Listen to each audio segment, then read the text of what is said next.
the center where the fire is at 24 by 24. And according to that, you can't say they thought I said this, I said I meant that. There's such thing. It says, ask the Gemara, ask the Muhammad Shabbos. It comes out according to your Cheshbon, it's 25, because you missed Tachim all over the place. And when you add on all the Tachim, you have to add another Amma. It's 25, not 26, and not 24. Because they might not really dog and you say, well, you know what, he meant 25, but he said 24.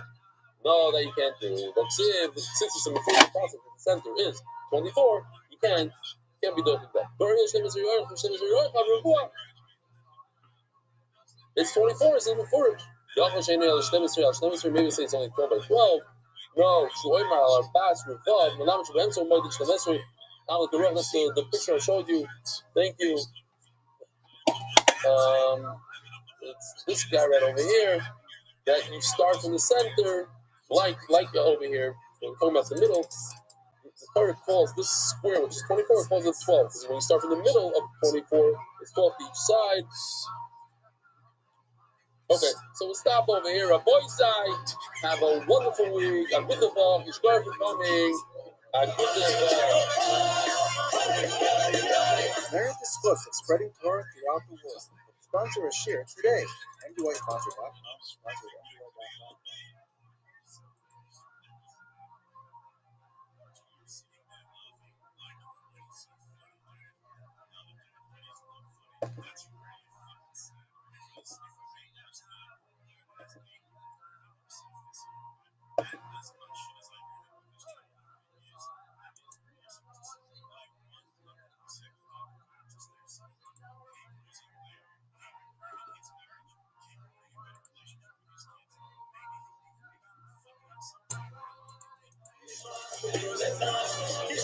Good morning, Rob. Boy side.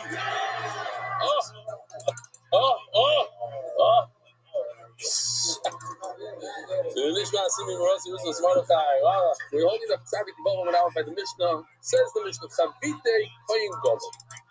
You have these breads that a Koyin Gadol brings every single day. 6 in the morning, 6 in the evening. The way it works is that he brings flour from his home, as in, I don't know, my bucket's not working, so a larger kli, and he saw it, and then he divided it in half with the smaller kli. If I were to ask you right now, is there a difference between the larger kli and the smaller kli in terms of pizza? You guys chatteries wouldn't know, wouldn't remember. It actually tells us. So, what we're going to see here is as follows. Since the Chatzi Yisari Kli has a Kedusha, only it has Kedusha, not the larger Kli.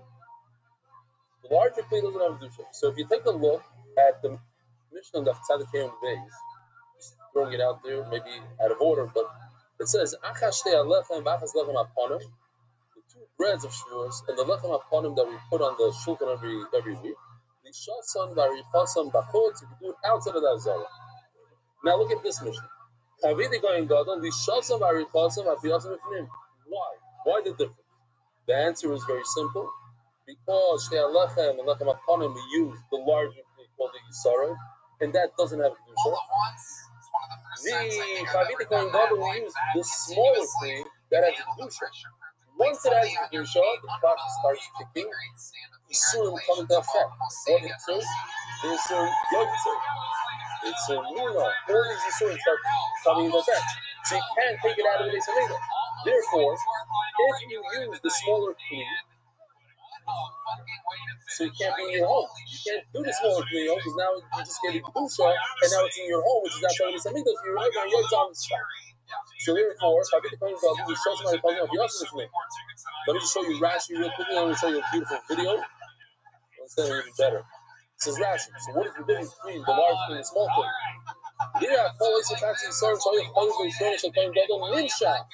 That is the one that's Mashiach the Moshe Rabbeinu put the oil, made it covered. The high, the emotion is so why did they do the same thing with the large one? Which you call other make it like a chasai. The ones that see the part. since it's used not only by the Kohen Gadol, by other people, by everybody that brings a mincha, yes, a measure of the Yisara. So you can bring it outside of the state. So that didn't have Dusha. So that's why it explains us why the smaller one has Dusha, the larger one. Now, these are the things that the Mishnah mentions.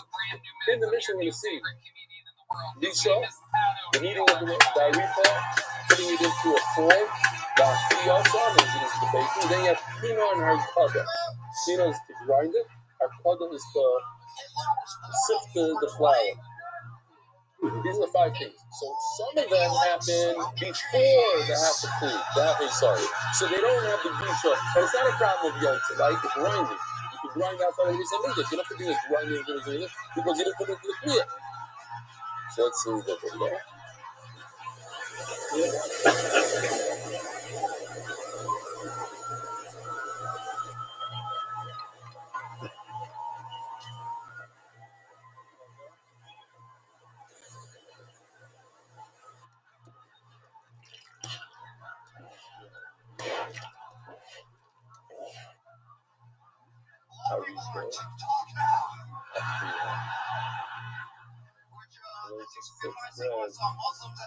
Morning 6 in the okay. So says the Mishnah. So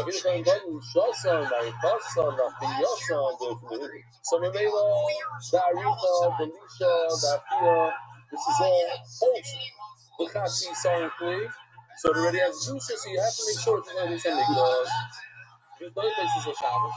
So again, and why yesterday's daf, Shkia Lechem and Lechem Aponim, that Arifa and the Lisha could be outside because using the larger thing. Great. There's no places of Shabbos, it pushes off Shabbos. You can do all the stuff on Shabbos. You know, somebody for Gossam and it doesn't Shabbos. But grinding and sifting the flour, you can do in a factory somewhere. It doesn't push off Shabbos. While I'm a Kiva, from a lot of social life, since I'm on Shabbos, and it doesn't push Shabbos.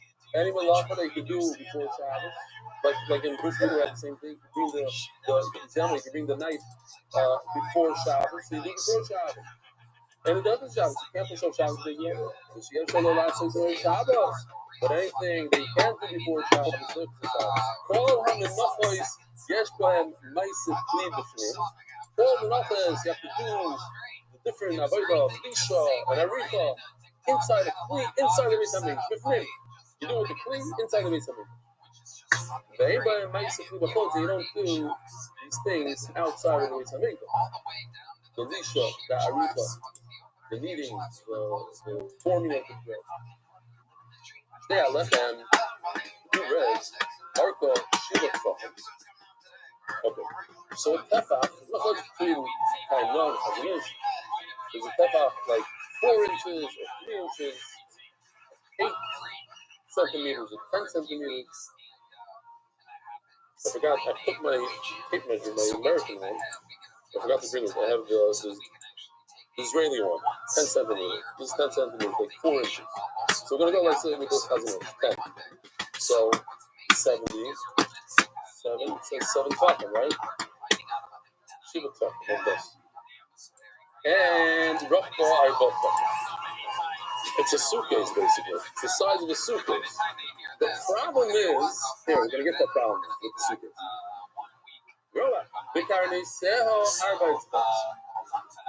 Right over here. Oh, I shouldn't have done this one. It's a little easier. Right over here, you put horns. How big are these horns?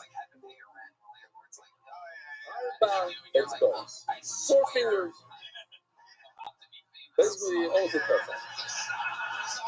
Lechem Aponim. Orkoi Sol Tzachim. So Lechem Aponim is almost a meter, according to Chazon. So now, the work that Murray did, I'll tell you why. Check this out. So this is the suitcase, right? No problem.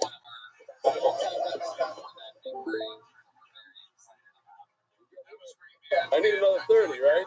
Here we go. Another 30. Here we go, another 30. Murray thing. That's how much. Imagine this. You're looking up on is this big, this wide. With the same unbelievable. No matter what we're going to see, it's close. Looking up on the market, I saw it talking, they're up with Hanusha talking. Now, we have to remember this. We're going to talk about this. It's easy numbers, 5 by 10. It's double as long as it is wide. It's 10 fucking long in terms of a 2 meter. and 5 tefachim, a half a meter wide. Now, if we pause here, the shulchan is exactly that measurement, 5 by 10. So that means the bread fit exactly on the table. But the problem is there's 2 stacks of bread. So what do you do? How did 2 stacks of bread fit? If the whole bread takes up the whole entire table, 5 by 10. The kind of know you saw? It's carrot shevetz boys, 1 3/4 tefachim, massive carrot, big corners. If you're the owner, shleitite, zedag, yahaz. I have a beautiful way to remember it. Zayin daled daled, zedag. It's 7 by 4, and the tefachim, and the top carrot is 2. It is 4 fingers. Zedag, yahaz. How many words is this focus? So this is the famous we use. This is the tzach adash bachal. Zedag yahaz. Okay. Yahaz is 10 tefachim by 5 tefachim. Good eight. And Zayin the carrot in it is 7. So no, when the Saba is from nothing ponim to the phonite, nothing ponim to the ponim. Those nothing ponim should have faces. It shouldn't be like our bread today is a roundish kind of bread. It's a blob of dough. It should be faces. It should have walls. Like the nothing ponim is square. Another side is square and it should have like angles. So basically should have that pattern on top. Okay. Hashulchan Aruch Asara, the Rachtoi Hamisha. The shulchan is 10 tefachim long. The Rachtoi Hamisha 5 tefachim wide. Lachem Achanim Aruch Asara, the Rachtoi Hamisha.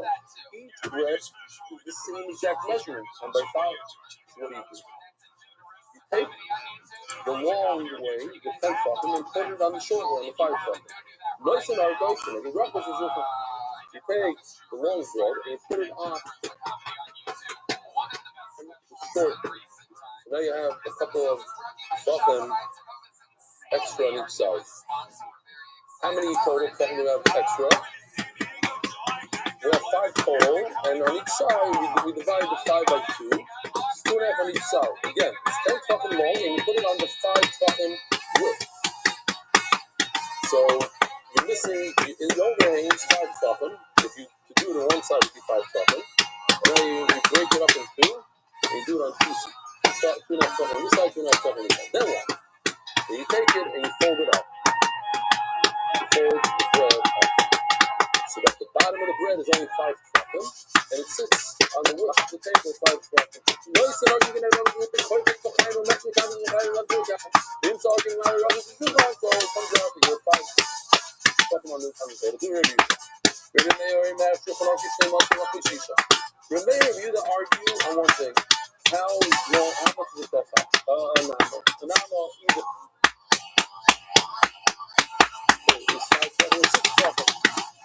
So the mayor home does say in the Torah how big the shulchan is. It says it should be an amma by 2 amma.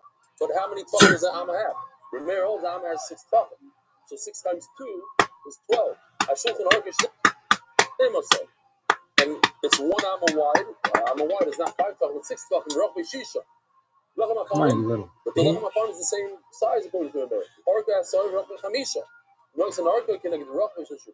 So now you put a 10 tefachim bread on a 6 tefachim table. How many you have overlapping? 4. So you put 2 on each side. So you fold it up, 2 in each. It seems like, in First Israel at least, that this you do already before you bake it. Now, the table is 12 tefachim long. The bread is 5 tefachim wide. 2 times 5 is 10. And you're on a 12 tefachim table, so you have 2 tefachim extra between the 2 stacks of bread. What do you do with those 2 tefachim? It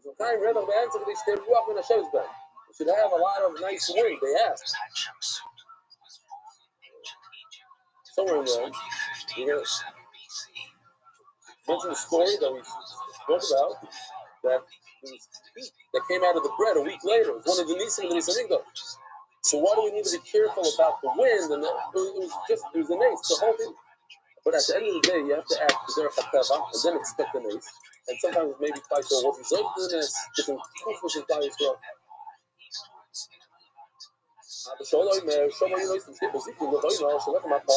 Not true.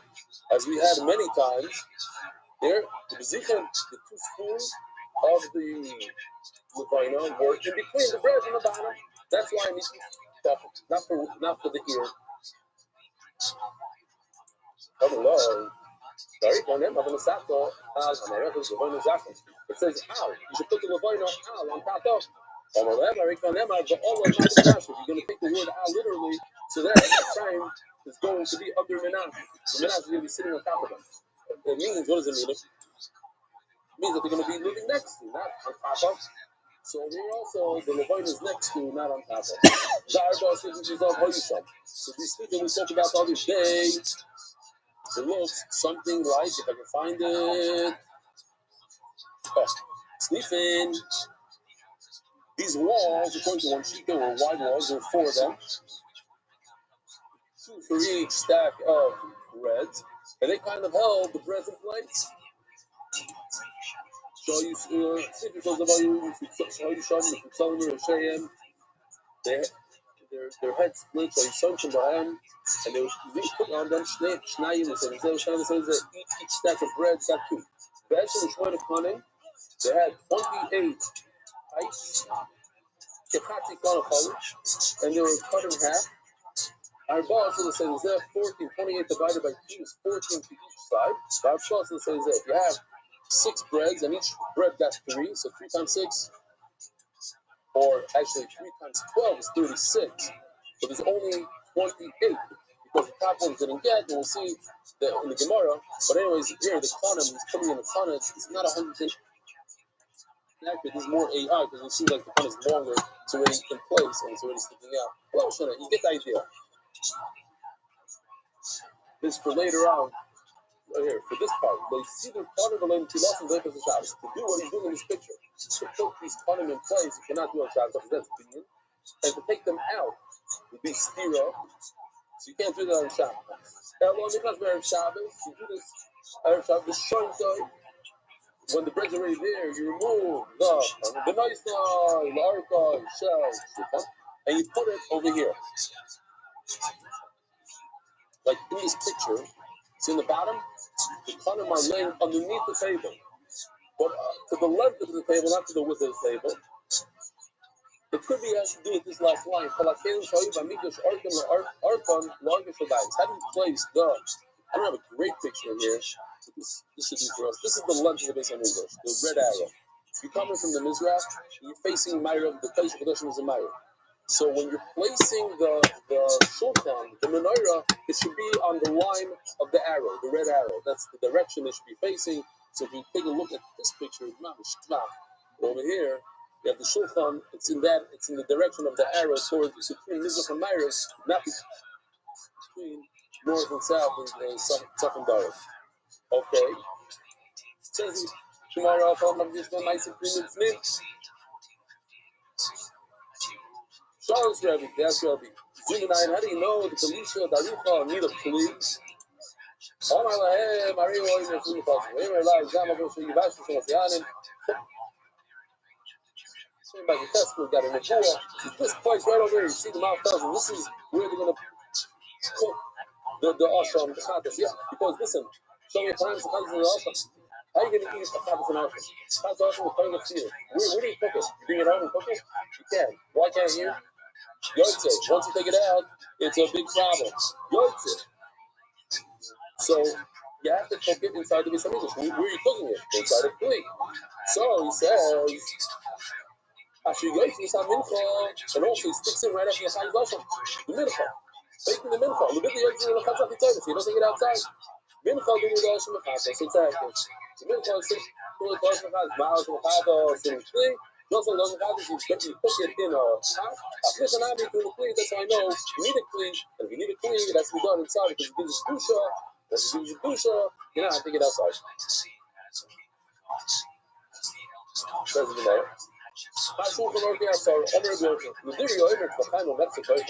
If the bread was 2.5 tefachim wider than the table, and you have to bend it upward, So then each bread is going to be 2.5. Thank you. Each bread is going to be 2.5 tefachim tall. And then Mela, check it out. Here we go. Here's the 6 breads times 2.5 tefachim. 2.5. If you do part of it, this is how I do. 2.5 plus 2.5 is 5 times 3. This is 6 breads, right? 6 divided into 3 is 3. Yeah. 2.5 plus 2.5 is 5 times 3 is 15. So 15 fucking height over here. Now, that's even in front of it, we do is Hayyi's way, because now it's 2, it's not a half. So 2 times 6 equals 12. That most people know. So later, what is going on here? Pause for a second. What is the sound? He's saying that the table gives Kedusha. The table's on the bottom, the golden piece. Gives Kedusha all the way up. 15 fucking up, 12 fucking up. Of course it gives Kedusha. What is it called? He's heard to tell us that if you take, let's say, a sack of flour and put on top of those breads, you're going to become covered. Because the Kedusha extends to that area up there. Ask the Gemara, how's your math? How's your math correct here? You're looking at the bread, only the bread, you're telling each bread is fucking times 6. Each bread is 2.5 fucking times 6. Either you have the 10 cups. You forgot about the little pipes that go in between the bread. They also take up room. Why is it funny? Gemara comes from the faculty. These pipes don't take up any room at all. They actually they rest inside the bread. So there's a little indentation in the bread, in the bread. So the Gemara makes no sense what you're telling me. Why do you need these pipes at all? You need pipes to keep the air flowing. If they're completely indented in the bread, then the breads are laying on top of each other. There's no airflow. My time is in the pussy lechem. So it's like coming out of lechem. It's going to rat or whatever the word is. Mold, thank you. The Mangalay Purta, they extend slightly outside of the bread. For the half of it.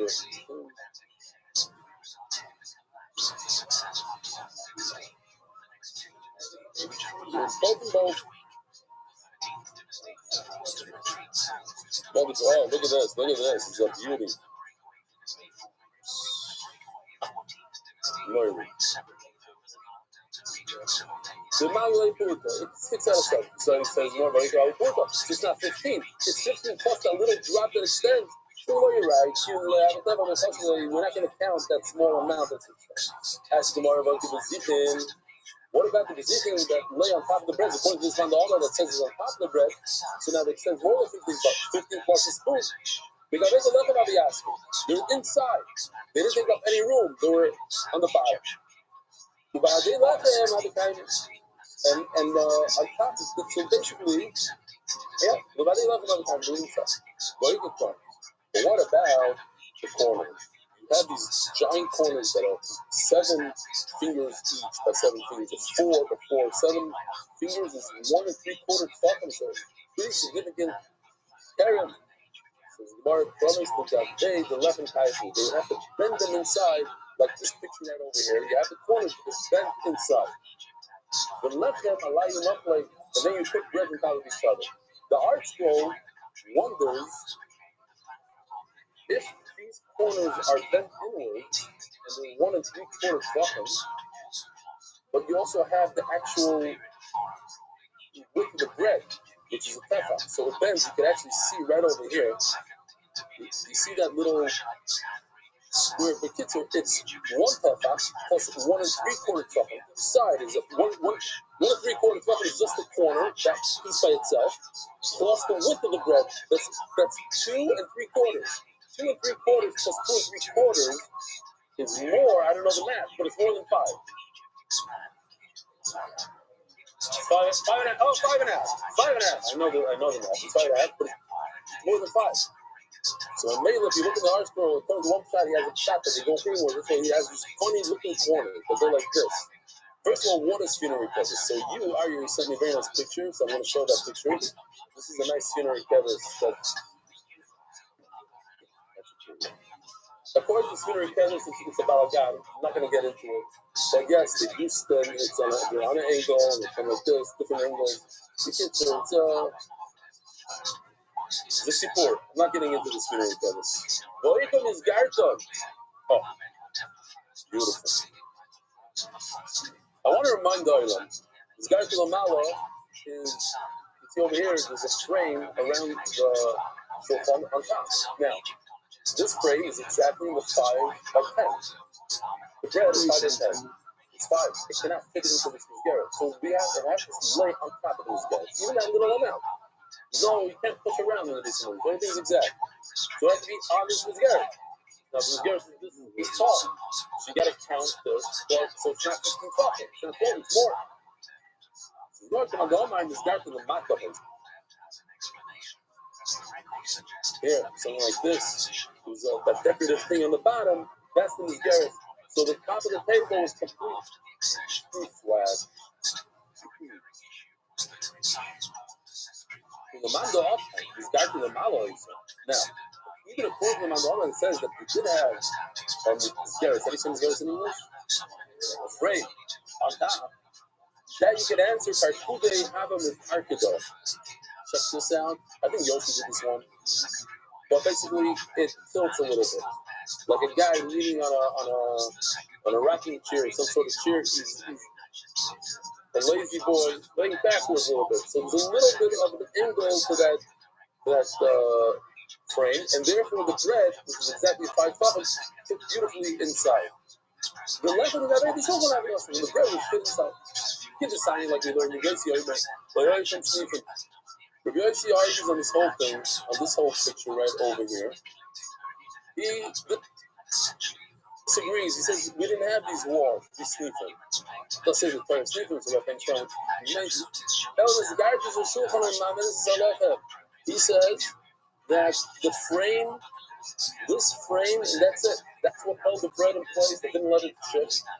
I guess the weight of each bread weighed 10 pounds, right? 2 square per thing. So we say today it's 2.5 kilos, so about 10 pounds of bread. So you have nice weight, each one on top of the other, and the Masgaras just didn't let it come out of place. What are you talking about? You have to have sleeping because the Masgara went down. Okay. Horrible. If you have a piece of wood, a flat piece of wood, like this is not Makabel Shomim. Why? It's a simple piece of wood. If it has a frame like this, so it contains something, so it becomes a kli, it's Makabel Shomim. So now what do you do with the tabletop? Table is flat. The Chayra, it shouldn't be Makabel Shomim. But on the other hand, it has something that is very similar to a food that has a base of people, and that is, it's a table. It's holding that's filling coffee, black. It's massive. It has width. It has that itself to make it a food. So it says we're going to prove it from the Shulchan. The Shulchan and the Makabel Shomim. Why? Why is the Shulchan Makabel Shomim? It's just a table. The Chayra, you see from here that even a flat table is Makabel Shomim. Oh, so you're going to tell me, but the table had a Masgaras. Suppose you have Mandala, you're right. I don't have a great value. But according to the Mandala, the Masgaras was downwards, it was upside down, and this part was flat. The Chayra have a right that a flat table is Makabel Shomim because it's a table, because that's wood. Or if I'm good, I'm going to go to the Mandala, so how about it's a table that I could flip over. It doesn't matter if I use it this way or that way. I guess in those days they had like these portable tables. So they have them today also. You have these legs that go this way, and then you put just a piece of, like a TV dinner kind of thing. What do they call it? Snack table. Okay, you look up snack table, you'll find it. So like this, you put a piece of, you can go this way or that way. It doesn't matter which way you put it. So exactly, this is inflation. That's what they used to think, because it says they used to move the tables out of there by dessert. There's different gemaras that say, oh, you found the table. Just reading Rashi. Male. The Shulchan from English or Makabel Tuma. So the Fires come on. The Makabel Zuka Sharp should create. Why is it not a typically? This is Rashi. The Rechavi. It's very wide. Rechavi bit Kibula. Fine. Great. So it says Gemara. But if you say that the frame is upwards, I'm not going to have a good rally from here. Mikla, I was talking about Kibuli Tumos. He told me he was sitting in the Samidos. I have a big problem. The Yates also in Nahasi. This cookie fell over and made out of walnut. Yes, walnut. Without a criminal. Why? It's not moving. Well, this one is different. This is not as built up. Forget that. But maybe even this table right here doesn't move. Hasn't moved. This top, yes. The actual table, sometimes people try to get coffee to give a single place. When it comes to this, you can't open up this thing. It wasn't designed 100%. But anyway, next thing. But there's certain things, like this table, maybe should not be Makabel Tumah. Why? Because it's just here to stay. It doesn't sound meant to be moved. Because any piece of wood that's meant to be in one place is not Makabel Tumah. My time and I know this. Bring me the sack, and it has to be similar to a sack. Not a sack without the Molarega. Just like a sack. I learned Tumah from a sack. And a sack is something that I fill up, empty out, but I move it. It's movable. The counter. So to everything else has to be something that I can move. Empty and float. So here comes the Gemara, the famous Gemara, Shulchan Nami, Metalta Molareg, and you know, but the Shulchan used to be moved. The Sluffish. Like the Sluffish called. Make sure that the Shulchan should be tar. What do you mean, make sure? Tar does not make it tar. What? You can make it tar? Yes, you could make it tar. They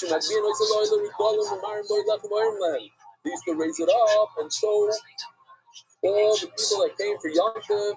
They would show them, look at this beautiful nest. It's one of the things that you guys, the chances of doing something is you get to see this nest. One of them, looking past me with them.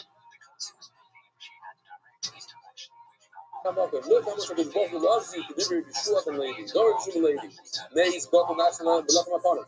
There's a great miracle that happened with Belachem Aponim. When they removed the bread on Shabbos, just like when they put it on Shabbos, the text says that they baked it on Shabbos, his feet coming out. So then my lost and left him coin beyond me love coin. The David Levish and Tipu. Oh, the voice out. It's Tipu. So if you remember, in the beginning, I'm not going to show it again, but this guy, maybe while I'm saying the Gemara, I can show it again. So put it on low. But then you should see for it. So you have the covering of the shulchan made out of gold, and that is Makabel Tumah fire. So we have to know the tables go by the wood underneath or by the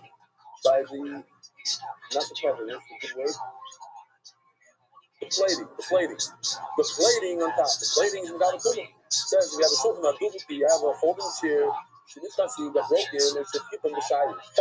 So this also has a plating made out of marble. Machine then often and has large enough to So I missed the part where we not sure and does it. Okay. So over there you can see that he took in a couple of those I mentioned before. So that was the silo. It doesn't really make a difference. You want to that then. Okay.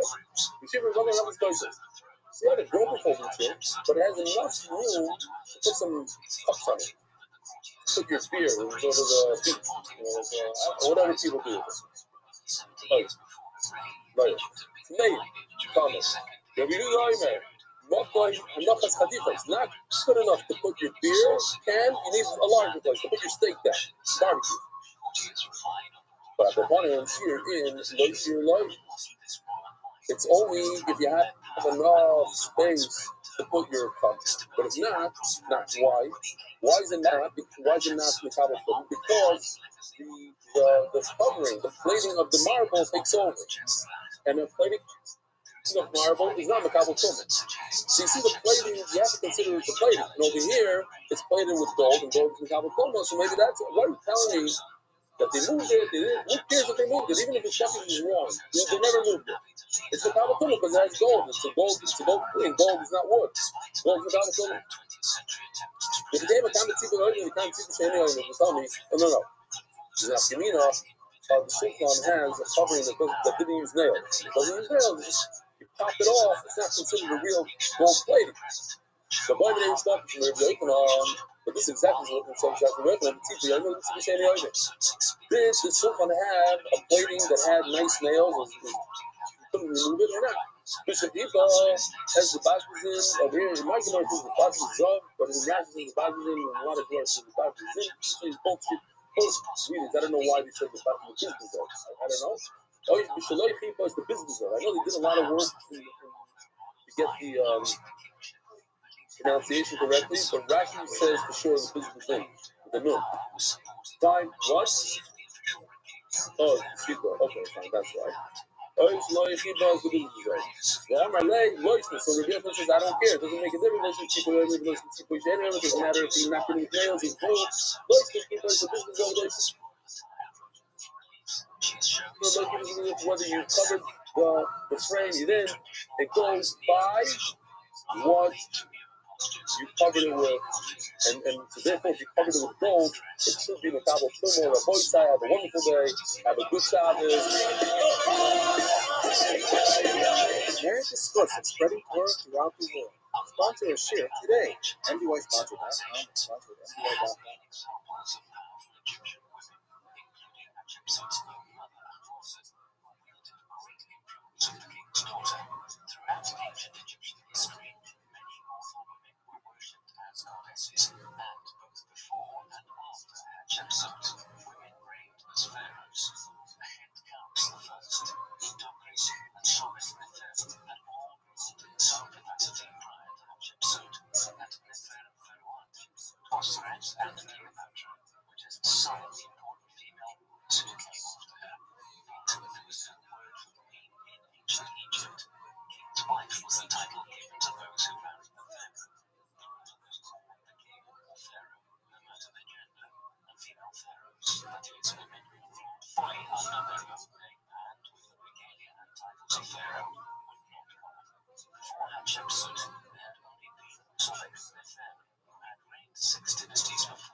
Good morning, Rabbi. Why so we're holding top Sadiq Pei Hamdan, the first word, and we discussed it. Very interesting to me. It's super interesting, but whether or not the left hand tunnel is shaped as a square or like a speedboat. Really said it. Speedboat. Right? If you these Iranian speedboats, these fast boats, doesn't look like that or not. Says the Gemara, I have a question. If you tell me you were able to say that it looks like a speedboat, that is the thing for these words. So just to repeat this video, why not? There's three forms. One was as you're making the dough. One was putting it in the oven. That one is what the Gemara is referring to, the kaberos.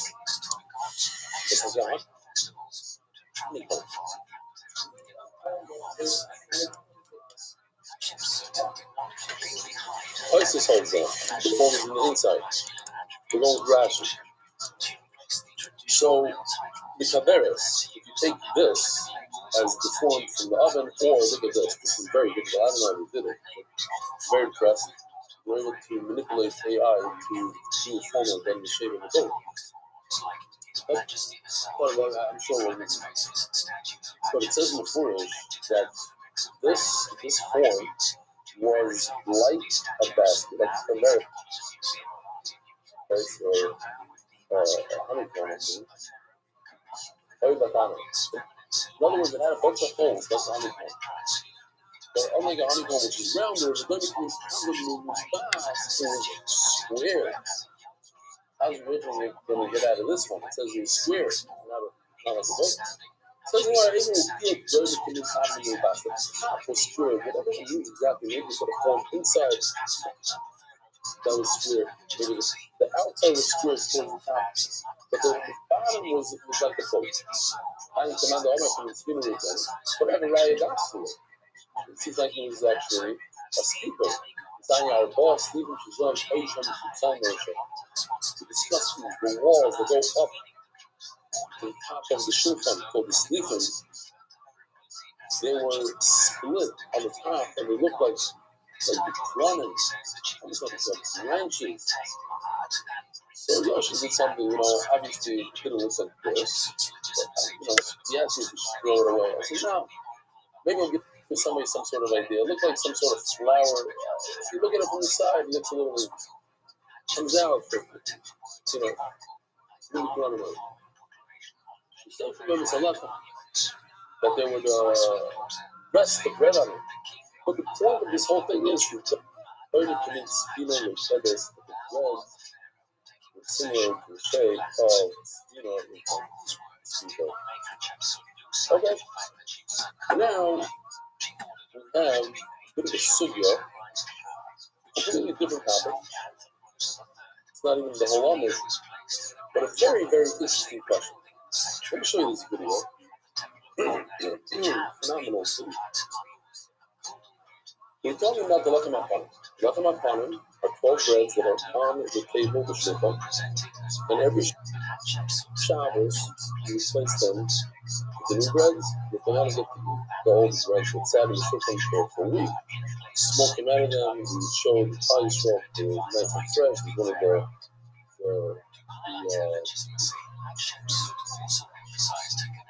It's one of the Nisan. I want to show you this video, beautiful video, but also the Gemara's question is based on this video. In other words, when Klal Yisrael travels through the desert, travel for 40 years, when they're traveling, how do we do the bread? The bread just travels. The bread was surrounded by a mishkan. The mishkan, like a Beis Hamikdash, a portable Beis Hamikdash. You see on the screen here, the center. There's walls. That's the Beis Hamikdash. Now the bread is inside the Beis Hamikdash. Now we pick up the walls, we fold everything, remove. 1 mile that way. The bread just now moves. If this was the Beis Hamikdash right now, and I took the bread out of those walls to the fence, it's like so. Okay, now, I didn't take the bread out. I'm traveling. I'm doing my job. I'm a lady. I pick up the shulchan with 3 of my friends. Without moving. Where did you move? Move outside the designated area of Ishmael, which was here for a month or so, and you just started moving. Like, you moved outside of that area. Is it yaitz or not yaitz? On the one hand, it's on the shulchan. But it's still on the shulchan. Like the shulchan has a gusha. So that's the discussion point. So here's the lesson. Is that yaitz or not? That's the Gemara's question. So I just removed the bread from the mishkan. Lechem HaPanim nifsal b'masayis. Does it become possible by traveling yaitz? Or you ain't nifsal b'masayis. It doesn't become possible by traveling one because the bread is on the shulchan. And it's not possible. So we have a place written on Shuvah Levi. One says it becomes possible by moving the bread, even though it's inside the shulchan. It's not possible. It's in the shulchan. So I want to give up. I want to tell you the end of the whole sugya. The end of the sugya is there is no machlokes. Right? No machlokes. If it's on the table, it's not there. If it's off the table, it's possible. That's the whole sugya. How do we get there? How does the Gemara know this? The Gemara is going to have to prove it step by step. So it says, as you are part, that's how you travel. In other words, obviously, when you part and you take the bread outside of the mishkan, that's yaitz. So too, when you're traveling, As soon as you traveled just outside of the Makom of Mishkan, the Mishkan was right over here. Just moved out of there. Now it's Yoitzim. Man going inside, and the other man went home. You see, the left of my comment all over here. This is tremendous what the Gemara is going to say. This is too strong. It's not like a flimsy drasha. This is so strong, this drasha, you can't get out of this drasha. You know what? It says, the left of my comment all over here. The Kedusha is going to remain on this left hand comment all the time. Left of my comment all over here. The Kedusha is going to stop. Yes, now we're going to do the classic. What's he going to do? This possible, what's he going to do this one? Yes, now the Mamon says that it doesn't become possible to see because she got to be so. It seems like traveling is like parts, but when you're parked, you can't take it out. So when you travel, you can't take it out, and you just out. It should be possible. They look this in. No, you don't understand. It's not a style. It's the right to me. Not a kind of else. When you park and you don't take it out of the shulchan, it's good, but it sells it. So too when you travel, you didn't take the bread out of the shulchan. It's still in the shulchan. It should not become possible. It says it's possible now. It's the lechem half coming down in the air. Oops, step three. What are we going to do? It says that the bread is going to have the Kedusha and it's not has any possible. Yeah, we always say the lush of years, the yossi years, as is. It had Kedusha, it remains covered. Doesn't matter the So we're starting to get to where we need to get. That what? Says Rav Dimi, everybody agrees that if it's on this table, there's no so it remains covered. I don't care how far you take it away from the original Moscow of the Mishkan, take it 25 miles away from the original spot, it's still covered. Why? Because it's on the face. It's on the shoulder. I don't know if you believe it. What does this mean? Just as Pshat, put it in, write it in your Gemara, the Sunnah means, first of all, it means it's off the table, but better than that, it means that you took it off the table because it's Shabbos, it became Shabbos, and every Shabbos, from Shabbos time, you take it off the table. Now, you have a question about there. You took the bread out to eat, you're going to give all of a sudden, after the Baruch says, let's go, everybody let's go, we're going. Drop your sandwich. So now, it's off the table when it comes to the move. Do we consider it Yotze or not Yotze?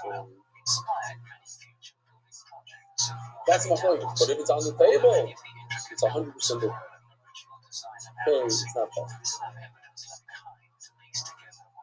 So what's the shayla?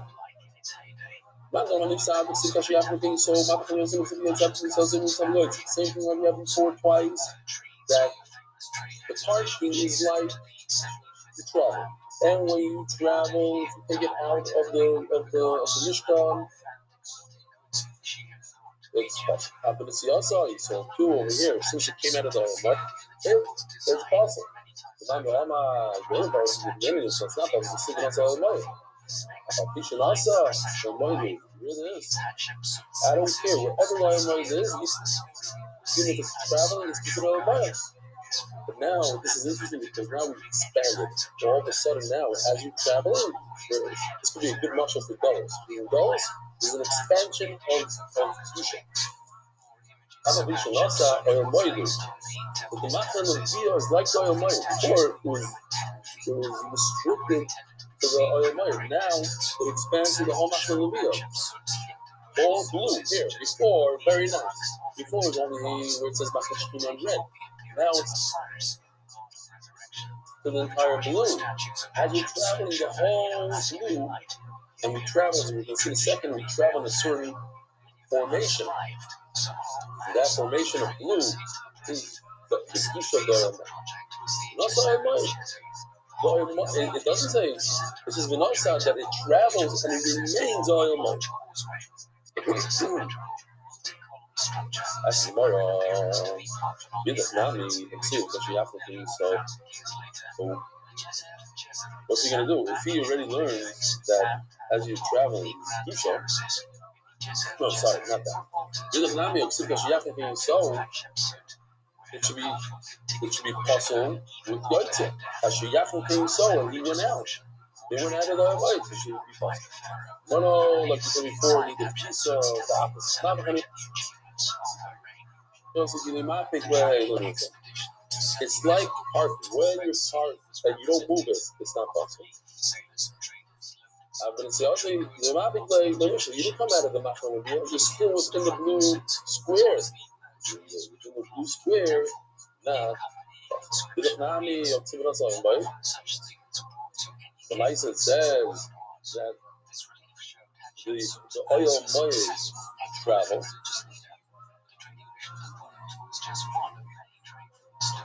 Tomorrow, in other words, it remains oil moyes. And not taking out of the only the going with us. It's not saying that it remains the Kedusha. It's trying to tell you that there's a certain way that the Machon went.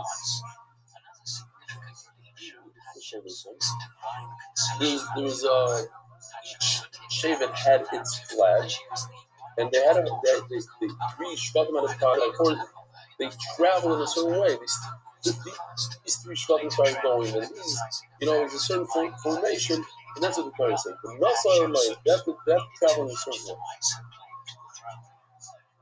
How is it going with it?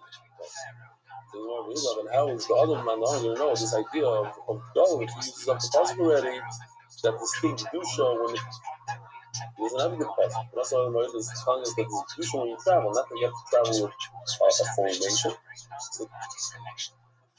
the Gemara, no, you're right. There's two parts of the pasuk. The Machon Alavim, so the Machon teaches us that they travel in a certain. No, the Machon Alavim, so the Machon doesn't use Kedusha. But also, that there's flags that there's a formation now. Okay. In other words, two parts of the Sukkah can learn these two. They say, I have a question. It's not seeing my stories. So that was.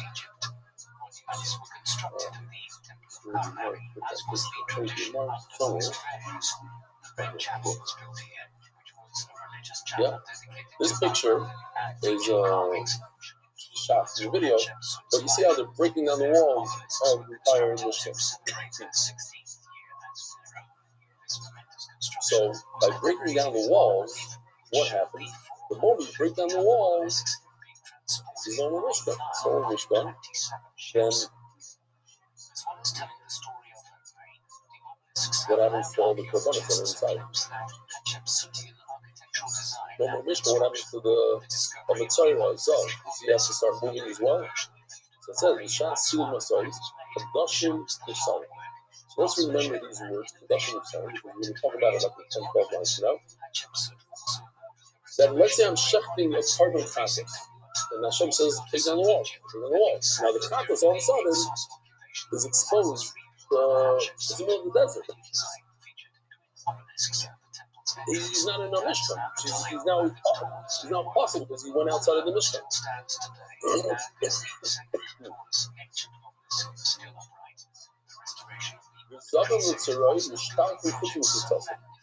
They must leave. Physically speaking, Messiah has to go completely outside. Physically speaking, Messiah goes outside of all the machmas. He's on the desert floor. He's on where it's sand. And Azav has to leave the blue. He's going to the blue. So, in other words, the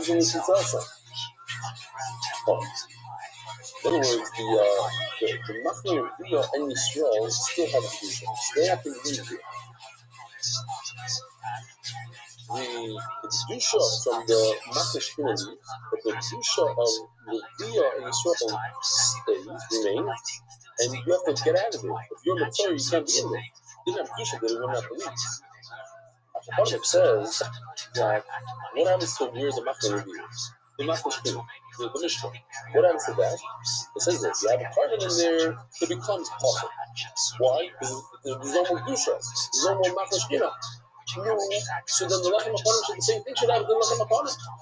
If it happens to Korban Chatas and the Oila that your Kedusha expired because you're not inside of Beis Hamikdash, so the Lechem Aponim also the Kedusha should expire to be possible. Is that a raya? No, it's hardly Lechem Aponim. No, all the Chatas, the Oila, you're right, but not the Lechem Aponim. Lechem Aponim doesn't become possible. As you know, it doesn't make any sense to you. What is that? If the Oila is considered by every person Nami, so then even a Chatas that stays there should remain covered, shouldn't become covered. If it's not considered a Oila, I think Lechem Aponim Nami, then the Lechem Aponim should be covered. I'm not saying at the end of the day, you know what, I give it. There is no machlokes, so it goes around Omar, Ma'ar Mesuda. Ma'ar Mesuda.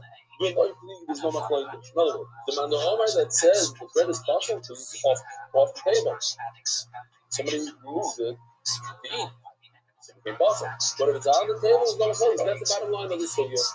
On the table, the bread remains on the table. Even if you remove it from the Mishnah, you go 100 miles away from where it was before. It remains covered. If it's off the table and you remove the Mishnah, it becomes possible. Finish. Omar about it. No, you see with Masoi Balayla. Did Klal Yisrael travel during the night? Oh, I'm right, they travel during the night. Why? Because I could start, not travel, but the Shem says, let's go, you go, even if it's 3 in the morning. Go. You have to wait till the Adam said, listen, Hashem woke up 3 in the morning and said, you have to travel. So, okay, very good, but I need light, I need I need to sleep. I'll wait till the morning, then we'll go in the morning. Here you see, go right up. Why? These are good items. If you don't travel during the night, it's our fault. So where are they supposed to go? When are they going to break things down? When are they going to do this? This Torah is breaking. There's a war. When are they going to break it down? In the morning? Now, if you go back, I told you to remember, go back 10 lines back. It says that when the Shatzim with Masoj, when they broke down the walls of the Paraitas, automatically touching each other, the Yotze, the carbon becomes processed. So, as Abaya, I don't understand something. If you must wait until the morning, when did you shut this animal? Yesterday. So it just became possible because it's morning. Forget about the fact that the animal left the Beis Hamikdash. It's morning. And morning is called what? Lino. Forget about Yotze. It's Lino. Here, let me show you the picture. There's 2 different things right now. Lina is sleeping overnight. And Yotze is bringing bread up. So, it says, why are you telling me that a tacos that gets stuck in limbo over there? In the Mishnah, when you break down the Mishnah, tacos is stuck there. Oh, it's Yotze. It's not Yotze. It's Lina. It was there overnight. Why? Because the only time you can break down the Mishkan is in the morning. So when you break down the Mishkan, by the time you break it down, you have a chakras. They'll check it before. Because it's fish. Maybe have it in the middle of this.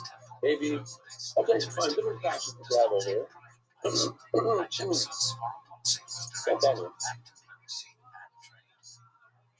That's his right. Not usually, everybody knows that they travel during the day. As long as they're related to it. Good, day and night. The same amount of you go to the number. When do you go during the night? You start during the day. It extends to the night. But it doesn't mean that you can start super night. No, the thing I mean is to be a mama. Start in the day. You don't be a mama, but then once it happens, maybe you can. So that's why I come and says, look, I couldn't say you start during the stop beginning. Rimini, he said, what do we say before? It's like 49 from where we are. He said that a Zav and a Messiah are thrown out of the machna because the kedusha of the machna will be in Yisrael remains. So you got to get them out of there. As soon as we start moving, get them out. They don't get trapped in a place that it shouldn't be. As the Gemara very meeting, you guys know about it. Hulu Aparoikas, when you break down the Mishkan, and so Utru Azab and Mitzrayim in front of Mishkan. They're permitted to go in, even to the holiest of the holy over there, even to the Machna Shechina, they're supposed to go in. So certainly they go to the Machna Leviyah or Machna Yisrael. Why tell you they have to chase out the Zav and the Mitzrayim? On Rav actually Kashi or Rebelezer or Mayor Rebelezer is going to see on days in a second. Kills Mutter for the Mitzrayim to go in there. And Rabban said so. So boy, Sanya, that's how the game is. So the halacha is that Tmeimes, if you have a bunch of Tmeimes in the Klaishon, 51% of Klaishon is Tmeimes, you're allowed to go to the Beis HaMikdash with Rabbanos. Why? Suma, Sutra, it's wonderful. Suma, listen to it. The Torah doesn't have that out there. The only Suma, listen to it is only for a dead person, so it's not for the Torah. He decides he's going to push himself in with everybody else and is he chayiv kares like he typically would or not? It says over here, Yaakov doesn't do that when he's running with his flag over Pesach. I'm going to come in, have a dog Pesach. That's the most English course. Yaakov, you, that's the thing, that is chayiv kares for pushing himself in. I'm going to be shot. That's what I'm not. I'm not going to go. Shoshet Meis, Meis Mishtalkin, some of the Torah Mishtalkin. If the Tmei Meis has to leave, she will Torah has to leave. It doesn't literally mean leave. The Torah always has to leave. No exceptions to the rules. Which means, if the Tmei Meis doesn't leave, the Torah doesn't get courage. That's what it means. You don't have to send him away. He doesn't get courage. In other words, you treat him lighter. Now, since we see that we treat him with Torah lighter on Pesach, if there's a situation where you let people that just came from a funeral,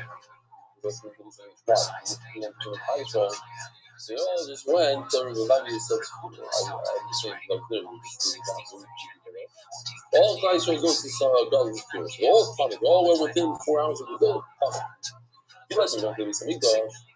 So now you're being more lenient with them. So you say, listen, we're not going to give you a card. We're not going to drive a person. So you see that we treat them with leniency. So, boom. When we knock down the Paroichas with the Mishkan and we say that if they make to go inside the Makam HaShechina, we're going to be lenient with the Mitzvah. That's why it's goes according to Rebbe Lezer. This is Rebbe Lezer that says it was easy. Believe with him also comes to the breaking down of the Mishkan, believe with him. As we're in Shtakim, we're going to Shtakim. I'm actually left hand back and left hand corner and Shosim are cousin. We have a three-way machlokes. Very, very simple. One man on says you need with the cake. You need the bread of the lechem haponim and the she'alachem, and you bake it even outside of the azara. Baking it outside of the azara. The other man on says no. Kneading and baking only inside the azara, and then you have the middleman down. What does the middleman say? 101. Lisha on the outside, baking on the inside. So, that's the first sheet, the middle sheet. In other words, 101. So, to need it has to be, it could be even outside the azara. If to bake it, baking only inside the azara. The Eino, on the days of the Shabbos, he holds not push off Shabbos to bake. As you will see, pushing off Shabbos, this has to do whether or not there's Dusha. If you have Dusha while you, that's very big value. See, big value thing already?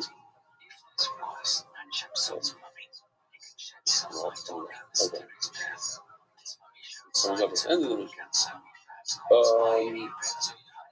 If shaking the challah, the bread, left, gives it kedusha, then you cannot take it on Friday because it'll be possible by the time the bread gets to Shabbos, it had to go through a night, and night is no good. It's stuck overnight.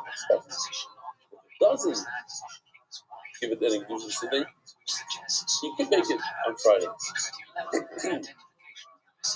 Maybe the Omer, all my same with you. It's not true. You have to knead the dough inside the azar. Certainly, you have to bake it inside the azar. Shimon Omer, Loimer, Birog, Loimer, and the Lord will tell us this got it. The Surah, Apollo. Yeah, let me look on our opponent. Share the azara, share the Kami. You could do the baking, even the baking, you could do it. There's base Kagi. What's base Kagi? Kagi is within the walls of Israel. Not these walls, but Israel is real. Sorry about that. But it means within the walls of Zion of those days. In other words, not inside of Israel. It's big cooler. You gotta bake the bread inside the wall. So the Gemara, I'll give it ask you. I have a question. I'm just talking about both. This is your notice catch. How can you do it outside? There's no psalina.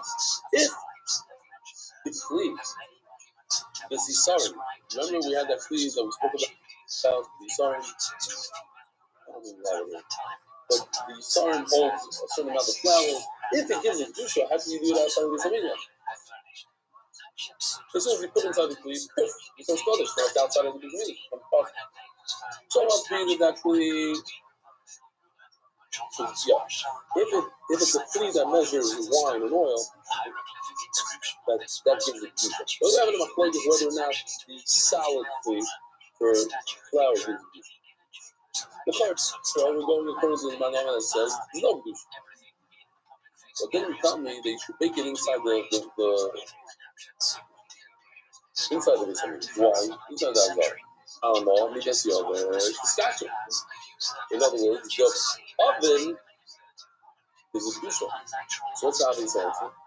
What's the question? First of all, you tell me that a flea that holds dry goods doesn't. Then you tell me a second later that this flea called the oven gives it. So you can answer a simple answer. An oven gives kedusha, and a measuring cup doesn't give kedusha. That's what the Gemara is going to say. Now, really, again, how many of these yogurts you got? Oh my rabbi, Rava. I asked this question to a very tough person that's tough like metal. Meaning, says Rashi, very, very sharp. Romanu Rav Sheshes. His name is Rav Sheshes, and he didn't have an answer. The Gemara Neighbor says that Rav Sheshes was very special. He had a tremendous key in Torah. And over here, Rashi says that he's very sharp. As the Gemara, my question was, we cautious of rotation.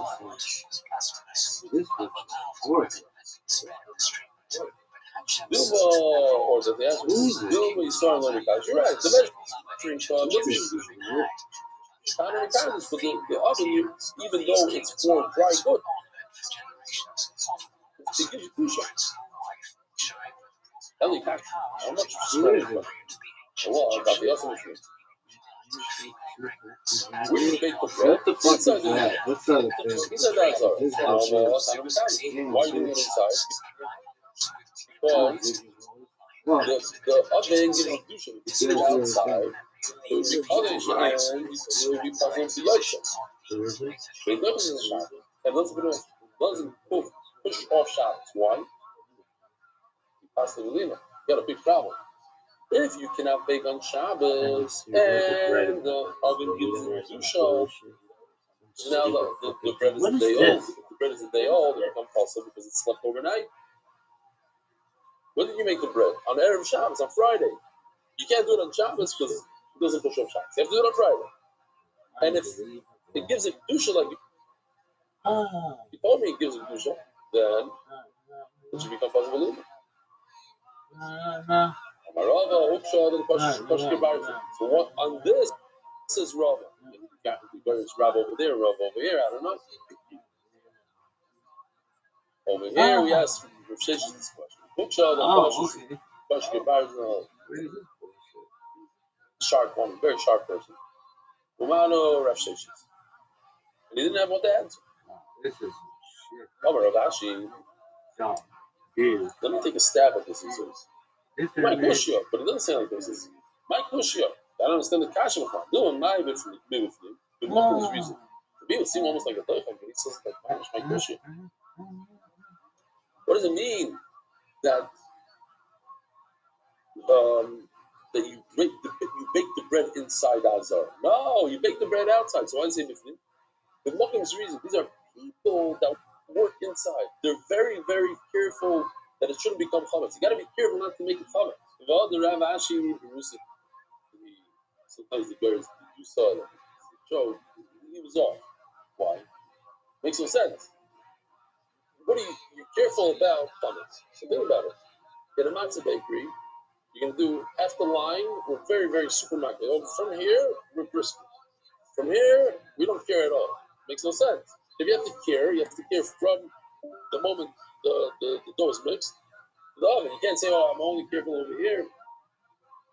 Yeah, for your this reason.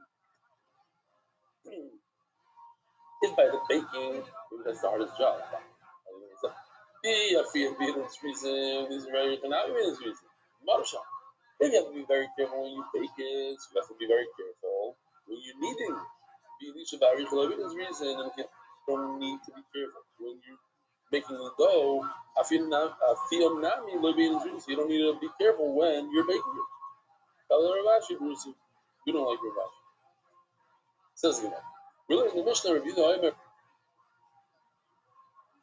Come on, saying him. Achlois review the Rishon. Review says kneading the dough and baking the dough must be done inside the Azara. Rishon argues says they both to be outside the Azara. Says the Gemara. Rabbi Omar, Rabbi Abo, Bar Kahano, Shmaka Maisa. It's a famous story, but the outcome was terrible. David HaMelech was running away from Shaul, and he didn't have any food. He was collapsing. And he got to a Noiv here after having. We know that the Mishkan was in Noiv, and then afterwards in Givon, and this is the reason. Noiv was the city of Behavim. He got there, and he told them, Shaul told me, come here and take some bread. He spoke to Achimelech, give me some food, give me some bread. So he ended up eating from the Lechem HaPanim. He was Yisrael. How's he eating from Lechem HaPanim? So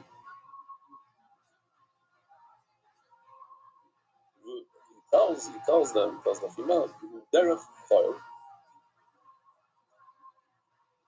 Something here is weekdayish. Even though his bread is going to become punished with the food. What is it? So that's the machlokes. Rabbi Yehuda says he found them, he came there on a weekend. He gave them, let's say, on a Friday. You're baking this on a Friday. I don't understand. It's going to become kadosh in the oven. When you put it in the oven, it becomes kadosh. And if it becomes kadosh on Friday, you don't have bread for Shabbos kodesh. It's already possible. It's overnight. Rabbi Shimon Shabbos says Shkefino Dover. Shimon argues, no. David HaMelech showed up on a Shabbos. What are you doing here? Shouldn't you do this on a Friday? Why are you doing this on a Shabbos? Why are you baking on a Shabbos? Read the Tana Mekadesh. If the oven gets in Kedusha, I understand why you don't bake it on Friday because it would become possible because it was overnight and it's possible lina. But the oven doesn't give it Kedusha. What gives it Kedusha? Shulchan Aruch. So bake it on Friday and don't put it onto the Shulchan until Shabbos. And only then the clock starts ticking. What? The Melech found them baking bread, but it says in the first in the puzzle, he gave him bread that's Kaddish. They didn't have any other bread. Lechem upon him, they only had the bread that came off of the table. Now, the bread that came off the table of the shulchan is a week old. So, what do you mean he found them baking bread? Like derech chol b'kol amar lu. So what do you mean that it was good? This is what he meant. They told David HaMelech, there's only this bread that was taken off the table of the shulchan in front of Hashem. Amar lu, so he tells them, this bread that comes off the table, there's no mehila. If a kohen eats this bread, he's allowed to eat the bread. So once the kohen is allowed to eat the bread, so there's no mehila. It's not considered touching anymore. It has a lesser kedusha. And Mamela wouldn't be such a big kisser for a Yisrael to eat this bread because doesn't have mila. It's an asur, but not as strong. But even if it's the most holy of holy, it's supposed to go on the shulchan. Give it to him in third person. Oh, give it to me. He's saying about himself. Safanas the Fashas. She says Rashi over here. Shachazar Gulmus. He had a disease called Gulmus. Bachil and Isai. Misha, it's not Misha Chazar Gulmus. If somebody has Gulmus, he's starving. Bachil and Isai, Ashir, until his eyes light up. Bachil Gimik Purim, even on Yom Kippur. We see it in Tzachas Yuma. Where Yehuda Reb Shimon, the Gemara. So the Machlokes says the Gemara is only Machlokes in what happened traditionally, what the tradition was, what the Messiah is. Like Nami, in other words, does the oven, is the oven mekadosh the bread or not? That's the shaila. That's the machlokes. What does it mean? Why he used to saying this? And while the Rishon said that you should say this, that there's no kedusha. You're allowed to make the bread inside the zara. You're allowed to make it outside the zara. In other words, that's the tradition. That's what it means. Lo every ragel. No, so that's the machlokes whether or not the oven gives a kedusha or not. Boysai. I'll see you next Yisrael from the Mitzvah Medjur Hashem. Have a wonderful. Merit exclusive, spreading Torah throughout the world. Sponsor a share today. MDYsponsor.com and sponsor MDY.com.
Good morning, Rabbi Isai.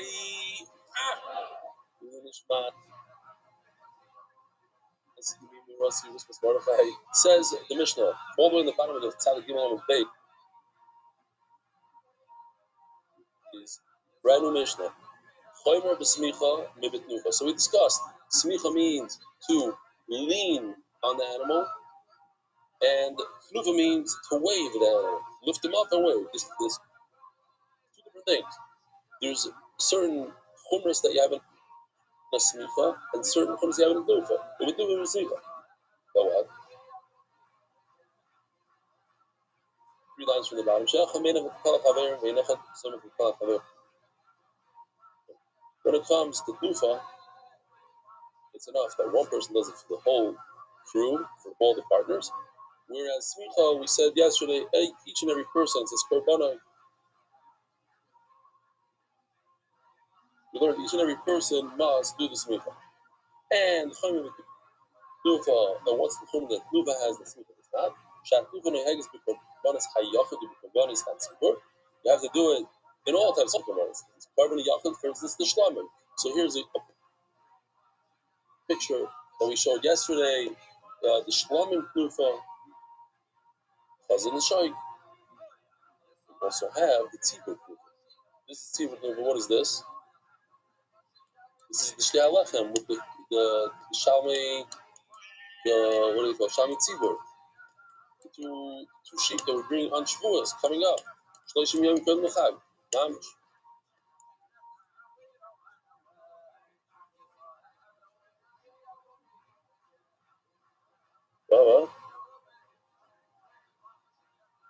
Oh, that's the yeah. We'll get to it. Coming up soon. That nufa. Oh, we're going to Tzibur. B'chayim. You do nufa when the animal's alive. Ubishchutim. And you do nufa when the animal's dead. I just showed you. This one is pretty dead, I think. This guy is dead. Where do we do kufa with something that's not alive, that was never alive? Here, in this picture, the bread, the lachmei toida, you have to do kufa. You don't do smicha when the animal is dead. The Shemar is going to have a kasha on that. In fact, we see that there are times that you do smicha when the animal is dead.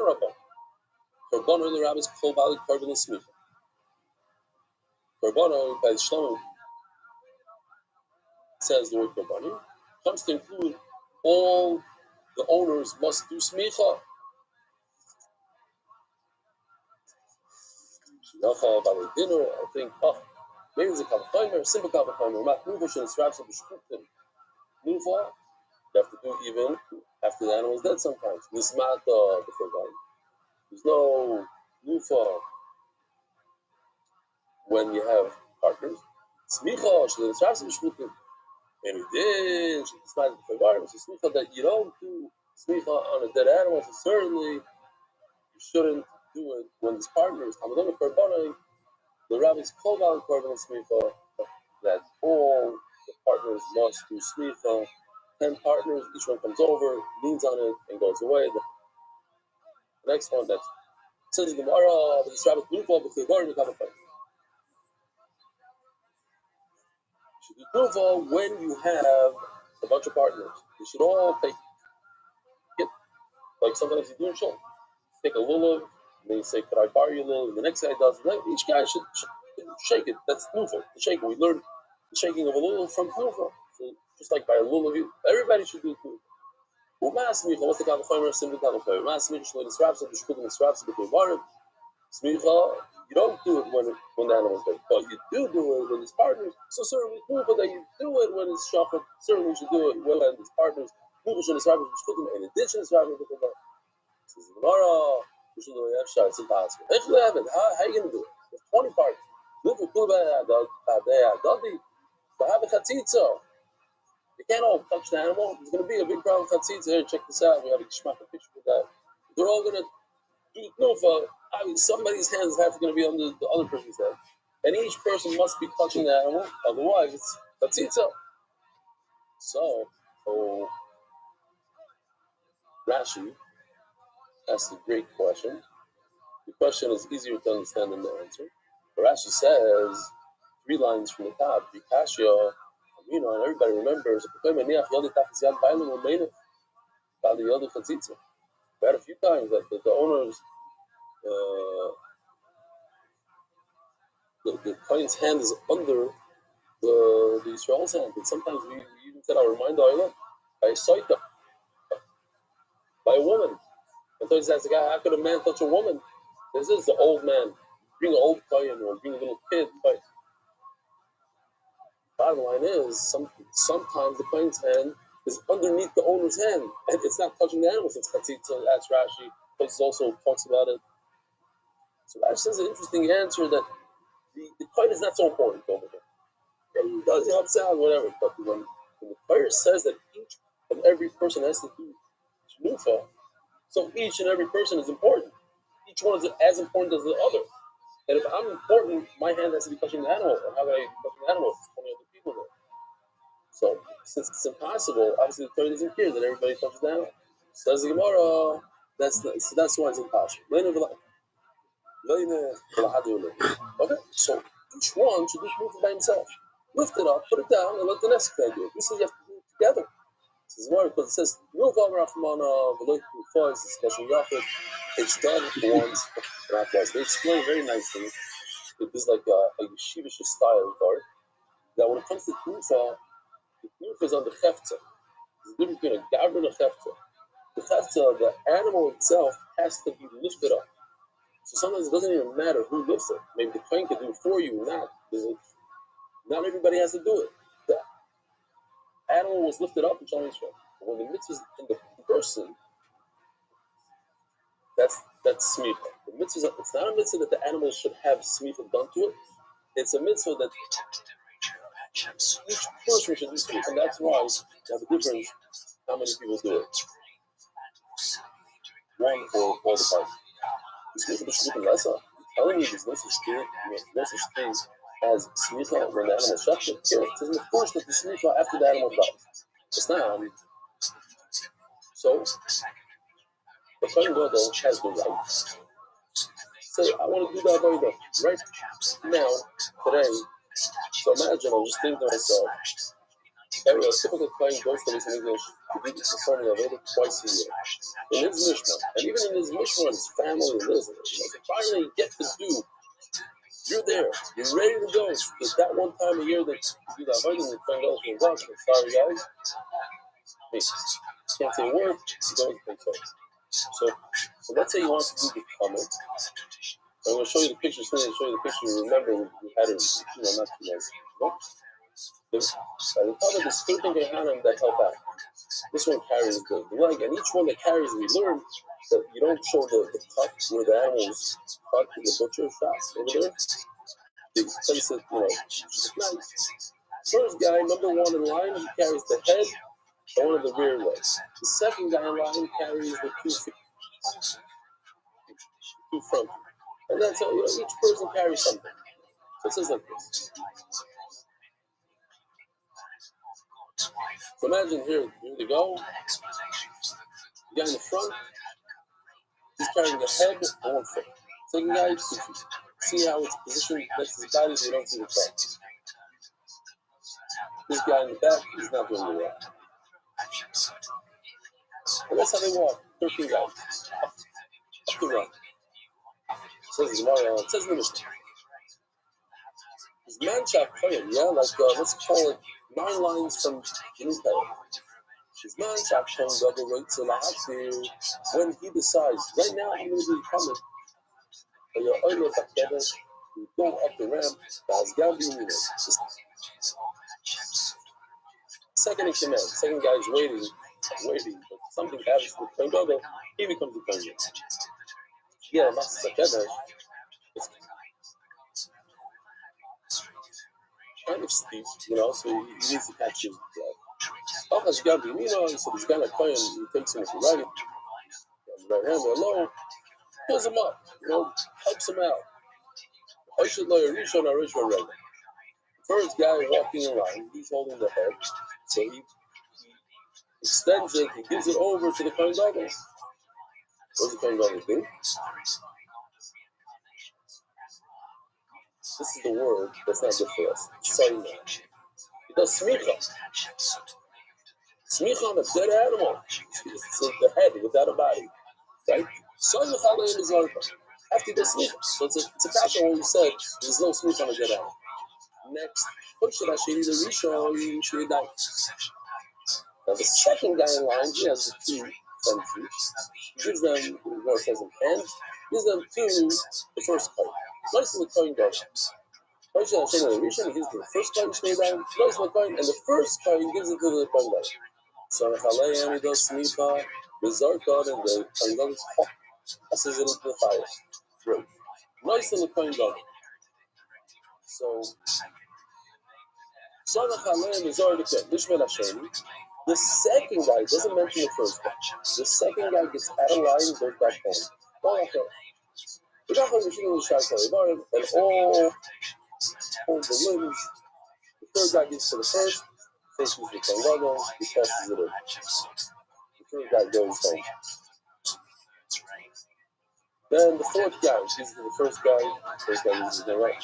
Now why does the first guy say? I saw that someone expecting I forgot what it is. I think it's more of an offering kind of thing.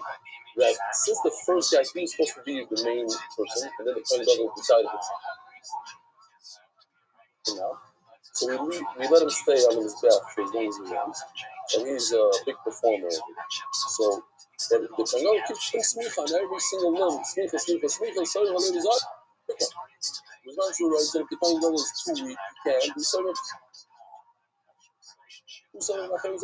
Let somebody else toss it into the fight.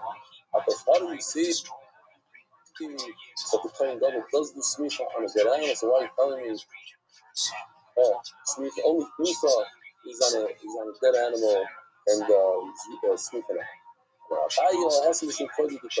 it? It's not really a thing, but we do it just to give honor to the Kohen Gadol. It's not as if, if he did the smicha to begin with, he was involved anyway, he did the smicha. Okay, now it's going to get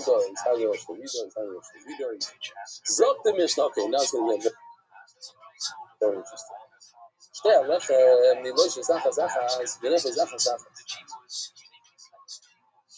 Completely we're done with the menachos and the smicha. We're moving on to how to make the lechem hachana. It's a very interesting shape. It's a very interesting size. The ways both pounds bread, massive bread. How do you do it? What's the procedure? And we're going to see a lot of stuff about the Kalim in the Beis Hamikdash. Very, very interesting stuff. Yeah, I love them. The Loisha is Achazak. Two breads from Shavuot. There you go. Two breads of Shavuot. Those two breads, you have to knead them separately. In other words, it's its own dough. Don't mix up doughs here. Don't pick a very large dough and then divide it. You make one dough for this left, one dough for the second left. The nefas, in the oven, one. You can't put two left. Says that we eat from Shabbos to Shabbos, we put the shofar, the loisha is achas, the nefas, stein. Same procedure as the spare lechem when you make it. Each one is made all by itself. But when you bake it in the oven, you put two in the oven. There's a process.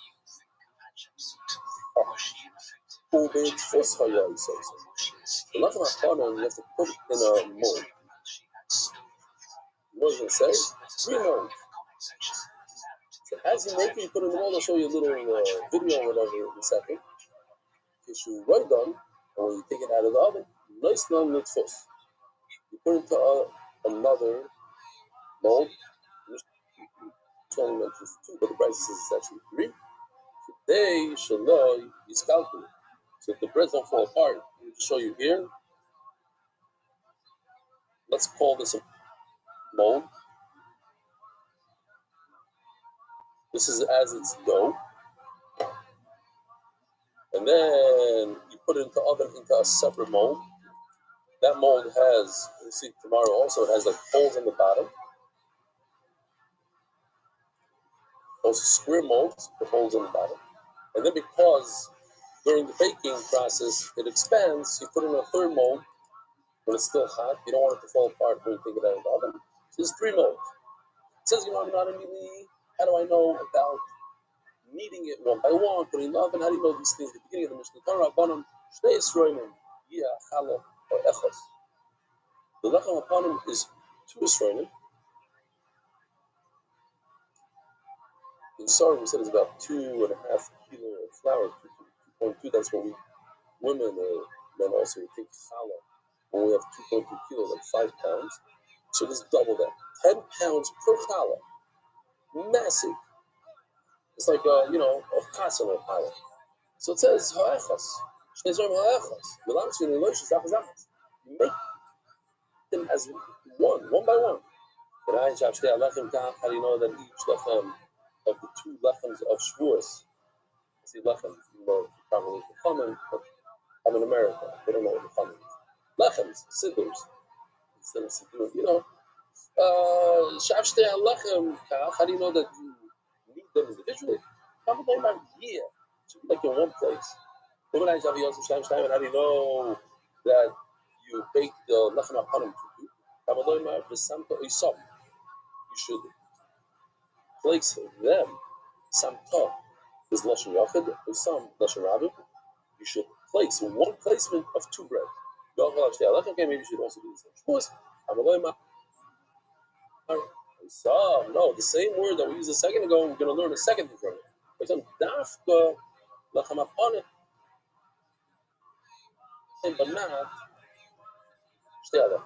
the Gemara, but you can't do that. That's against the rules. The rules are that the rule is they can only learn one concept, one halacha from each word. You can learn 2. Some bikte. You already used it to teach me that the lechem hapanim you take b'samta oisam, 2 breads in one oven. Gemara in samtam. Now b'samta oisam from the fact that the Torah used 2 words instead of 1 word. Shmas minay arte. You learn 2 halachos. Says the Gemara Kol Rabbanon b'samta oisam b'tfus. You should put these breads in a mold. You should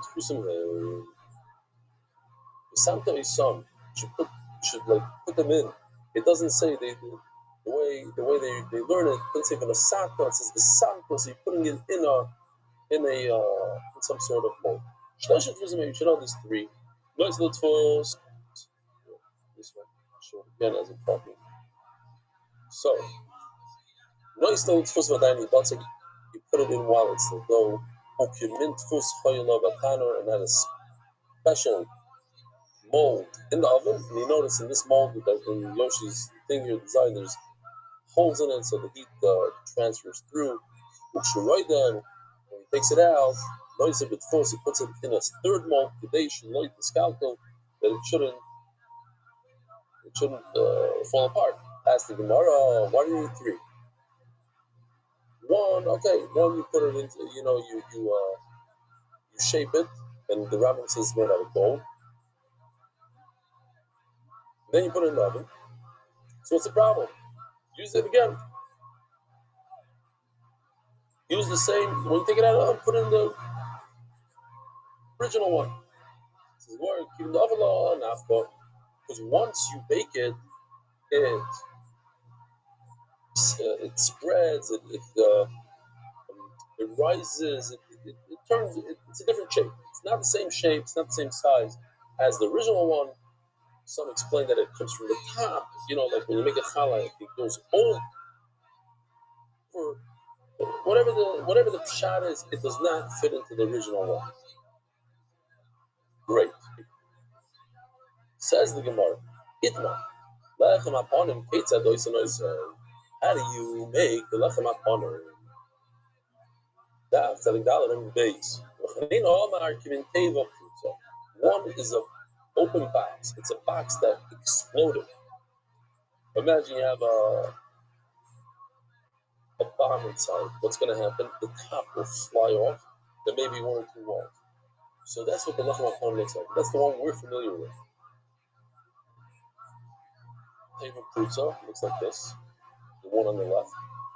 Now that I'm thinking about it, it had a little explosion inside. You know? What? After your kids open up the Afikomen present. Okay, got it. Number 38. Got it. And Sfina Rekedes means like a little boat, a speedboat. Really like a speedboat. So we should remember this for this Amud, because that's basically the Amud. Ask questions on both. How could it be square? How could it be a speedboat? Different questions. Kimin David Brutza. It's a square, like an Amazon box that was open, no top. Virgin Amar. Kimin Sfina Rekedes. Says the Gemara Bishlam, the man don't Kimin David Brutza. I know the Havi Yasva Bezichim. Now, we know that on the Shulchan there are 2 spoonfuls of Levine. So, if the teva, if the bread is flat, so I can put a cup, put whatever I want on the bottom of a flat bread, as so. The problem is, if it's a speedboat, imagine a canoe. Where exactly you're putting a spoon in the canoe? It comes to a point. By the way, Rashi explains the point. It's like a V, and the bottom is like a half an inch wide. It's the size of a finger, the bottom. So there's no shelf for you to put it. It's going to be like, not a good place to put it. So the Gemara answers, take a look at this. We have to actually create a little bit of a shelf in the bread so that the spoon can sit in there. If it's a box, a square, I can put the zichim down on it. If it's like a boat, where exactly the spoon sit. So each bread, there was a little indentation for this for the zichim. For the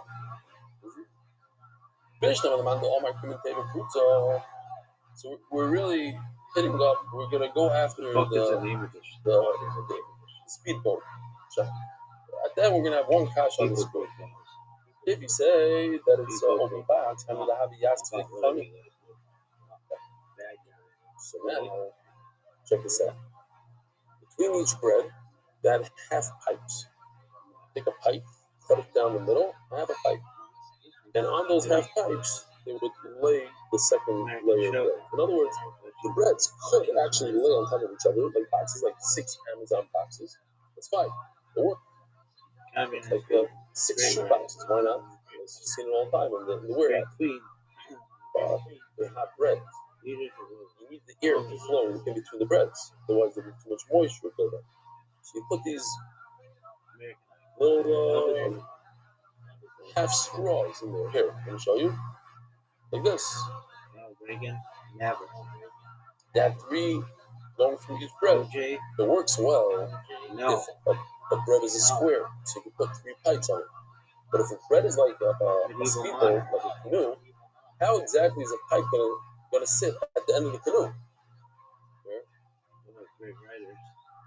Be someone's Yeah.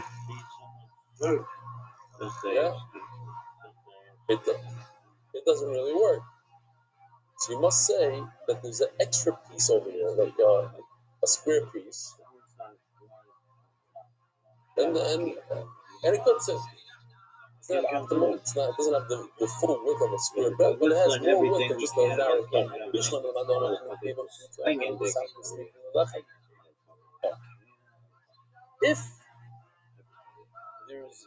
If the bread is flat, so I understand why I need a side post. We'll call them side posts. Sneaker. Let's see if you have a good picture of sneakers. Okay. girl, I'll give you a nuclear weapon and a girl, baby. Showing way wider. Question right here.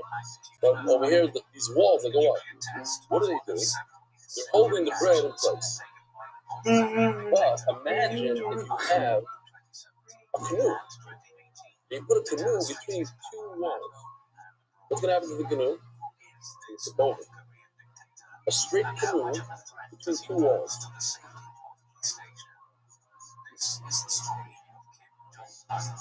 Are the walls going to hold it straight? Not necessarily. It's on a point. The bottom goes like this. Here, I'll show you a picture.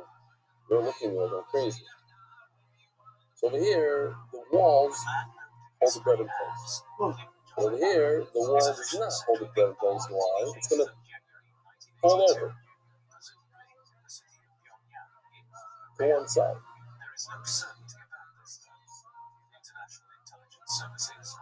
Something like that. It's not. What good do the sneaking do? That's question number one. Also, these sneaking are not really what the Gemara talks about. You have to see what the Gemara says in a second. Okay. But if it's a bow, if it's something sneaking in left hand, how do the sneaking, the side walls, hold up? So the ugly who me agri. Basically, the Gemara is saying that there's like a little, there's like a basket or something. How do you describe it? Here, like this. Take a look now. There's like, yeah, there's like there is an indentation there. It's the shape of a boat. You put the boat in there, so it doesn't shake, it doesn't rock from side to side. Says the Gemara, sorry, Heisha something is sleeping love, and how did the sleeping help the bread at all? So they have a shape to it, like a slab, and the bread set into the slab. You say that the bread is like a bowl. I didn't mean sleeping. I understand why you have these side walls. But if you say that the breads are square, stick along. What exactly walls help square flat boxes that are on top of each other? You're not going anywhere. It's not holding it in place. They're squares. Without a wall, let's see, we did something over here. There's this one right over here.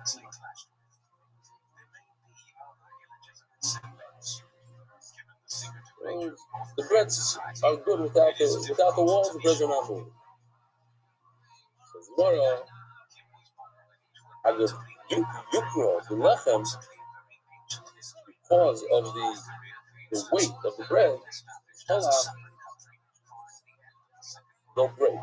So Mela, you need to put the walls. You need to put these. They need to be suspended and not on top of each other. Right? Because the weight of the bread, all the bread, 6 breads on top of each other will crush the bottom one. So this one is hard to explain a little bit without pictures. I'll try to do my best. If this is the sniff is like an L shape, and this sits on the table. Okay? So where does the bread go? Bread can't go on the L shape. Bread has to be directly on the table. How is the L shape going to fit on the bread? You can't.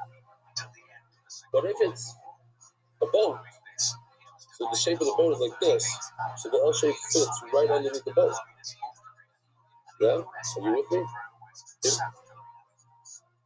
If this point is the point of the boat, so this part is on the table, and the L bracket fits right underneath the table strip.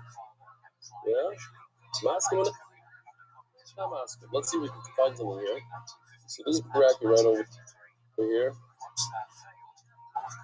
it's not so good. It's like elevated, but okay. It's not the bread is still touching the table. Here, here's the point of the bread is on the table. And then the bread has a pocket. So the bread is not disturbing this L bracket. But if you have flat bread that has to be in this area, how exactly is this going to sit? How is this going to work? some extra pieces over here. Let's see. Let's see how we did it over here. Okay, you can't really see. But, says the Gemara, the answer is that there's no L bracket. That's the Shita. The Shita is going to be that they're just directly on the floor. The Sneakim are just on the floor. They're not under a bread. They're just on the floor. They're on the ground. Yes, we're on the ground. Don't worry about it. Our mom is doing everything. You're right. If you hold that the bread is like a boat shape, so then the sneakim are on the table because it doesn't really interfere with the bread. The bread has a point. It's a V. The Divrei Omer in Teva Frucha, there's a man that says that it's a box, it's square, sneakim are gavikar. We must say that the sneakim are not laying on the table because there's no room for them. There's a bread on the table. Sure. Oh.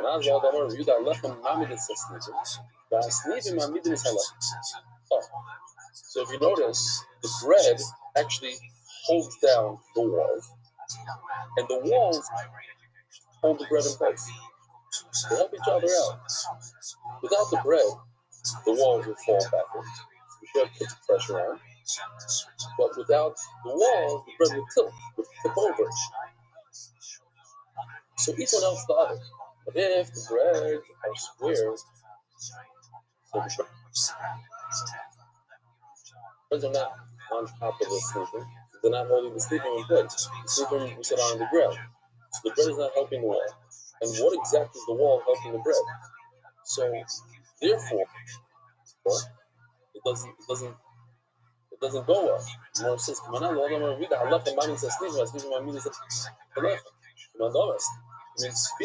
that makes a lot more sense that manoma is going to have to go, that the bread is more of a dancing boat. It's a boat shape, and it helps the sleeping help it.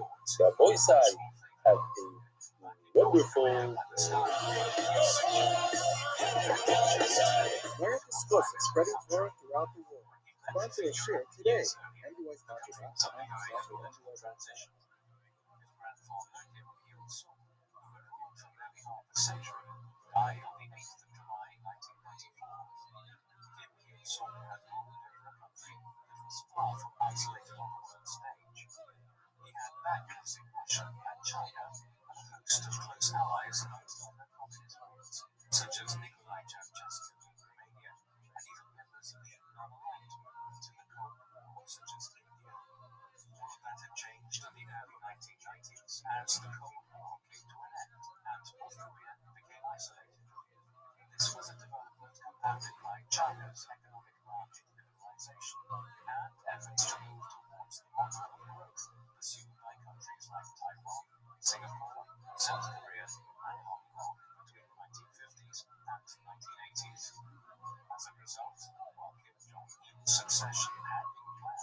Good morning, Rabbi Sai.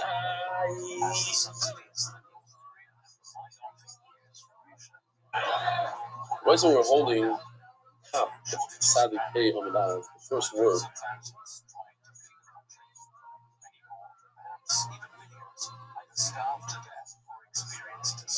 And we're discussing a very interesting, to me it's super interesting, that whether or not the Lechem HaKanim was shaped as square or like a speedboat. A speedboat. We had a few these Iranian speedboats, fast boats.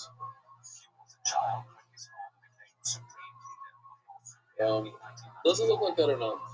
Says the Gemara, I have a question. If you tell me, do you reveal and say that it looks like a speedboat, That is the difference of these words. Min kaver soil batani. So just to repeat this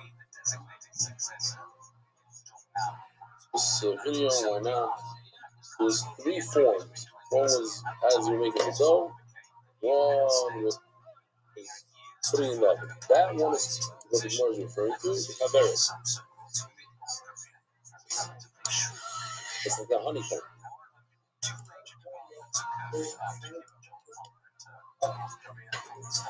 Isis holds that. The comb is in the inside.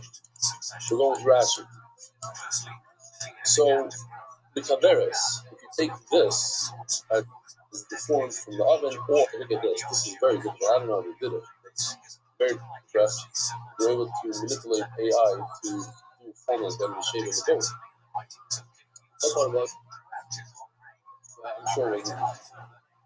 But it says in the Furush that this form was like a basket, like a kaveris or a honeycomb or something.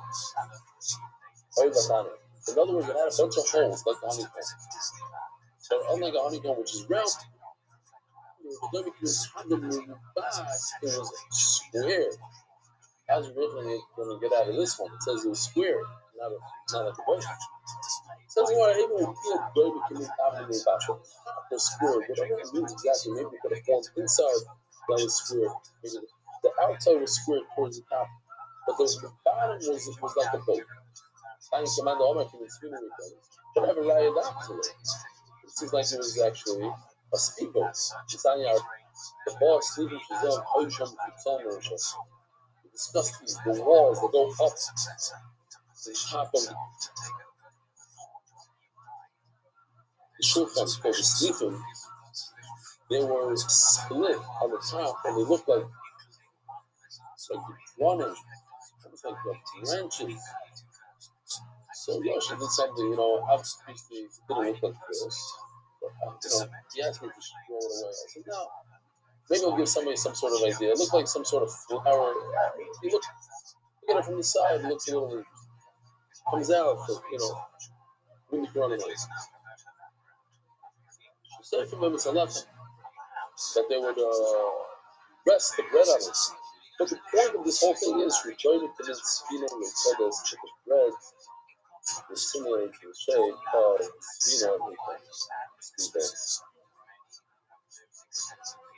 Okay. Now we have a bit of a soup video. It's a completely different topic. It's not even the whole Amr, but a very, very interesting question. Let me show you this video. Phenomenal video.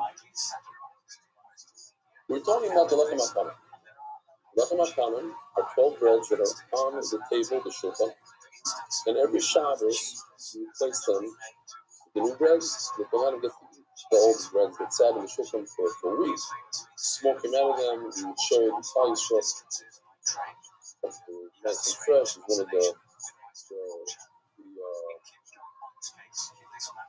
It's one of the Nisim. I want to show you this video. Beautiful video, but also the Gemara's question is based on this video. In other words, when Klal Yisrael travels through the desert, so for 40 years, when they're traveling, how do you do the bread? The bread used to travel. The bread was surrounded by a mishkan. The mishkan, like a Beis Hamikdash, a portable Beis Hamikdash. You see on the screen here, the sunbed, those walls. That's the Beis Hamikdash. Now the bread is inside the Beis Hamikdash. Now you pick up the walls, you fold everything, remove.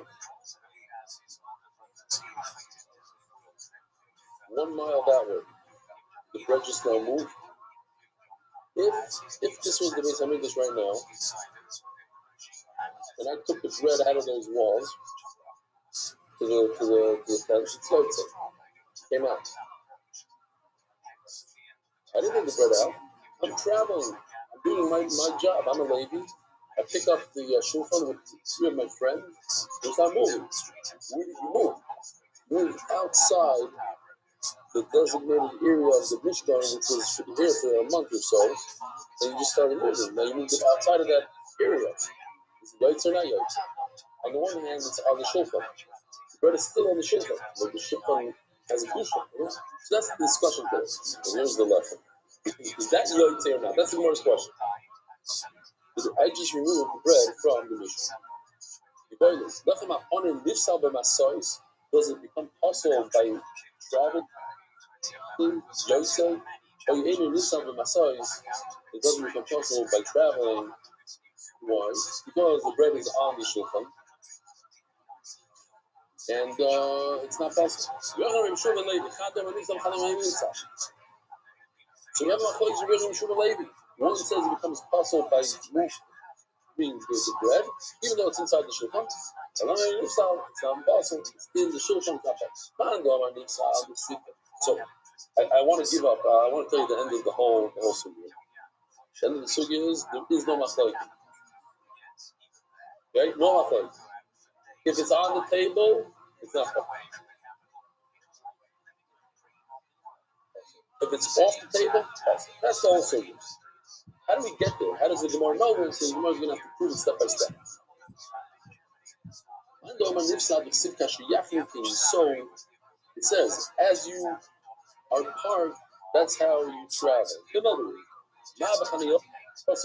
words, obviously when you park and you take the bread outside of the mishkan, that's yotzim. So too, when you're traveling, look, as soon as you travel, you're outside of the Makom Mishkan. The Mishkan was right over here. You just moved out of there. It's yotzim. The other man on the home, you see, we left him at home all over the year. This is tremendous that the Gemara is going to say this is too strong. It's not like a flimsy drasha. This is so strong, this drasha, you can't get out of this drasha. You know what? It says, V'lechem ha'kamid olav year. The kedusha is going to remain on this lechem kamid all the time. Lechem ha'kamid olav year. The kedusha is instant. Now we're going to do the classes. What's he going to do with this class? What's he going to do with this class? The Mamon says that it doesn't become possible to Shabbat is being so. It seems like traveling is like parking. So when you park, you can take it out. So when you travel, you can't take it out, but you just took it out. It should be possible. This is a good thing. No, you don't understand. It's not respect.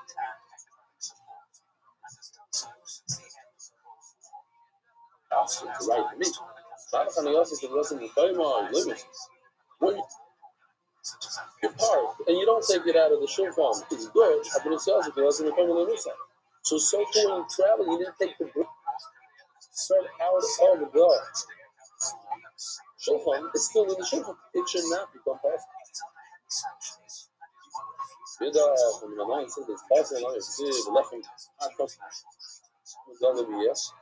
Oops, checkmate. What are you going to do? It says that the bread is going to have the dusha of the time. It's not going to be possible. It's coming out of the year. Yeah, we always say the lashon year is the yasi year. It's as is. It had a dusha, it remains covered. So we're starting to get to where we need to get. That what? Says Ravini, everybody agrees that if it's on the table, there's no salt. It remains covered. I don't care how far you take it away from the original makom of the Mishkan. Take it 25 miles away from the original spot. It's still covered. Why? Because it's on the table. It's on the shoulder. What does this mean? Just as pshat, put it in, write it in your Gemara. Mesulat means, first of all, it means it's off the table. But better than that, it means that you took it off the table because it's Shabbos. It became Shabbos. And every Shabbos, from Shabbos time, you take it off the table. Now, you have a question that develops here. You took the bread out to eat. All of a sudden, Akash Baruch comes and says, let's go.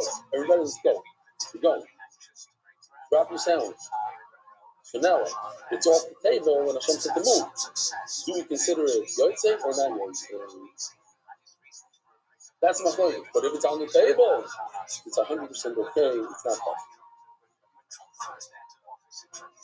Then what's the shaila? Man, the one said the sika she African so man can listen to the same thing like we had before twice. That the parking is like travel.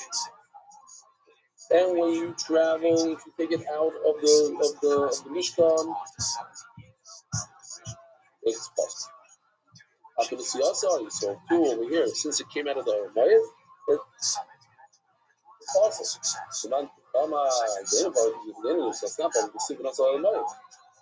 Kishan Asa, so Mayat, here it is. I don't care, whatever Mayat it is, even if it's traveling, it's considered a Mayat. Now, this is interesting because now we expanded. So all of a sudden now, as you're traveling, this could be a good marshal for dollars. Because dollars is an expansion of Kedusha. Have a vision. Nasa oil moidu. But the machlan of Via is like the oil moidu. Before it was restricted to the oil moidu. Now it expands to the whole machlan of Via. All blue here. Before, very nice. Before it was only where it says and red. Now it's to the entire blue. As we're traveling, the whole blue, and we travel, as we can see in a second, we travel in a certain formation. That formation of blue is the Kedusha of the Oil Ma'at. It doesn't say, it says V'nosah that it travels and it remains Oil Ma'at. That's the Gemara. Big of Nami, you can see it, because she happened. So, what's he going to do? If he already learns that as you're traveling, Kedusha, no, sorry, not that. So it should be possible with Yotze. Hashiyachim so, and he went out. They went out of the Arbayt. It should be possible. No, like we said before,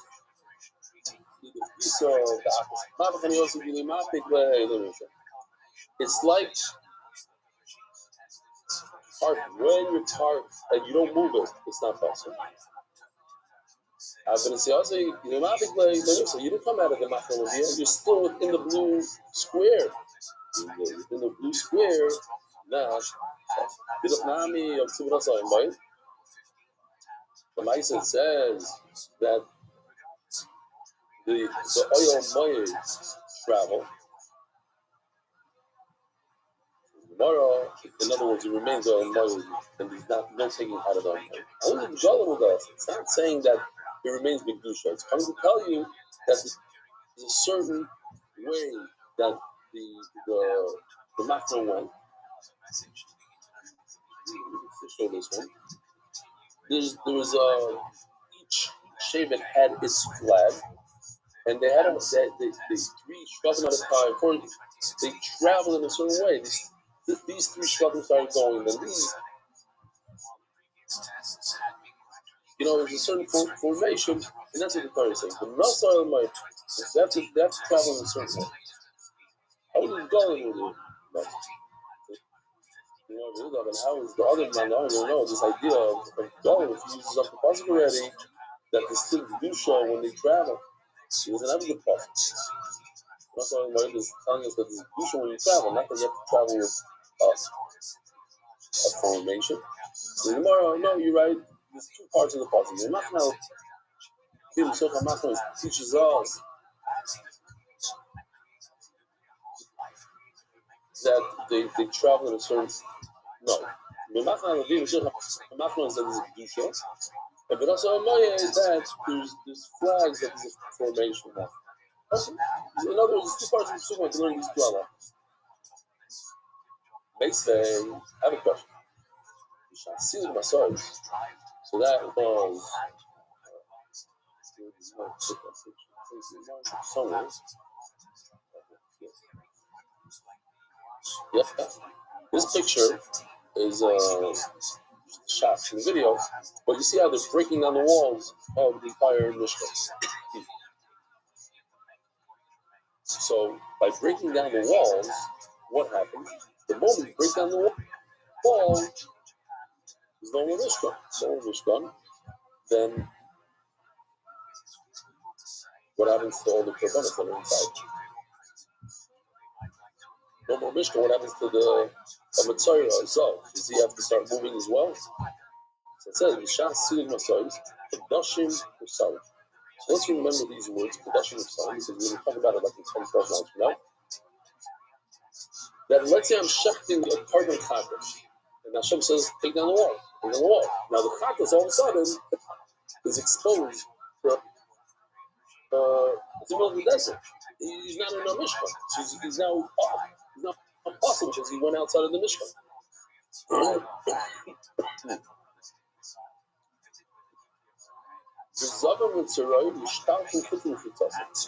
They must leave.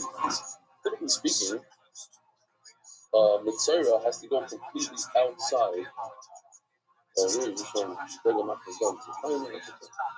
But then speaking, Mitzvah goes outside of all the machmas. He's on the desert floor. He's on the with sand, and a zav has to leave the glue. He's going to the glue. So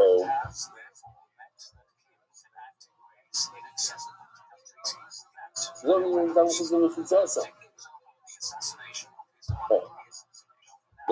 the Machal and Yisrael still have Kedusha. So they have to leave it. The Kedusha from the Machal Shkina leaves, but the Kedusha of Levia and Yisrael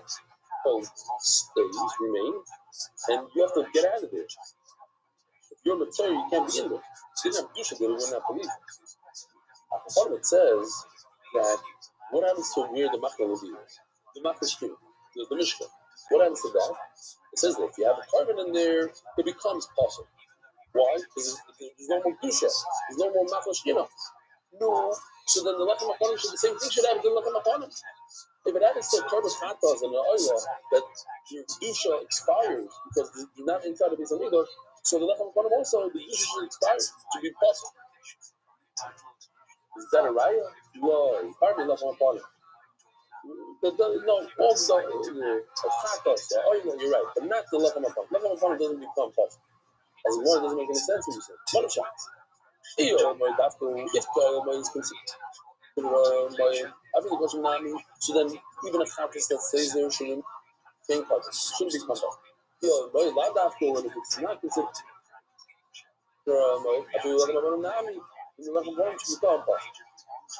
Mar says at the end of the day, you know what, I give it. There is no machlokes El Yosef Rabban Amar Maro Rabban Mesuda. Maro Rabban Mesuda. There's no machlokes. In other words, the Mando Omar that says the bread is possible because it's off the table. Somebody removed this to eat. So it became possible. But if it's on the table, it's not machlokes. That's the bottom line of this video.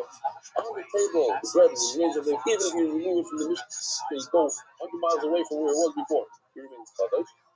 So if it's off the table and you remove the Mishnah, it becomes possible. Finish. How about it? You know, you see with my soul the Laila. Did Klal Yisrael travel during the night? Oh, I have a right to travel during the night. Why? But I could start. I not travel, but Hashem says, let's go. You go, even if it's 3 in the morning. Go.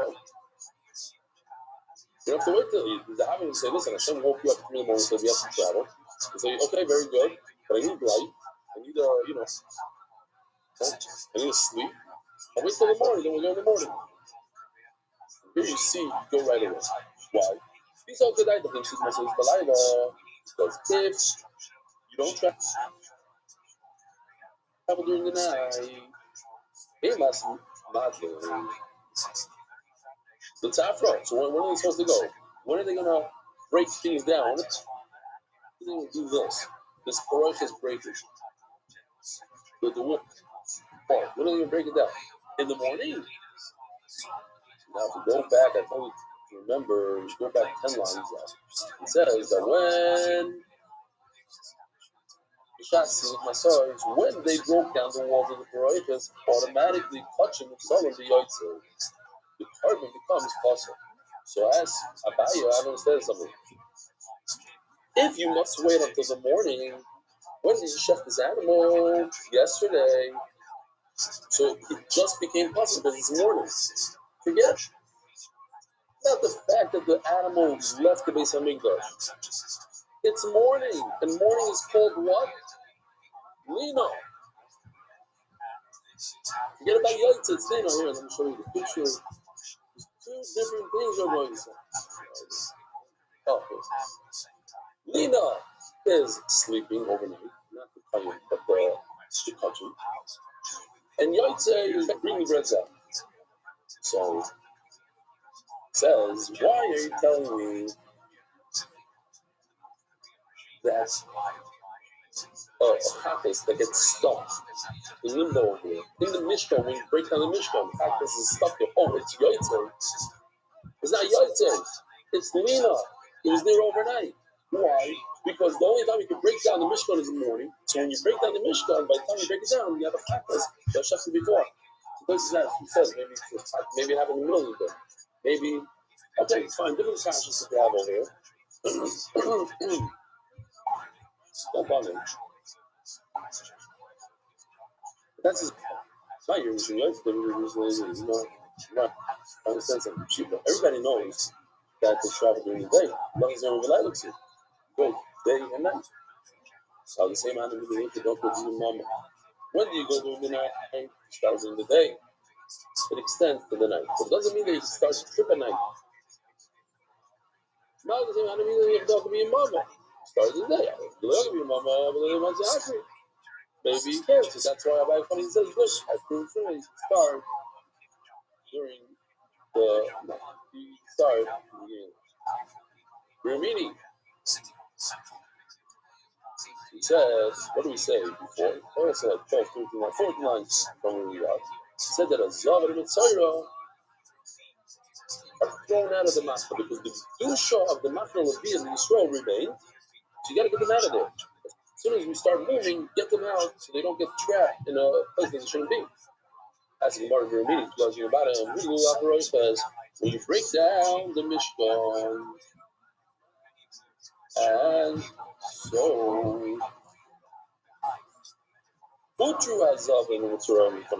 they're permitted to go in, even into the holies of the holy over there, even to the Machna Shechina they can go in. So certainly they go into the Machna Levi or Machna Yisrael. Why are you telling me they have to chase out the Zav and the Messiah? Rav actually Kasha or Rebelezer, but Rebelezer is going to see on days in a second. He owes his mutter for the Messiah to go in there. And Ramon said so.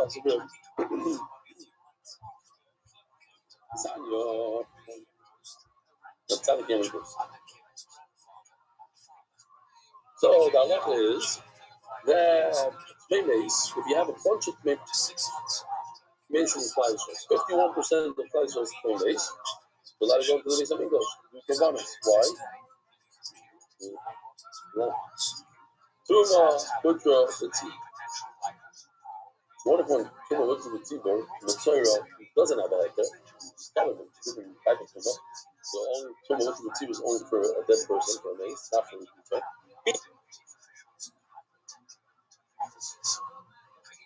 He's going to push himself in with everybody else, and is he chayav first that he should be watered in that? It says over here, Yachad doesn't do that in Israel, because it's not going to Pesach, how does it come? You have a called Pesach, that's going to be Tzibur.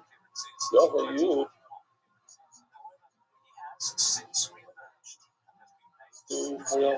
I think that is chayav first for pushing himself in. I'm going to be shocked, and I'm not going to put you up, things up. But Shosh Tmei, Mason Shtafen, some of the Rebbe Shtafen. If the Tmei Mason has to leave, the Mitzvah has to leave. It doesn't literally mean leave. The Mitzvah always has to leave. No exception to the rule. Which means, if the Tmei Mason doesn't have to leave, this Mitzvah doesn't get chorus. That's what it means. You don't have to send him away. He doesn't get chorus. In other words, you treat him lighter. Now, since we see that we treat a Mitzvah lighter on Pesach, so what? If there's a situation where you let people that just came from a funeral with Why? Because it's 200% of Israel. They all just went to Rabbi said, I understand it's no clear. All Klal Yisrael goes to God's funeral. So they all coming. They all went within 4 hours of the day. Coming. You like to go to the Samigdash. So now you're being more lenient with them. So you say, listen, we're not going to give any part. We're not going to drive crazy. So you see that we're treating with leniency. So boom. When we knock down the Roishas with the Mishkan, and we say that if playmates can go inside the Mokum Hashchina, they're going to be lenient with the Mitzvah. That's why it's goes according to Rebbe Lezer. This is Rebbe Lezer that says we're lenient. We're lenient with them also comes to the breaking down of the Mishkan, we're lenient with the Mitzvah. Everybody is Mishtafim, and so it's sorry Mishtafim. Akash Lechem, Akash Lechem Achonim, the Shosim, Arichasim, the Chutz, the Yosim, the Filim. We have a three-way machlokes. Very, very simple. One man always says you need with a K, you need the breadth head of the lechem achonim and the shei lechem, and you bake it even outside of the azara, baking it outside of the azara. The other man always says no, kneading and baking only inside the azara, and then you have the middle man always. What does the middle man always say? 1 and 1. Lisha on the outside, baking on the inside. So, that's the first sheet, the middle sheet. In other words, 1 and 1. So, to knead it, it could be even outside the outside. But to bake it, baking only inside the outside. The Einon, Doikas and Shabbos, he holds, you do not push off Shabbos for baking. As you will see, pushing off Shabbos has to do whether or not it has Kedusha. If you have Kedusha while you, that's what the big value is. You missed the big value thing already? That's coming up. Okay. It's coming up at the end of the mission. If baking the challah, the bread, gives it Kedusha, then you cannot bake it on Fridays because the big possibility by the time the bread gets to Shabbos, it had to go through a night, and night is no good, it's stuffed overnight. But if it doesn't give it any Kedusha, so then you could bake it on Friday. Maybe you go in there. All my saying is not true. You have to knead the dough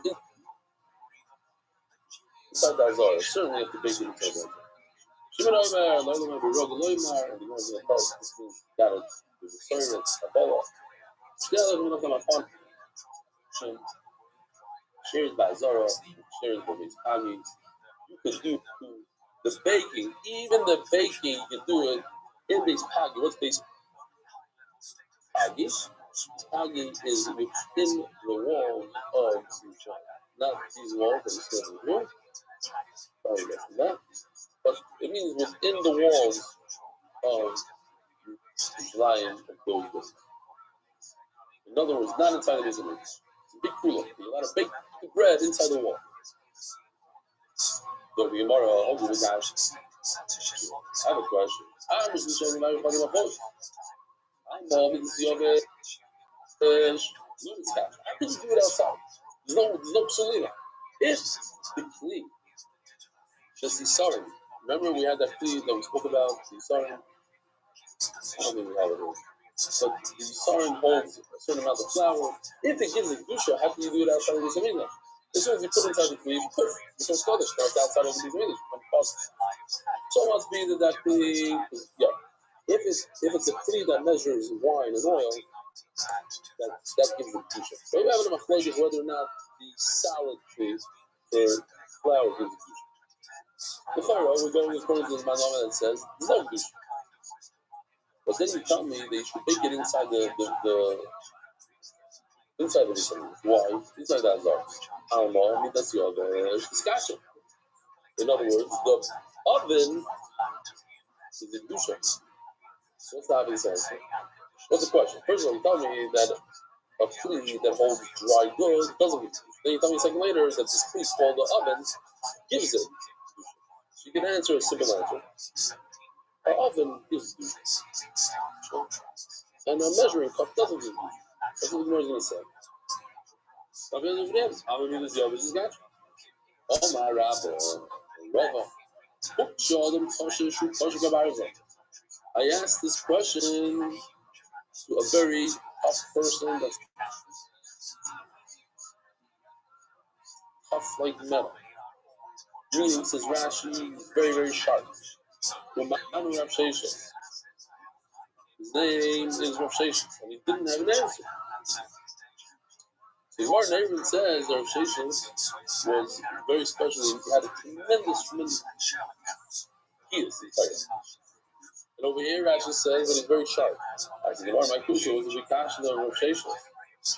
Dilma, or the answer is Dilma, Yisar, and Vikash. You're right. The measuring cup doesn't give kusha. Kind of vikash, but the oven, even though it's for dry goods, it gives kusha. How much scoring question? Where do you bake the bread? Inside the minyan. Inside the azara. Why are you doing it inside? Because the oven gives you dusha. If you did it outside, it would be kadosh and it would be possible to be yaitza. But it doesn't shop. And doesn't push off shops. Why? That's the Lina. You got a big problem. If you cannot bake on Shabbos and the oven gives you kedusha, so now the bread is a day old. If the bread is a day old, it becomes possible because it's left overnight. When did you make the bread? On Erev Shabbos, on Friday. You can't do it on Shabbos because it doesn't push off Shabbos. You have to do it on Friday. And if it gives it kedusha like you told me it gives it kedusha, then it should become possible. What on this is Rava? Maybe we got first Rava over there, Rava over here. I don't know. Over here, we ask Rav Sheshes this question. Sharp one, very sharp person. Romano Rav Sheshes. And he didn't have one to answer. Rav Ashi. Let me take a stab at this, he says. My kushya, but it doesn't sound like this. It's my kushya. I don't understand the kasha with that. Little my bit from the spirit, the mocking is reason. To me, it seems almost like a type, but he says like my kushya. What does it mean that that you bake the bread inside the azar? No, you bake the bread outside. So why is it different? The mocking is reason. These are people that work inside. They're very, very careful that it shouldn't become chametz. You gotta be careful not to make it chametz. If all the Rav Ashis and sometimes the very so he was off. Why? Makes no sense. What are you're careful about chametz? So think about it. In a matzah bakery, you're gonna do half the line with very, very supermarket. From here, you're brisket. From here, we don't care at all. Makes no sense. If you have to care from the moment the dough is mixed. The oven. You can't say, oh, I'm only careful over here. Photoshop, yeah, for these reasons. It's by the baking, we're going to start a job. Yeah, for these reasons, these are very reasons. Photoshop. Then you have to be very careful when you bake it. You have to be very careful when you're kneading it. You need to vary for every reason, and if you don't need to be careful when you're making the dough, I feel now you don't need to be careful when you're baking it. Color, Rashi, Bruce, you don't like your Rashi. Says the Really, the Mishnah review the Omer Kama saying flames. Machlokes review the Rishon. Review says kneading dough and baking dough must be done inside the Azara. The Shin argues says they both could be outside the Azara. Gemara, Rebbe Omar, Rebbe Abo, by Kahana, Shmaka Maisa. It's a famous story, but the outcome was terrible. David HaMelech was running away from Shaul, and he didn't have any food. He was collapsing. And he got to Noiv here after Hanan. You know that the Mishkan was in Noiv, and then afterwards in Givon, and here's the reason. Noiv was the city of Hanan. He got there, and he told them, Shaul told me to come here, take some bread. He spoke to Achimelech, give me some food, give me some bread.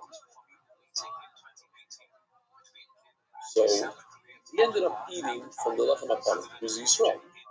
How was he eating from the Lechem HaPanim? So he tells them, in the Zerach Chayil, something here is weekdayish. Even though his bread is going to become punished with the food. What does it mean? That's the machlokes. Rabbi Yehuda Sava b'chalash k'chinu d'ka'afulay. Rabbi Yehuda says he found them. He came there on a weekend. He came there, let's say, on a Friday. You're baking this on a Friday. I don't understand. It's going to become kadosh in the oven. We put it in the oven, it becomes kadosh. And if it becomes kadosh on Friday, you don't have bread for Shabbos Kodesh. It's already possible. It's over there. Right. Rabbi Shimon says, Rabbi Shimon argues, no. David HaMelech showed up on a Shabbos. What are you doing here? Shouldn't you do this on a Friday? Why are you doing this on a Shabbos? Why are you baking on a Shabbos? Read the Tanakh Mekadesh. If the oven gave it Zusha, I understand why you don't bake it on Friday because it would become possible, because it was overnight and it's possible enough. But the oven doesn't give it Zusha. What gives it Zusha? Shulchan in the Mekadesh. So bake it on Friday and don't put it onto the Shulchan until Shabbos. And only then the clock starts ticking. What? So Rav found them baking bread, but it says unfortunately possible, but even like he gave him bread that's Kaddish. They didn't have any other bread. Upon him, they only had the bread that came off of the table. Now the bread that came off the table, the shulchan, is a week old. So what do you mean he found him baking bread? Derek called the farmer. What do you mean that he could say? This is what he meant. They told David HaMelech, there's only this bread that was taken off the table of the shulchan in front of the shulchan. So he tells them, this bread that comes off the table, there's no mehila. If a kohen eats this bread, he's allowed to eat the bread. So once the kohen is allowed to eat the bread, so there's no mehila. It's not considered touching anymore. It has a lesser dusha. And the mehila wouldn't be such a big issur for a Yisrael to eat this bread because it's not doing a mehila. It's also, but not as strong. But even if it's the most holy of holy, it's supposed to go on the shulchan. Give it to him in third person. No, give it to me to eat. He's saying about himself. Sabanas the fascist. Says Rashi over here. Shachazar Bulmus. He had a disease called Bulmus. It's not if somebody has Bulmus, in other words, he's starving. He will say, actually, all right, until his eyes light up, I think they would cure him, even on Yom Kippur. We see him in Tzidkis Yudah. Review the Reb Shimon Gemara. So he says the Gemara is only machlokes in what happened traditionally, what the tradition was, what the Messiah is. Like Nami, in other words, is the oven with Kaddish, the bread, or not? That's the Shiloh. That's the machlokes. What do you mean everyone? What is he used to saying this? The wall, the Shimon said that you should say this. There's no kedusha. You're allowed to make the bread inside the Zohar. You're allowed to make it outside of that Zohar. In other words, that's the tradition. That's what it means. So that's the machlokes, whether or not the oven gives kedusha or not. I'll see you next Yisrael from the Mitzvah Bezdin. Have a wonderful. Merit the Zchus of spreading Torah throughout the world. Sponsor a share today. MDYsponsor.com and sponsor at MDY.com.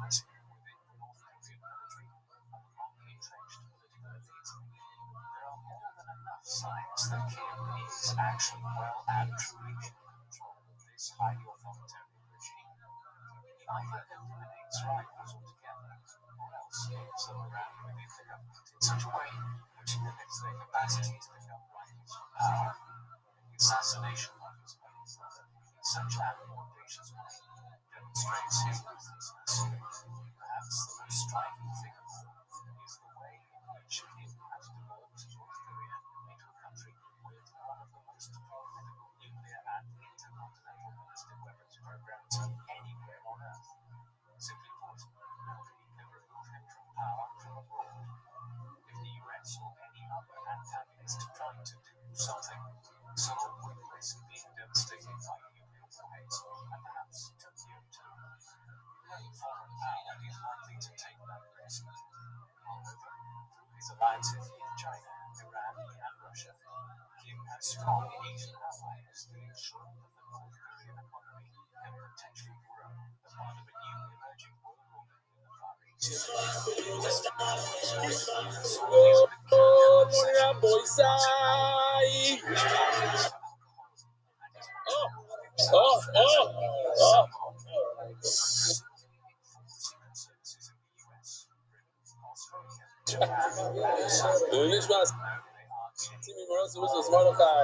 We're holding the Tzadik Bava out by the Mishnah. Says the Mishnah, Chavite Koyin Gadol. You have these breads that a Koyin Gadol brings every single day. 6 in the morning, 6 in the evening. The way it works is that he would bring flour from his home, as in, I don't know, my button's not working. A larger kli, and he saw it, and then he would divide it in half with a smaller kli. If I were to ask you right now, is there a difference between the larger kli and the smaller kli in terms of kedusha? You guys probably wouldn't know, wouldn't remember. So the Mishnah actually tells us. So, what we're going to see here is as follows.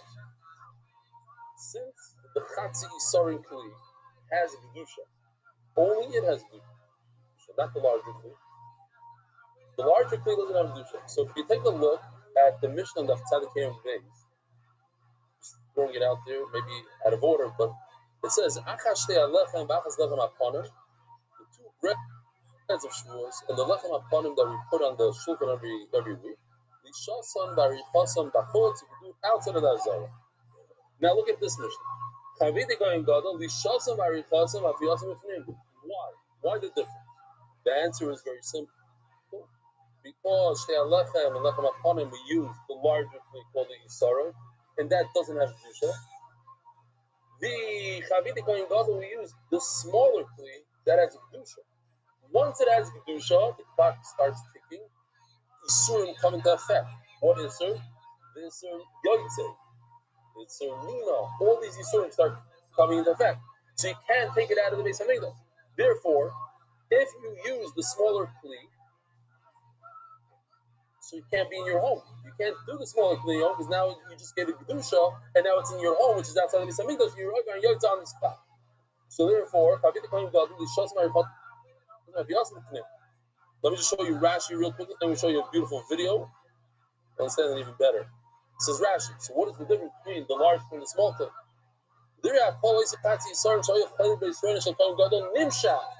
That is the one that's Mashiach from Moshe Rabbeinu, put the oil, made it kadosh. So why did they do the same thing for the large one? They should call other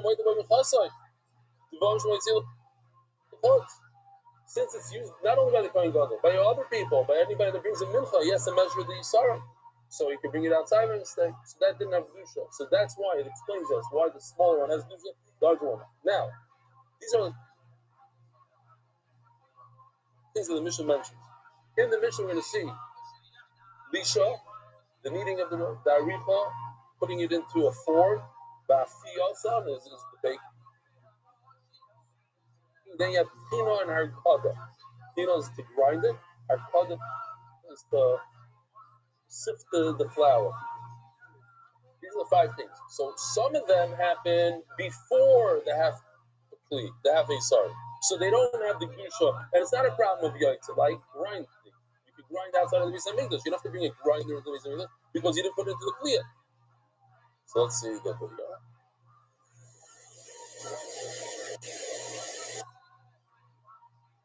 On Christmas Eve, 1991, since 1948, Kim Il-sung. This was Michael's death, a very sensational crisis on the giant.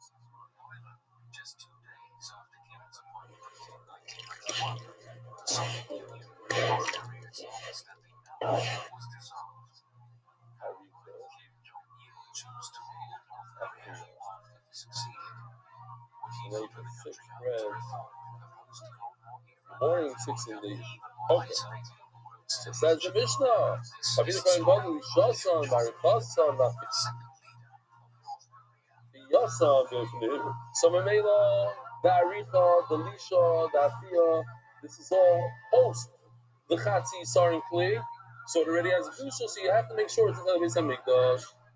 V'doifos is a Shabbos. So again, and why yesterday's daf? Shtei Alechem and Lechem Aponim, the Aricha from the Lisha to be outside, he's using the larger Kli. Great. V'doifos is a Shabbos, it pushes off Shabbos. You can do all the stuff on Shabbos. Kinasam Barfadasam.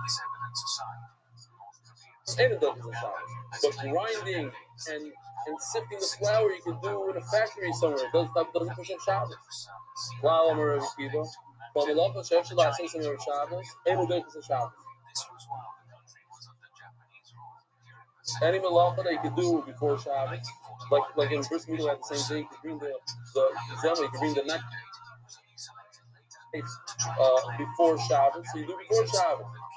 And it doesn't Shabbos. You can't push up Shabbos because you have to allow says there Shabbos. But anything that you can't do before Shabbos, look at Shabbos.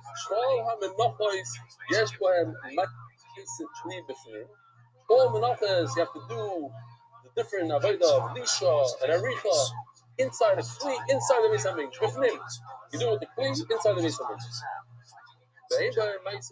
You don't do these things outside of the Beis Hamikdash. The lisha, the aricha, the kneading, the forming of the bread. Stay alechem, 2 bread, arko, shiva tzachim. Okay, so a tefach, not like between Chayimon and Chazanish, is a tefach like 4 inches or 3 inches, 8 centimeters or 10 centimeters. I forgot, I put my tape measure, my American one. I forgot to bring it. I have the Israeli one, 10 centimeters. This 10 centimeters, like 4 inches. So we're going to go, let's say, with this Chazanish, 10. So 70. 7, it says 7 tefachim, right? Shiva tefachim, like this. And Rokko are both tefachim. It's a suitcase, basically. It's the size of a suitcase. The problem is, here, we're going to get the problem with the suitcase.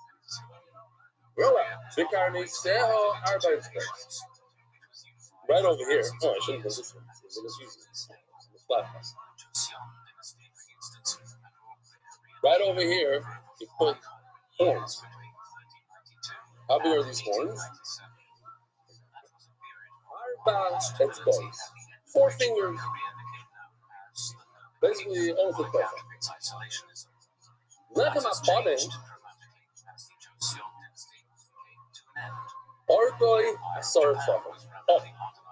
So lechem aponim is almost a meter according to Chazanish. So now, the work that Murray's like, I'll tell you why. Check this out. So this is the suitcase, right? Not a problem. You get here, I need another 30, right? Here we go. Another 30. Here we go, another 30. Murray, that's how much. Imagine this. You're looking up on it this big, this wide, with the same unbelievable. Nobody is over here to see our boys. Looking up on him, Marty, I saw 12 and Berachah Chamisha Tishbachim. Now, we have to remember this. We're going to talk about this. It's easy numbers, 5 by 10. It's double as long as it is wide. It's 10 tefachim long, according to Chazanish, a full meter, and 5 tefachim, a half a meter in wide. Now, if we pause here, the shulchan is exactly that measurement, 5 by 10. So that means the bread fit exactly on the table. But the problem is there's 2 stacks of bread. So what do? How do 2 stacks of bread fit? If the whole bread takes up the whole entire table, it's 5 by 10. It's keren shevet boys. 1 3/4 tefachim, massive keren, big corners.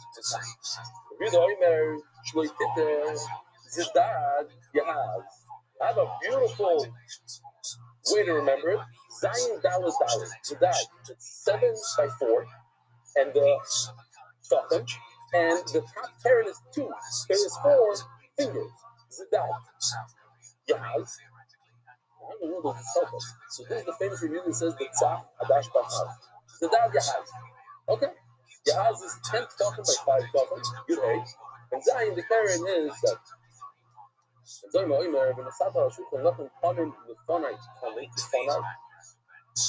does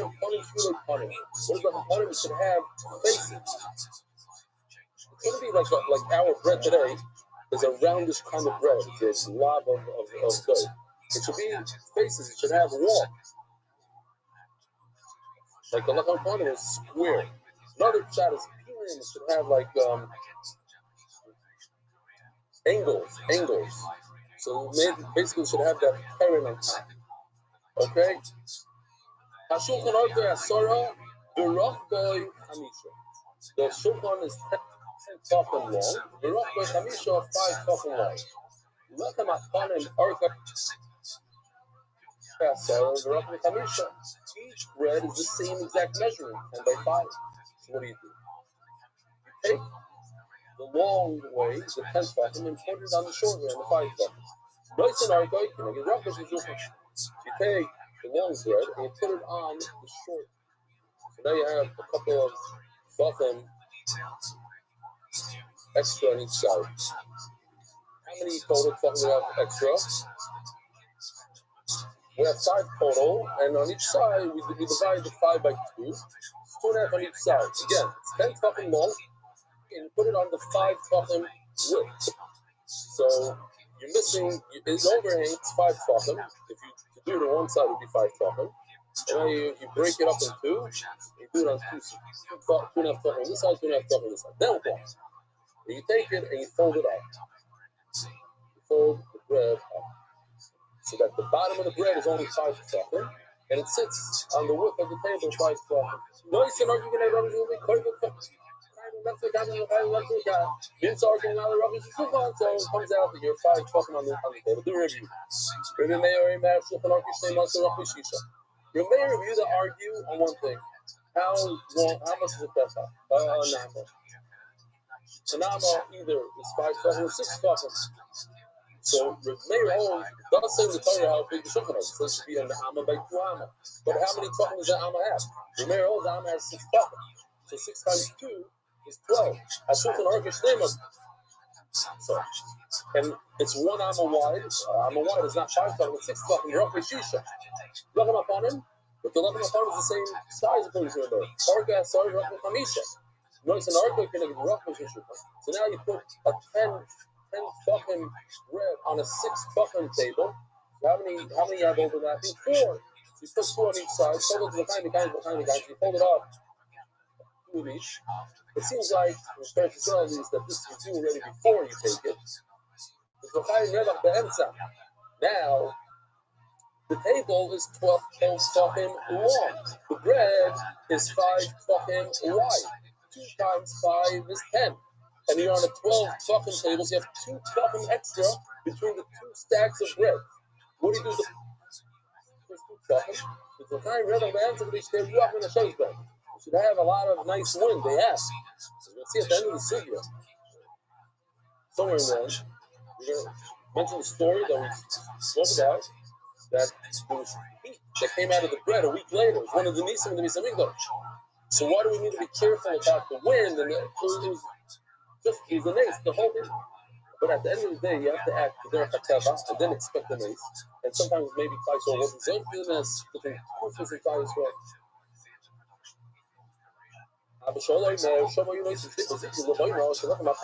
Not true, as we had many times. Here, the two spoons of the were in between the bread and the bottom. That's why I need to talk, not for the ear. It says al. You should put the lavoina al on top of. But all of not the menashe. You're going to take the word al literally, so then Ephraim is going to be under menashe. The menashe is going to be sitting on top of it. It means, what does it mean? It means that they're going to be living next to, not on top of. So over here also, the lavoina is next to, not on top of. So these sleeping we spoke about the other day, it looks something, if I can find it. Sleeping, these walls, according to one sheet, were wide walls, there were 4 of them, 2 for each stack of breads, and they kind of held the breads in place. So you see, because of all you Sham, the Ptolemy or Shem, their heads split, so you saw them behind, and they would put on them Shnayim, so the Shnayim says that each stack of bread got 2. The Esher was more cunning. They had 28 pipes, and they were cut in half.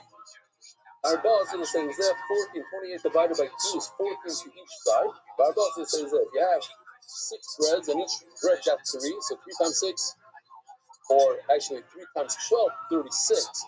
But there's only 28 because the top ones didn't get, and we'll see that in the Gemara. But anyways, here the Kana, he's putting in a Kana, it's not 100% accurate, it's more AI because it seems like the Kana is longer, it's already in place and it's already sticking out. But get the idea.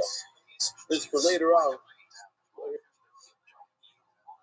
Here, for this part, they see the Kana the Lady Pilas and they for the Shabbos. To do what he's doing in this picture, to put these Kana in place, you cannot do on Shabbos because that's opinion, and to take them out would be stira.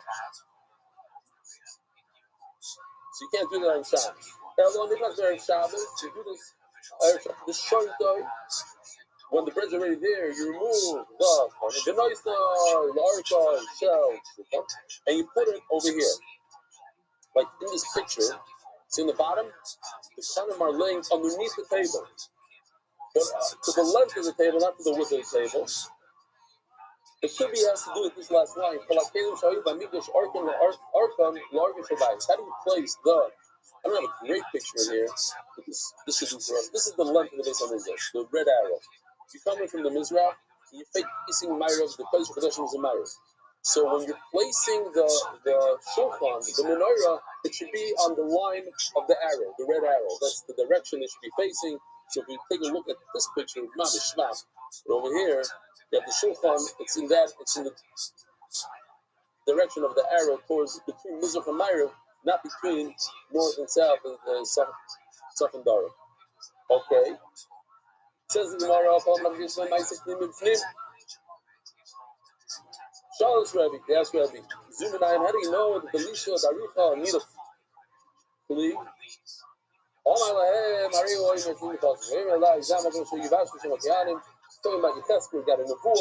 This place right over here, you see the Mount Cousin, this is where they're going to cook the Asham, the Chatas. Yeah, because listen, show me Chaim, the Chatas in the Asham.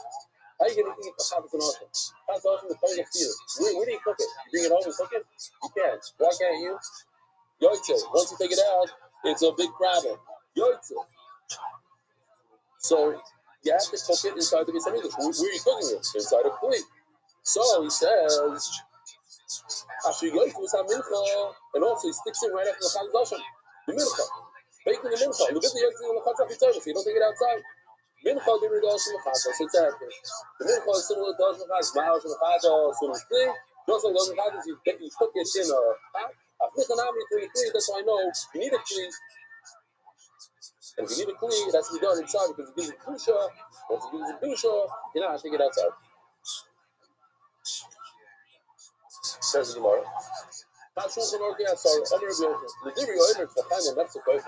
If the bread or 2.5 tefachim wider than the table, and you have to bend it upwards, so then each bread is going to be 2.5. Thank you. Each bread is going to be 2.5 tefachim tall, and then they look. Check it out. Here we go. Here's the 6 breads times 2.5 tefachim. 2.5. If you do part of this, this is how I do. 2.5 plus 2.5 is 5. Times 3. This is 6 breads. Right? 6 divided into 2 is 3. Yeah. 2.5 plus 2.5 is 5. Times 3 is 15. So 15 fucking height over here. Oh. Now, that, even in Panovich, we do it Aryeh's way. Because now it's 2. It's not a half. So 2 times 6 equals 12. That most people know. So what is going on here? What is Shach saying that the kedusha, the table gives kedusha, the table is on the bottom, the golden piece, gives kedusha all the way up, 15 tefachim up, 12 tefachim up. Of course, it gives you kedusha. What is it going to tell us? It's going to tell us that if you take, let's say, a sack of flour and put it on top of those breads, you're going to become covered. Because it extends to that area up there. Ask the Gemara, how's your math? How's your math correct here? You're looking at the breads, only the bread. You tell me each bread is 2 tefachim times 6. Each bread is 2.5 tefachim times 6. You got the 12 tefachim. You forgot about the little pipes that go in between the breads. They also take up room.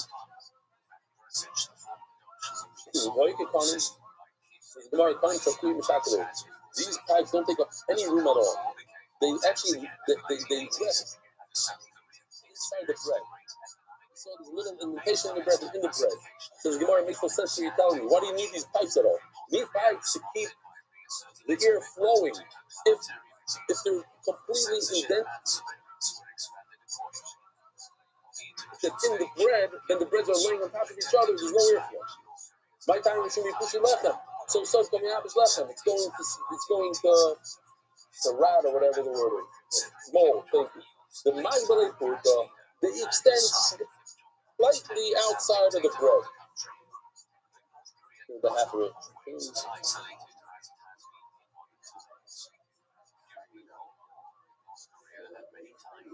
Both.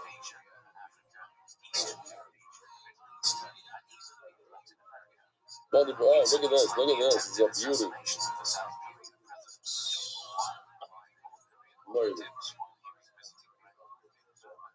The Magbele Purta, it's 6 out of 7. So it says more about Purta. It's not 15. It's 15 plus that little drop that extends. So you're right. You're not going to count that small amount that's extended. Ask Gemara about the Bezichin. What about the Bezichin that lay on top of the bread? According to this man, the Omer that says it's on top of the bread. So now it extends. What are different things about 15 plus a spoon? They're inside. They didn't take up any room. They were on the bottom. And on top of it, so basically, yeah, they're inside. Very good corners. But what about the corners? You have these giant corners that are 7 fingers each by 7 fingers. 4 by 4. 7 fingers is 1 3/4 tefachim. It's a pretty significant carrot. So the Gemara promised to get vague the lechem kaises. They would have to bend them inside, like this picture right over here. You have the corners to be bent inside. The lechem allow you not play, and then you put breads on top of each other. The Art Scroll wonders if these corners are bent inwards, and they're 1 3/4 tefachim. But you also have the actual width of the bread, which is a tefach. So if bends, you can actually see right over here. You see that little square. For kids, it's 1 tefach plus 1 3/4 tefach. Each side is like 1 3/4 tefach is just the corner, that piece by itself, plus the width of the bread. That's 2 3/4. 2 3/4 plus 2 3/4 is more. I don't know the math, but it's more than 5. 5.5. Oh, 5.5. 5.5. I know the math. It's 5.5, but it's more than 5. So in Mela, if you look in the article, it's only one shot. He has a shot that they go inward. This way, he has these funny looking corners that go like this. First of all, what is spinner recovery? So you sent me a very nice picture, so I'm going to show that picture. This is a nice spinner recovery that. According to spinner recovery, it's about a guy. I'm not going to get into it, but yes, they do spin. It's they're on an angle, and like this, different angles. It's the Sipur. I'm not getting into the spinner recovery. Boikum is Garton. Oh, beautiful. I want to remind the audience, this Garton Amala is, you see over here, there's a frame around the on top. Now, this frame is exactly in the 5x10. The bread is 5x10. It's 5. It cannot fit into this Garrett. So it has to lay on top of this Garrett. Even that little amount. So you can't push around with this image. Everything's exact. So it has to be on this Garrett. Now, the Garrett is this tall. So you got to count this. Well, so it's not 15 12. It's more. More come on the Omar is Garrett to the Mata here, something like this. He's that thing on the bottom. That's the Garrett. So the top of the table is completely flat. So the Mando Omar is Garrett to the Malo. Now, even according to the Mando Omar, it says that this did have on this Garrett. How do you say this Garrett in English? A frame on top. That you can answer Tarkude Habam Tarkido. Check this out. I think Yoshi did this one. But basically, it tilts a little bit, like a guy leaning on a rocking chair, some sort of chair. He's a lazy boy, laying backwards a little bit. So there's a little bit of an angle to that frame, and therefore the bread, which is exactly 5 tefachim, sits beautifully inside. The lechem of the shulchan aruch, and the bread was put inside. Give the sign like we learned in Yossi Omer, by Yosham Snishan. If Yossi argues on this whole thing, on this whole picture right over here, he disagrees. He said we didn't have these walls, these sneakers. Let's say the Torah sneakers. You have to understand what he meant. He says that the frame, this frame, and that's it. That's what held the bread in place. They didn't let it shift. I guess the weight of each bread weighed 10 pounds, right? 2 square per thing. So we say today it's 2.5 kilos, so about 10 pounds of bread. So you have nice weight, each one on top of the other, and these guys just didn't let it come out of place. Guys,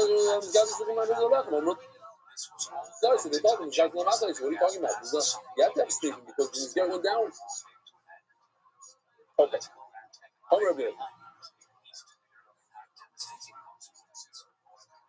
If you have a piece of wood, a flat piece of wood, like this is not Makabel Tumah. Why? It's a simple piece of wood. If it has a frame like this, so it contains something, so it becomes a complete Makabel Tumah. So now what do you do with the tabletop? Table is flat. The Chayra, it shouldn't be Makabel Tumah. But on the other hand, it has something that is very similar to a food that has a basic people, and that is a table. It's holding the herb of tefillin, coffee, glass. It's massive. It has width. It has that itself should make it a clean. So it says we're going to prove it from the shulchan. The shulchan is Makabel Tumah. Why? Why is it still Makabel Tumah? It's just a table. The Chayra, you see from here that even a flat table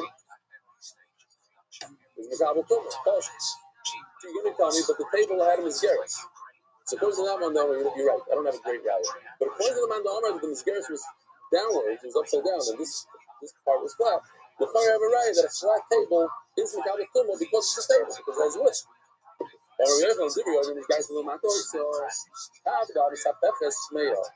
table that I can flip over. It doesn't matter if I use it this way or that way. I guess in those days they had like these portable tables. So they have them today also. You have these legs that go this way, then you put just a piece of, like a TV dinner kind of thing. What are they called? Snack table. Okay, look up snack table. You'll find it.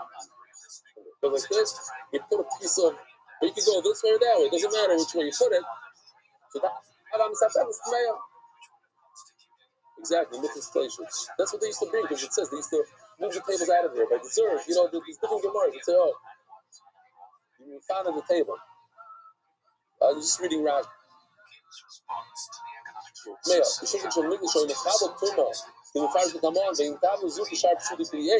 Why is it not a suit creates? It's very wise. Fine. Great. So it says tomorrow, but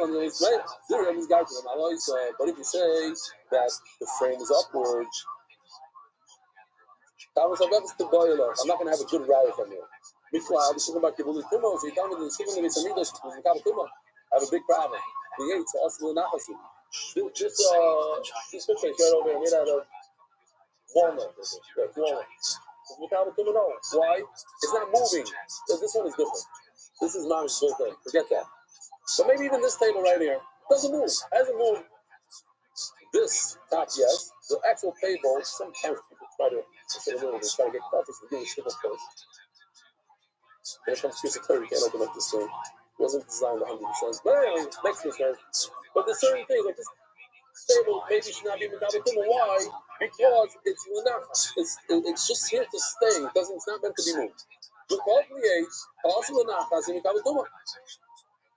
Any piece of wood that's meant to be in one place is not Mekabel. My time, and how do I know this? Do me the sakrin, and that's to be similar to a sack. My sack, just like a sack. I learned Tumah from a sack. Like in a sack is something that I can fill up, empty out, but I move it. It's movable. So to everything else, something that I can move, empty and float. Oh. So here comes the Gemara, the famous Gemara, Shulchan Nami, Metalta Moliveres, and you know, the Shulchan used to be moved. It's disrupted. As a subject. Make sure that the shulchan should be tar. What do you mean, make sure? Tar tummy. What? You can make it tummy. Yes, you can make it tummy. They used to raise it up and show all the people that came for Yom Tov. They would show them, look at this beautiful nest. It's one of the things that you got, the advantages of going to these you get to see this nest. Look how much a good God loves you to give you Yeshua and lady. Don't listen to ladies. Nays got the national Belachem upon it. There's a great miracle that happened with the Belachem upon it. See, Luke when they removed the bread on Shabbos, it's just like when they put it on Shabbos, like it says if they baked it on Shabbos, the heat coming out. Then I lost and left them coin beyond me log coin. The same English in Tzipui. Oh, the voice out. The Tzipui, if you remember in the beginning, I'm not going to show it again, but this guy, maybe while I'm saying the Gemara, I could show it again. So put it on low. But then you should see for it. So you have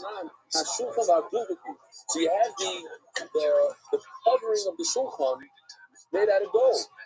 And that is the Kabbalah fire. So we have to know, is the table to go by the wood underneath or by the not the cover,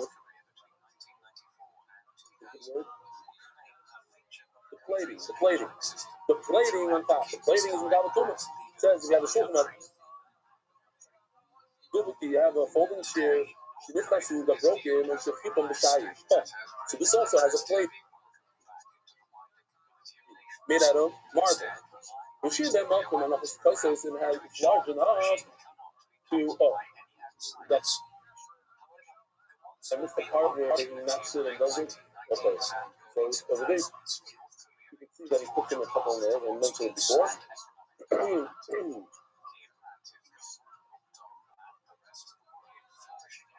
So that was the Shiloh. It doesn't really make a difference. The rest is that then. Okay. Yeshiva is not going to have a choices. So they have a broken folding chair, but it has enough room to put some cups on it. To put your beer when you go to the beach. Whatever people do with it.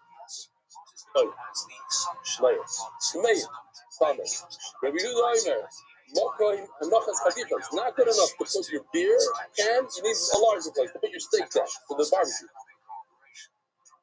But Akapanim here in Loish, it's only if you have enough space to put your cup. But if not, why? Why is it not? Why is it not Makabal Tumah? Because the covering, the plating of the marble takes over. And the plating of marble is not Makabal Tumah.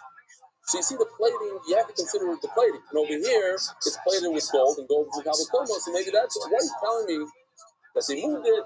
Who cares if they moved it? Even if the stuffing is wrong, they never moved it. It's the Kabatuma because it has gold. It's a gold thing. Gold is not wood. Gold is the Kabatuma. If you gave a kind of people earlier, you can't see the shape.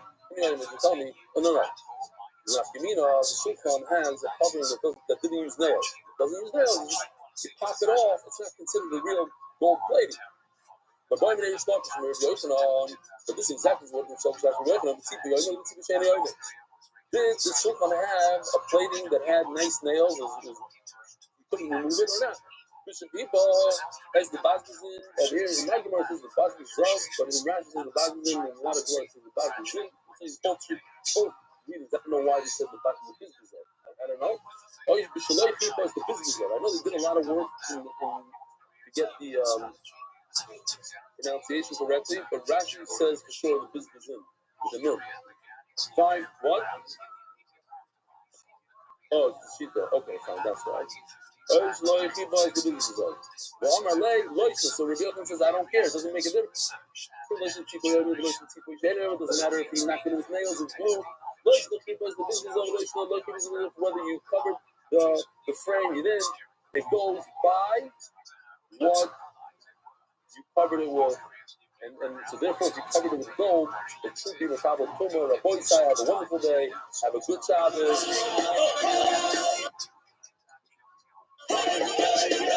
Marriage is Schuss of spreading Torah throughout the world. Sponsor a share today. MDYsponsor.com.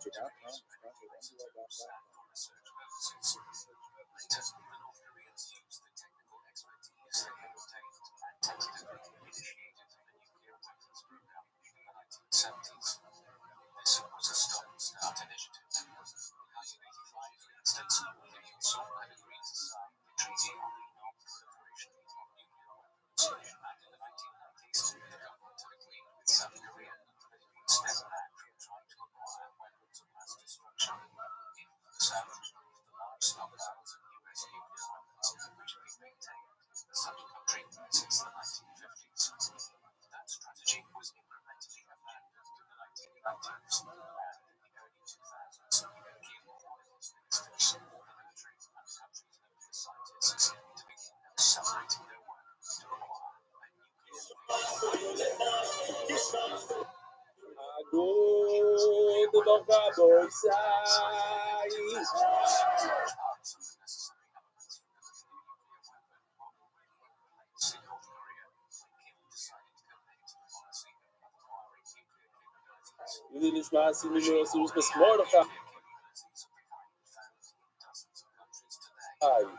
We're holding smack in the middle of a sugya.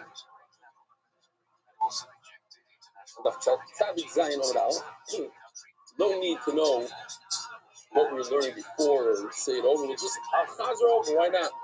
So this is the shulchan. The Gemara tells us that the shulchan can become tamei. So you got to be careful not to make it tamei. The Gemara, but how to become tamei? It's the nafas. It's meant to stand in one place, sort of like this table right over here. It's not meant to be moved, so it's not Makabal Tumah. So the Gemara tells us no. When Klal Yisrael comes to Alila Regel, the Bayana will take it out and raise it up. By the way, it's much larger than this, yeah? This is just a model. It's about, they would say, 2 amas long, so about 4 or 5 feet long. It's much larger than this. I'm wide, 2 feet wide. Okay. So, because they lift it up and they show it to everybody, So now it's not a permanent fixture in the Beis Hamikdash, and it can be Kabbal. Where asks, wait a minute, it's plated in gold. And gold is matefas, it's metal. And metal is Mekabel Tova. So what do you have to tell me? Because you listen, you don't, even if you don't lift this, even if you don't hold like that, it's still Mekabel Tova because it's gold. That's what we're holding right now. Top of Tzadik Zayin with Aleph, 4 lines down. If you didn't have to sheet with Hashivi, even though badly, you tell me we had this beautiful video of how they make the shulchan made out of atishitim. Maybe they're very important. It's very expensive wood, so the wood is in combustible. Anichel Rishon Shlomo Leshanu Ela B'Klei Etznoidos Abon Gizayam. Get like this wood that comes from overseas, China, cheap stuff. I would think Mismos, if it's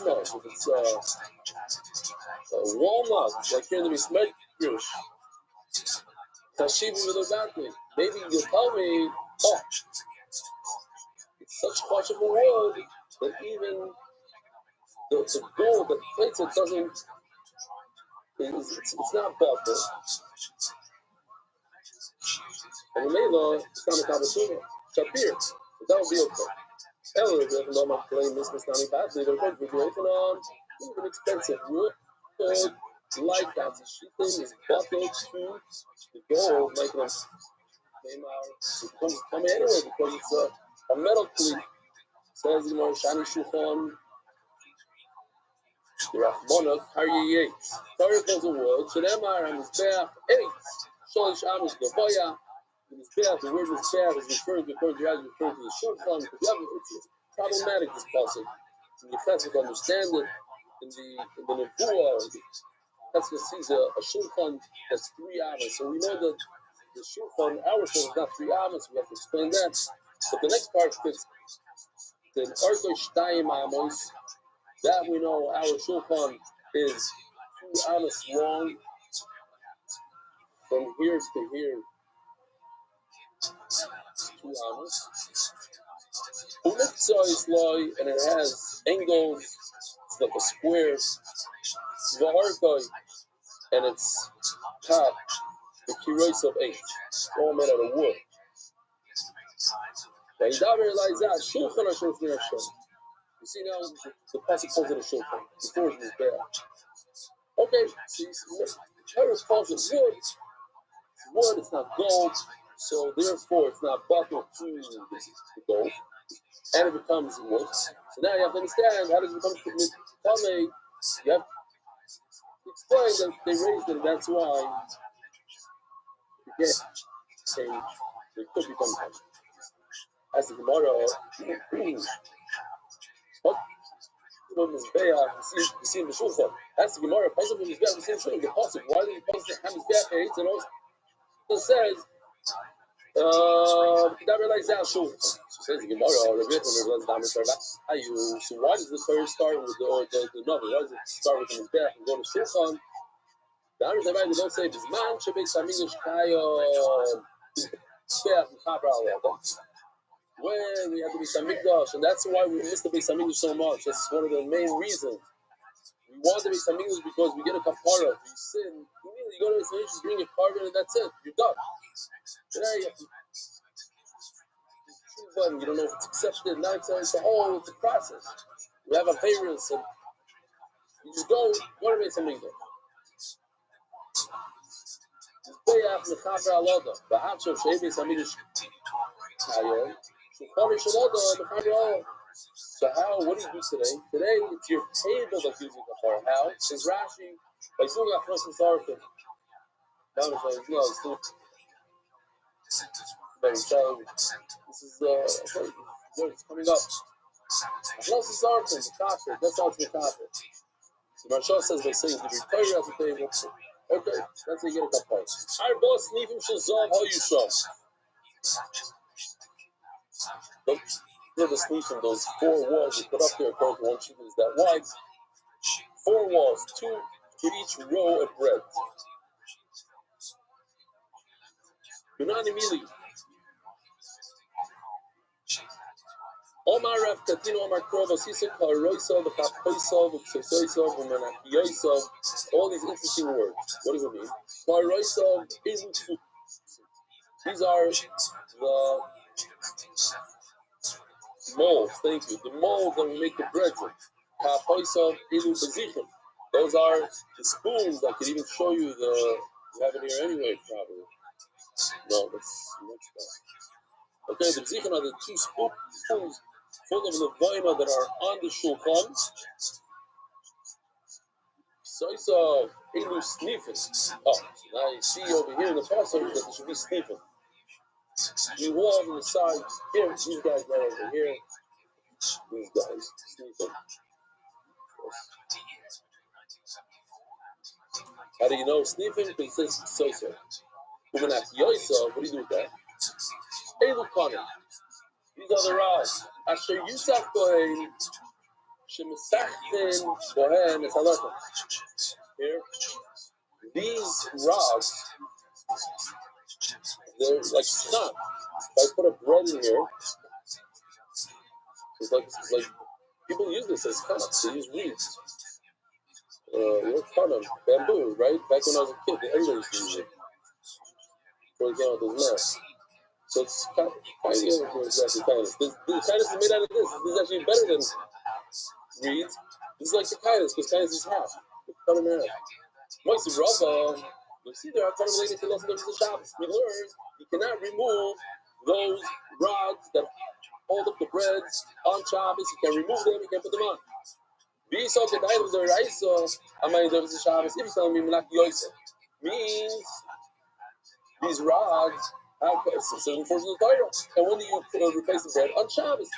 So do it on Shabbos, put it on Shabbos. Why can't you do it? Because it looks like building and being see, it looks like it. It's like the Rabbana. But the Rava, I already know I made a little mistake. It's not follow what we read. Even we just learned yesterday, Rav says a rule. Before this, I've like Bris Milah, anything that Moyle could do before Shabbos, he must do before Shabbos. Now I'm answering the Duffy Shabbos Alayu, time of Mai. So now Rava goes into the time of the Krah. He explains the reason behind the rod, which is interesting. Why did the Torah take the put rods? Who needs rods? You don't want the bread to get moldy. The guy surely not. If someone worry about it, if you're going to do it on Matzah Shabbos, you're going to do it. It's a few hours that the bread is on Shabbos. It's not going to be the end of the world. Remove them before Shabbos, put them on after Shabbos. Everything is disarmament. Okay, it's difference between Shabbos, the Shlomo Manichem L'Arko Shel Shulchan. Just like in this picture right over here, you see on the bottom, the rods are under the table, lengthwise of the table, not widthwise. Umotzei Shabbos Nichnas Magbia Roisho Shel Chala Machnis Ponatachtel. Basically, you take the challah and you lift it up as so. No, Gary, I don't see it. Oh.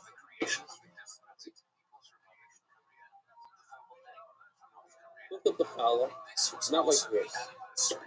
Like this. Insert a rod. Alright, the rod doesn't come out. Insert a rod. Put it down. So like this, and repeat. So like this, you have the rods in Matzah Shabbos.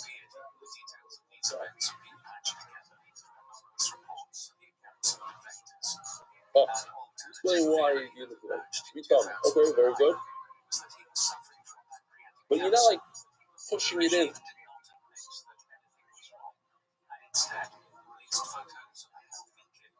You're lifting it up nicely, the rod fits in. Put the two rods down. Put the bread down. Lift it up the other side. Come in. Put the third rod in. Into the indentation, whatever it is. He does it again. Repeat.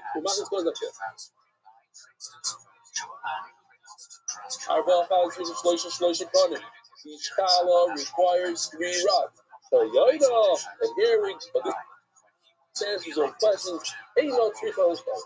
That's why Reisberger was medayik very stark when he made this. Went through all the halachas and Reisberger. And two on top, not three. Why? Because that's it. It's the final bread.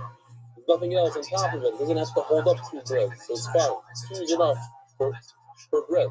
The other ones are carrying a lot of weight from all these breads. He said that these breads are at least 10 pounds of flour, plus all the water. These breads at least 15 pounds.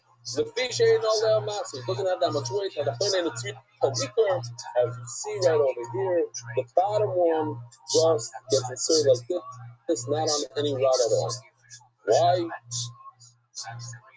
The fish, when I cut out the horish or shulchan, the bottom is cold and it gives it enough. It doesn't get moldy. It doesn't need the rod. Not also.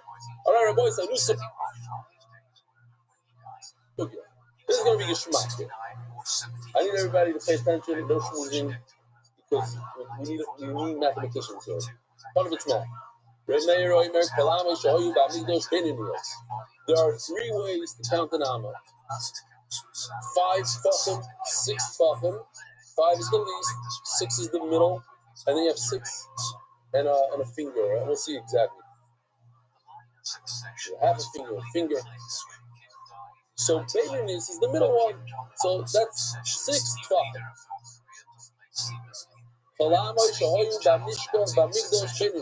Anything in the Beis Hamikdash that has to do with building the Mizbeah, that has to do with building the Shulchan, the Menorah, it's all 6 tefachim. What? The Mizbeah Hazal, Bahat Keren. The Keren. Now we're gonna switch over to this Mizbeah. Mizbeah Pitzar, also known as Mizbeah Ha'olah. Mizbeah Ha'olah. This had little horns on top. This is also made to scale. I'm pretty sure this is made to scale. This has a keren. This keren is 1 amma by 1 amma, but the 5 tefachim amma. So in other words, this is 5 tefachim by 5 tefachim, not the 6. V'hasoivev v'hayisoiv. We have a good video for that. Even though I'm holding it in my hand, I might as well show you this beautiful video. This is again from our artist that does only Beis Hamikdash stuff full time. That green thing is the Yisod. The Soiver is, you can see a little ramp on the right side, goes up to the Soiver. Like what I'm holding in my hand is the blue area. It's like a sidewalk, it's a walkway where the plane can walk on the blue thing around there, and that's where it does that. I'll show you this little video soon of how they do the blood of the Oila Sa'if goes up here, and also the Pashas, regular Pashas goes up here, and he must stand on this blue walkway called the Soiver. Okay. The Soiver and the Yisod, they're both 5 tefachim. Now, there are 2 parts of a stair. There's the rise, and there's the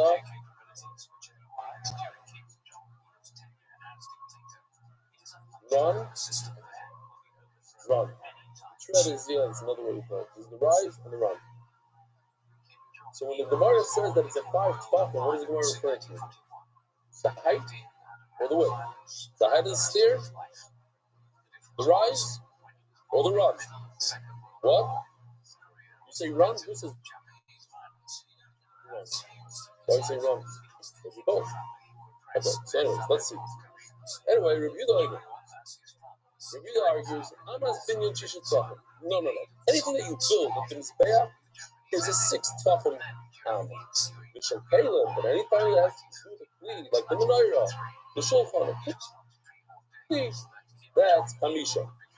Consistently. Or Rabbi Yochanan Mishneh Mikra Echadot. Remember, and the Gemara is even going to bring this as a. We learned that the The shulchan is 2 amos long. How many tefachim is that? Only behold that the amma is 5 tefachim, so it's 10 tefachim long. If the amma is 6 tefachim, so it's 4. That was no place we had. Is it 10 tefachim or 12 tefachim? Is it 5 tefachim wide or 6 tefachim wide? So since we're going on, this is in the puzzle. Instead of regular Akadosh, we're going to do this.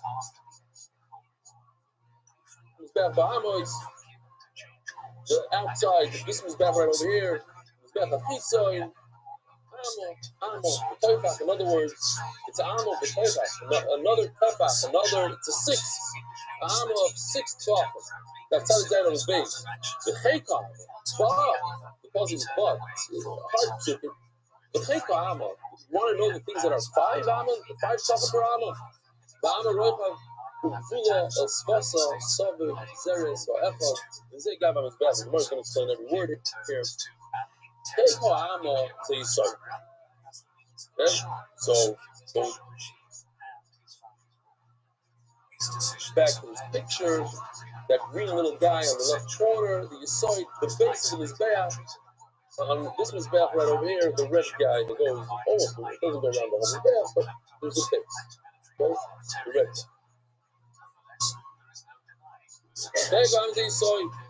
The red guy. Now looking at this picture over here, you can see the walkway above the red line. See that red line right over there? Right above the red line is a walkway. This is Beth. It's the blue walkway over here. That's Amaroy.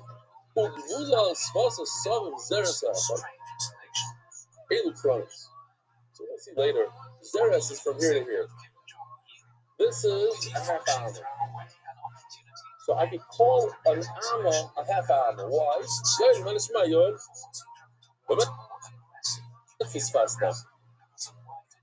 Let me show you this. Let me see if I can find it here. Wow. I know it's in here. Oh yeah, here it is. If you start from the center, so it's a half arm in every direction. It's an interesting way. Listen, I think Yecheskel is designed to throw us off, not for regular people. For those who know. Those who are supposed to understand. Instead of saying amma by amma, it's a half amma if you start from the center. Okay?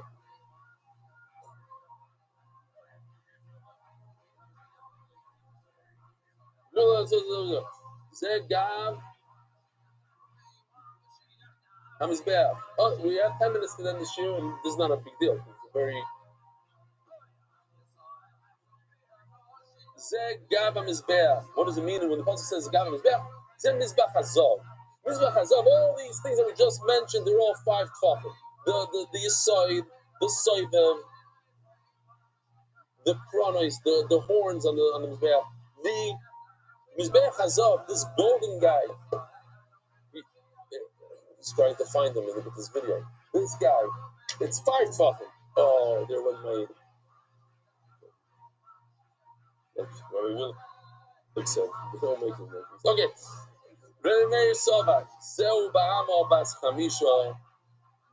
So what's Zeu?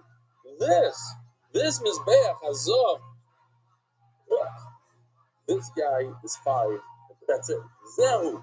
This. But if you're talking about a menorah, you're talking about anything else, you're talking about the shulchan. 6. Rabbi Yehuda saw about Kazeh. Not Zeu, but Kazeh, like this. Look at this guy. This is 1 amma of 6, of 5. All the kalim in the Beis Hamikdash are 5. So machlokes, is it dafke the Mizbeach Hazov is 5, but everything else is 6? Or Rabbi says no. I have a general rule. All kalim in the Beis Hamikdash are 5. Everything else, when you want to build a wall, when the Torah tells us the Hazor should be like this and like that, then you use the 6. But everything else, all the kalim, the small things that move, the movable objects, they're all 5. But I'm a 5. So that when you saw that Soiv Ba'ama Bas Chamisha B'Goiva, All right, boys, we got to do some cool stuff together, but everybody has to participate. Now it's like a niggin. How much is 5 times 6 or 6 times 5? 30. How much is 6 times 4? 4 times 6? 24. So that math is easy. That's the hardest part. So that's it. So what's going to happen over here is this Mizbeach from top to bottom, from the point, the highest point in the Mizbeach, top of the carrot, to the bottom is 10 ounces. So now, the Gemara is going to say, no, we divide the Mizbeach into 2 parts. There's a 6th Amma part, and how much is left there? Only 3 people answered that. The total amount is 10. We're not doing any hard math here. What are you saying? No division and nothing. Just simple plus. 4 plus 2, 1 plus 5. From top to bottom is 10 amas. From the sidewalk, from the walkway to the bottom is 6. So how much do we have left? 4. Now we're going to do different types of math here, different types of amma. From the bottom over here, we're going to do ammas that are 5 tefachim. So it's 6 amma times 5 tefachim. Is how much? 30. But from the sidewalk to the top, we're going to do an amma which is 6. And there's 4 ammas over here. So 4 times 6 is 24. How many tefachim do I have total? 54. Now, Aryeh Simon, you're not allowed to answer the question. I'm going to answer your question. He's got it. I couldn't believe it. The whole place answered in the second. I don't know why. 54 divided by 2 is how much? Wow, not bad. No, that's a tough one. 54 divided by 27. This red line up both sides is halfway on his back. So in other words, it's 27 tefachim from the bottom and 27 tefachim from the top. Yeah, you with me? You're looking at me like you went to Panovich for math. Right, very good, very good. Don't yet. Don't go. I'm getting there. I'm getting the back. I'm getting there. So again, from the top corner to the red line is how many tefachim? 27. Good. From the top corner to the red line is how much? Halfway. 54 divided by 2 is 27. You with me still, Yossi? You with me. Top to the red, that is 27. Top to the walkway is how much? Top to the walkway. The walkway is, again, from the walkway to the top is 4 ammas, and each amma is 6 tefachim. 6 times 4 is how much? 24. So from the top to the walkway is 24.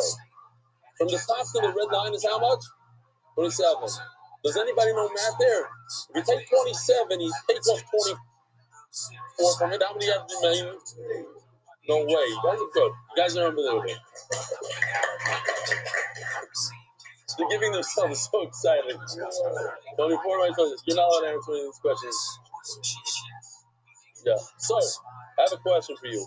If I'm standing on this blue line, I'm a client, I'm standing on the walkway, and I have a lot of achatas in my hand, it has to go above a red line. How many tefachim could I bend over and put the blood? 3. And if I did 6, if I bend over and I did 6, I'll be past the red line. That's a big problem. It says in the Gemara that he's allowed to bend down 6 tefachim. So something's off with our math. Because he did something not so geschmack. He said that from here to here, we're going to do ammas that are 5 tefachim. From here to here, we're going to do ammas that are 6. That messes us up. That means that he's standing at the wrong place. Let's see inside. I'm telling you, it's easy stuff. Here, you want to see all this. We did it. You don't even need it. But here, check this out. Very, very simple. The purple arrow. Oh, you can't see? Nice to see? The purple arrow is 6 amas, and each amma is only 5 tefachim, and then we're going to change each amma is 6 because there's 2 types of amas. There's a 6 and there's a 5. So if the 6 times 5 is 30, see how it says 30? And then the top part, the blue arrow, it's 4 amas times 6 tefachim, and that's equals 24. So 30 plus 24 equals 54 on the top. The top to bottom is 54. Halfway is 27. That means from the 27 line till the walkway is 3 tefachim. And that's a problem. Let's keep it over there for a second. So let's see it like this. From the bottom to the walkway, we're going to use an amma of 5. And the rest, you have to stick in here. And the rest is going to be amma of 6. My take amma, v'amma roikav. What does it mean? Hokdrums. The take amma, v'adamma. Roikav, v'amma, that's kamisha. Take amma is referring to the yisod. All the way to the bottom. Take amma, v'adamma roikav. To the width, to the walkway. Roikav is a wide place to stand on. The walkway, v'amma, that's kamisha. From the bottom, I'm going to read it in the pasuk. From the bottom to the roikav, I'm going to use the 5 amma. That's a total of 30 tefachim. 6 ammas times 5 is 30. Joybam is bad, just review Kazarina. We do this all time. The total height of them is bad, how much? That's around. Shiz b'nei chamsha. The 6 ammas on the bottom are only 5 tefachim each amma. That's the total of it. Barboy, and the 4 ammas on the top of them is bad, but it's shita. Those are a different type of amma, of 6 tefachim each. 4 times 6 equals 24. Who's there? So 24 plus 30 equals 54. I couldn't believe it. Everybody knew this. I would have to do a whole thing. Half of it is 27. So from the top part of the Mizbeach until the walkway is how much is in our book? 24, we already said. So from 24 to 27, how much is that? The halfway point is that plus it's 3. So that's the problem. It's not. So let me show you the video real quickly. We're running out of time. But those Israelis wait outside for an hour. So this guy is making oil soy. Unbelievable stuff. He takes that bird, smears that blood on the corner, takes the head. If you were with us in Zlaf, you know what's going on here. Takes the head, puts in a bunch of salt, puts it under his bath, and repeat.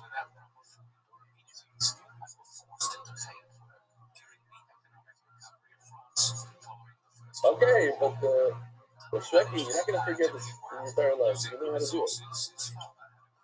Go back. Takes the rest of the bird, throws it onto the thing. Okay. Great. Now, put this cultural secret of Pogre Be'emsa, there's a red line, Rabbi say, put up in his bath, just like this, that differentiates and separates the blood that's supposed to go on the bottom. All korbanos of blood goes on the bottom. Besides, 2 that go above the red line, which is the chatas and the oil. So, you can't mix it up. If you do it below, what's the halacha? Fossil. I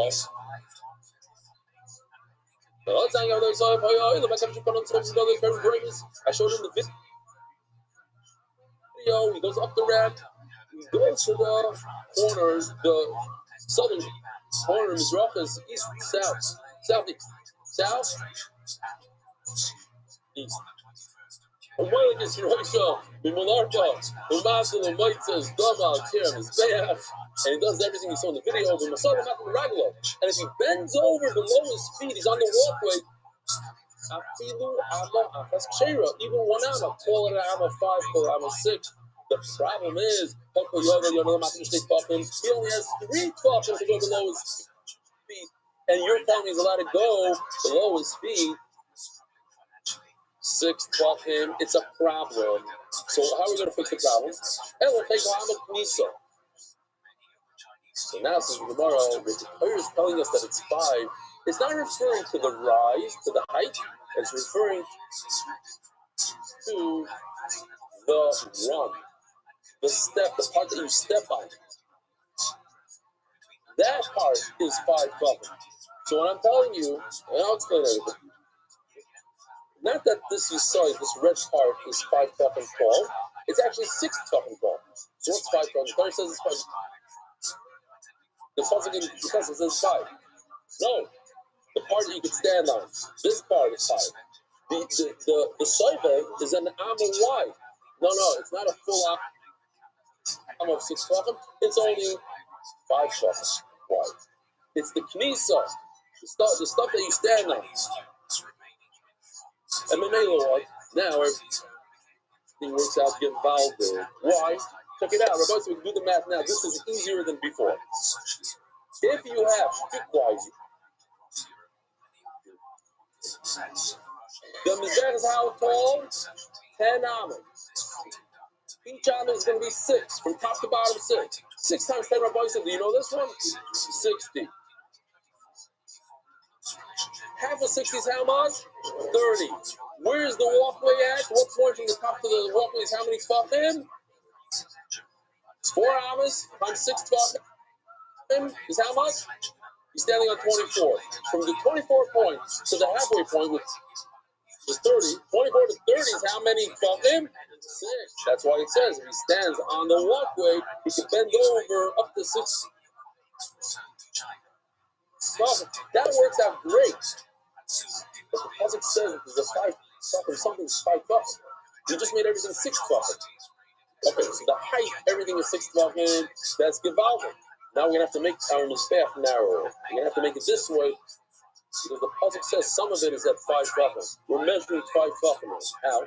Ella cheka pameknisa. Amaroy of knisa. The yesod is only 5 tefachim. The walkway is only 5 tefachim wide.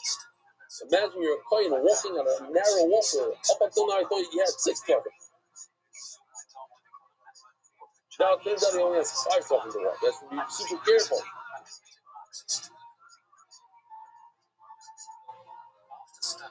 In other words, the chronos, the corners on top, Nisa, the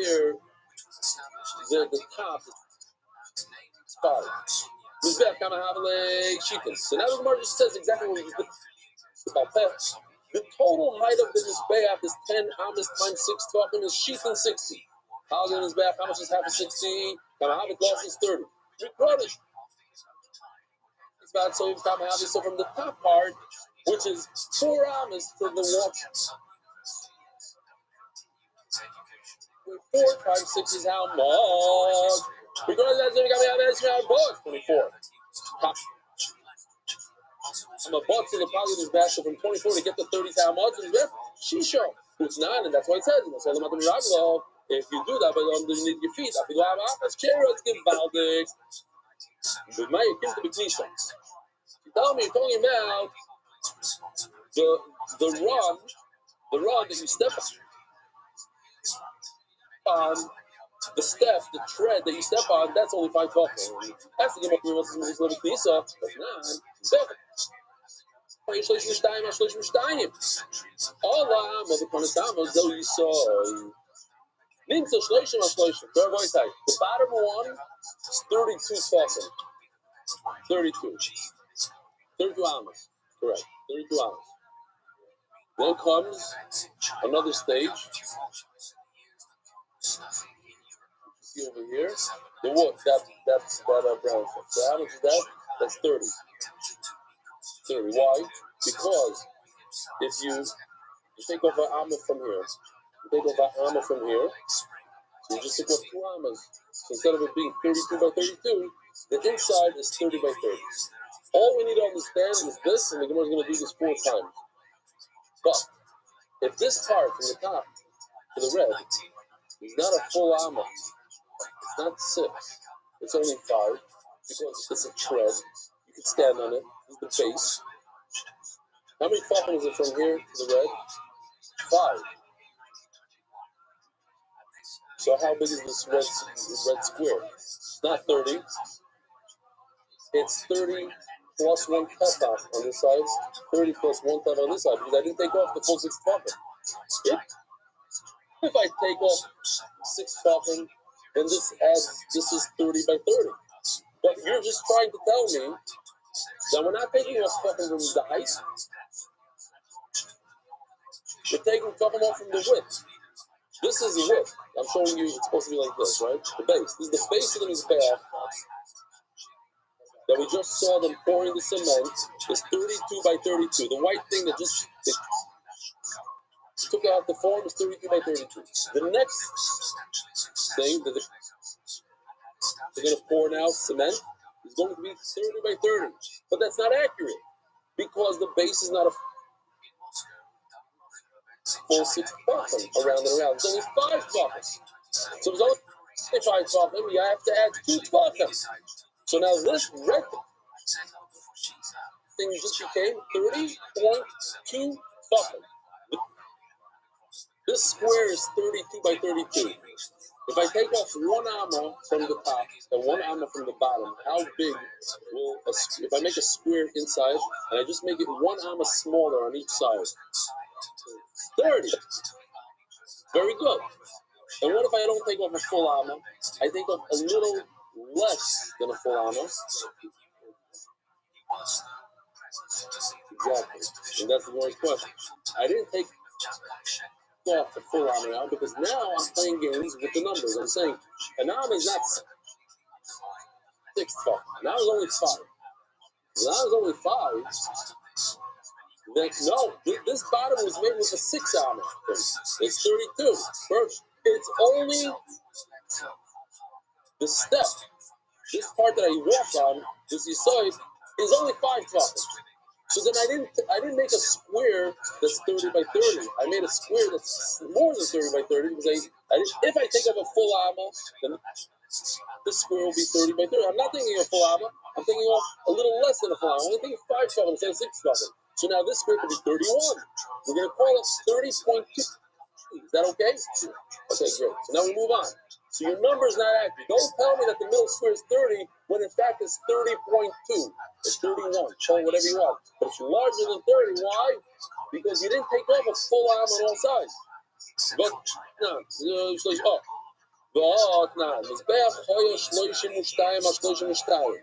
this square, 32 by 32. All the amma, they went up a step, the konas amma, and they went in. There's a rise and then a run. The run, so you saw it. That's what we call the base. The red part on this thing. The red part. Now the problem is, you're trying to tell me now that you saw it is only 5 fucking wide. So that's why this new square that we're going to create is going to be 30 by 30 because you took off an amma on each side of the blue. But the problem is, you didn't take off a full amma on each side. You took off an amma minus a tefach on each side. So now you have to add 2 tefachim to the 30. 30.2. So Allah Famesh V'Konas Amma. So now we're going to do the same thing all over again. Now he goes up 5 ammas to get to the walkway. And now he's going to go in the Konas. He's going to do a run amma, but not a real amma. Only 5 tefachim. So it's only 5 tefachim. The next square is not accurate either. You tell me the next square is 28. Hold on, I want to see if Benny understands this. You tell me this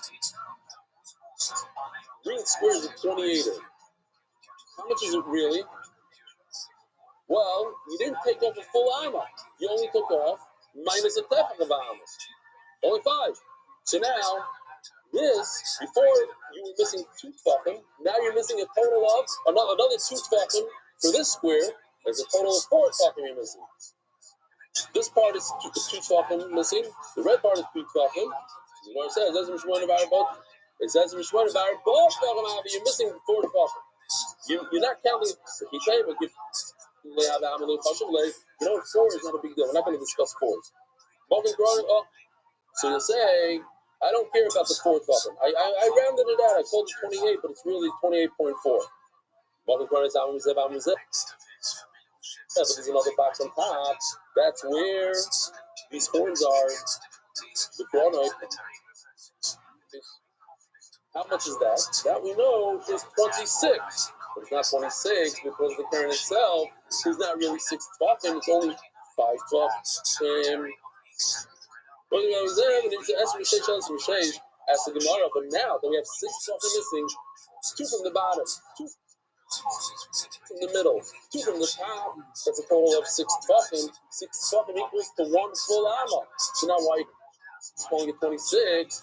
It should be called 27 ammas on top. Loida. Maybe I'll be doifik and I'll say loida. He wasn't so careful with his numbers. But wait a minute, there's another box on top. And that's the 26 box. 24. The inside box, the tiny little box right over here is a small box. In other words, once you get rid of where the panel walk, once you get rid of the credits, where the panel walk, the center where the fire is at 24 by 24. And according to that, you can't say like dog. I said this. I said I meant that. This is the thing. It says Ask the Gemara. It comes out according to your judgment. It's 25 because you missed tachim all over the place. And when you add on all the tachim, you have to add another amma. It's 25, not 26. It's not 24. If you say, oh, you know what? He meant 25, but he said 24. No, that you can't do. But since it's a mafurish pasuk, the center is 24, you can't be doing that.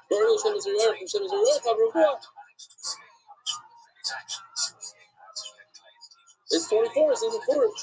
Maybe it's 12. No, that's the picture I showed you. Thank you.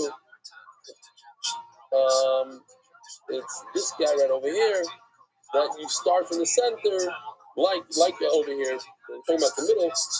The Torah calls this square, which is 24, calls it 12. Because when you start from the middle of 24, it's 12 to each side.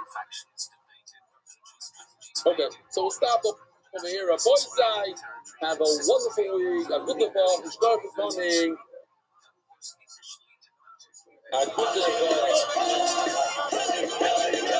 Merit the Schluss of spreading Torah throughout the world. Sponsor a share today.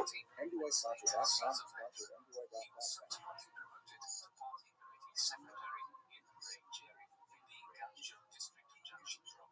Which was now a Soviet region of China. In 1933, Deng continued to experience in 1948 within the communist movement. The Soviet Union had been too right-wing.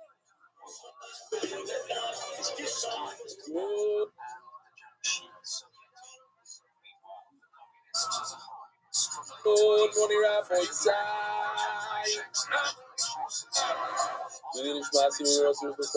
Welcome to the get. There's a puzzle in your Fesco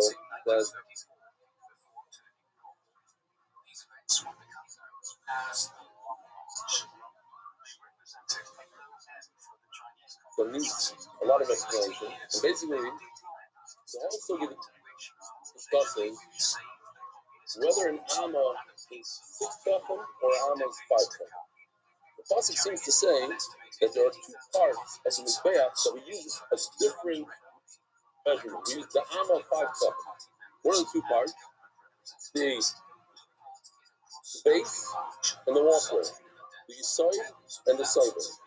Those are the 2 parts. And the kronos, correct. Kronos also.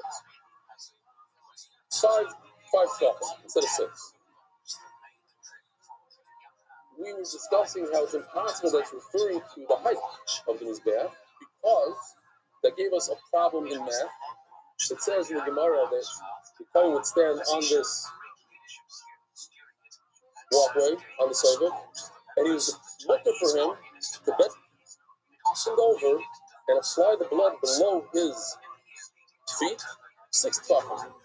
Now, if you do the math, So this being 5 and this being 5 and everything being 5, then the distance between where you're standing and the red line is only 3 tefachim. It's also to put blood below the red line. If it's blood that belongs above the red line, it must remain above the red line. How in the world could the Brisa say that if you're standing over here, you're allowed to put blood 6 tefachim down when 6 tefachim is below the red line? Therefore, it can't be that we're shooting the Mizbeach, making 5 tefachim on the side, 5 tefachim on the side of 5. Let's go back. The entire Mizbeach from top to bottom is 6 tefachim per amma. 6 times 10 amas from top to bottom is 60. 60 divided in 2 is 30. Easy math. If you have 4 amas from the top to the service, the walkway, 6 times 4 amas times 6 tefachim is 24. From the 30 point, from halfway, the red mark is halfway from here to here, and from here to here, halfway.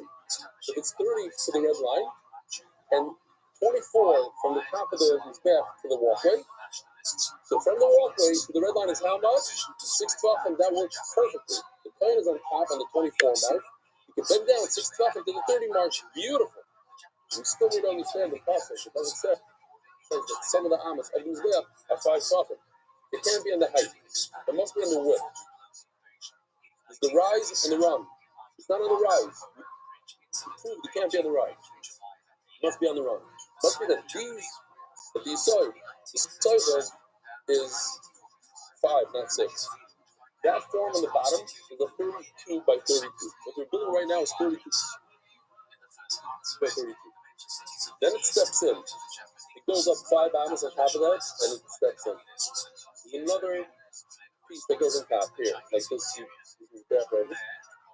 Here, 3 stages. 1, 2, 3. Okay, so that's the second stage. That wood is a form for the next stage. How big is the next stage? The wooden form? 30. What's the math? Simple math.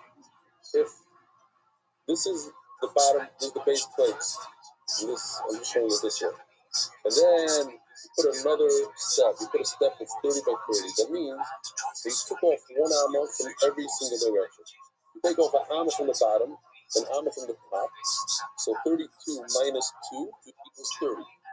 What if you don't take a full amma from the top? You go like this. Watch the paper. Do it like this. You don't take off a full amma. It's not like this. You do it like this. So this box now is much larger. Now 30. It's only 30 if you go down like this. Let's say you only pick up a half amma. So this box will be 30 and a half amma or 31 amma. 31 amma. So more asks, if you're telling me that from here to here it's not a full amma, then what the possible means it's only 5 tefachim, not 6 tefachim. So in fact, it's as if you didn't take off a full amma, you took off less, not a half. You took off less, 1 tefach less. So now you're missing, not missing, but this box, this red box is not 30, it's more than 30.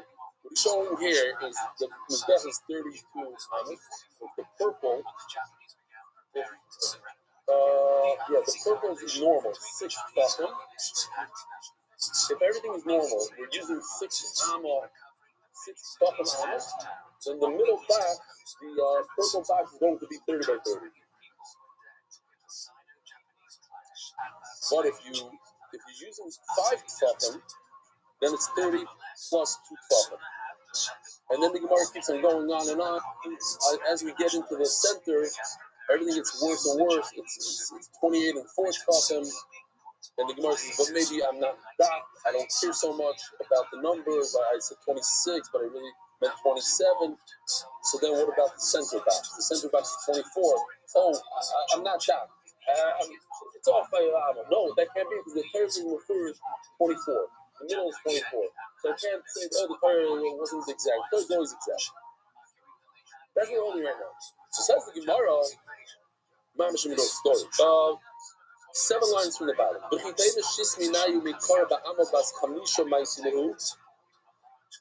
a major issue. Because of the Yechezkel says that some of the amas are 5, not 6.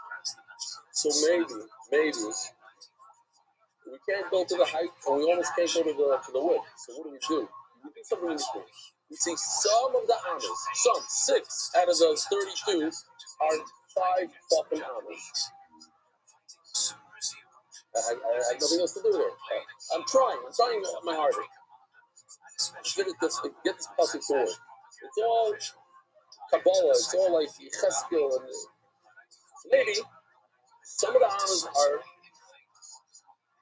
As they were building this, as they were putting the cement tracks, it's not a full 32, it's actually 31 total.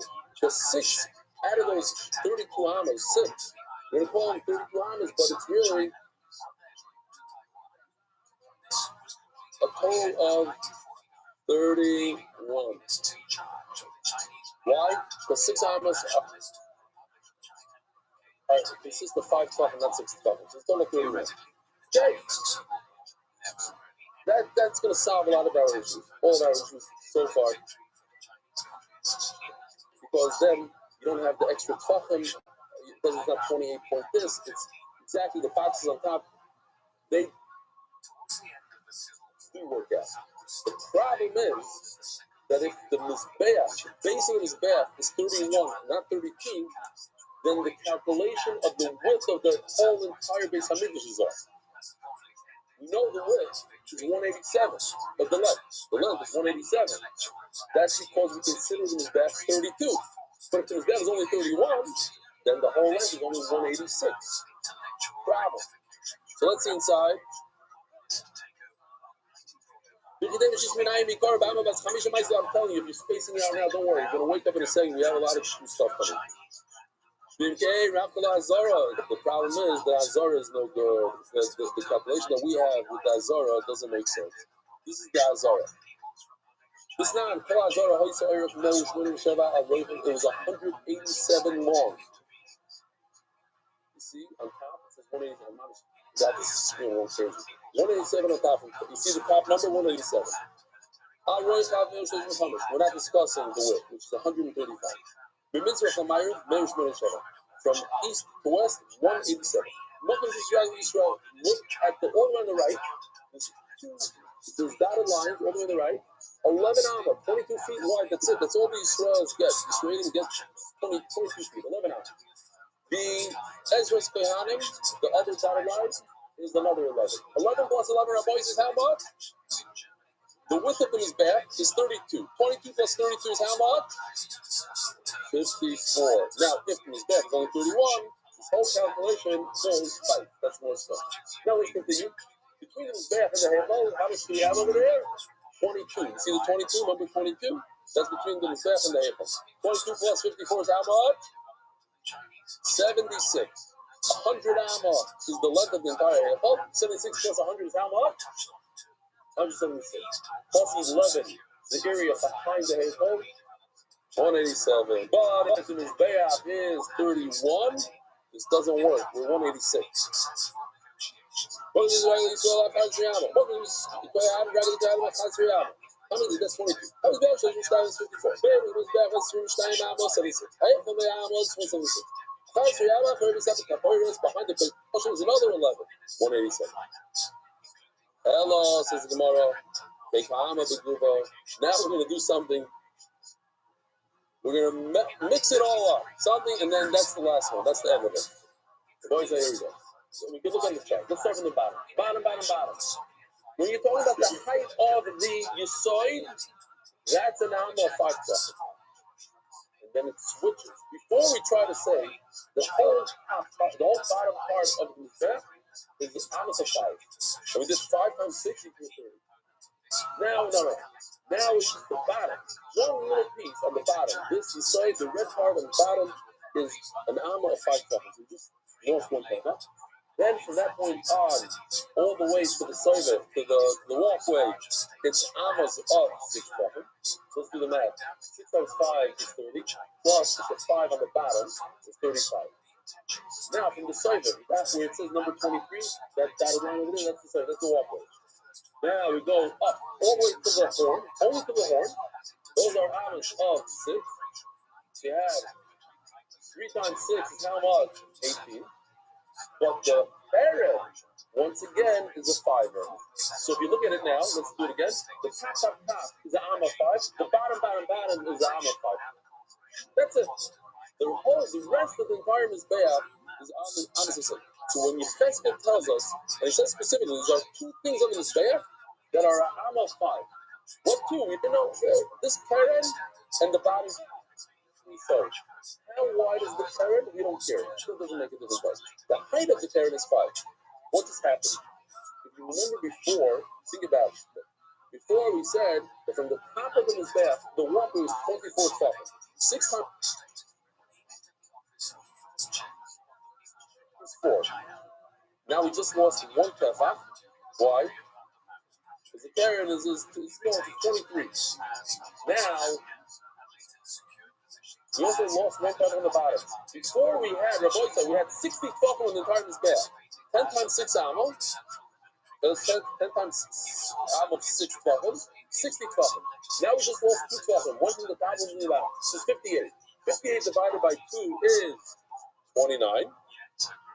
So the halfway point, this put a sikra, that's the sikra basically. This red point, this red line here is at the 29 point.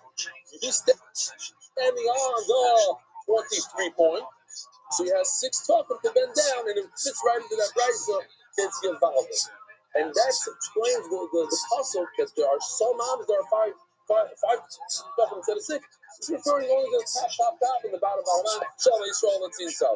Elo Cheka Amma, the 2 words in Yechezkel says Cheka Amma, referring to the base, the Yisoid, the Guva. That we're talking about is a 5 tefachim Amma in the height. That's the rise, not the run, the rise. Amma Roichav. But when it says that we're talking about the run, that the run over there, that is Zisa, is actually a fiver on the surface. So we don't care about that. We took off 1 tefach over there.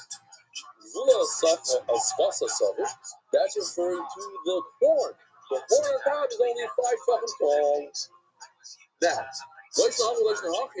means I don't care if the horn, how wide the horn is. One of them popped off here. There's a horn.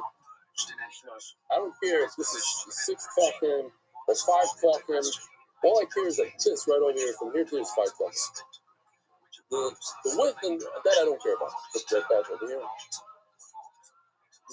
So now the Gemara does the whole Kashbin. Easy. You take 60 tefachim and take off 2 tefachim because I made the Karen shorter. I made the Yisai shorter. I'm down to 58. I'll get the so 58 divided by 2. That's 29. The crown is that soybean from the horn on top, the highest part of this bear. That's the walkway is kind of habit. That's the process. It used to be 24, but we just took off 1 tefach because of the horn. Kind of about the high in this bear. From that point, 23 to 29 is how much? Shita, I have 6 tefach. Usna, and it said in the Mishnah, I put it right. In a song of not the miracle, I feel if the client, which I showed the video yesterday, this video of the doesn't leak to the bird, goes off, if he bends over and smears the bird on the wall of the mizbeach below his feet, he has up to 6 tefachim to do so. What's that for? Takanami, and I'll prove it to you from the possible also, because it says different laws to see.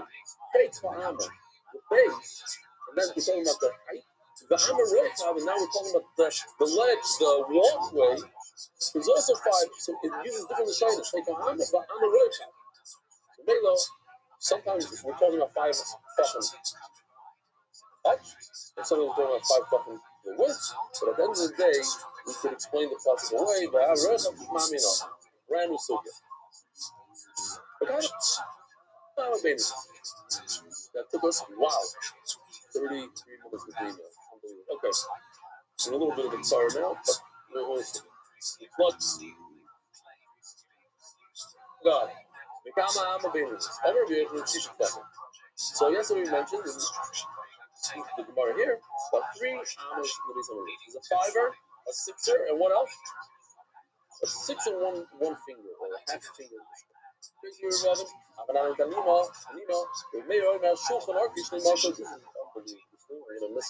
From here to here, the Torah tells us 2 amos. It's 2 amas. It can either be an amma 5 or amma 6. So if you review the, you say it's amma 5, so 2 times 5 is how much? And if it's your mayor, it's amma 6, so 2 times 6 is 12. So the here is 12. The width, same thing, 1 amma. It's either 5 wide or 6 wide. Says the Gemara.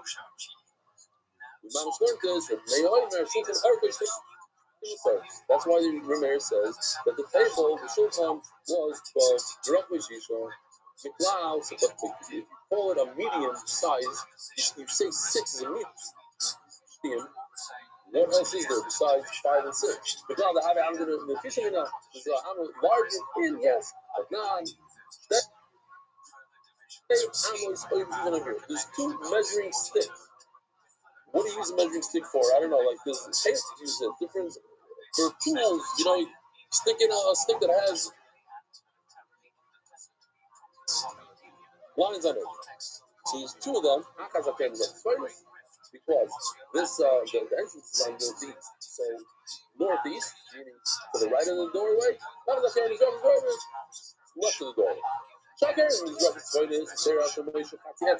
Now, Moshe's Amma is 24 inch wide. Etzba is like the thumb. Typical thumb, the width of a thumb. Width. Amma is 24 of those. So he added a half a thumb. Half a thumb, let's call it 2%. He added 2% more. Shakar is going right as he said, how much is you know now? What's from 24 to 25 is how much? 4%? 4%. Okay, so I had that add is 2%. So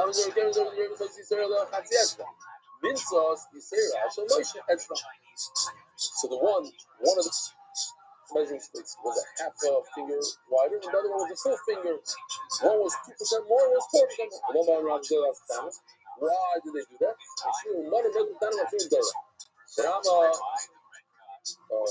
contract. Companies in English, and they get to build a wall, they take out the measuring stick because some Israel is like, I'll build from here to here, but plus the Beis is $10,000. But in fact, they have to give the Beis Hamikdash another 4%. I have to build a wall 4% longer. I use the other one. There's one for this, one for that. There's 2 measuring sticks. When I hire you as a contractor, you're going to use this stick. When you show me what you produced, I'm going to use the next one. Make sure that you give me 4% more. Why? They should know you're going to give you. Anyway, the Beis Hamikdash always wins. Yeah, when you're doing business, you know that it's going to cost you a little bit more than what this.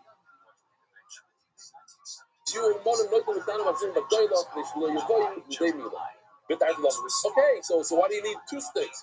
You have the regular Rabbeinu stick that's 24 fingers, and you have another one that's 25. Why do you use 25, 24 and a half, and 25? Okay, because somebody's going to be building with gold, build the shulchan that's made out of gold. Okay, he's not going to give 4% more, take 4% less. You have to be nice with it. It's 2%. So you go like stove, it's cheaper material, you're going to go, you have to give 4% more. Not awesome. Sharon is there for Shushan Abira too. There's a depiction of Shushan Abira by time of why. They argue, you have to remember where you come from and respect that. But you should fear them. In other words, the king, when he left Klal leave and go to Eretz Yisrael, he said to put on condition that you remember me and put a picture of me and you fear me.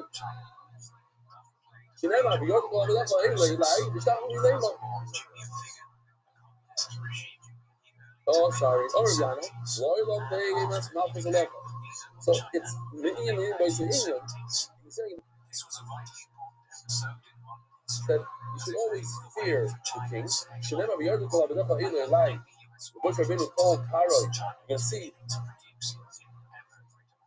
all your slaves are going to come to me in their pajamas in the night. They're going to bow to me. He didn't say, the day like Amalek. He didn't say, you are going to bow to me in your pajamas. In fact, he did come to him. But you don't talk like that. You have to give respect. You have to know my Mahaka. Another guy, even more maybe. Shannon, the other Shemoy who's right after the whole famous story now. Harakarma. And we had Achav, who's the king, but a Russian. But Yishar was of a yard with the Achav, and Eliyahu picked up his clothes and he ran. He gave him a special focus to run. Rather than the Achav, Boy Achav Yisrael. Va'alei U'Misrifa. It says, the Meher B'Yolenu, the beginning of this English, is going to be a very small, like, water. Not a leak, like water going through this English, and eventually it's going to widen before you can't cross it, and a stream, thank you, and there's going to be trees growing from this water, source of water. The lay was fruitful, and you take a leaf and it'll be medicine for you. The word fruitful is lahapir peh. True fuck. Lahapir peh, what does it mean? It's going to fix the mouth. Rav Chisda, Rav Yitzchak, Rav Dini, Chadama lahapir peh shlemala, Chadama lahapir peh shlemala. It means your mouth needs to be trumped. So if a person is a mute, they'll be able to speak.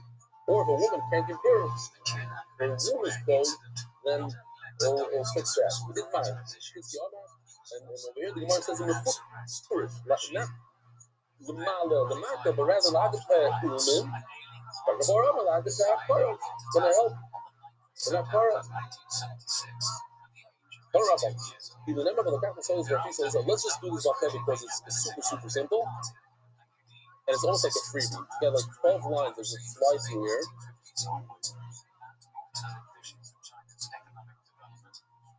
This is the two psukim. It says in the psukim, Shnemes Rechalos is 12 breads in the shulchan. This is shulchan right over here. 12 breads. I already did it. 12. But there's a extra lashon here. Shtayim marachos. 2 rows. 1, 2. Shesha marachos. 6 breads per each one. Well, how would you say it? If you wanted to say in English that there should be 12 breads, 2 rows, and each row is 6 breads, how would you say it? Now, can I get away with not saying Shema Marachos? Can I get away without saying Shema Marachos? The Rebbe says Shtemis Rechalos and says Shtei Marachos. So that the idea is that if it says Shtemis Rechalos and only 2 Marachos, I don't know how many I could do 8 on one and 4 on the other. Or perhaps it means 3 that are 6, 3 that are 4. Because let's say it doesn't say Sheish Marachos, it's just Sheish Marachos. So, or let's see inside. That's the whole thing. 11 lines explain one thing, that it's 2 rows of 6 and a total of 12. Didn't say 6.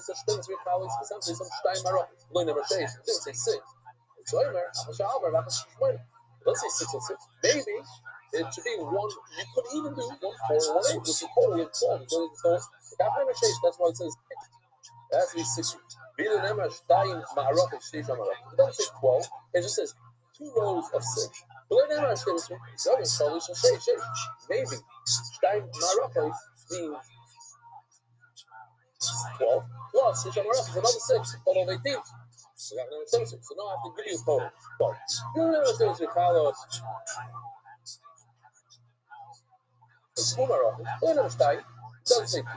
The Sheish. I would think it means 3 times 4. You'll have your 12, but not 2 rows. 3 rows of 4. Without never Shtayim the Sheish. That would be 2 rows of 6. Well, actually, all of the Sheish doesn't say all 3 of these things. I wouldn't know. Okay, so how do you do it? Most of the time, I only say Sheish. 2 rows of 6, 6. It doesn't have to have a lot of 4 and 8. Loy. Now, Rabbi said, think about it. What if you do 2 rows of 7? Good or not good? Shtayim Shesheva Sheva. Big kiddush. It's good. You can do it because you just pretend that there's nothing on top. That's the Gemara, the Masada. That's because the Bezichin, the Levoina on top. Now, as we have top of the sixth one, not top of the seventh one, as we have top of the bottom. If the 7 rows, how are you putting it on top? Oh no, they're no,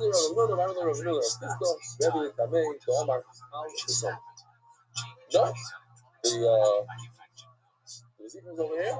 It's not a problem. So I told my cousin, as we learn, we stop. It's not that you have to do like this. You do on top. You can't have 7. Of course. Rabbi Yomer, Al doesn't mean.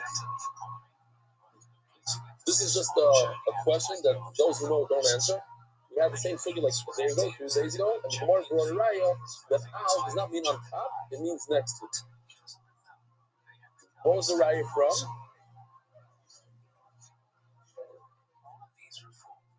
The Shvatim, very good. The Shvatim, it can't be that Menashe is on top of Ephraim, or it's on top of Menashe. It says that one is Al. It means next to it. Okay. Really, what uses a different one?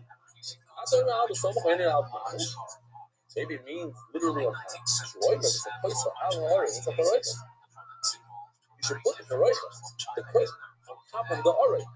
The famous Aretz in the place of production that had contained the Luchas. It's a Torah. You don't put a Paroicha on top of it. It means next to it. It's the wall, the dice, the Hegel, from the place of production. It's next to it. Have you ever heard of this? Says the Gemara, Kalakim Shvam, just one about the Kalakim Shvam, the Orkut, the Orkut Shabai. If the Beis Hamikdash goes in this direction, the Hechel, 187, we say this way, 187, so the Kli has to be this way, not this way. It goes with the light, from east to west, not from north to south, or south to north. Yes.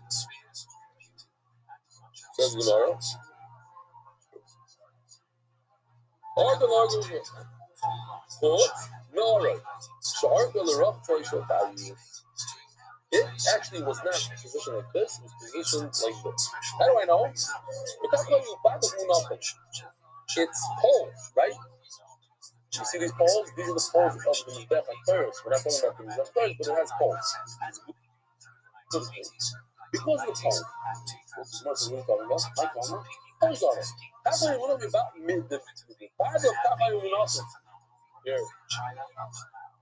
Show you a picture, maybe it's better. But there's 2 ways the poles could have been. Like this, or like this. How would you guys do it? This way? This is easier, like you don't get in that doors. The problem is that so there's a Chayin holding this pole and a Chayin holding this pole. And they stood between the poles. There's not enough room here to stand. There's only 1.5 arms. It cannot be this way. So it must be this way. Oh. So now that I know that it's this way, the leg, it's on the long part. The 2 poles are on the long part. And I know that these 2 poles poke the parochus. You could see a little bit of an indentation in the parochus. So I know it was stationed like this and not like this. Because the parochus is over here, going this way. Yeah? So it must be that the Aron was not this way.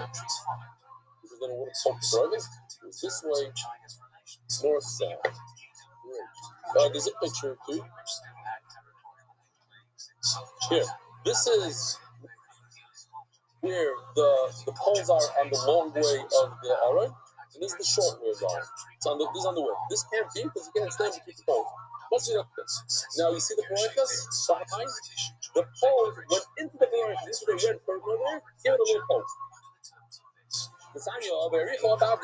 Now, this is interesting. Did I skip something? How do you know that they're bothering like that? So when they got there, they look at this. They extended the bottom. They took it out of the. It was a nicer one. Might as well use this. I love this. It's unbelievable. It's not so user friendly. Wow, it's heavy also. These bottom, they came out like this, and they were extended when they came.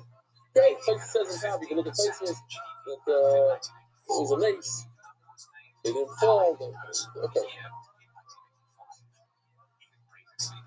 Fine. Maybe these poles didn't touch the Paraitas. When you're outside of the Kodesh Kodashim, you're in the Heichal, you can actually see the indentation in the surface of the pole.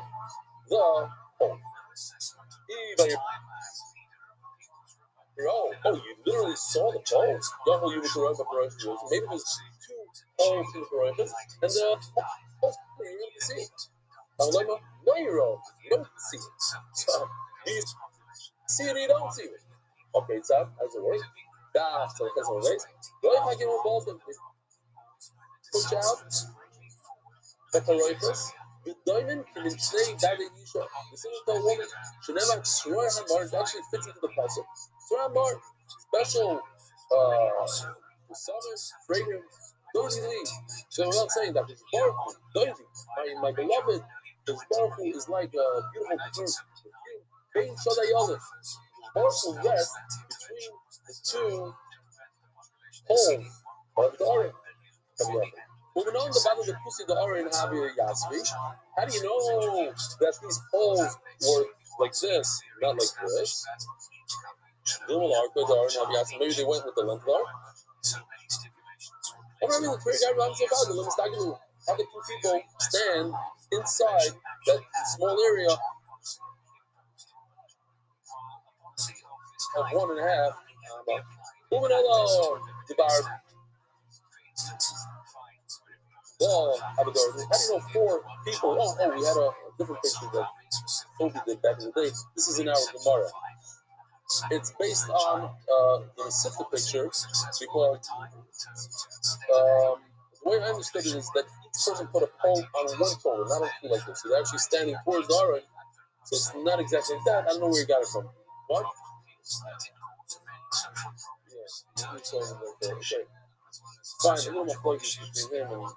But the idea, it's the Sabbath and I'm again, this is like 4 behind. How do you know 4? Maybe 1 on each side. The Sif, and also Hakahassim. Hakahassim is plural. Okay. No, you say Amigdash. No, you say it's plural. Okay. So we know that Moshe Rabbeinu had 1 Shulchan and 1 Menorah. But for whatever reason, I guess Shlomo HaMelech got this Kabbalah from Moshe Rabbeinu that when he builds the Hamikdash, he should add another 10 tables without bread, 10 tables, and another 10 menorahs.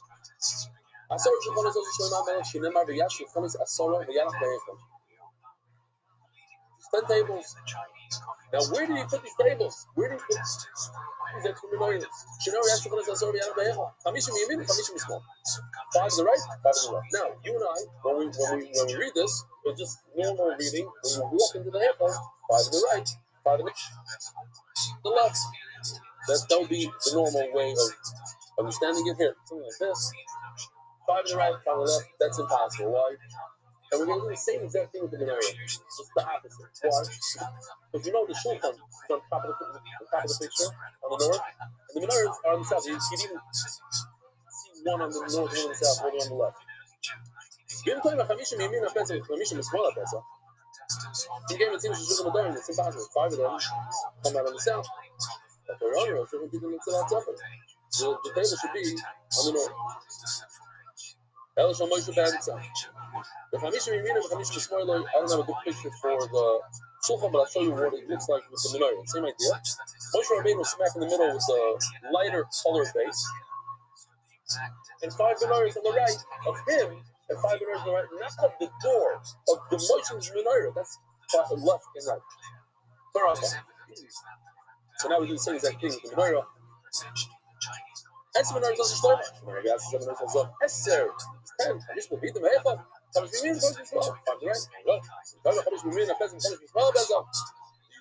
this? 5 to the right, 5 to the left of the door.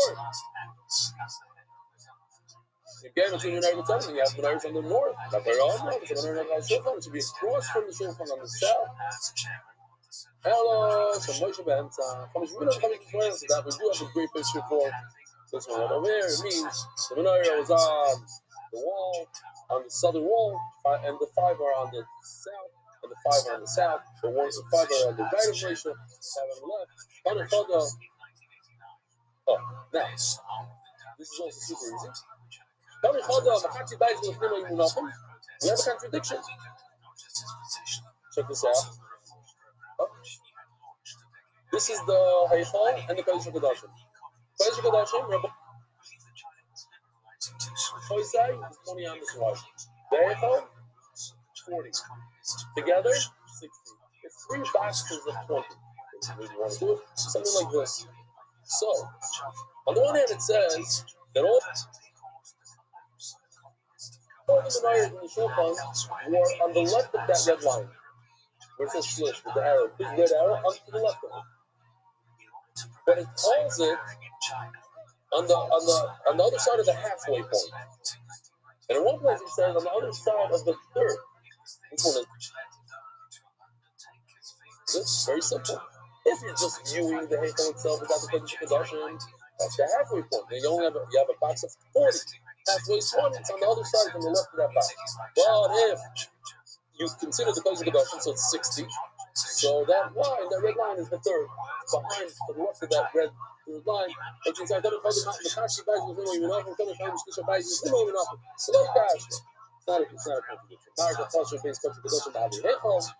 If you consider the Kodesh HaKodashim also, so you have 60 total, so it's a third. So look at Kodesh HaKodashim.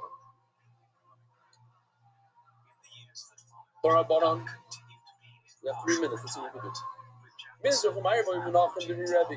The Shulchanos were Mizrach to Mayra, meaning like this. Oh, this is like that. Okay, good. He did throw this in somewhere. I don't know what this is.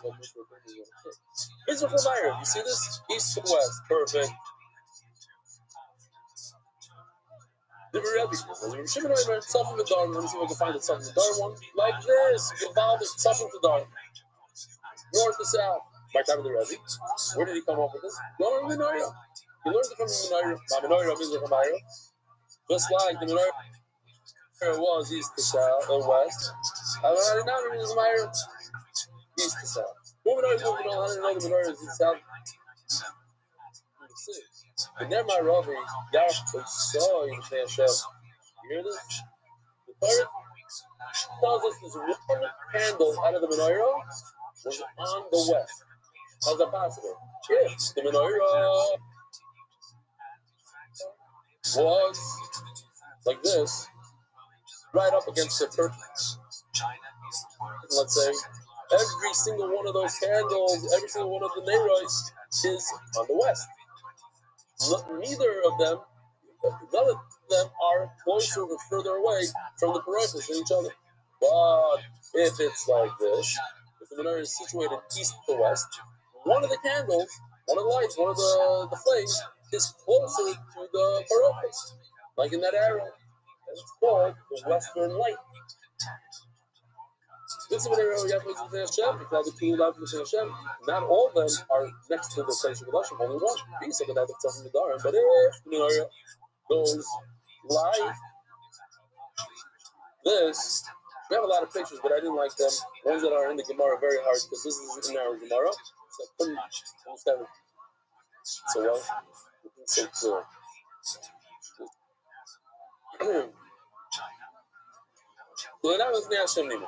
Then all of them are in front of Hashem. It doesn't work out that it should be this direction, therefore it must be this direction. And if the Menorah is in that direction, so it is also in that direction, east-west. Very revelation in my time. Go in the Aron, you lose from the Aron inside. You already said the Aron was different than all the Kalim. It wasn't straight like this, it was like this. So Mela, Ma'ara, and Tzafim V'Dar. How do you know Tzafim V'Dar? Rebbe Nami, how come Rebbe doesn't learn the shit from the Aron inside? Beautiful, the Aron. He says, the Aron is inside the Kodesh HaKodashim. How am I going to learn something that's in the Heichal from the Kodesh HaKodashim? It's an inner room. Don't put your foot in, don't put your foot in. Rebbe Lezer, Rebbe Shimon Ligman, I don't learn. I'm a lot. You know, you thought something don't have a manifold. The Menorah itself was situated south and down, north-south. The Menorah was north-south. But we had the question. What was our proof before? Like say, the Arab saw the Arab Ivana. Only one of the flames was next to the curtain. Not all the curtain. All the flames were next to the curtain. No, the shot is the Mitzvah Jude. If you're looking at Gemara, you have a picture. Mitzvah Jude means, see that good picture here? The wicks. I don't have a great one. I'm going to show you the,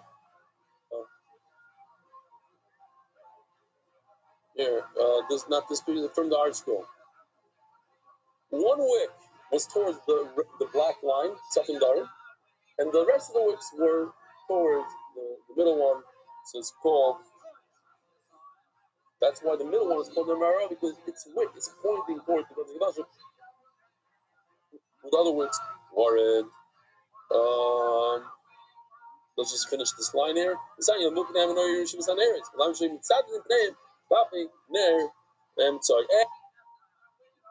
And one last thing. The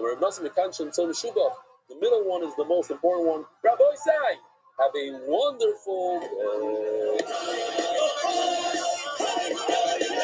Merit the Schuss of spreading Torah throughout the world. Sponsor a share today. MDYsponsor.com is sponsored MDY.com.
On the 6th of October 1976, Janet Chase, the widow of Marshall Long, the man who has ruled communist China from 1949 until his death in September 1976, was arrested.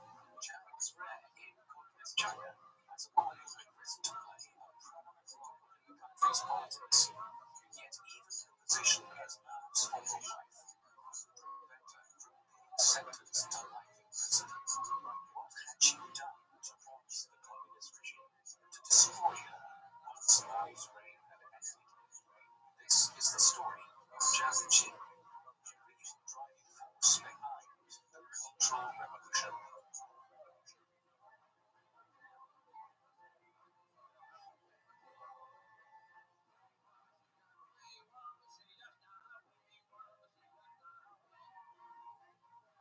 The woman known to history as Jiang Qing,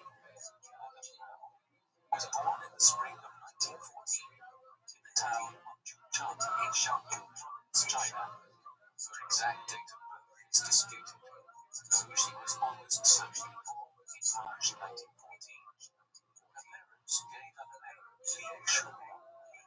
Jiang Qing was a name she adopted many years later, after joining the communist force in China. Her father, Li Gehuai, was a carpenter with his own shop, also operated a small inn. Her mother, whose name has been lost to history, was later one's secondary wife for concubine, and Shura was the couple's only child.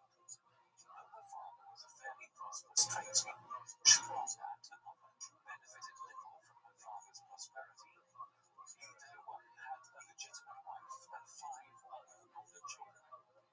She experienced a great deal of bullying, both physical and emotional, from her older half siblings, and endured far worse from Peter, a heavy drinker who often beat her. Some biographers have speculated that the relationship between Lucia and his parents might have come about following the family's engagement at a young age as a domestic servant. Life became even less stable for Schumann and her mother in 1920. During the annual Lantern Festival, Lieder became excessively drunk and enraged by a disagreement with his second wife, and savagely beat her with a spade, breaking one of her fingers. According to her own later account, 6-year-old Schumann tried to defend her mother, and her father's spade struck her mouth, breaking one of her teeth. Shortly following this terrible episode, Schumann's mother left the family home for good, with her daughter in tow. Mother and daughter remained in Georgetown for less than 2 years, during which time Schumann started elementary school. She found the atmosphere a little more bearable than her father's family home would be. The other students bullied her mercilessly from her awkwardness, her shabby clothes, and unconventional background, just as her siblings had done. She was expelled from her first elementary school after just 1 term. Schumann was growing up in a tumultuous and often violent world. Just 3 years before she was born, the Chinese imperial system that had existed for thousands of years had been overthrown. A new republican government was established, though in reality the country descended into anarchy, with local warlords claiming power in different parts of China. Schumann regularly heard the crackle of gunfire on her way to school, as local conflicts raged, and the government tried to impose law and order. Life was especially difficult for Schumann and her mother in these circumstances. Sometime in 1924 or 1925, Lieder died in a typhus outbreak. He left the bulk of his property and estate to his legitimate wife and children, but he also bequeathed to his secondary wife and illegitimate daughter the part ownership of the house. Schumann's mother, now nearing 40 and beginning to suffer from sickness and health problems, wrote to her parents, who lived in Jinan in northwest Shandong, for help. The elderly couple had only one older daughter, and were presumably relieved to have their daughter and grandchild come to live with them, and perhaps to help care for them in their old age. Using a portion of their small inheritance, Schumann and her mother purchased train tickets, packed their few belongings, and left Jinan. Once there, Li Shuang was given a new name, Li Yonghui. When she received her new name from her family, all the new school was unclear. By the way, almost everyone who knew her agreed that the name didn't quite suit her. Yunhe, meaning cradle in the clouds, suggested a far more serene, gentle, and passive character than Li Yonghui possessed, as her early experiences had made her rebellious, defiant, and fiercely independent. Rather than stoically accepting being awful treatment at others' hands, Yunhe invariably fought back and asserted herself. After what she had seen of life as a poor, marginalized daughter, Yunhe could only reject the Confucian ideals which her family and her school were trying to teach her. A virtuous woman, according to Confucian philosophy, obeyed her father, her husband, and, after his death, her third son. She was to be modest, chaste, neat, quiet, and a willing and able housekeeper. But to Yunhe, the 3 obediences and the 4 virtues were nothing more than family propaganda, and her life experiences had taught her to resist these traditional Chinese values. 10-year-old Yunhe resumed her elementary education in Jinan, but fared little better than she had in Jiucheng. Her classmates still bullied her, ridiculed her awkwardness, and ostracized her for being the girl without a father. Rather than run home and cry to her family, however, Yunhe instead warned them. Nourishing a fierce pride, she refused to speak with her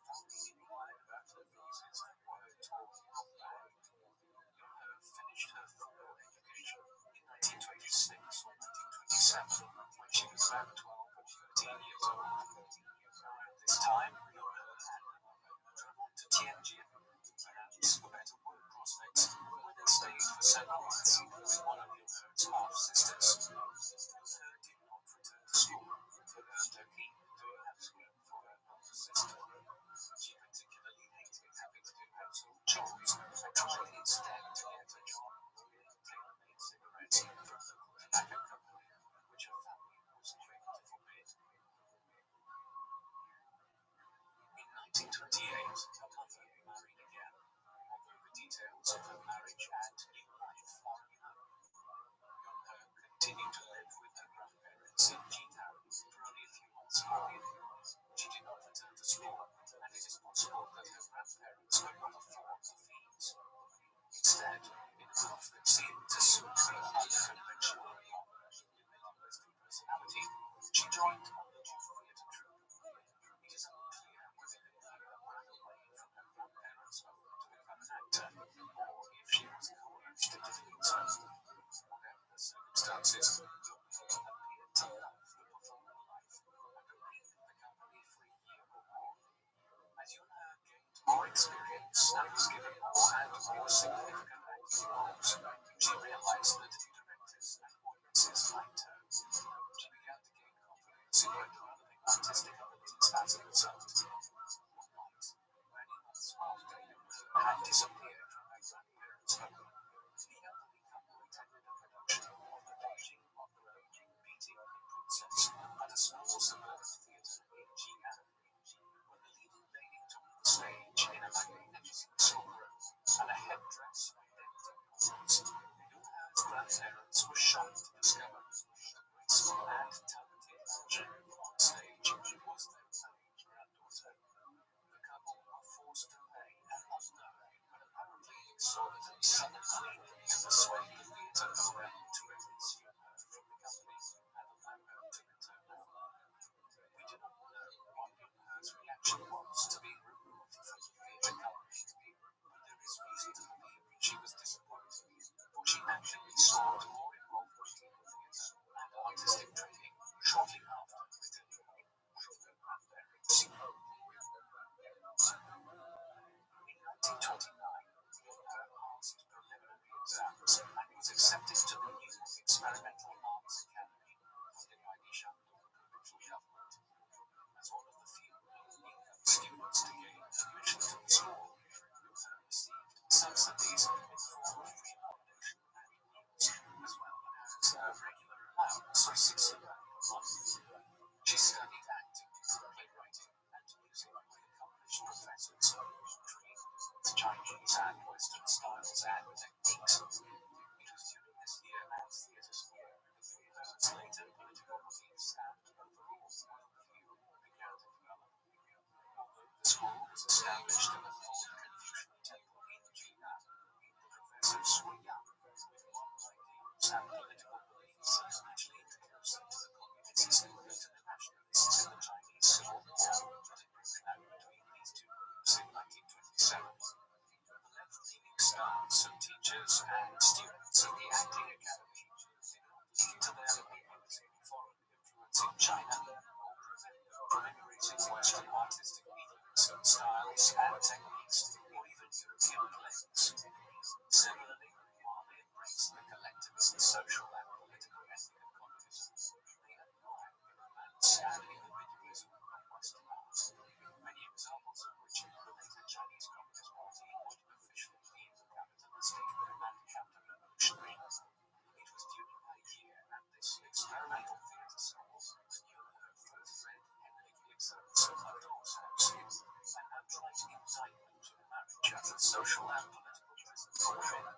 This play resonated deeply with Ilher, and it remained a favorite dramatic work. Ilher's personality was beginning to emerge more decidedly at theatre school. As only one of 3 girls studying there, she had some amount of notoriety among her fellow students, which she amplified by her boldness. Her classmates remembered her as pretty, outgoing, plain-spoken to the point of being labelled pushy, and unafraid to be daring. On one occasion, both her male classmates set one another a challenge to improve their manhood. A student who would brave the forbidding temple sanctuary to remove and retrieve the headdress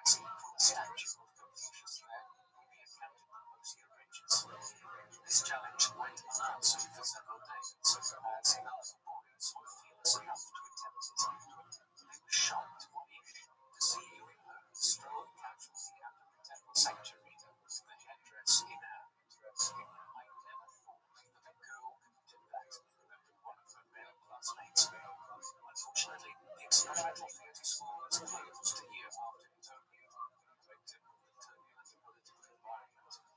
Yulhan briefly tried her luck in Beijing, securing a few smaller roles, but she was apparently not considered sophisticated or well-trained enough for Beijing opera, and she soon returned to Jinan, unwilling to work outside the arts, and even more unwilling to accept a position as a domestic servant, or civil position for which her minimal education qualified her.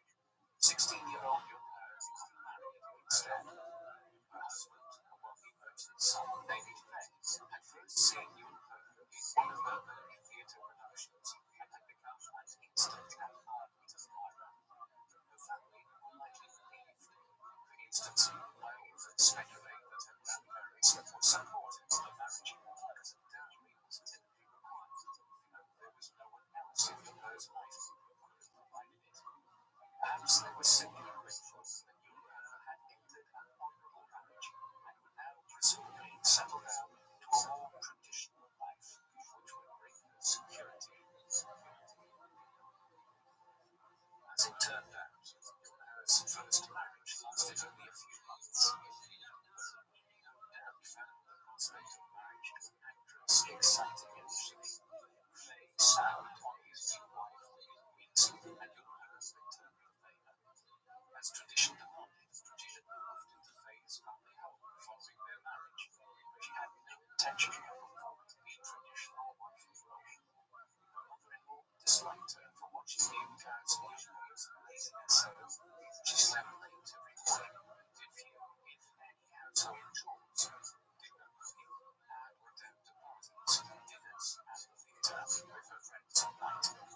Fay's outraged mother complained to her son that, instead of taking care of her family, Yulhan seemed to expect others to wait on her. Fay and Yulhan soon began to argue constantly.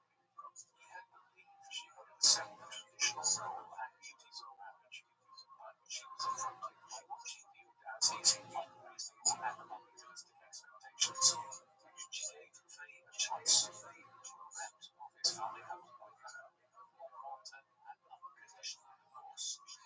Fay and Yulhan divorced in 1931. In 1930s China, divorce was seen as a significant act of emancipation for members of the nascent women's movement. Like girls and women who resisted the traditional practice of footbinding, to seek a divorce was an act of women's liberation. However, it was also still largely controversial for most people, and it is possible that Yulhan's split from her husband served to distance her from her family. Rather than return to her grandparents, she travelled to the bustling seaside metropolis of Jingdan to attempt a fresh start. Yulhan arrived there in the spring of 1931, and promptly sought out one of her professors from theatre school, Zhao Taihong, who is now employed as a professor and dean at Jingdan University.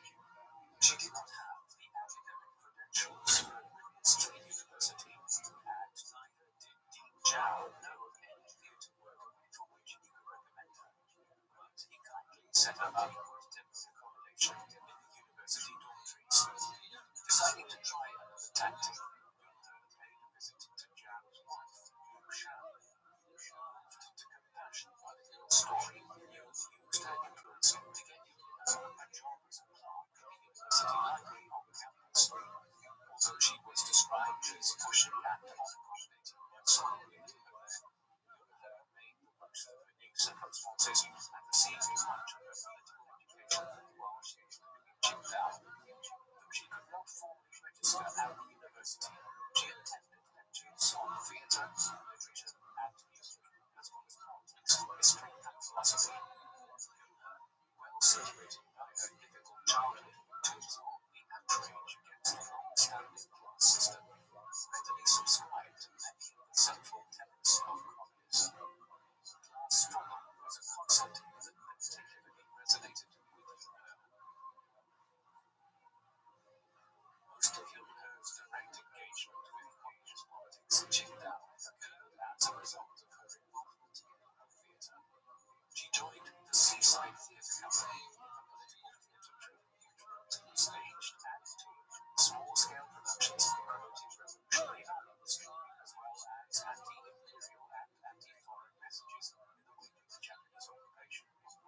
China.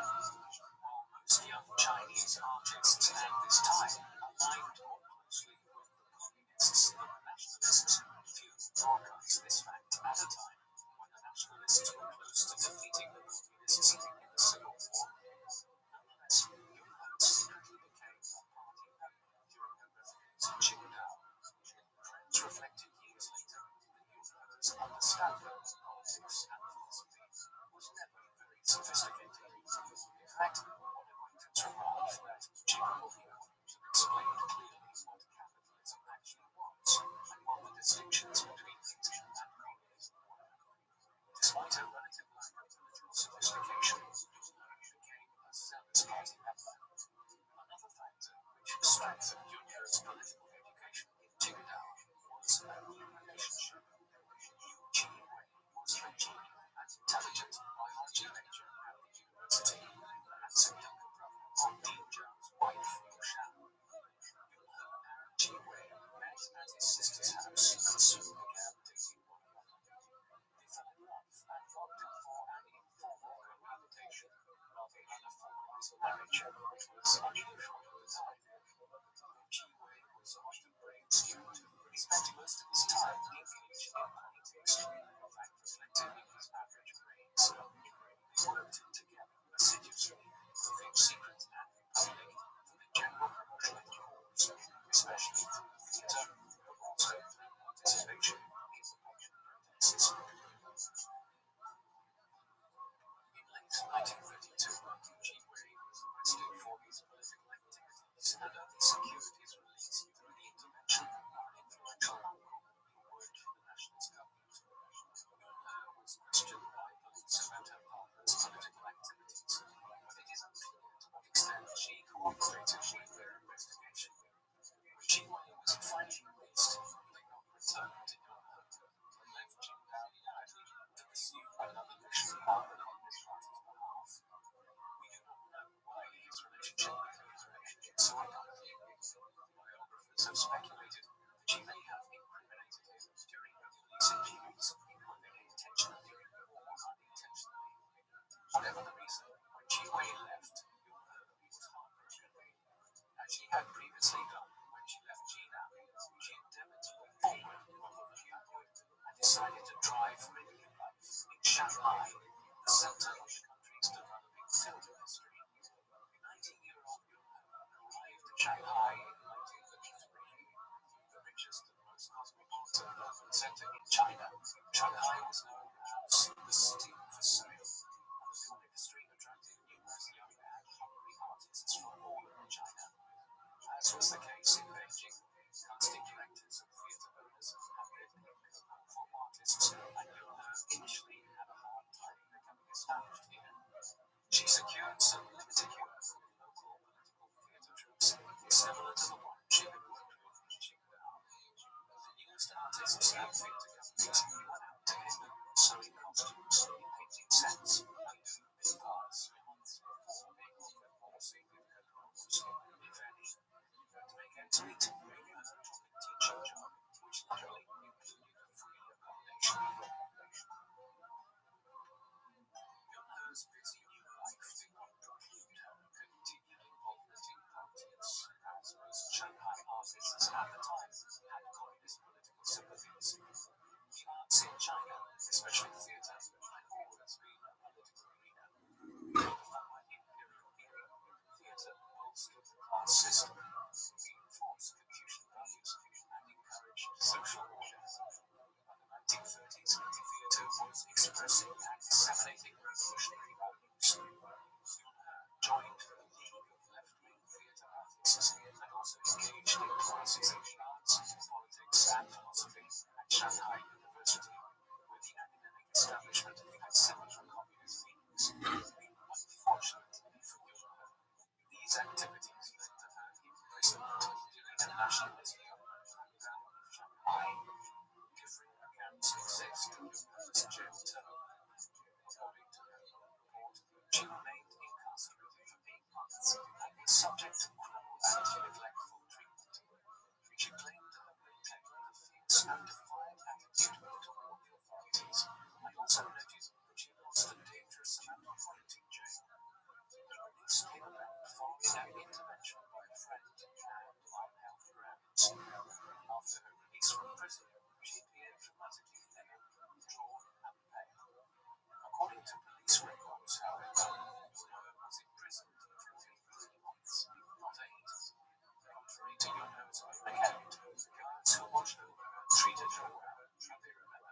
As a child, sense of humor. No doubt she was anxious, she was freedom and self-preservation. As soon as you had dictated and signed a confession, the guards claimed that she was released with a warning that she stood herself free from any future communist activities. Any future when her was released, she did just that. Refocusing her energy instead on pursuing her career as an actor. To that end, she soon took a new stage name, meaning in 1935, the production of Ibsen's Nora opened at Shanghai's Golden City Theatre. The play ran for 2 months, an unusually long run for any play in Shanghai. The opening night was well attended. All were allegedly transfixed by Lan Ping, performer Li Fuhe in the title role.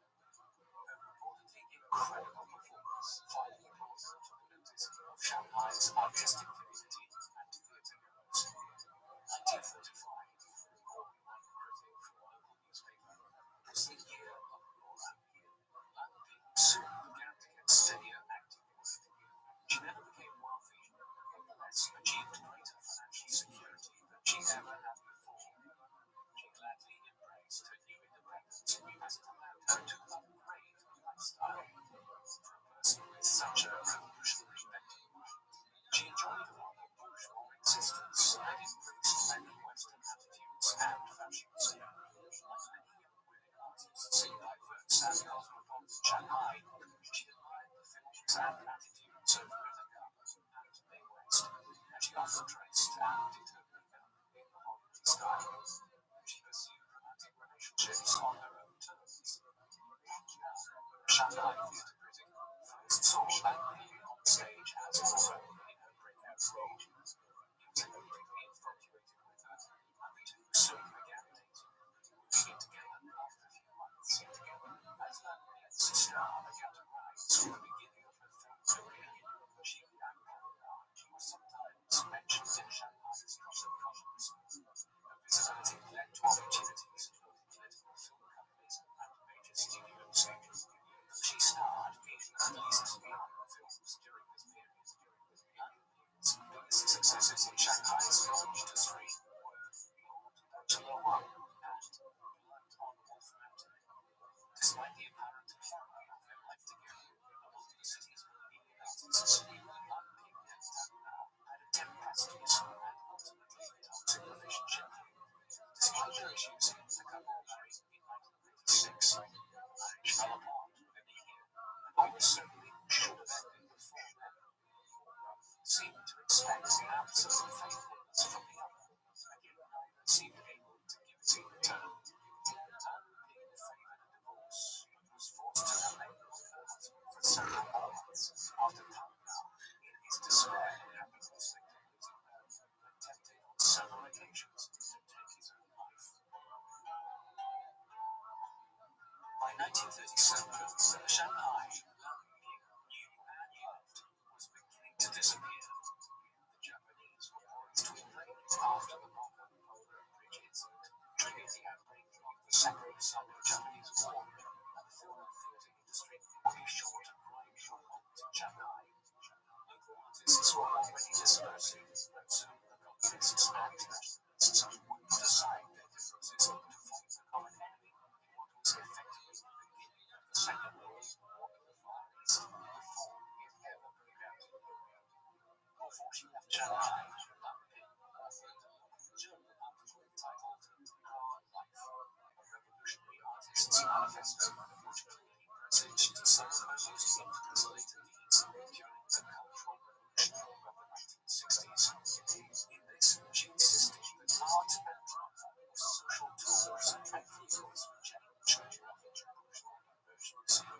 Artists were not mere dolls, the playthings of audiences or the prey of producers and directors. They were revolutionaries, active creatives, and must, above all, be independent, complete, and strong in spirit. This manifesto, her ex-husband Tan Hao later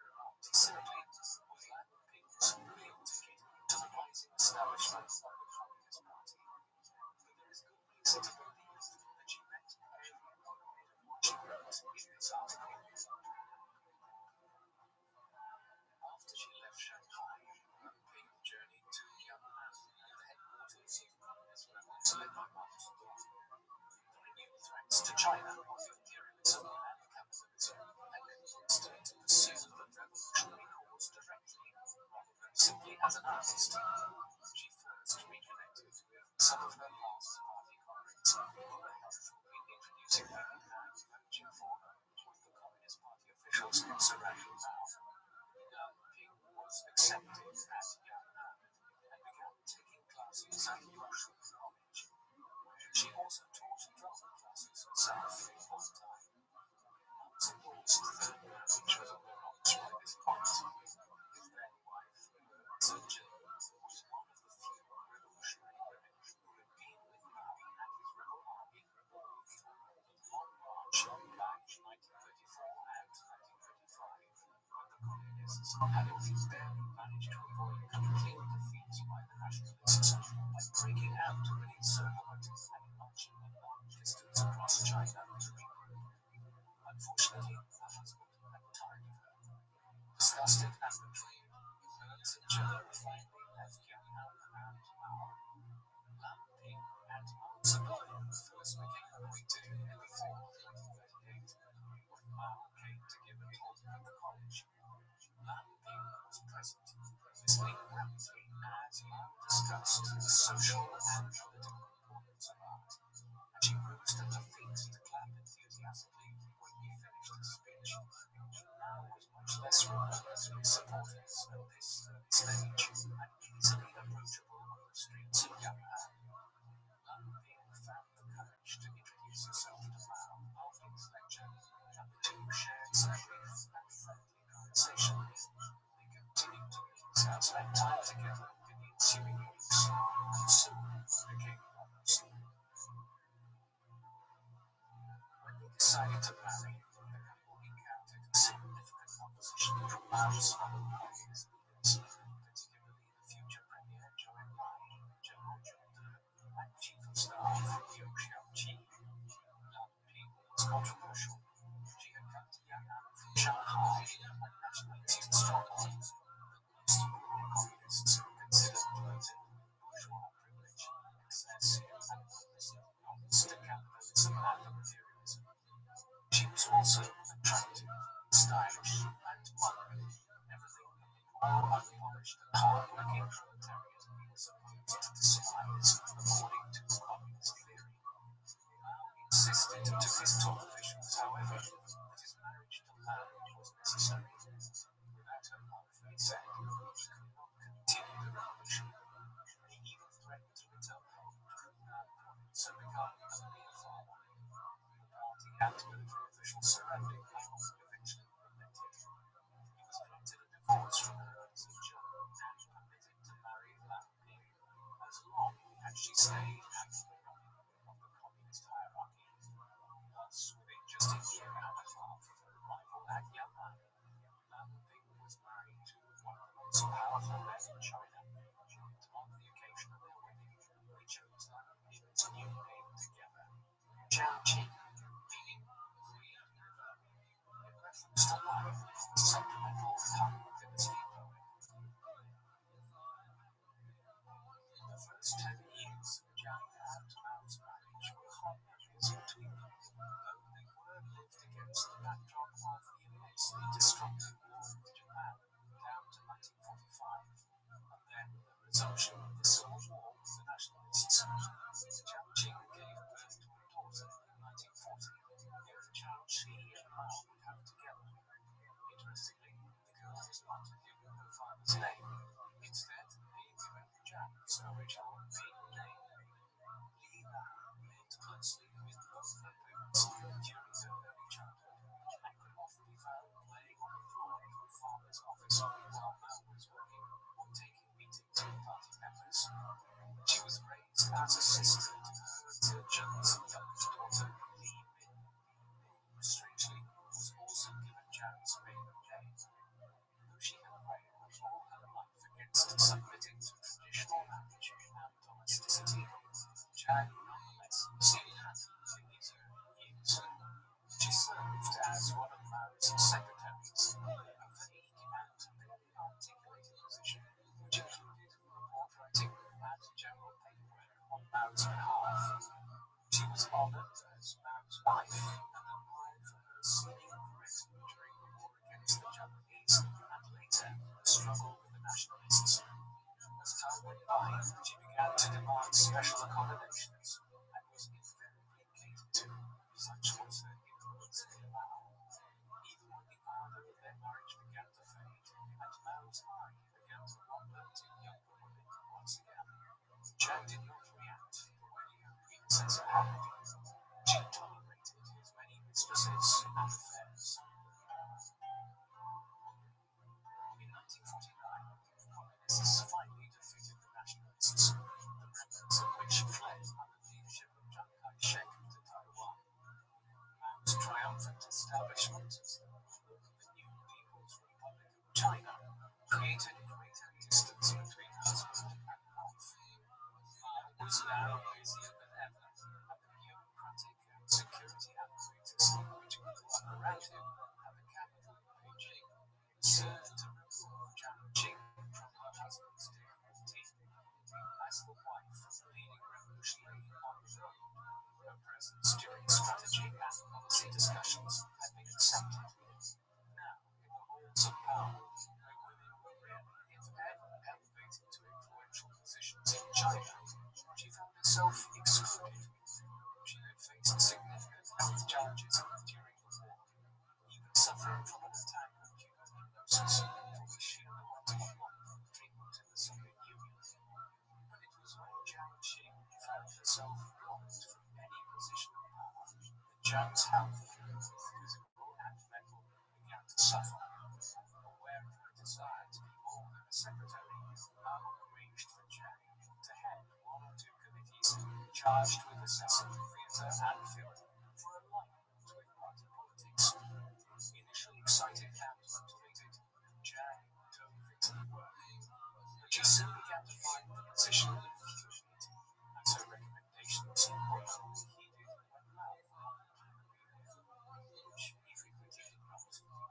Her working relationships was, as did her colleagues' opinions of her. Jiang had always been a defiant, forceful personality and difficult to work with, but now she became even more difficult. Numerous interviews with contemporaries recorded Jiang's increasingly unreasonable behavior in the 1950s. She made many enemies among Chinese filmmakers, playwrights, and theatre directors for criticizing or attempting to ban their work. Though Jiang was now a mature and politically powerful woman, she had gained little more intellectual sophistication. She believed that art in the new China should only focus on and celebrate proletarian victory and communist values. Anger from her painful childhood may have also been at play here, with her ideas of political justice being wrapped up with the notion of one person's vengeance. Those who displeased her often found themselves and their work dealt with more harshly than they deserved to be. Her feelings of impotence and her anxiety at the new distance between her and her husband began to manifest in her health. Depressed and bored to distraction, she began to complain of feeling physically ill. Dr. Li Jiusui, Mao's private doctor, recalled that as far as he could see, there was nothing really wrong with Jiang Qing. Her frequent fatigue, mysterious aches and pains, heart palpitations, and anxiety were common, he said, to virtually all of the patients he treated upon Mao's inner circle.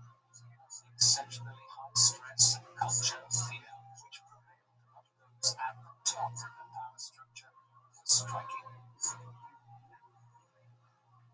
Jiang Qing was sent away to the Soviet Union several times during the 1950s to convalesce in private hospitals. Sometimes she got the impression that her husband was sending her away to avoid her or keep her from meddling further in politics. She received few visitors, but one notable and reliable caller was Zhou Enlai. Several of Mao's top officials visited the Soviet Union periodically. Few of them liked Jiang enough to pay her a visit. Zhou, however, was one of the few power brokers who remained unfailingly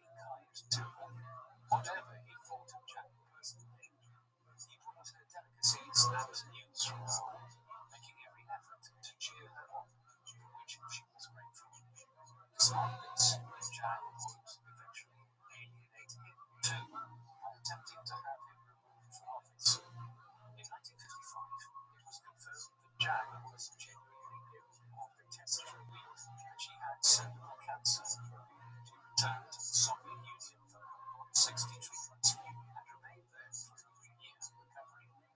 She was made quite comfortable in a private hospital in Moscow and a resort in Yalta, access to a film projector, and a regularly replenished selection of the West movies, technically banned from Russia and China. She ate well, listened to opera, and read a great deal. Her attitude toward those she considered subordinates, however, continued to get worse. She would complain that her body was full, or the temperature in her room was too hot while writing, and then too cold when her staff tried to address the issue. By the time Jiang Qing returned to Beijing, a new decade had dawned, and the political situation in the capital was quite different. Mao's popularity had declined in the wake of the Great Leap Forward. The Germans disastrously executed 5-year plan to reorganize agricultural activity and maximize the growth of Chinese industry. The results have been horrific, leading to one of the worst famines in human history, during which tens of millions of people died of starvation. Trenchant criticism of Mao was now rising across China, even amongst Politburo members and Mao's top officials. But rather than admit the failures and humilities resulting from his regime, Mao doubled down. He sought instead to cement his power through a program of cultural and artistic reform, which would squash such avenues of dissent and allay any challenges to his power from popular leaders of the communist movement like Deng Xiaoping and Zhou Enlai. It was in this context that Mao finally granted power to Jiang Qing of the kind which he had long sought. She would become one of the key architects of the Cultural Revolution that sought to reaffirm Mao's control of communist China from 1966 onwards. As one of the main organizers of it, Jiang was a member of the Gang of Four, along with Jiang Chongqiao, Liao Wenyan, and Wang Hongwan. This quartet oversaw the Cultural Revolution on Mao's behalf, though Jiang was the most powerful of the four. The Cultural Revolution was geared around the idea of instilling a rigorous communist security into Chinese society. Jiang Qing began by reading and evaluating more than 1,000 artistic works, including films, operas, plays, and ballets, for their conformity to the Maoist principles of socialism, as well as for their lionization of the proletariat. Any works that did not conform to the party line, any art that glorified the wealthy, capitalists, imperialists, past emperors, or the aristocracy, was deemed bourgeois or counter-revolutionary, and were either reformed or banned.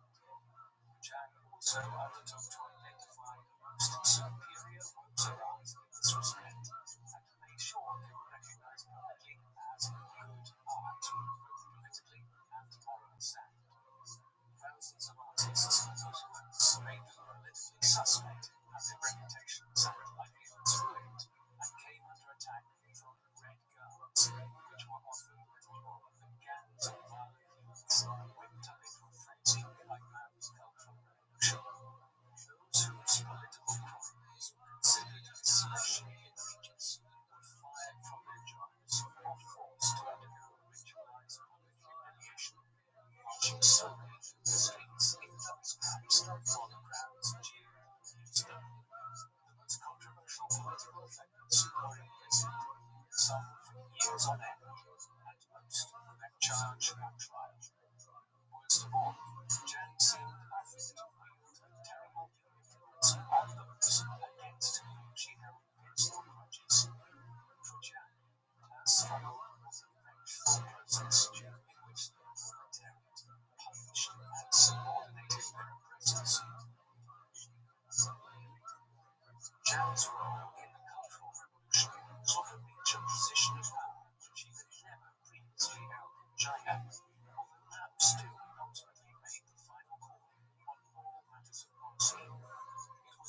momentarily to dispute and pit the most powerful and closest to him against one another in order to keep himself at the center of all possible intrigue. He often criticized one official to another, just to test them, to see how they would respond. Still, Jiang was certainly one of the most powerful people in China between 1966 and 1976. Under her direction, Red Guards terrorized teachers and lecturers in country schools and universities, accusing them of political impurity, while the nation's cinemas, libraries, and theaters all became battlegrounds in the bizarre conflict which was both an effort to enforce political purity and also a performative campaign in which the government was well aware that it was systematically terrorizing innocent people with the primary aim of strengthening Mao's position after a disastrous years of the Great Leap Forward. The worst years of the Cultural Revolution, which would ultimately claim the lives of anywhere between 500,000 and 2 million Chinese people in waves of political violence, took place between 1966 and 1969, though it dragged on well into the 1970s. By the mid-1970s, it became clear that the Germans' continued ill health indicated that he was in the final stages of King's disease, and the talk around him began to turn to succession. It is important to remember that Jiang was only just about to enter her early 60s. Following the death of Zhou Enlai from cancer early in 1976 and the ousting of Deng Xiaoping, she may have believed that there was a path to her claiming power once Mao died. Though she had made many enemies during her rise to power, she had the support of roughly 40% of the Politburo. Jiang also had a good deal of support among China's youth, rural workers, and roughly half the army. During the summer of 1976, Mao sent Jiang on what a biographer described as a farewell play. You have been wrong, it read. Today we are separating into 2 worlds. May each keep his peace. In the struggle of the past 10 years, I have tried to reach the end of the revolution, but I was not successful. You could reach the top. If you fail, you will plunge into a fathomless abyss. Your body will shatter, your bones will break. This missive seems to suggest that Jiang had Mao's support to become Madam Chairman after his passing. And yet, when the top officials came together some weeks later for their final meeting with Mao at his bedside, he appeared much more ambivalent of his wife's potential succession. In fact, he stated quite clearly that he did not think there should be any sort of presidency at all after he died, and that a broad, multi-generational coalition should govern and lead together. It is up to the Politburo to decide whether Zhao Qing shall be included, he said. Toward the end of his speech, his voice began to fail as he grew weaker. Help Zhao Qing, he began, before his voice trailed off, and the party members strained to hear his last muttered whisper. His wife's supporters claimed that he said, help Zhao Qing carry the red flag. Moderate civilian claims he said, help Zhao Qing correct her errors. Mao died on the 6th of September 1976. By then, Jiang had failed to cultivate any support among Mao's top officials or attempt to repair relations with those who used enmity and years. At a meeting of the Politburo just days after Mao's death, she encountered no immediate opposition. But less than 2 days after they adjourned, guards sent by the top political and military officials burst into Jiang's bedroom in the middle of the night and arrested her. Jiang spent 4 years incarcerated without charge or trial, though the conditions in which she lived were quite good, and she was permitted regular visits from her daughter, Li Na. By 1980, Jiang Ming had claimed power and was overseeing a program of reform that rejected Mao's legacy. The Politburo, in order to put the laws behind them, now turned their attention to Jiang Qing once again. She could not be released because of her previous role in the Cultural Revolution, but neither could they make her a martyr for unreformed Maoists. Deng was facing criticism from the left for seeming to have portrayed the revolution with his more modern policies. The way to rewrite and contextualize history, the moderates believed, was not to blame Mao for the failures of the revolution that many still deeply revered. It seemed far easier to blame Jiang Qing and the other members of the Gang of Four who were overseeing the Cultural Revolution. Jiang Qing expressed incredulity when she was informed that she would be placed on trial 4 years after the death of Mao and her arrest. Nonetheless, on the 20th of November 1980, the trial of Jiang and the other 3 members of the Gang of Four began. They were charged with anti-party activities and the persecution of hundreds of thousands of people, leading to tens of thousands of deaths. Far from being cowed by those who sought to force a confession, Jiang remained defiant and unwilling to acknowledge or admit her guilt. She reiterated that her so-called crimes were political and were committed under direct orders from Mao. If she were a criminal, Jiang insisted, then so were most of her judges. They too had carried out Mao's orders to prosecute individuals and to use the powers of the state according to the chairman's direction. I was Chairman Mao's job, Jiang insisted. I evict whoever he asked me to fight. What you are doing now, she continued, is asking the widow to pay her husband's debt. To you all, I say, I am happy and honored to pay Chairman Mao's debt. The trial continued for several days, but it was effectively a show trial for Jiang and the other 3 members of the Gang of Four. In the end, when the ruling came down in January 1981, Jiang Qing was found guilty and sentenced to death. However, the judges, still afraid of popular unrest, commuted her sentence to life in prison, provided that she maintained good behavior. Jiang spent the last 11 years of her life incarcerated. In the mid-1980s, she contracted throat cancer and was temporarily released to hospital care for treatment. Watching China slowly change outside her windows, Jiang began to fall into depression.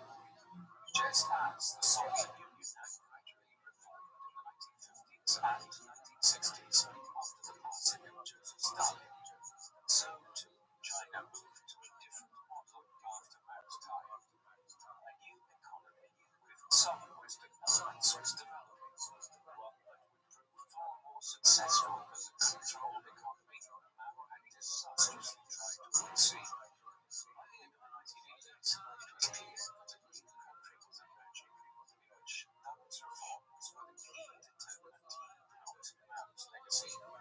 As Jiang grew older and sicker, she fell into despair. In the early morning hours of the 14th of May 1991, Jiang Qing took life.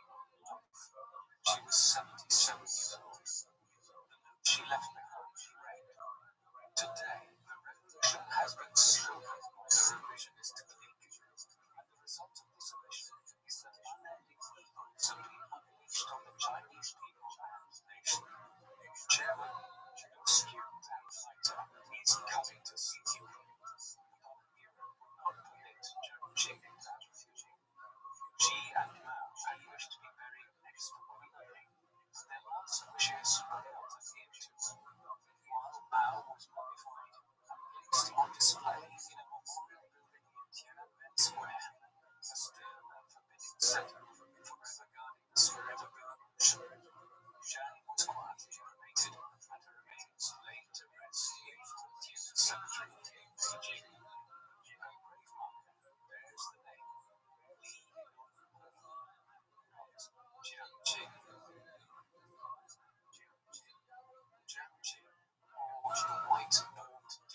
as she came to be known, and lived across most of the events which transformed modern China. She was born just 3 years after the millennium-old imperial system came to an end, and she helped through the Civil War, the Second World War, and the establishment of the People's Republic. She had had many names and many lives, many firsts as a poor child, then as an actress, then as a politician's wife, and finally as one of the orchestrators of the Cultural Revolution. Her position was somewhat strange to an extent. The Communist Party did not allow her to wield much power as his wife for many years. It was only in 1966, after the disaster of the Great Leap Forward and Frank Mao's hold on power, that she truly rose to prominence, because Mao tried to utilize the Cultural Revolution as a means of re-cementing his position. It was then that she finally rose to prominence as a member of the Gang of Four. Over the next decade, her influence on China was entirely nefarious. The Cultural Revolution ultimately led to the deaths of hundreds of thousands, perhaps even millions of Chinese people. The exact numbers are unknown.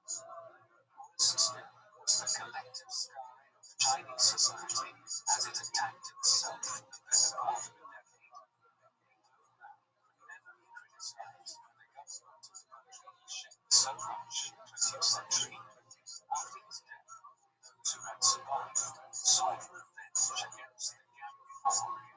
Far from claiming any solid power for herself, the Cultural Revolution was ultimately the undoing of Jiang Qing as well. What do you think of Jiang Qing? Does she deserve to be as reviled as she is, or has she been unduly demonized? Because her detractors could never publicly criticize Mao, since criticizing Mao was to admit that the revolution had failed. Please let us know in the comment section. And meantime, thank you.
Fans and delegates have flooded into the great hall of the people in Beijing, in China. They are there for the first session of the 13th National People's Congress. This inaugural session is different from most others, however, as an amendment to the Constitution has been proposed by the Central Committee for the Communist Party and is due to be voted on as the first act of the new Congress. The amendment is wide-ranging, but the key feature of it is the removal of the clause in Article 79, one which limits the President to serve no more than 2 consecutive terms. The vote passes by almost unanimous consent, and so the way is cleared for the incumbent president to rule China indefinitely and to become the most powerful ruler of the country since Mao Zedong. His name, Xi Jinping, leader of the People's Republic of China.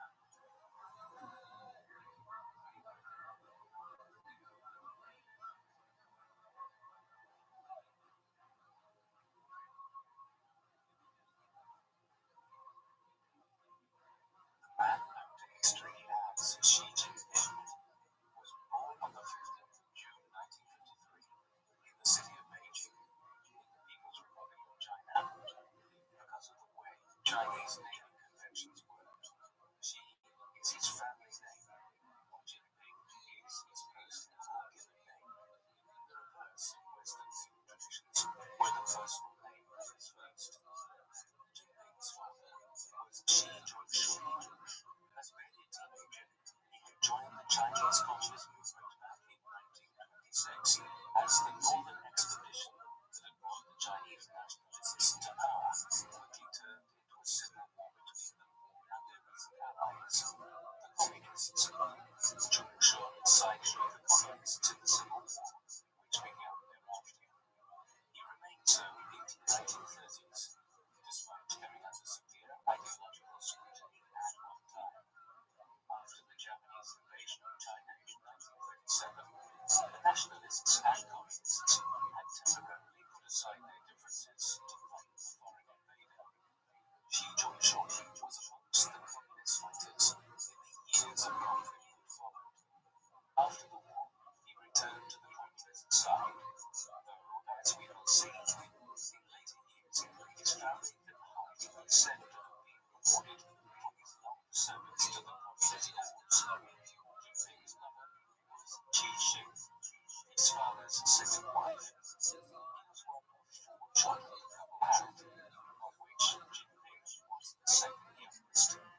Xi, too, came from a communist-aligned family. Xi's childhood was tumultuous. The Chinese Civil War, ongoing since the Northern Expedition in the mid-1920s, had only been put on ice because of the Japanese invasion in 1937. It resumed as soon as the Second World War ended in the autumn of 1945. However, when the Communists had been on the brink of defeat in the 1930s, they exited the Second World War much strengthened, in large part because of how appallingly corrupt the nationalists of Kuomintang were, to the extent that President Harry Truman of the United States was unwilling to provide them with anything near the support that the Soviet Union gave the Chinese Communists after the war. In 1949, the nationalists were driven from the Chinese mainland and established their own religious state on the island of Taiwan. Today's Republic of China is the direct successor of it. On the mainland, the Communists set up the People's Republic of China as the second most powerful communist state in the world, next to the Soviet Union, and the largest in pure population terms. It was led by Mao Zedong, a figure who had emerged gradually in the 1930s and 1940s as the leader of the Chinese Communists. He was never quite as powerful as Joseph Stalin was in the Soviet Union, though he wasn't too far away from it. Like Stalin, he was also willing to engage in policies which aimed to transform Chinese society in a period of just a few years, with dramatic consequences. In Mao's case, he decided he wanted China to become an industrial power on the scale of Britain within a period of about 5 years. So in 1958, he initiated what he called the Great Leap Forward to massively increase steel, coal, and other industrial activities. The policy was horrifically mismanaged and led to a massive famine which killed tens of millions of people. Scholars debate the figure. People died anywhere between 30 and 60 million. It was against this backdrop of famine and revolution that Xi Jinping won. Xi's family would be insulated to an extent from the worst ravages of what many had called Mao's Great Famine. Instead, the Great Leap Forward. After the Chinese Civil War ended and the communists came to power in 1949, Xi's father had been rewarded by promotion into a number of important positions. By no means could he be said to have been a leading figure within the new government, yet he served at the higher end of the middling bureaucrats in the government, acting as a vice chairperson of the National People's Congress for a time in the second half of the 1950s, just as Mao's 5-year program was being initiated. This meant family escaped famine or excessive privation. All of that was threatened when Xi Jinping was purged of the holding ranks in the mid-1960s. People needed to be blamed for the horrors of the Great Leap Forward, and Xi's father was one of Mao's targets. The ostensible excuse for his demotion was his role in the publication of the biography of Liu Zhengdan, a figure who had died all the way back in 1936 during the Civil War, and who was seen as a communist martyr whose legacy Mao was anxious to have erased from the collective memory of China. Xi's father was demoted to become a factory worker overnight. By that time, Jinping had acquired what was a decent enough primary education by the standards of China in the 1960s. This involved learning communist thought, a skewed version of Chinese history, and other subjects. The family was forced to relocate to the province of Henan, further inland, as a result of his father's demotion and appointment as a worker in a tractor factory. Reports differ on whether this happened in late 1963, 1964, or early 1965. In any event,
She managed to begin her political career in the first half of the 1970s. For instance, he was appointed as a regional official to oversee elements of the reform program that lingered in the countryside after the Down to the Countryside movement in the late 1960s and early 1970s. He did apply for more formal positions, but his applications were denied on account of his family being blacklisted. Nevertheless, by 1974, the political fall was sufficient that he was given a formal position as a local party chairman in Liaozhou. This was high in the center of the Chinese Communist world. Liaozhou was on the northern periphery of Shanxi province, a very rural and underdeveloped area at the time. To put this in Western terms, it was as though he was being appointed as a local council chairman of a small Midwest village in the United States. Still, it was a beginning for a young man in his early 20s whose family had been vilified by the Maoist regime. As part of his work here, he developed an interest in modern fertilizers and how they could improve local agricultural yield, an interest which would later translate into him studying for a degree in chemical engineering, which he obtained in 1979 after several years of study at Tsinghua University. Chairman Mao Zedong, the man who had led the Chinese Communists for nearly 4 decades and been the de facto ruler of China since 1949, died on the 9th of September 1976.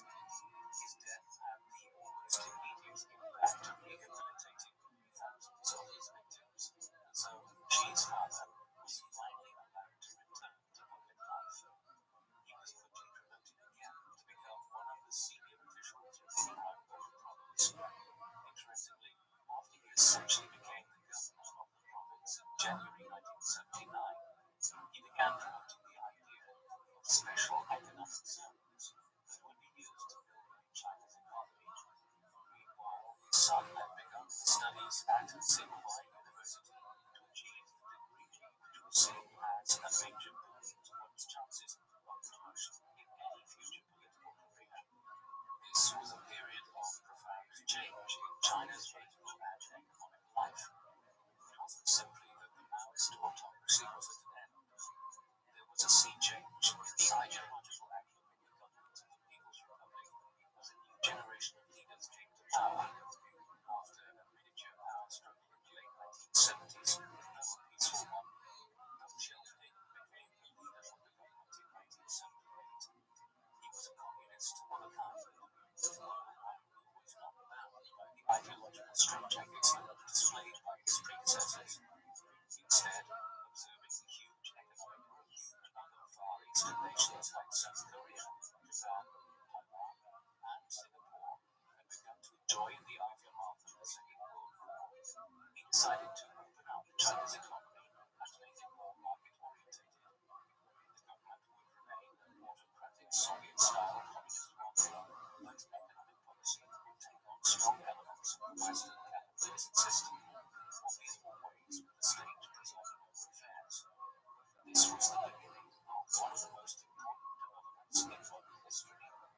China, after centuries of underdevelopment and crisis, was about to awaken from its slumber and become the economic and political behemoth that its sheer geography and population meant it always should have been. Now, more so than any individual, would be responsible for initiating this transformation. Xi's luck was that he had just concluded his chemistry degree in 1979 and was ready to embark on his career as China's new electronic revolution was commencing. Based on his father's rapid rehabilitation after the death of Mao at the end of the Cultural Revolution, Xi was quickly promoted into the offices of the military departments within Beijing after leaving university. Then, in 1982, he was dispatched to Hebei province to act as the deputy to the party secretary there, an important position for a man just turning 30, whose family had so recently made him a political workers. He distinguished himself in Hebei, overseeing several important infrastructure and development programs. His projects were eclectic, focused on urban development projects. Another one aimed to develop an equal film industry. His efforts caught the attentions of the party planners in Beijing, and he was promoted as vice mayor of the city of Xiamen in Fujian province in 1985. This was the start of a long period, a decade and a half in Fujian, in which he oversaw the economic development of the province and its cities. He wasn't just a doer either, but a theorist. He wrote papers and short books on how to promote economic growth and lift China out of poverty. These were subjects of intense debate in China at the time, as the country rapidly modernized. Xi was always a promoter of the idea that Chinese economic growth should focus on islands of development around major cities, which would act as focal points for further economic growth within these provinces. Airports, highways, and large-scale building projects were part of his multifaceted work in Fujian province in the second half of the 1980s and right the way through the 1990s. Xi's private life changed in these years. Back in 1979, as he finished up his studies in chemical engineering, he had married Corinne Lee. It certainly had the air of a political marriage. Xi's father had just been rehabilitated and made him a provincial governor, after began reforming China from the top down after the Maoist era, while Ker's father was Ke Huang, a seasoned diplomat who had been appointed as Chinese ambassador to the United Kingdom in 1978. After marrying, it was a very tempestuous relationship. Ling is believed to have wanted to move to Britain to join her father there. Xi wanted to remain in China and begin his fledgling political career. At the end of 3 years of arguments, they separated in 1982. After years of focusing on his career in Hebei and Fujian, in 1987, Xi married for a second time. On this occasion, his partner was Dr. Yuan. 10 years his junior, she was a singer and acquired national fame in the 1980s on account of her abilities, and would later go on to become an actress in a number of Chinese television programs in the 1990s. Their marriage in 1987 came just a year after they were introduced in 1986. They would have only one child, a daughter named Xi Mengzi, born in 1992. She has appeared every so often in Chinese public life, though there is no suggestion she will ever try to succeed her father politically, as political power in the People's Republic of China remains overwhelmingly in the hands of male politicians. Beyond this, Xi's personal life and personality can often be viewed as a blank canvas. He is widely described as an unemotional man, and it is very hard to tell what he is thinking. Anyone who has observed him in international affairs over decades will notice he gives little away.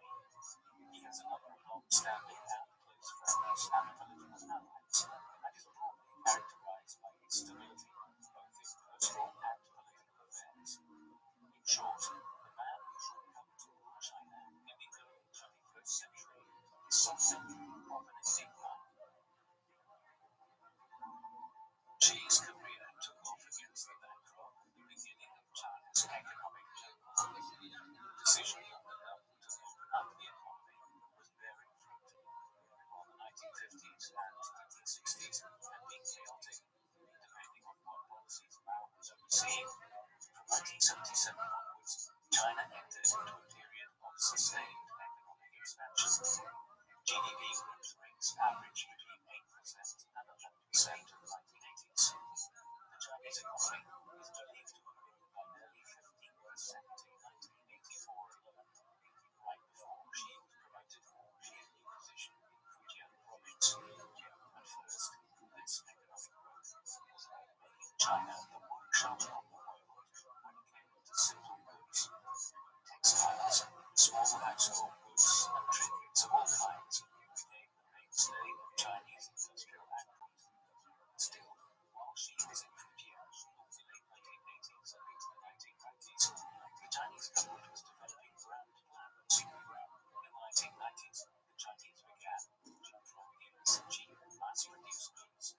sophisticated industrial hardware like automobiles, and then it made small components for technological companies from the United States who found it cheaper to get these goods manufactured in Asia.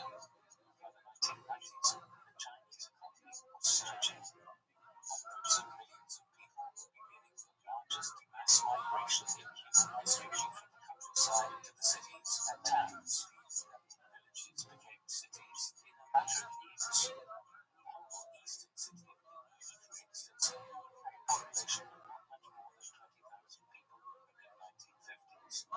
Today, over 1.5 million people live there. According to certain metrics, China was outside the world's 10 largest economies in 1918. A quarter of a century later, it would be pushing to eclipse countries like Germany and Japan as the world's second largest economy, behind only the United States. Xi had proved himself to be an enormously capable leader of this economic transition within Fujian province. His writings on the topic of economic development had also helped cast him as a strong promoter of the policy of economic growth and market development. In 1999, he gained his final promotion in Fujian, when he was made a governor of the province. 3 years as one of the most powerful regional politicians in China was followed by promotion to become the interim governor of the province of Zhejiang. This was an important adjustment. Zhejiang is one of the easternmost coastal provinces of China and a center of both trade and economic activity. At exactly the same time, he received notice that he was to become a member of the 16th Central Committee. The Central Committee is the main body of senior politicians of the Chinese Communist Party within the People's Republic.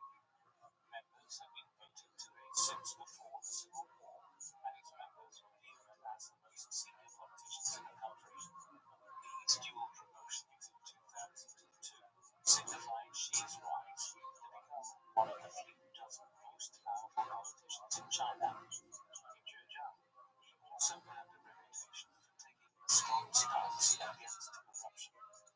Therefore, in 2007, he was appointed to the Politburo Standing Committee of the Chinese Communist Party. This consists of 7 members and constitutes the most important branch of the government of the People's Republic of China. Xi Jinping had arrived at the very heart of power. A year later, he was elected as Vice President of China. He held this office for 5 years, down to 2013, meaning that for half a decade, as the world moved through the great financial crisis post-2008, Xi was the second most powerful man in China. It became evident in the course of late 2012 that Xi was being prepared to succeed Hu Jintao as president of China. He was elected as the General Secretary of the Chinese Communist Party and chairman of the operating committees of the 18th Central Committee of the party. He was theoretically the leader of China from November 2012, though this was only fully acknowledged when he was elected as president of the Politburo in March 2013, when he received 2,952 votes out of 2,955. The vote confirmed exactly how popular Xi was and how well planned his entire campaign to succeed Hu Jintao had been.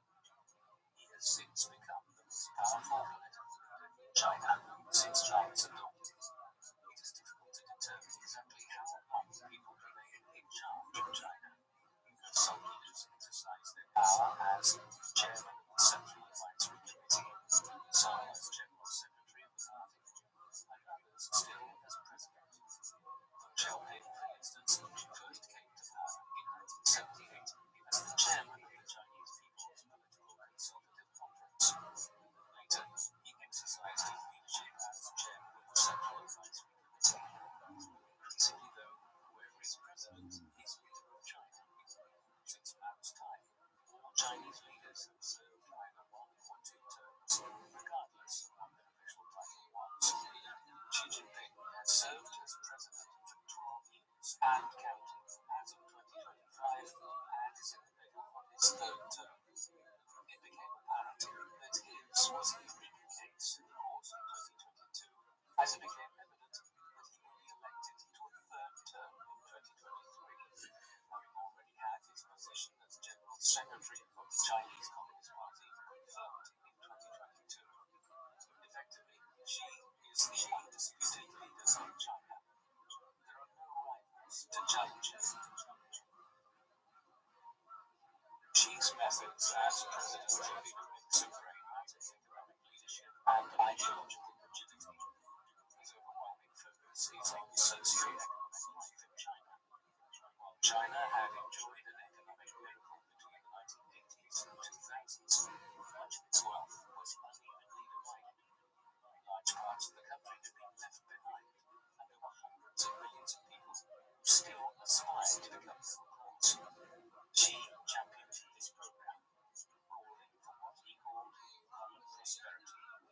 One of the ways he sought to do so was to bring down the huge level of wealth to the class of Chinese people in the major cities had acquired during the 1990s and 2000s, and to try to redistribute it to a broader mass of society. For instance, Xi, perhaps inspired by his experiences in his youth, spent years living in the countryside as a result of the Cultural Revolution, introduced policies to favor greater development of rural communities. This was needed in other ways. China's miracle had seen dozens of cities of millions, even tens of millions develop. In order to stop them developing even further and becoming congested, larger towns and villages in the countryside were fostered by Xi's government. He also prioritized home construction. China entered into the largest middle-class building boom in history, with state companies erecting enormous residential tower blocks all over the country. Many of these were planned cities and districts. There are parts of China that can be visited today that are enormous urban centers and which were part of the countryside only a few decades ago. Xi is not solely responsible for this transformation of China's built infrastructure, but he has played a huge role in it. This being said, it has become evident that Xi's building program became excessive.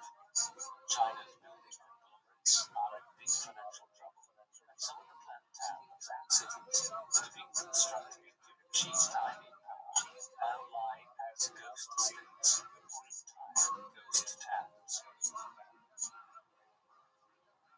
These broader domestic economic challenges aside, Xi has promoted a new form of Chinese economic development which has surpassed even what Deng Xiaoping championed back in the 1980s.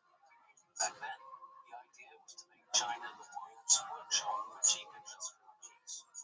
Anyone who was alive in the 1990s will remember that all manner of small manufactured items came with stickers saying, "Made in Taiwan." In the 1980s and 1990s, China determined that these would be replaced with "Made in China" stickers.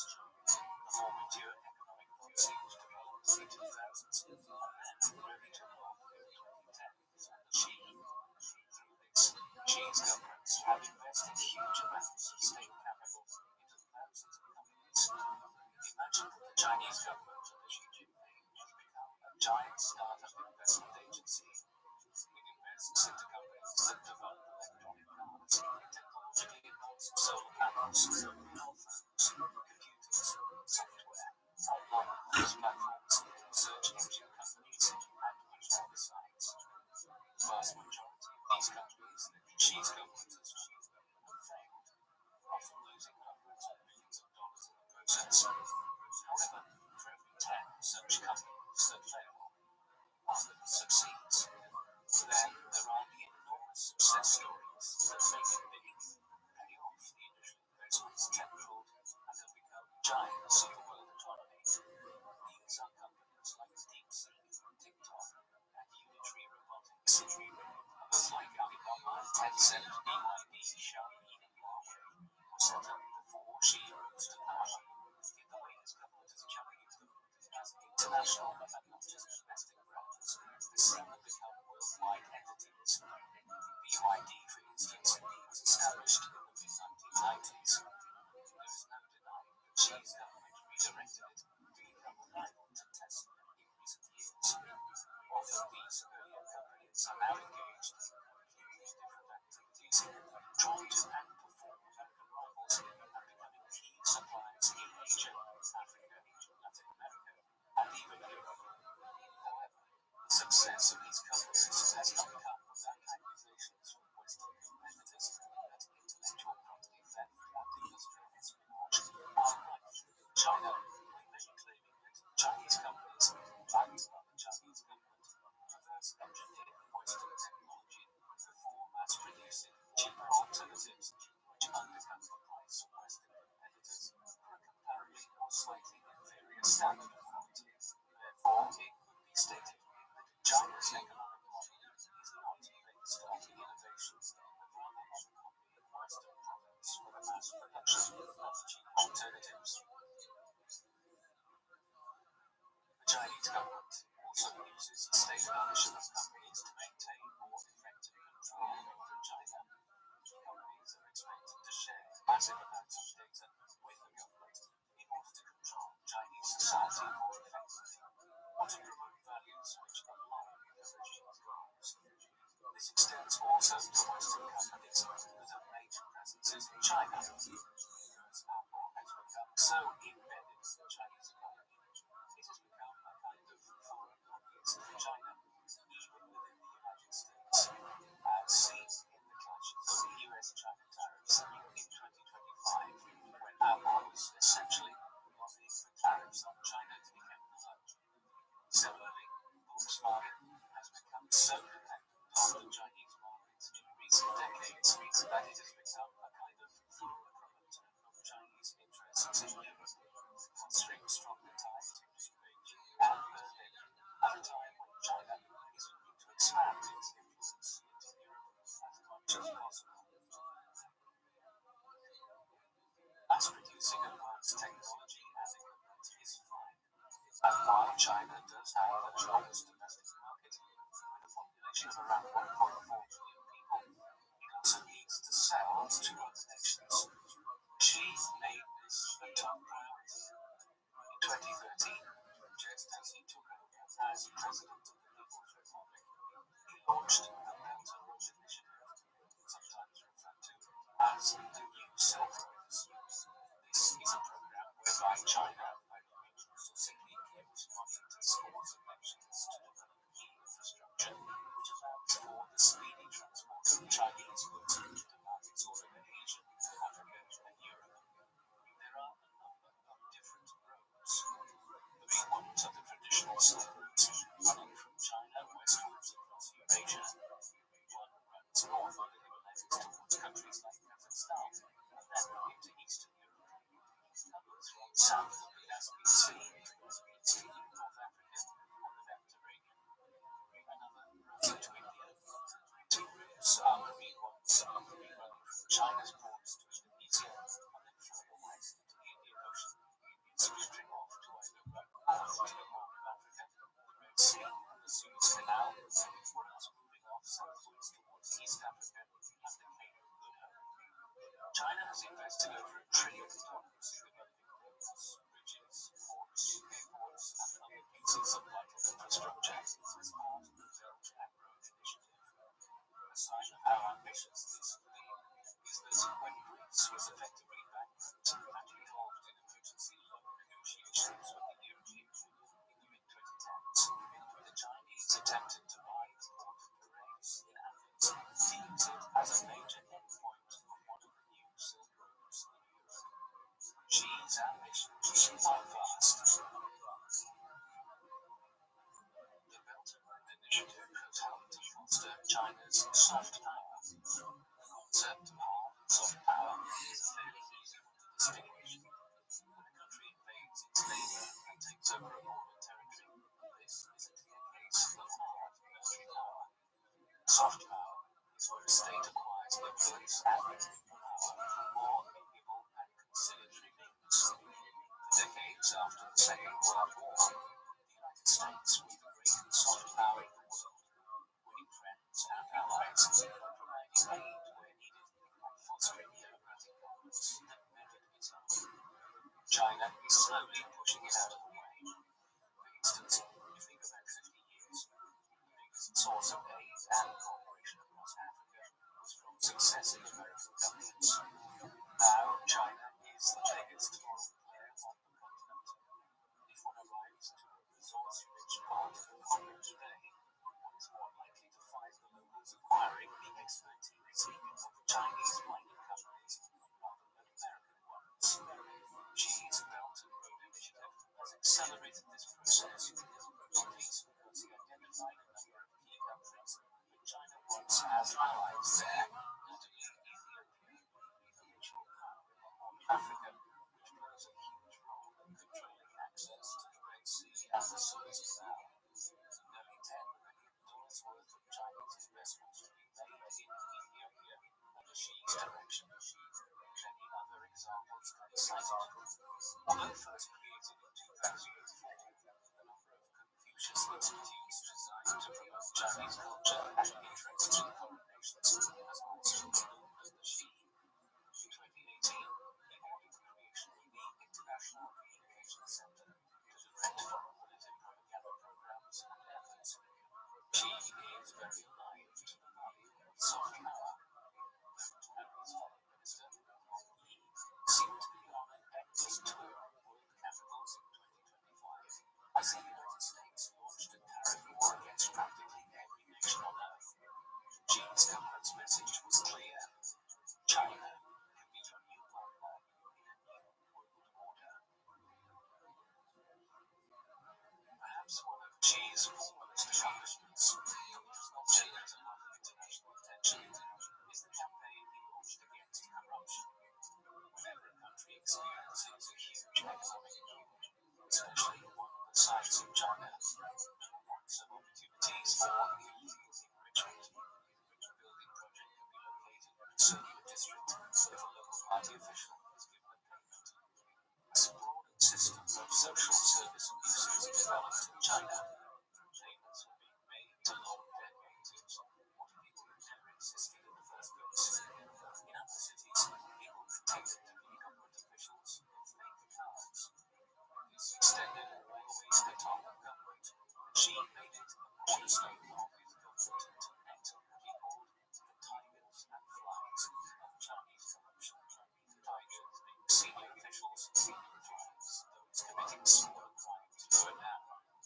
Over 120 senior officials were prosecuted in the years he followed, and this set a clear example to the rest of Chinese society that corruption would no longer be tolerated. A system of mass surveillance was put in place, and it is believed that more than 2 million officials have been censured or charged with one corruption crime or another, though many of these are small infringements.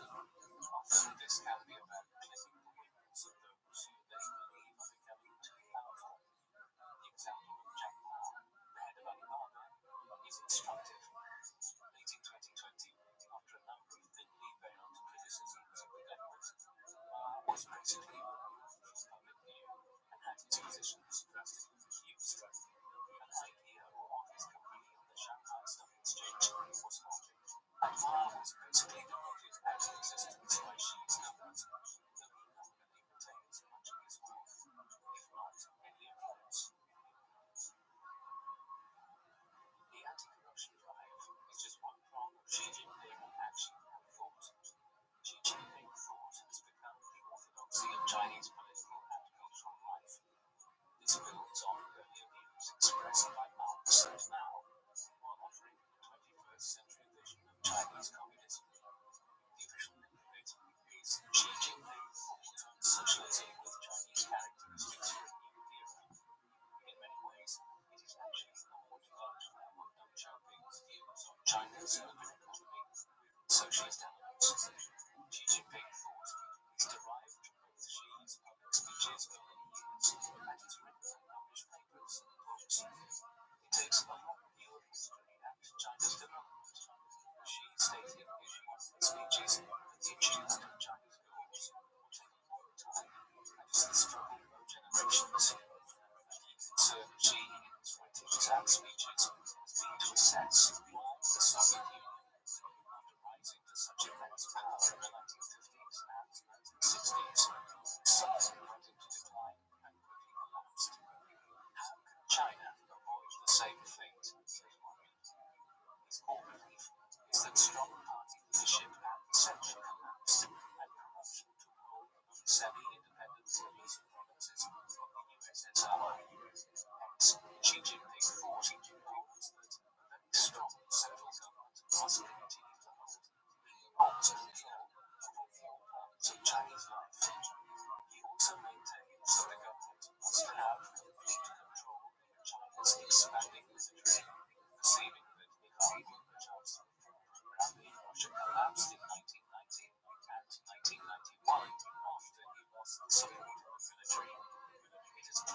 studying Xi's writings and speeches that he does himself as a Marxist-Leninist who is committed to a communist future for China. There have been many controversial elements to Xi Jinping's rule over China. Mao is seen as the great tyrant by many, the man who killed millions of people conceived great leap forward, and then followed it up with the terror of the Cultural Revolution. His successors have looked since either for all the dumb liberalized China. He also oversaw the infamous Tiananmen Square massacres of 1989. Xi's list of crimes is larger. The most infamous concerns the treatment of the Uyghur population of the province of Xinjiang in northwest of China. This part of China has been inhabited by Turkic and Mongol people since the middle of the first millennium BC. Many converted to Islam over the centuries, influenced by their Turkish brethren further west in Central Asia. Ever since 1949, the communist government have been trying to establish greater control over the huge province and colonizing it with the Han Chinese people. These efforts failed, and in some instances provoked resistance. The Urumqi riots of the summer of 2009, in which many 200 Han Chinese people were killed, and thousands more were injured by Turkic Islamic Uyghur radicals, was a major turning point. The Chinese government began a repressive approach. This started under Hu Jintao, but it was really under Xi that the worst elements were perpetrated. Xinjiang has been turned into a surveillance province. Western cameras are everywhere in cities and towns. An estimated 16,000 mosques have been destroyed.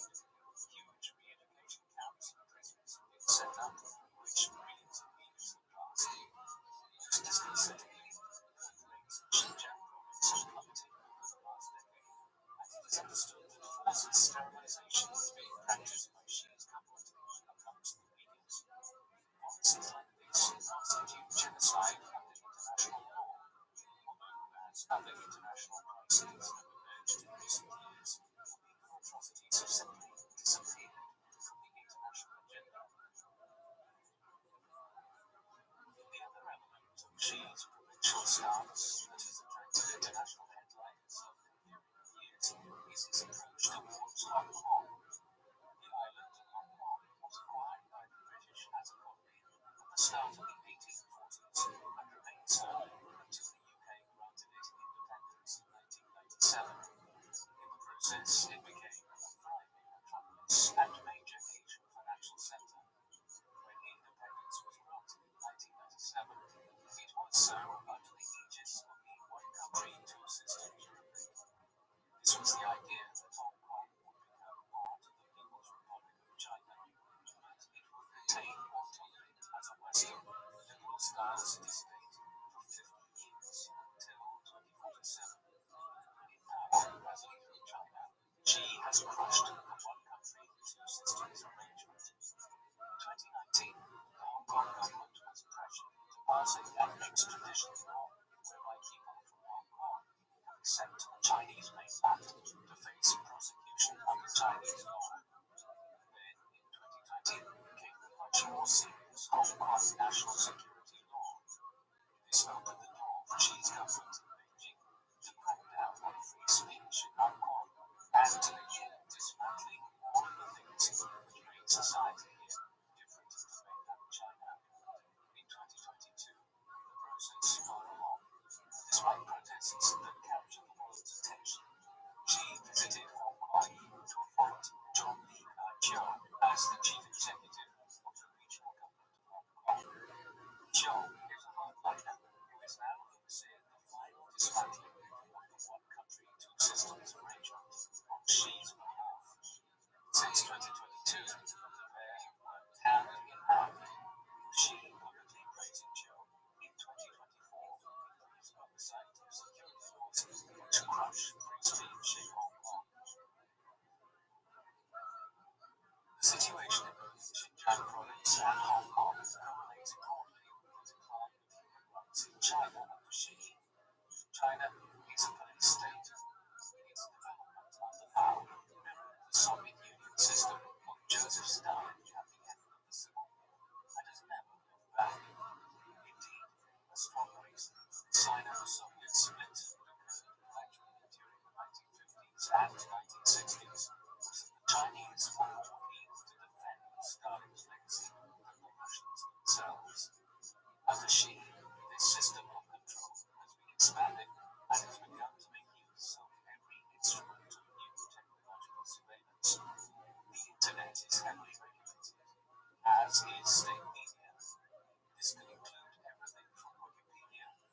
cites some Marxism and the history of communism being banned in China. The result is that ordinary Chinese people have virtually no access to information on issues which Xi's government does not want them to have access to, notably the long-standing controversy over China's occupation of Tibet. Xi allows foreign businesses to operate in China, but under heavy censorship rules. Although the United States is the country with the highest incarceration rate in the world, China ranks second in terms of prison populations worldwide and is miles ahead of any other country when it comes to the number of citizens which it executes. Xi, it must be said, has relaxed the figure. Over 10,000 are regularly being executed each year, back in the 2000s. Under Xi, the figure is believed to have fallen to around 2,000 to 3,000. Clearly, Xi's human rights record is not good. It must always be remembered, though, when the starting point was. Before he ever even became vice president, as a president, practitioners of the minority fundamental religious president persecuted in China, including a program whereby tens of thousands of members were allegedly forced to engage in organ transplants in the 1990s or 2000s. Xi has continued China's human rights abuses, though he did not stop them. The takeover of Hong Kong and the dismantling of the one country, two systems approach just halfway through the 50 years it was meant to run for is simply one element of Xi's more aggressive foreign policy in the Far East. It was an easy target. More difficult has been his attempt to claim control over the South China Sea. The South China Sea is a relatively small body of water compared with something like the North Atlantic or the Pacific Ocean between Japan and America. However, for all its small size, it is one of the world's busiest shipping routes. It encapsulates the waters between southeastern China to the north, Vietnam to the west, the Philippines to the east, and then southwards towards parts of Indonesia. Huge amounts of big tanker ship traffic run through here as goods pass from places like Japan to India or from parts of Africa to the ports of eastern China. According to international law, territorial waters only extend about 22 kilometers away from the mainland of any country. This means most of the South China Sea consists of international waters. Under Xi, China is aggressively trying to take over this vital waterway. There are lots of small islands and atolls here that China has claimed as a means of extending its jurisdiction, while it has also engaged in the program of building artificial islands under Xi's guidance. Much of this focuses on the Paracel Islands, very centre of the South China Sea. Xi consistently argues that these are traditional Chinese territories and prove China's claim over most of the South China Sea. Yet some of the islands are little more than shallow coral reefs. China has consequently built a hill around them. Xi has also sponsored aggressive Chinese naval activities in the region to restrict Vietnamese active shipping in the region. While the South China Sea issue is a controversial one, it looks unlikely to lead to war and an international crisis. In the long run, China will simply exert its control over the South China Sea, and its neighbors will be able to do little to stop it. Taiwan is another matter entirely. The island has been ruled as the independent Republic of China since the remnants of the nationalism fled there in 1949 at the end of the Chinese Civil War. The People's Republic of China has never made any attempts to suggest that it considers it to be an independent nation and that it plans on one day reclaiming Taiwan, an island which is also now extremely valuable because of its large population and high-tech electronics industry. Xi is no different than any other Chinese leader in this respect. A striking element of this was a New Year's speech which he gave at the end of 2024, in which he proclaimed that no nation or power can stop the eventual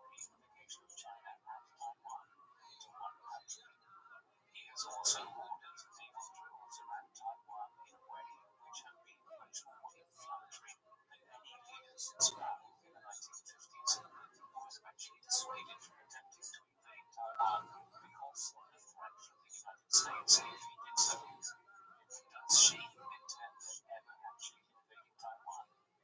That is possibly doubtful. A destructive invasion could destroy the Taiwanese economy and lead to enormous international sanctions of the kind which Vladimir Putin's Russia has faced for invading Ukraine since 2022. Instead, Xi will probably try to take a play right out of the Putin recipe and attempt to establish a pro-Beijing party within Taiwan, combined with economic pressure to create a situation in which Taiwan will become more conducive to voluntary union with the People's Republic. It is hard to say that an actual invasion of Taiwan does not seem like something which the prudent and conservative Xi will attempt at any stage in the near term. Early in 2020, Xi faced what is probably the foremost crisis of his time as leader of China.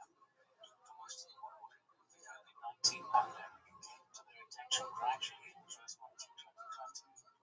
As the name suggests, though it was first detected in 2019, the origins remain controversial and disputed. The most accepted theory is that the novel coronavirus jumped between possibly several species, including a pangolin in a wet market in the Chinese city of Wuhan.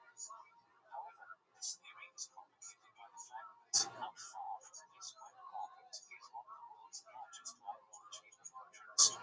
Perhaps, quite understandably, people soon began to question whether the virus had actually leaked from Wuhan. The story of the pandemic that followed is well known. The world ground to a halt from March onwards, as millions of people were told to remain at home to stop its spread. For Xi, this was a twofold crisis. Not only was he the leader of a nation that is home to over 1/6 of the world's people, China also had to deal with lots of questions about the origins of the virus. There was a goal at first, too. As Western nations struggled to maintain lockdowns, China's authoritarian system and the command economy it operates looked much more suited to dealing with such a crisis. However, soon Xi was running into criticism. In 2022 and 2023, as vaccines were rolled out and Western economies reopened, Xi maintained lockdowns that seemed draconian and garnered a level of criticism within China which was unprecedented. It was one of the first times his control over China was in any way shaken. More broadly, the way in which the pandemic was dealt with in China points once again to the totalitarian nature of Chinese society. Where large outbreaks occurred in buildings, they were often sealed up, and people were literally imprisoned for days or weeks at a time. Often, when we hear about Xi Jinping in the Western world these days, it is in the context of his relationship with the United States. There is no doubt that there is a kind of economic cold war underway between China and the US, and that Xi has fostered it in his own way by ordering what could largely be called intellectual property theft from US technology companies, and by trying to undercut American businesses in doing so. This strategy has been enormously successful. Consider the manner in which the electronic car manufacturers like BYD have completely undercut much more expensive American rivals like Tesla, or the shock to the world in January 2025 when China's chief AI model DeepSeek burst onto the scene, demonstrating that it can do what OpenAI's ChatGPT does for a fraction of the price and energy demand.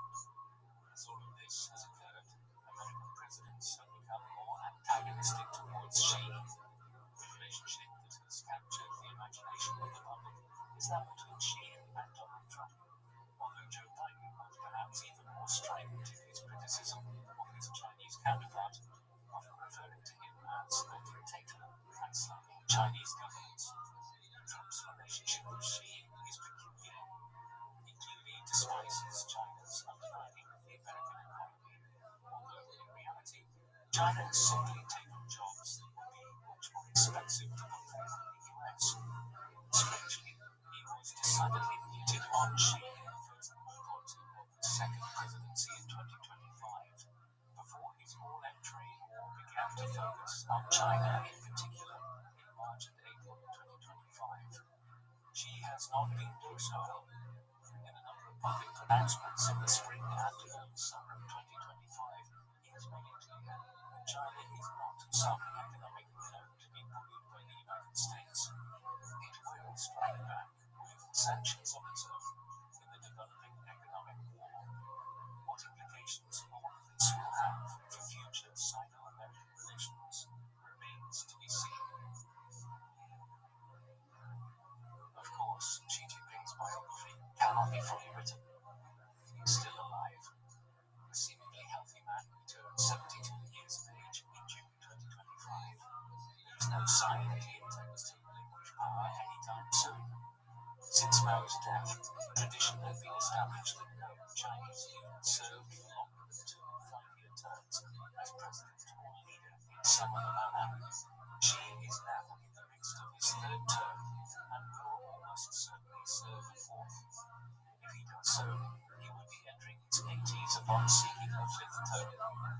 This might not happen. Unlike in the Western world, where in some countries the halls of power have seen a growing flood of octogenarians unwilling to hand over power to a younger generation, China does generally believe in the idea that politicians should be young enough that they have some stake in the future. With the exception of Xi aside, Chinese political leaders are ineligible to be elected to the Politburo Standing Committee and other major governing bodies once they reach 68 years of age. Therefore, while it is likely Xi will serve 4th term as supreme ruler of China, he might possibly step aside thereafter. As to how the remainder of his time in office will go, it remains highly debatable. Will he attempt to take over Taiwan? Unlikely, unless it can be done by undermining its politics from within. Will China continue to massively expand its global influence through its soft power? Almost certainly. How pressing are problems at home? China's one-child policy, which ran for over a quarter of a century from the late 1970s, has left a lopsided and aging population. Furthermore, the days of the Chinese economic miracle are over. The economy is slow and is facing many challenges. How Xi responds to these issues in the next 5 to 10 years will determine his legacy in the long run. Xi Jinping is the most powerful leader of China since Mao Zedong, eclipsing even the heights to which Deng Xiaoping scaled as the architect of China's economic miracle back in the 1980s. What is so surprising about this is the straitened circumstances from which he came. It all could have been very different. Although his father was a long-standing communist and had fought diligently for the cause of the long-running Chinese Civil War, he fell from grace in the mid-1960s during the Maoist purges, which followed the disastrous Great Leap Forward. The Xi family were banished to a provincial city, and Xi's father spent much of the Cultural Revolution that followed in and out of prisons. Then, everything changed rapidly after Mao's death in 1976. Xi's father was rehabilitated and made a provincial governor, and Xi soon acquired a foothold in the government. This was not nepotism, though.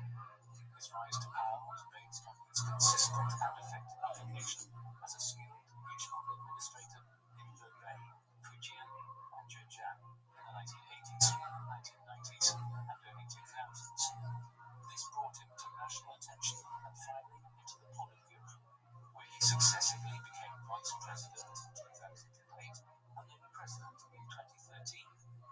His years in power have witnessed China cement its position as the world's second most powerful nation and a rival to the United States for political and economic power around the world. His successes have meant that no one challenges his rule in China, even 12 years after he assumed power, while Xi Jinping thought has become an ideology in and of itself.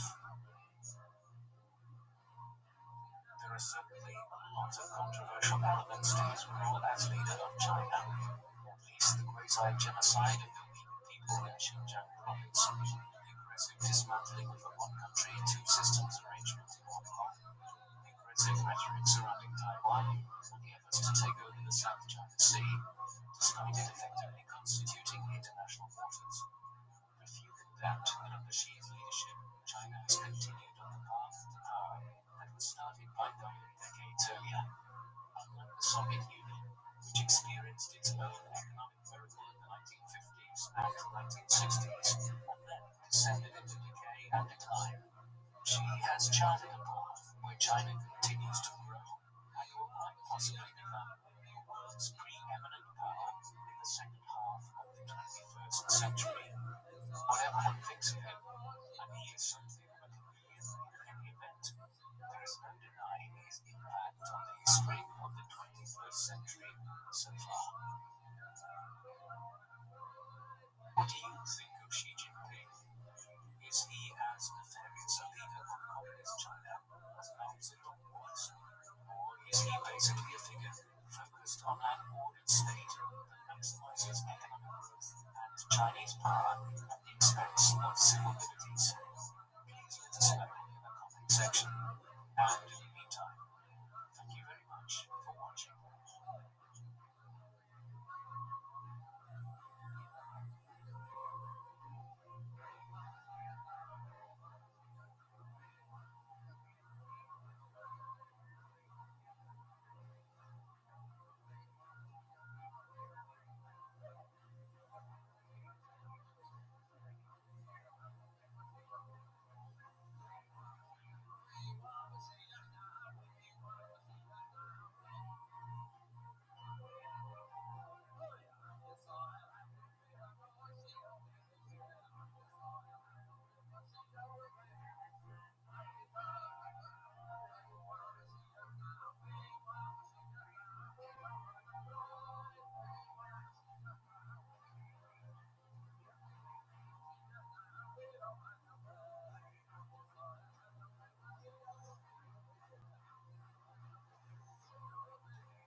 It is 1991. The Soviet Union is in a state of collapse. After years of decline and attempts at reform, die-hard communists within the regime launch a coup d'etat against the Soviet premier, who is detained. But this plot is soon halted when the ringleaders fail to gain the support of the army and public, who are increasingly desperate for change. With the authority in Moscow weakened, the satellite Soviet republics declare their desire for independence one by one, goaded on by the Soviet leader's rival, Boris Yeltsin, who will soon emerge as president of the Russian Federation. Finally, on Christmas Day 1991, the leader resigns, bringing the Soviet Union to an end after nearly 70 years. His name, Mikhail Gorbachev, the last premier of the Soviet Union.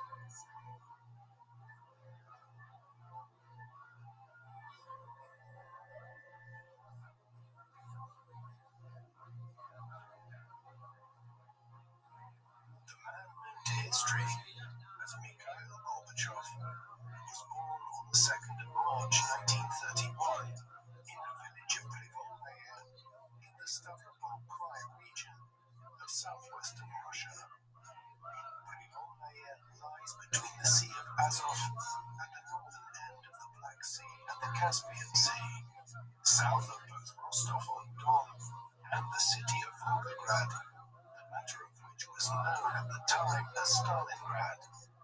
He was born with a distinct birthmark on his head, a small one at the time, caused by a malformation of blood vessels, though one which grew larger over time. Mikhail's father was Sergei Gorbachev, an ethnic Russian in this part of the USSR that straddled southwestern Russia, Ukraine, and the North Caucasus, and which was consequently an ethnic melting pot. Conversely, his mother, Maria, came from a Ukrainian family that had migrated from Ukraine sometime earlier into southwestern Russia. She and Sergei married in 1928 when they were very young. Mikhail was their first child. They would have another son, but he would not arrive into the world until much later, following the Second World War, by which time Mikhail was already a teenager. Mikhail was born at a time of truly revolutionary change in the history of Russia. 14 years earlier, in 1917, in the midst of the First World War, a series of revolutions had eventually brought the Bolshevik communists to power. A bitter civil war had followed over the next half a decade, one in which millions of people had died and famine had stalked large parts of the country. At the end of it, though, the communists had established control over Russia and maintained their dominance of Ukraine and Belarus, as well as much of Central Asia and the Caucasus, though they had lost the former territories of the Russian Empire in the Baltic States region of Poland. In 1924, the first leader of the Soviet Union, Vladimir Lenin, died, and after a power struggle, Joseph Stalin established himself as a ruthless autocratic dictator over the USSR. In 1928, he launched the first 5-year plan, an economic program designed to begin transforming the Russian economy and transitioning towards socialism and communism. What this meant early on was trying to shift away from an overt reliance on agriculture as the primary basis of the Russian economy and towards industry. Trying to rapidly achieve this was chaotic and brutal. A program of creating mass collectivized farms was initiated, leading to severe unrest and creating a man-made famine in much of Ukraine and southwestern Russia that killed millions of people. In the long term, though, the Soviet economy did begin to change. Economic growth occurred in the 1930s, and the shift towards hard industry would be compounded by the outbreak of the Second World War and the Nazi invasion of the Soviet Union in the summer of 1941. Once the work of rebuilding was done in the late 1940s, Russia entered a period of unprecedented economic expansion in the 1950s. Thus, by the time Mikhail would enter his adult years, the changes that were underway when he was born in 1931 would have utterly transformed Russia from the rural agricultural country which it was at the time of the Russian Revolution in 1917 into an urban, industrialized nation that was the world's second largest economy.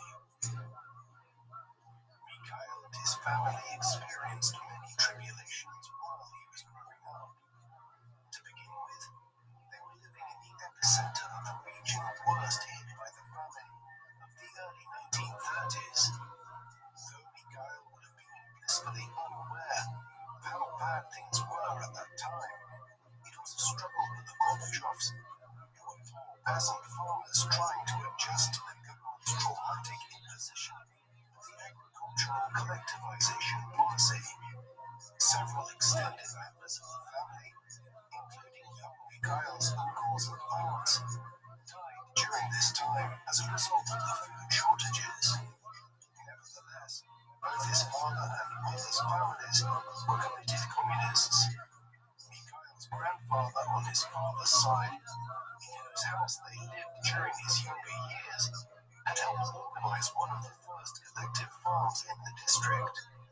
Yet this brought its own problems years later, as Stalin commenced the Great Purge of the communist system in the USSR, leading to the imprisonment of both Mikhail's grandfathers in the second half of the 1930s. Finally, in 1941, there came the trauma of war, as Nazi Germany and the other Axis powers invaded the USSR that summer. The region where the Gorbachevs lived became the focus of the conflict in Europe a year later, as the German dictator Adolf Hitler attempted to strike a decisive blow against the Soviets by taking both Rostov-on-Don and Stalingrad and securing the Caucasian oil fields further south from these two key cities. This completely disrupted life for the Gorbachevs. While Sergei had already been recruited into the Red Army by then, though reported as being amongst the millions of Russian men who had died in the conflict at one point, he later turned up alive in 1943. By then, the tide had been comprehensively turned in what Russians like the Gorbachevs would come to know as the Great Patriotic War. While the Gorbachevs were very poor, one of the genuine accomplishments of the Soviet regime amidst the famine and state terror of the 1930s was that education was expanded to be universally available to all, regardless of their social and economic status. On the other hand, young Mikhail's education had been interrupted for several years by the war, and it was only in 1944 that classes resumed. When they did, he began to emerge as a gifted student, with an interest in both Russian and Western literature. He also took an interest in politics, which led to him joining Komsomol after the war, the full name of which was the All-Union Leninist Young Communist League, the youth division of the Communist Party. He was soon in charge of the local branch and used his position to organize a theatre group. Mikhail had developed a love for Russian theatre already by that time, one which would remain with him for the remainder of his life, often visiting the theatre in Moscow in later years once or twice a week. Other interests that he began to develop in the more settled times of the post-war era included an interest in playing the piano and chess. His life was tougher in many other respects. His secondary school was many miles away from the family home in Primonde, and he had to walk nearly 20 kilometers to and from it every weekend. Summers were spent working long and hard days on the farm. Mikhail had a good role model in his father, who was awarded the Order of Lenin in 1948 for both his farm work and his wartime service. Mikhail was awarded a more junior honor, something which helped not long afterwards when he applied to go and study at the Moscow State University in the Russian capital, the most prestigious university in the USSR at the time. His application was accepted, and so in 1950 he set off north to the capital. In Moscow, Gorbachev became more keenly involved in Soviet politics. He acquired full membership of the Communist Party, a prerequisite for any future political career, while at the same time he continued to advance within Komsomol. He also met his future wife in Moscow. Raisa Titayenko came from the Altai region of Siberia in central Russia and had arrived at the capital around the same time as Mikhail to study philosophy. They married in 1953. The marriage was one of love and respect, though they would only have one child, a daughter named Irina, who was born in 1957. Raisa would work for much of her adult life as a teacher. Married life for her and Mikhail began just as the country was beginning to change in profound ways. Stalin died in 1953 and was replaced by Nikita Khrushchev, a leader who began a program of de-Stalinization through which he aimed to move away from the overt authoritarianism and state terror that had characterized the dictator's reign. Furthermore, after a quarter of a century of Stalinist terror, famines, war, and social turbulence brought about by communist policies, those same policies finally began to bear some fruit as Russia, Ukraine, and the other parts of the Soviet Union entered into a period of unprecedented prosperity and growth. As all of this was occurring, Gorbachev completed his studies in politics and law in Moscow, and then acquired his first postings as a government official back in his native Stavropol region in the southwest of Russia.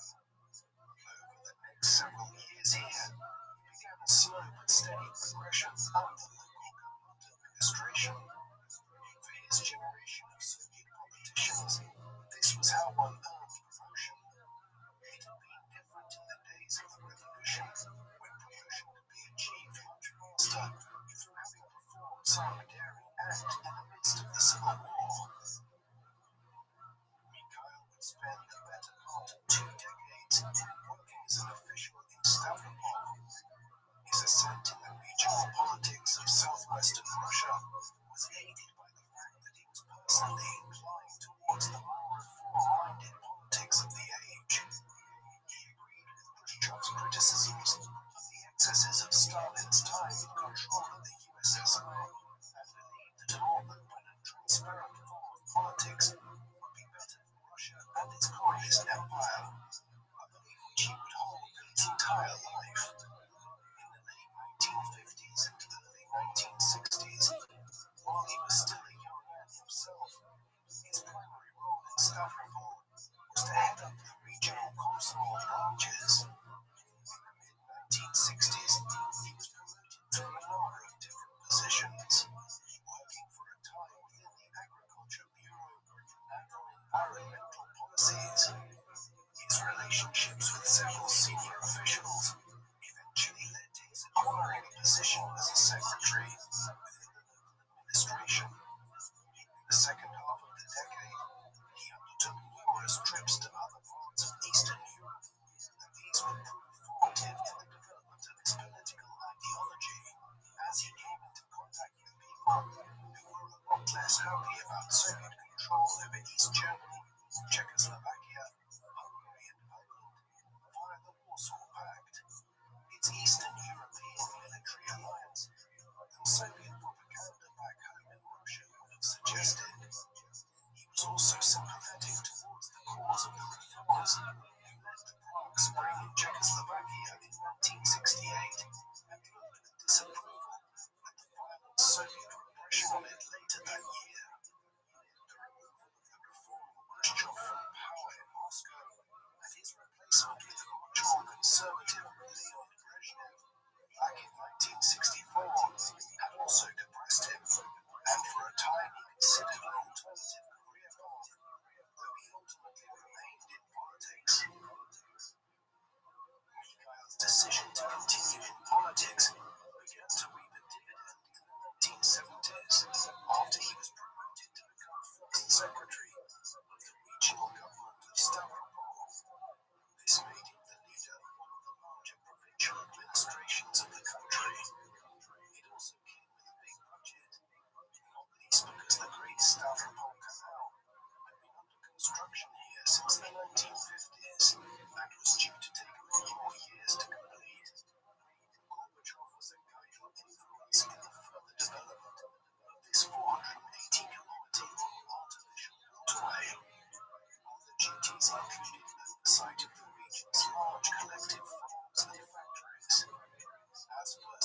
country, Gorbachev was also regularly called to Moscow for meetings of the heads of provincial government, and he began to develop relationships with senior Soviet ministers in the capital. He was also appointed to several delegations of Soviet dignitaries that were sent to Western Europe at a time when a different strand of communism was developing in France and Italy. Just like his visits to East Germany and Czechoslovakia in the 1960s, these trips abroad were formative for Gorbachev. He found the Western countries to be different to the received view of them back in Russia, and that some things worked inherently better within them than in the USSR. This is not to suggest that Gorbachev's ideology ever became one of thinking that the Soviet system was inferior to the Western one, simply that he was able to evaluate both on their own terms and see the pros and cons in each. It was this which would help him out as distinct from other leaders of the Soviet Union. Gorbachev's ascent to become leader of the Soviet Union was fortuitous. He had already been one of the youngest regional first secretaries ever in the USSR when he took the helm of the Stavropol government back at the beginning of the 1970s. Now, late in 1978, he was appointed as the secretary of the General Committee of the Communist Party. This meant that he and Raisa had to relocate to Moscow.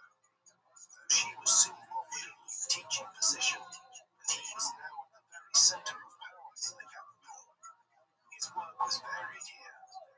Much of it focused on the centralized management of the harvest and agriculture. Other work was more operational and administrative, and his abilities as an organizer were noted. It was these which led to his promotion yet again in 1980 to the Politburo, the political bureau of the Central Committee of the Communist Party, the most powerful governing body of the Soviet Union.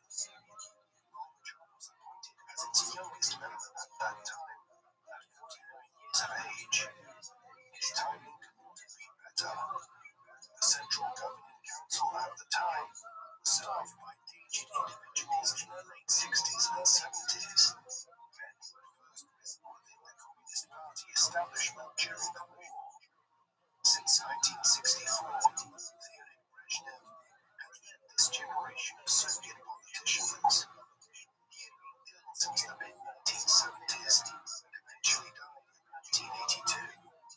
The former head of the Secret Services, the KGB, Yuri Andropov, succeeded him. He was already nearing his 70th year, and he died early in 1984. The third leader in less than 2 years was Konstantin Chevrenko.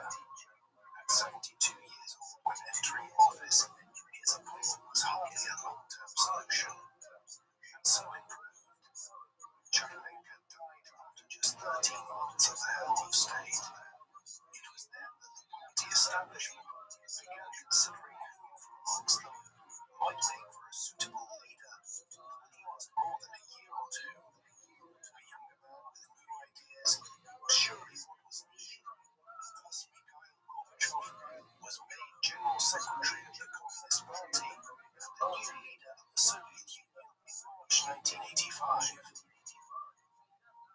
Gorbachev came to power at a time when the Soviet Union had been mired in problems for many years.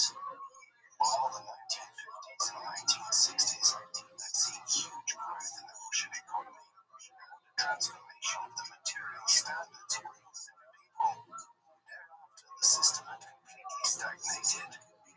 Some of this was related to international developments.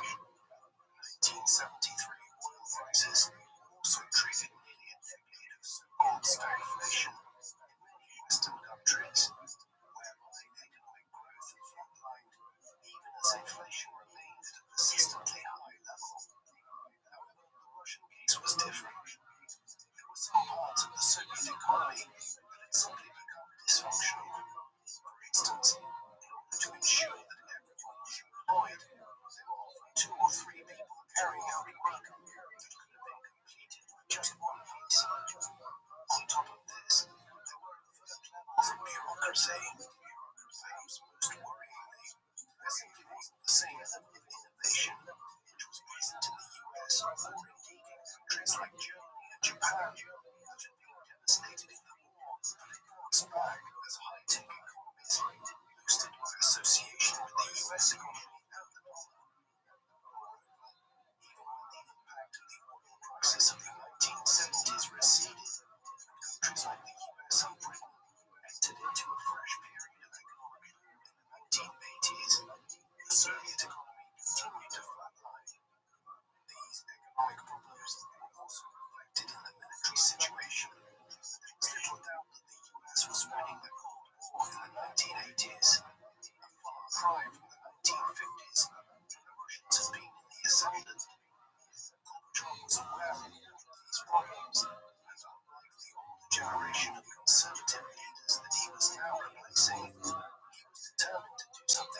Gorbachov's reform program was complex, but it focused above all on two things: one economic, the other more political and social. From the economic perspective, Gorbachev favored perestroika, which translates into English from Russian as restructuring. This concerned the reframing of economic policy and ethos in the Soviet Union. Communism is based on the idea of property and goods being held in communal ownership, with the state acting as a powerful broker to ensure that there is an equal division of resources amongst the entire population. This requires a command economy where all elements of economic life are mediated to some extent by the government.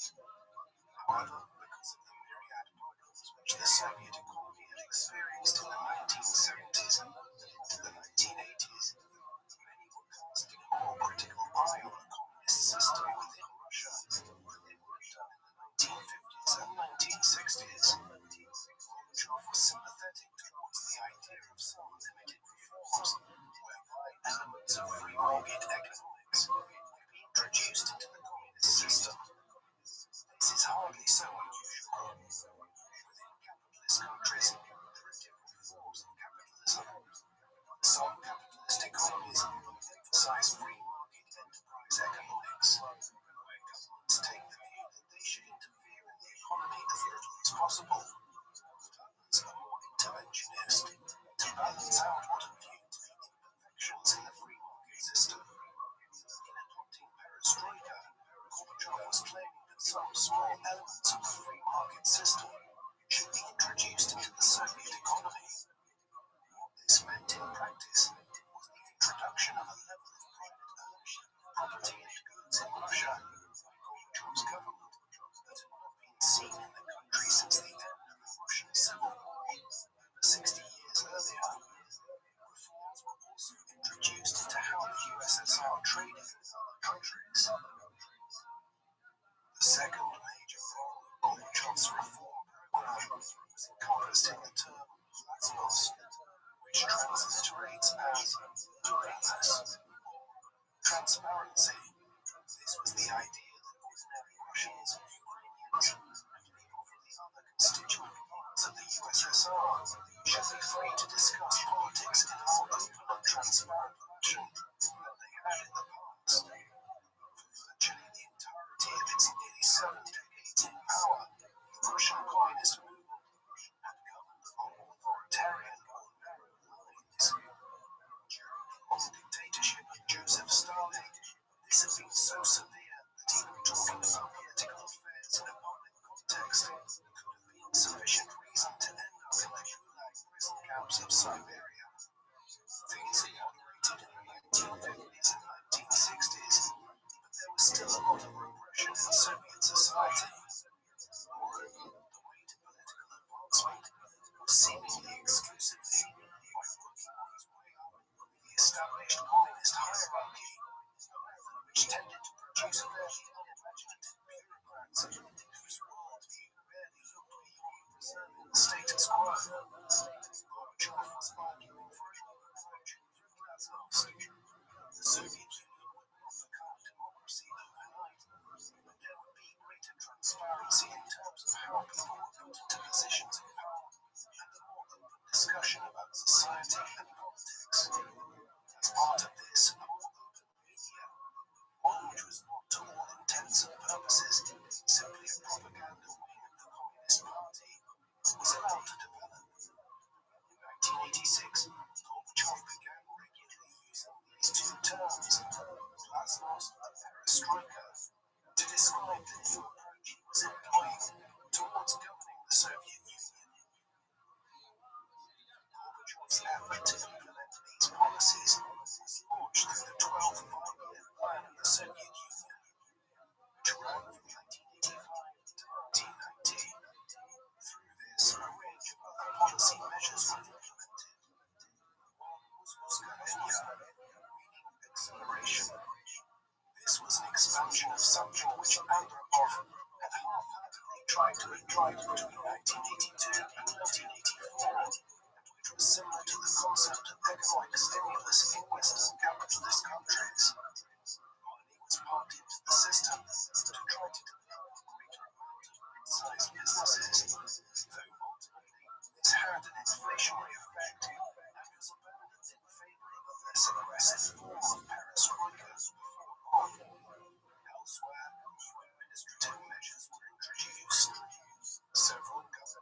industries and entities were amalgamated into Agroprom, a giant government body in charge of Soviet agriculture and food production.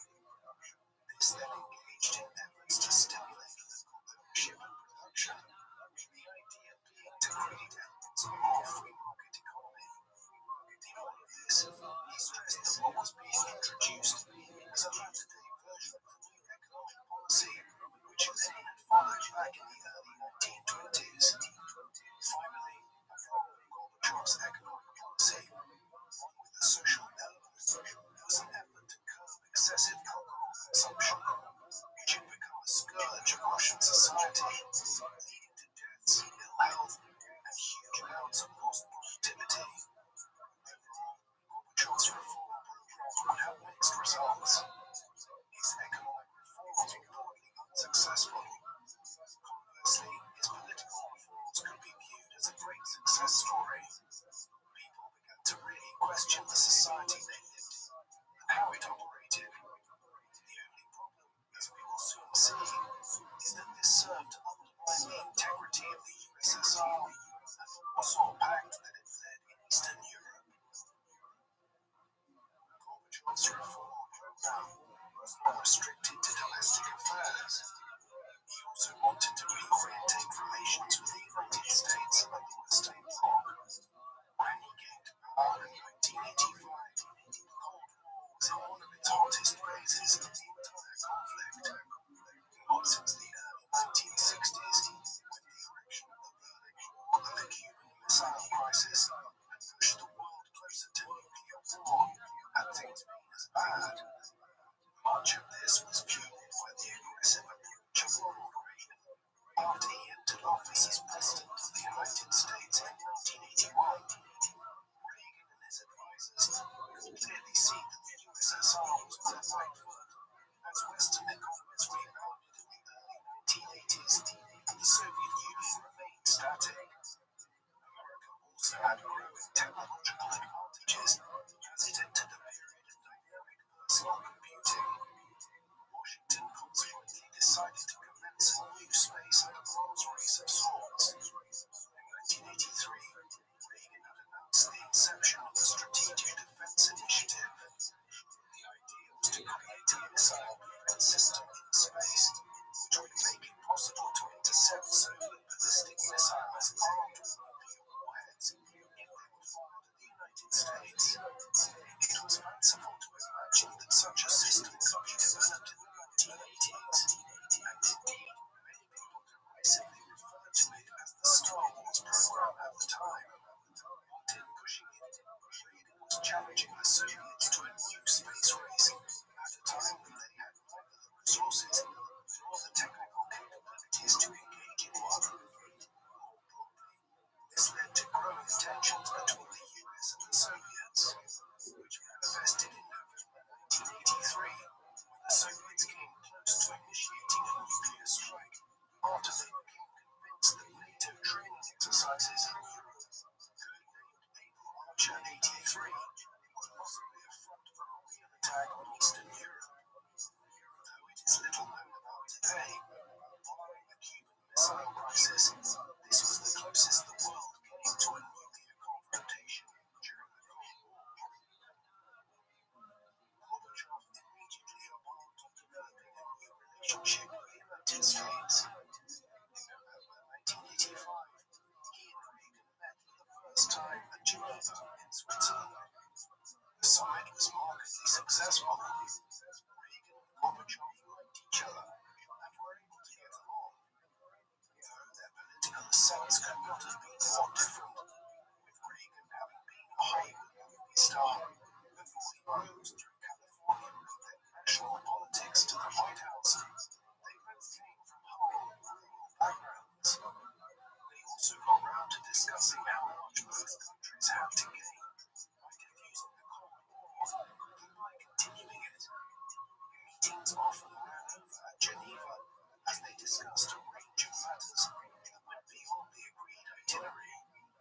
At one point during it, Kenneth Appel, an American diplomat at the time, remembered Reagan arriving back to the American team after meeting with Gorbachev and proclaiming that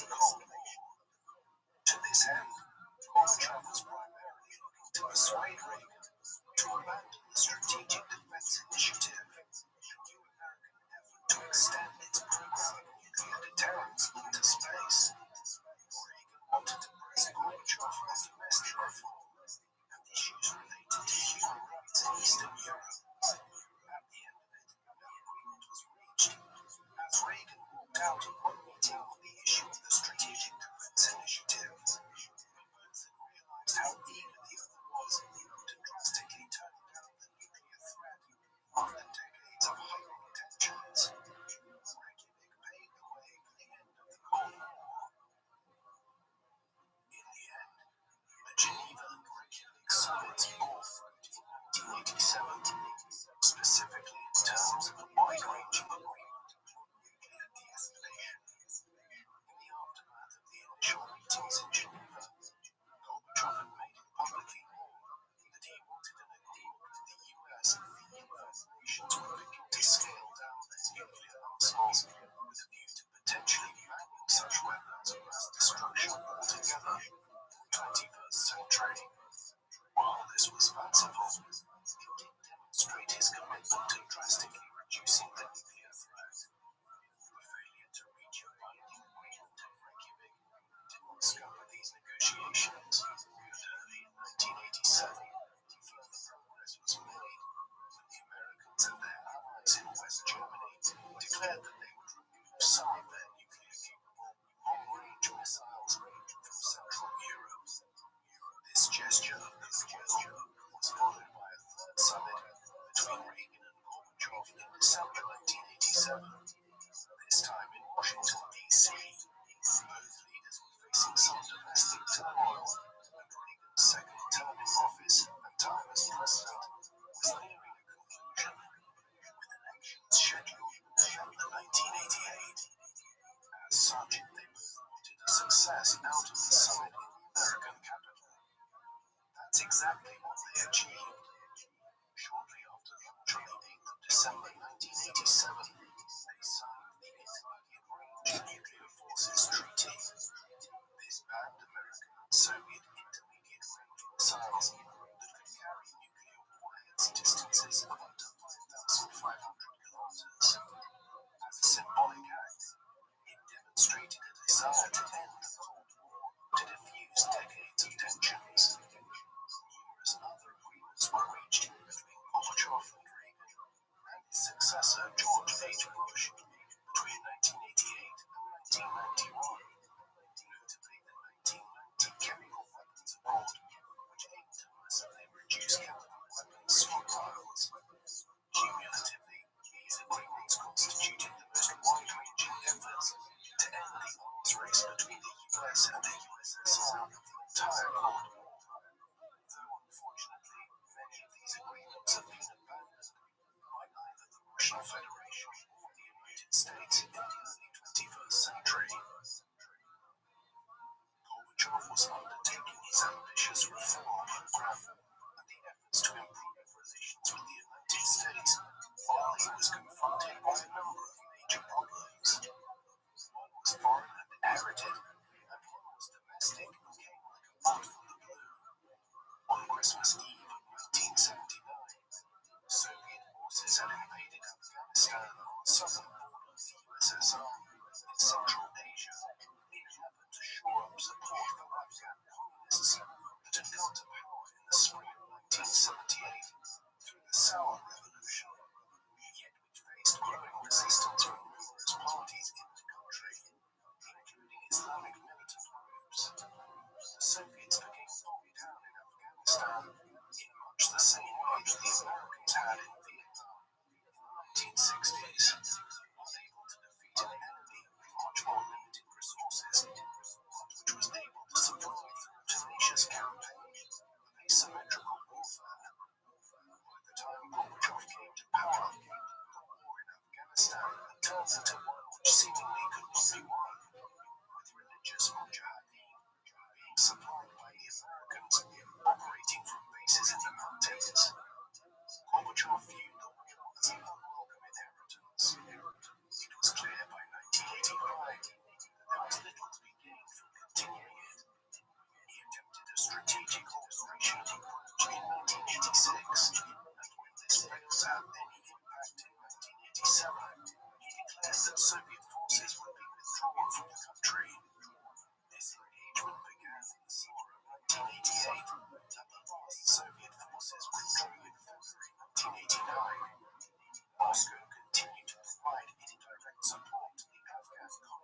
regime. It was on borrowed time after the withdrawal, and the country descended into a more anarchic civil war in the early 1990s, from which the Taliban would eventually emerge as the new government.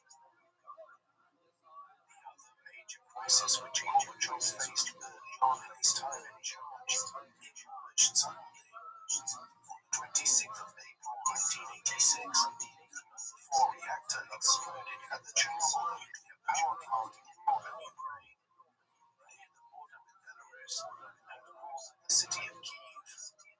When the incident happened, staff had been running tests with the cooling system. A woefully inadequate response by the security team on the ground compounded the situation. Most alarmingly, people were left in place in and around the site far too long after the incident occurred, exposing them to toxic levels of radiation. Gorbachev himself was not blameless in terms of the response. He followed the Soviet textbook approach, limiting the amount of information being released to the public and pushing through a state solution. In evaluating his response, it should be borne in mind that he was not a scientist. Instead, he was operating with the information provided to him in Moscow, which was very poor early on. Eventually, the entire area had to be emptied, and a vast containment zone was established. Gorbachev would later reflect that the Chernobyl disaster was possibly the single biggest cause of the collapse of the Soviet Union. It fundamentally undermined faith in the system in Ukraine and led to the sundering of one of the core elements that held the USSR together, the union between Russia, Belarus, and Belarus. It also fueled the drive towards glasnost to a degree which Gorbachev had not fully intended. What else could be expected, other than all the goodness, when it was the secrecy of Soviet government that had allowed the disaster to become as deadly as it did? The area around the plant remains uninhabited today, and cleanup costs are still significant for what was the most destructive nuclear accident in history. While just a few dozen people died in the immediate incident and the days thereafter, thousands died from health complications due to radiation exposure in years after. The Chernobyl disaster added to a sense of growing unease in Eastern Europe about Soviet rule. Moreover, in the more open environment which Gorbachev was allowing to develop, people were willing to express their discontent in a way which had previously not been possible. This was particularly the case in the Warsaw Pact countries.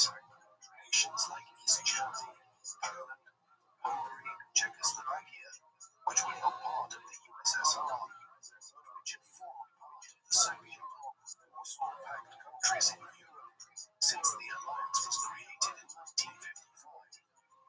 Earlier attempted revolutions in Hungary in 1956 and Czechoslovakia in 1968, and the way they were crushed by the Soviets had convinced a generation of Eastern Europeans living in the Warsaw Pact nations that resistance to Moscow's dictates was pointless and only lead to a more oppressive environment. But now it seemed as though change was in the air. In 1986, there were mass student demonstrations in many parts of Eastern Europe. These were followed in 1988 by nationwide strikes in Poland, led by the Nobel Peace Prize winner and future President of Poland, Lech Wałęsa. These started small and numerous steelworks in the country and swelled the riots that followed, to the extent that the communist government was forced to enter into negotiations with the workers early in 1989. These culminated in an agreement to reform the political system, to introduce a more democratic governmental system. Gorbachev played a significant role in these developments. In the summer of 1988, he visited Yemen and informed the government there that they could not expect Moscow to come to its aid with a military intervention of the kind that had occurred in Hungary and Czechoslovakia in 1956 and 1968. Had it been almost any other Soviet leader in charge in Moscow, response. Developments in Poland opened the floodgates to further revolutionary developments in Eastern and Central Europe in 1989. This was epitomized by the fall of the Berlin Wall. Back in 1961, in order to stop a vast population drain from East Germany to West Germany via Berlin, a city that was divided up between the Soviets and the Western Allies at the end of the Second World War, the government of East Berlin began building a physical wall around West Berlin. It had become the very symbol of the Cold War, dividing a city, a country, and a continent. Moreover, while West Germany had boomed economically as the powerhouse of the European economic community, East Germany had stagnated. In late 1989, the wall would come crashing down very abruptly. These events began along the Austro-Hungarian border with the Pan-European Picnic, an event held in August 1989 to symbolize increased communication between the two neighboring countries, led to the border being opened between Austria and Hungary. Before long, there were people traveling from East Germany to Hungary, and then from there to Austria, and north again to West Germany. All of a sudden, the Berlin Wall had become superfluous, and tens of thousands of people began making the circuitous trip to West Germany in September and October. As these developments occurred, security around the Berlin Wall itself was loosened. Then, on the 9th of November 1989, the East German government declared that people could visit West Germany. Within hours, people had gathered to begin physically tearing down sections of the Berlin Wall. By the end of the year, thoughts were turning to the reunification of Germany after 4.5 decades of being a divided country. Gorbachev's response to these events was critical. As with strikes in Poland in 1988, if he had chosen a more hardline approach, he could probably have crushed efforts to open the border between Austria and Hungary and curbed the movement of people in the autumn and early winter of 1989. Indeed, one of the concerns of those who organized the Pan-European Picnic in August 1989 was that if Gorbachev was seen to tolerate this reaching of the tight border arrangements in Central Europe, it could lead to a coup in Moscow and his replacement as Soviet leader, a more traditional Cold War leader. This did not occur, and while not explicitly sanctioning it, Gorbachev referred positively to Miklos Nemeth, the Hungarian premier, when he asked about the developments. Nor did he attempt to stop what was happening in Germany. Free elections were held in the East in February 1990. Monetary union between East and West was agreed to 3 months later, and in October 1990, the two parts of the country were reunited. Incredibly, Gorbachev was more positive about these developments than some of his Western counterparts.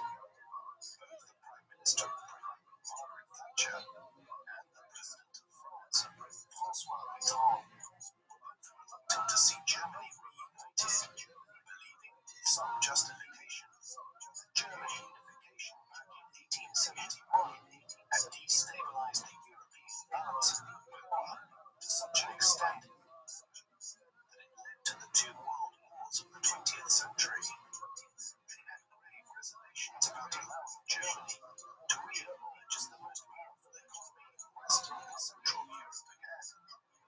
One of the provisions that were placed on the French agreeing to this was that the German Deutschmark would be transformed into a pan-European currency used by the members of what was soon to be renamed the European Union. Therefore,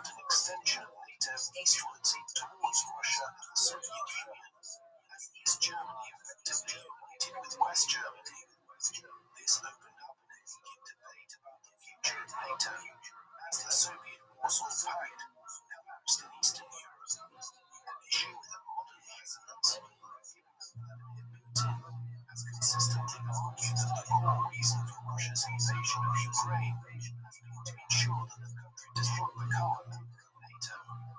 There was never a formal agreement that NATO would not expand further eastwards, and Gorbachev's statements over the years were not consistent about what had or had not been said in diplomatic discussions in the early 1990s.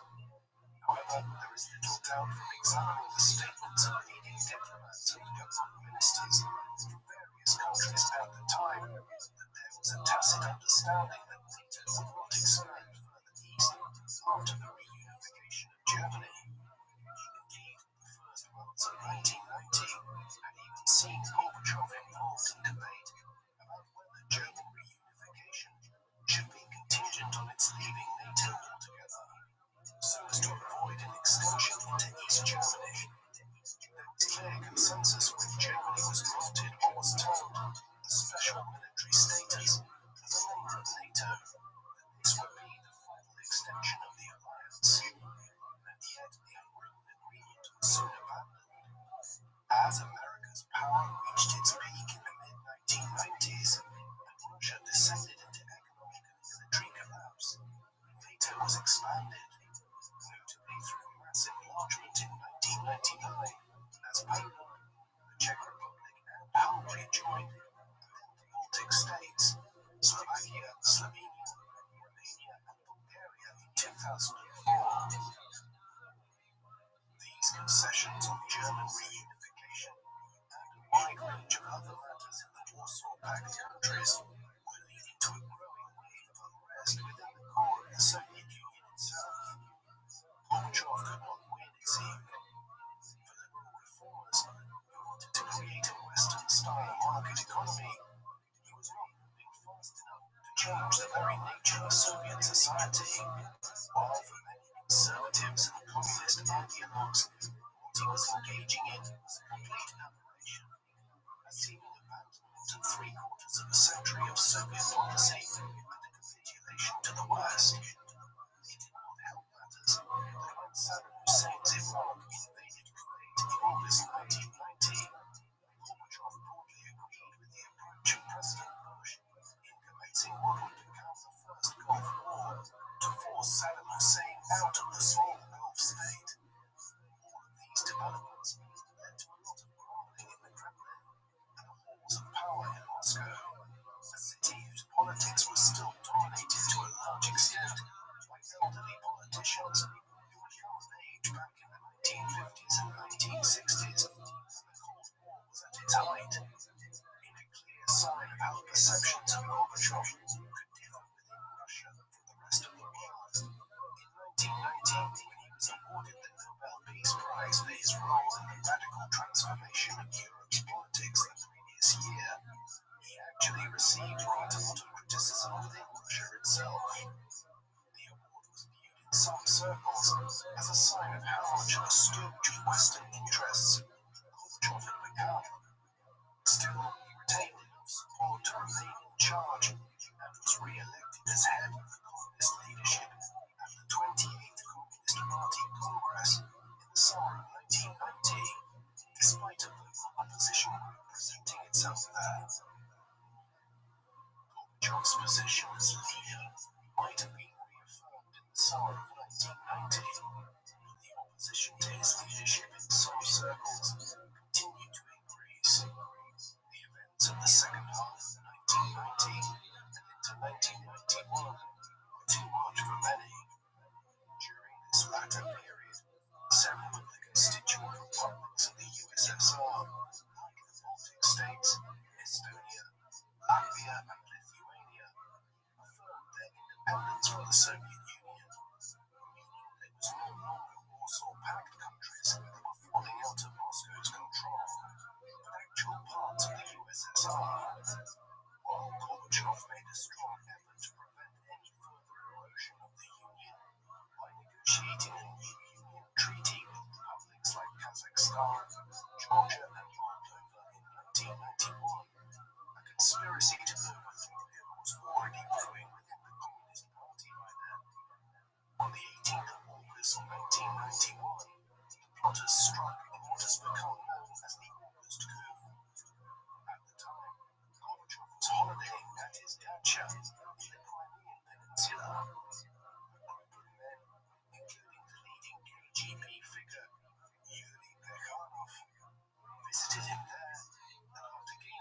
process detained him in the house while the coup was being launched in Moscow.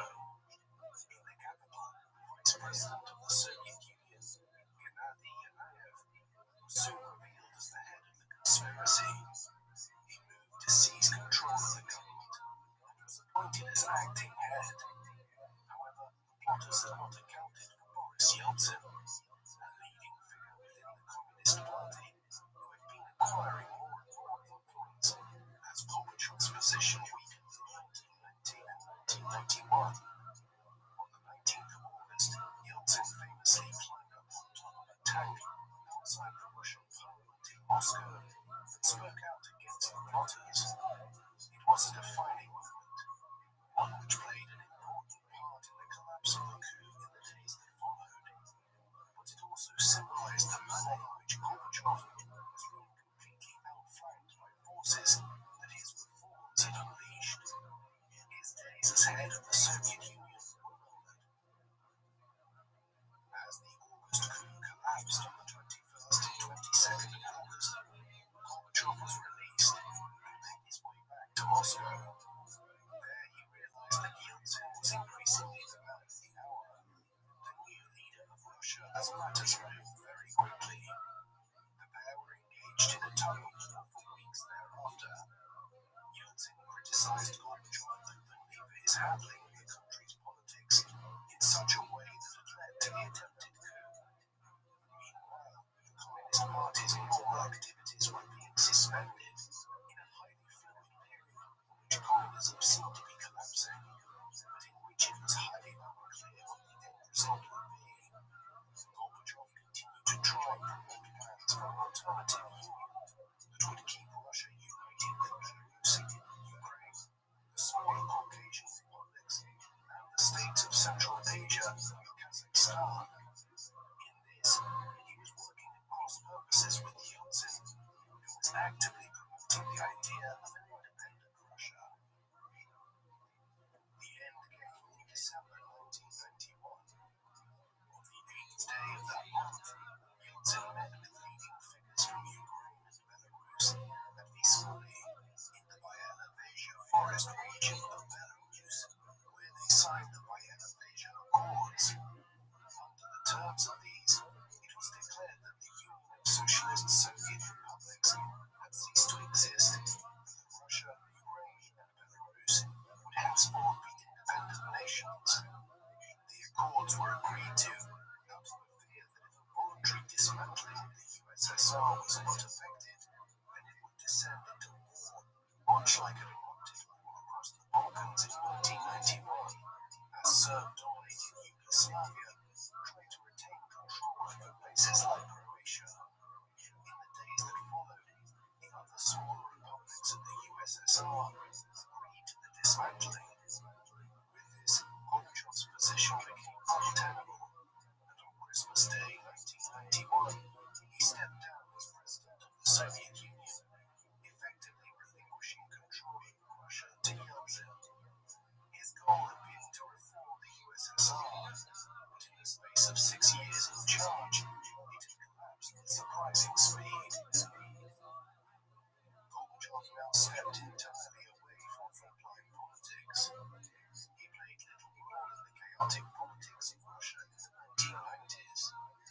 This was a vast country, and one of the world's wealthier nations, yet one in which the state had run everything, from heavy industry and national infrastructure to home ownership and local shops. With the collapse of the Soviet system in such a tumultuous fashion, rather than the gradual reform that Gorbachev had favoured, the entire country moved into a period of hyper-privatization.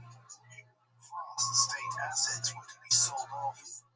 Moreover, this was occurring in an environment of lawlessness, as the systems which had governed Soviet society for 3/4 of a century collapsed. Hyperinflation was also setting in. To combat this, the advice of Jeffrey Sachs, an American economist whose use of so-called economic shock therapy to combat hyperinflation had proved reasonably successful in Bolivia in the 1980s, was sought by Yeltsin's government. His approach which did not have the desired effect in Russia. By 1998, the country would be mired in such an economic quagmire that it had to devalue the ruble and default on its national debt. At the same time, the country's vast resources were acquired by a collection of several hundred Russian oligarchs, individuals who exploited their connections to the Russian political establishment in the 1990s to acquire enormous assets for a fraction of their value. This corrupt enriching of a small and emergent elite occurred even as ordinary Russians had their standards of living plummet as the Soviet system collapsed and was replaced by utter instability throughout the 1990s. The Russia of the 21st century was calm during this chaotic period. Gorbachev observed these shifts in Russia's fortunes from outside of the political sphere. He entered semi-retirement in 1992, but he continued to work on various projects, both domestically within Russia and on the international stage. Much of this centered on the International Foundation for Socio-Economic and Political Studies, otherwise known as the Gorbachev Foundation. It was a mix of a philanthropic entity and a think tank that sought to develop ideas for Russia's development in a post-Soviet era. It also aimed at preserving Gorbachev's legacy to an extent.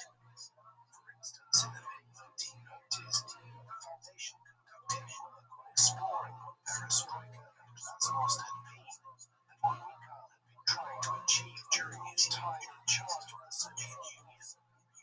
Gorbachev was also intent on establishing himself as an international elder statesman of sorts.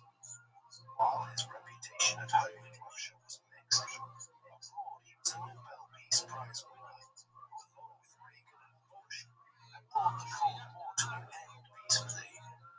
He spent much of the 1990s traveling the world in this capacity. The end of the decade, though, was a troubling time for him. His wife, Raisa, was diagnosed with leukemia in 1999. Her condition was advanced by the time it was detected, and despite traveling to Germany to avail of advanced care, she died within a couple of months of her diagnosis in September 1999. In the years that followed, as he entered his 70s, Mikhail slowed down, though he was always reasonably active, speaking out against the US invasion of Iraq in 2003, and even considering a re-entry into Russian politics in the 2000s. In the midst of his own life changing considerably in the 1990s, Mikhail kept a close eye on how Russia's post-war politics were developing. He was critical of Yeltsin, who served as president of Russia down to the very last day of the 20th century, the 31st of December 1999.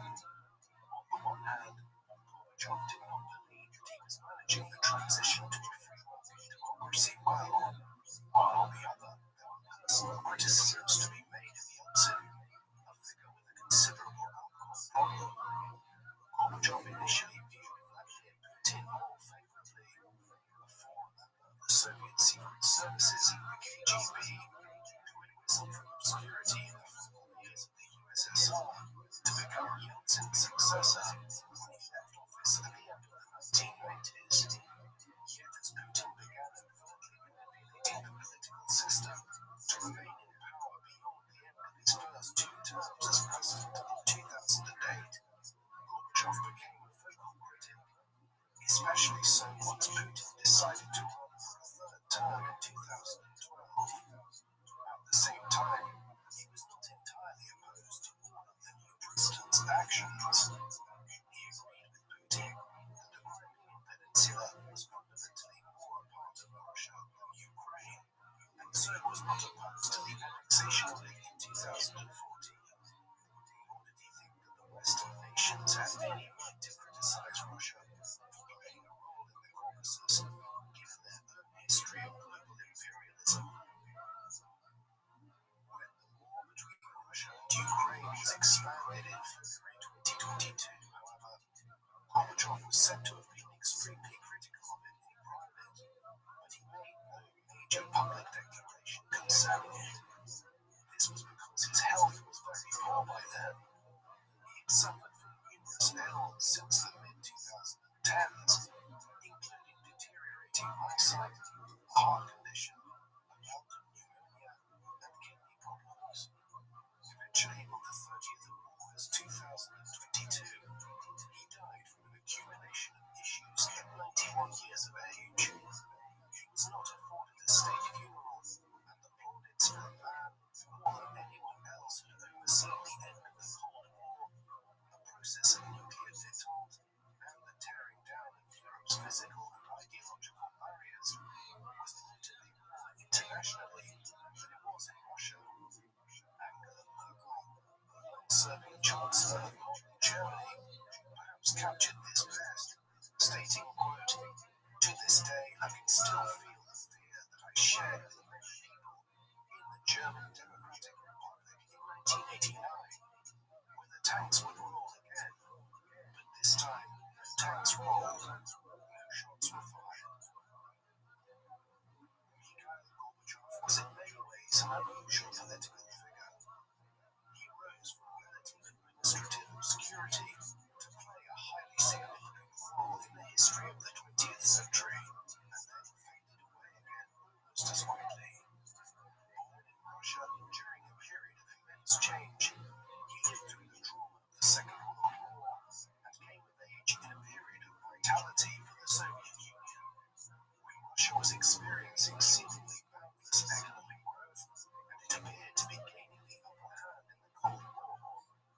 Thereafter, he played a role in provincial administration and rose to a reasonably high position in the central government by the time he reached his 50s. However, he only managed to become the leader of the Soviet Union because of a rapid turnover of leaders in the first half of the 1980s. Once in power, he set about trying to reform the Soviet Union, a polity that had been in decline for many years and which was now clearly losing the Cold War. However, while he was a reformer, he certainly did not wish to bring about the end of the Soviet system. Instead, he wanted to introduce some minor elements of the free market system to buttress the Soviet system, while also liberalizing society. His tragedy was that in attempting to reform the system, he destroyed it. Once a more open environment presented itself, pent-up demand for change led to the collapse of the communist governments in East Germany and the other Warsaw Pact countries. This in turn led to political chaos in Russia, during which he was politically outflanked by Boris Yeltsin, and the whole communist system came crashing down. Gorbachev's career as a major political leader was over at that point, yet he remained a respected elder statesman on the world stage, though less so at home in Russia. Meanwhile, in lieu of the gradual reform which Gorbachev wished to implement, Russia descended into a decade of crisis, from which Vladimir Putin emerged as a successor to Yeltsin. Had Gorbachev's intended reform program been successful, the world might be a more stable place today. What do you think of Mikhail Gorbachev?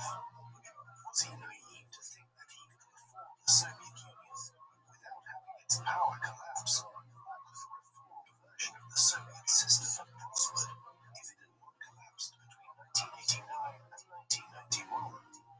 Please let us know in the comment section. And in the meantime, thank you very much for watching.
hitting the man hard in the head with an ice axe, penetrating his skull and brain.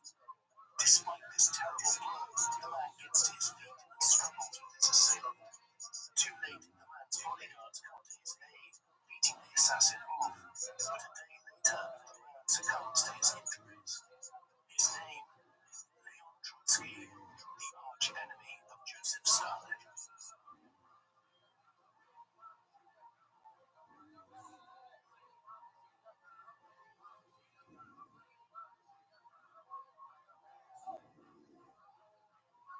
The man known to history as Leon Trotsky was born Lev Davidovich Bronstein on the 7th of November, 1879, according to the Gregorian calendar, the 26th of October of the Julian calendar, which was in use at the time. He was born in the small village of Yanovka, in what is today central Ukraine, and was at that time part of the Russian Empire. He was not born with the name by which he is popularly known, but was actually called Lev Davidovich Bronstein during his youth.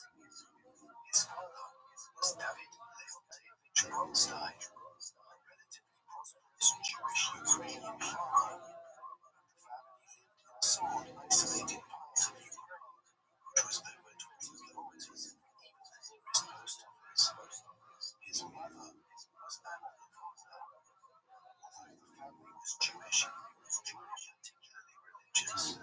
Russian and Ukrainian was spoken at home, rather than Yiddish, the language typically spoken by Ashkenazi Jews. The world in which Trotsky would grow up was one in upheaval. For centuries, Russia had been underdeveloped politically, culturally, and socially by comparison with its neighbors in Central and Western Europe and Northern France. This began to change in the 19th century.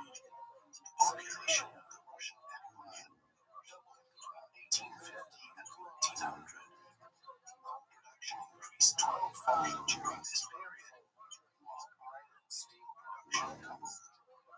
Great technological advances, such as the introduction of the railways, telephones, and telegrams, also brought Russia and Russians into much closer engagement with mainstream European ideas and made the vast country stretching from the Baltic Sea to the Pacific Ocean more interconnected. Accordingly, a vast movement began from the mid-19th century onwards to reform Russian society and end the autocracy and inequality which characterized Russia under the autocratic emperors or tsars.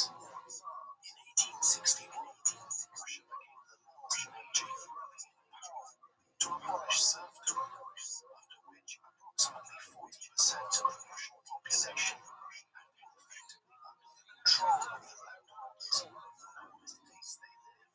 Further reforms were installed. For instance, censorship of the press was relaxed, allowing for a greater dissemination of political ideas. New political groupings began to emerge in this more permissive political environment.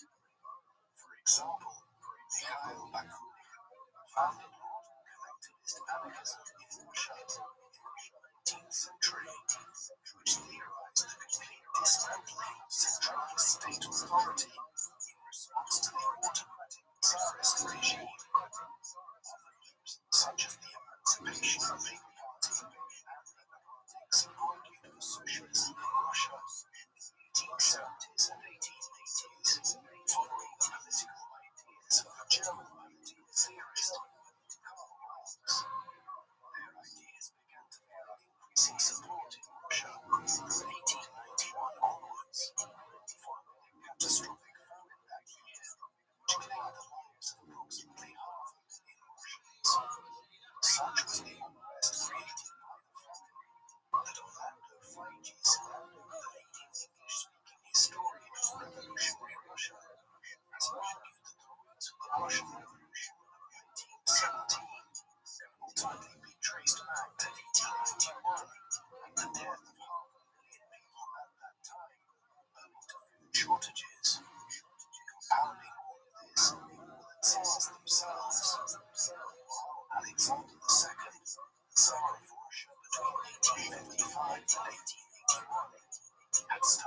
as a liberal reformer, he retreated from this starting for time.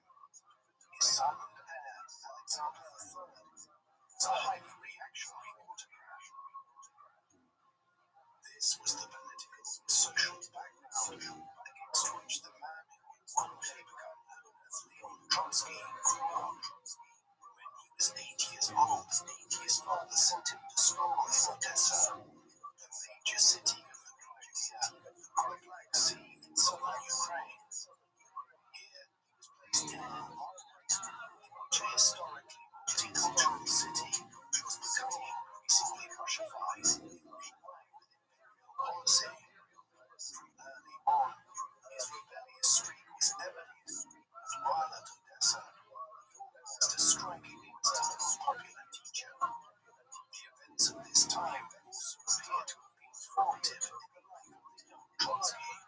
Writing towards the end of the 1920s, in an autobiography he wrote entitled My Life, an attempt at an autobiography, Trotsky stated in 1891 that it marked, quote, the official date of the political breaking point in this country. Trotsky was not alone in his thinking, and the struggles in genocide the famine led to the rising popularity of the Russian socialist movement in the 1890s. The disparate socialist groups eventually coalesced in 1898 to form the Russian Social Democratic Labour Party, a revolutionary socialist party formed to unite Russian socialists in the cause of advancing the lot of Russian industrial workers. The teenage Trotsky was soon involved in these revolutionary political movements, and by 1896 he had relocated to the Black Sea town of Nikolaev, where he joined the Novorossiya. A year later, he helped organize the South Russian Workers' Union in the town. Early in 1898, he was imprisoned for the first time owing to political activities, but Lev Bronstein, the future Trotsky, was undeterred. Later in 1898, he joined the newly formed Russian Social Democratic Labour Party. Following his arrest in Nikolaev in 1898, Trotsky had been sent to Moscow to face trial for his actions in organizing revolutionary groups in southern Ukraine. After months of inaction in 1900, he was sentenced to 4 years hard labor in Siberia, the thinly populated vast region of eastern Russia, which served as a penal colony for dissenters against the Tsarist regime. His life in exile in the East was tempered somewhat by his marriage to Alexandra Sokolovskaya in the summer of 1899. She had been a member of the political group which Trotsky associated with Nikolaev and was a major influence on his decision to shift from being a Bolshevik to Marxism or communism. She accompanied him to Siberia. 2 daughters, Zinaida and Nina, were born in the 2 years that followed. Lev Bronstein never served his full 4-year sentence in Siberia. In the summer of 1902, at the urging of his wife, he escaped from the penal colony by hiding in the back of a haywagon. As he made his way back to Europe, Bronstein reputedly utilized a passport he had obtained bearing the name of one of his jailers from Odessa several years earlier. The surname on the passport was Trotsky, and Bronstein now adopted it as his alias, along with an alternate version of his first name, Leon, as his revolutionary name. Thus did Lev Bronstein become Leon Trotsky, the name the world has known by ever since. The newly free Trotsky remained in the Russian Empire and instead kept heading west, all the way to London. After escaping from Siberia, here he made contact with several leading members of the Russian Socialist Democratic Labour Party, who had gone into exile in England after the Tsarist regime of Nicholas II, and the poor Tsar, who had come to power in membership. These exiles included Georgy Plekhanov, the leading editor of the Russian socialist newspaper Iskra, the Spark, and also viewed as the founder of the social democratic movement in Russia in the 1870s. Trotsky is generally regarded as having been a highly accomplished writer and brilliant polemicist, soon putting his own literary abilities to work with the newspaper. It was also during this period, after his escape from Siberia, Trotsky met Natalia Sedova. Alexandra had remained behind in Siberia to raise their children, and Trotsky soon married Natalia in 1903.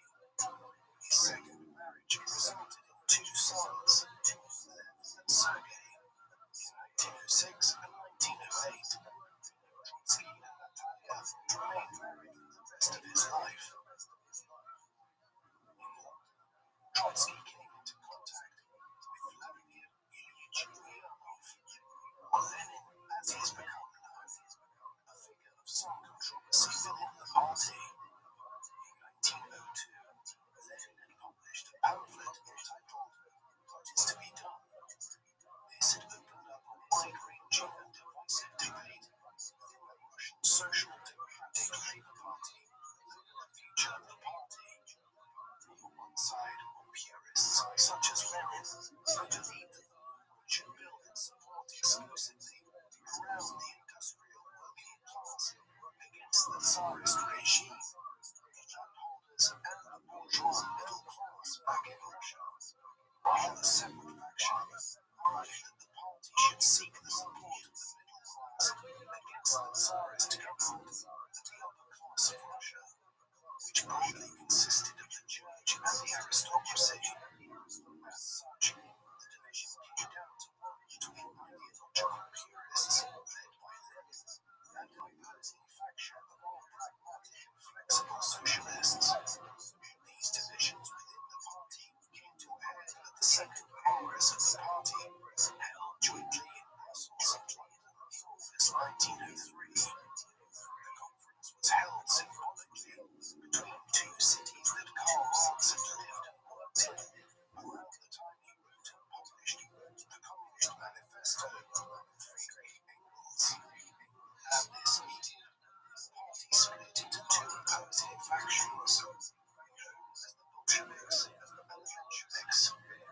Bolsheviks means majority, while Mensheviks means minority, which reflected the results of a vote held on the issue at the party congress. However, this somewhat confusingly did not reflect the actual support the two factions enjoyed. In reality, the Bolsheviks, headed by Lenin, had the support of only a minority of the party membership, while in the years ahead, the Mensheviks, led by Julius Markov, were more popular and powerful than the two factions, which resulted from the split of the Russian Socialist Democratic Labour Party in 1903. Trotsky's initial response to this split in the party was to affiliate himself with the Mensheviks. However, by the autumn of 1904, he had become increasingly disillusioned with the Mensheviks' excessive courting of Russian liberals and the Russian middle class. As a result, he removed himself from affiliation with both the Mensheviks and the Bolsheviks, and would spend the next 10+ years as a long-aligned, nevertheless prominent actor within the Russian socialist movement. Unbeknownst to Trotsky at the time, his departure from the Mensheviks occurred just as the cause of political reform in Russia was to undergo the greatest spurs to action that had been seen since the famine of 1891. On the 22nd of January 1905, Father Georgy Gapon led a large demonstration of unarmed protesters from St. Petersburg towards the Winter Palace of Nicholas II to protest against the firing of several workers from a Putilov ironworks in the city and their membership of a workers' assembly. The protest was peaceful, but the large crowds of thousands of people still led to the deployment of thousands of Russian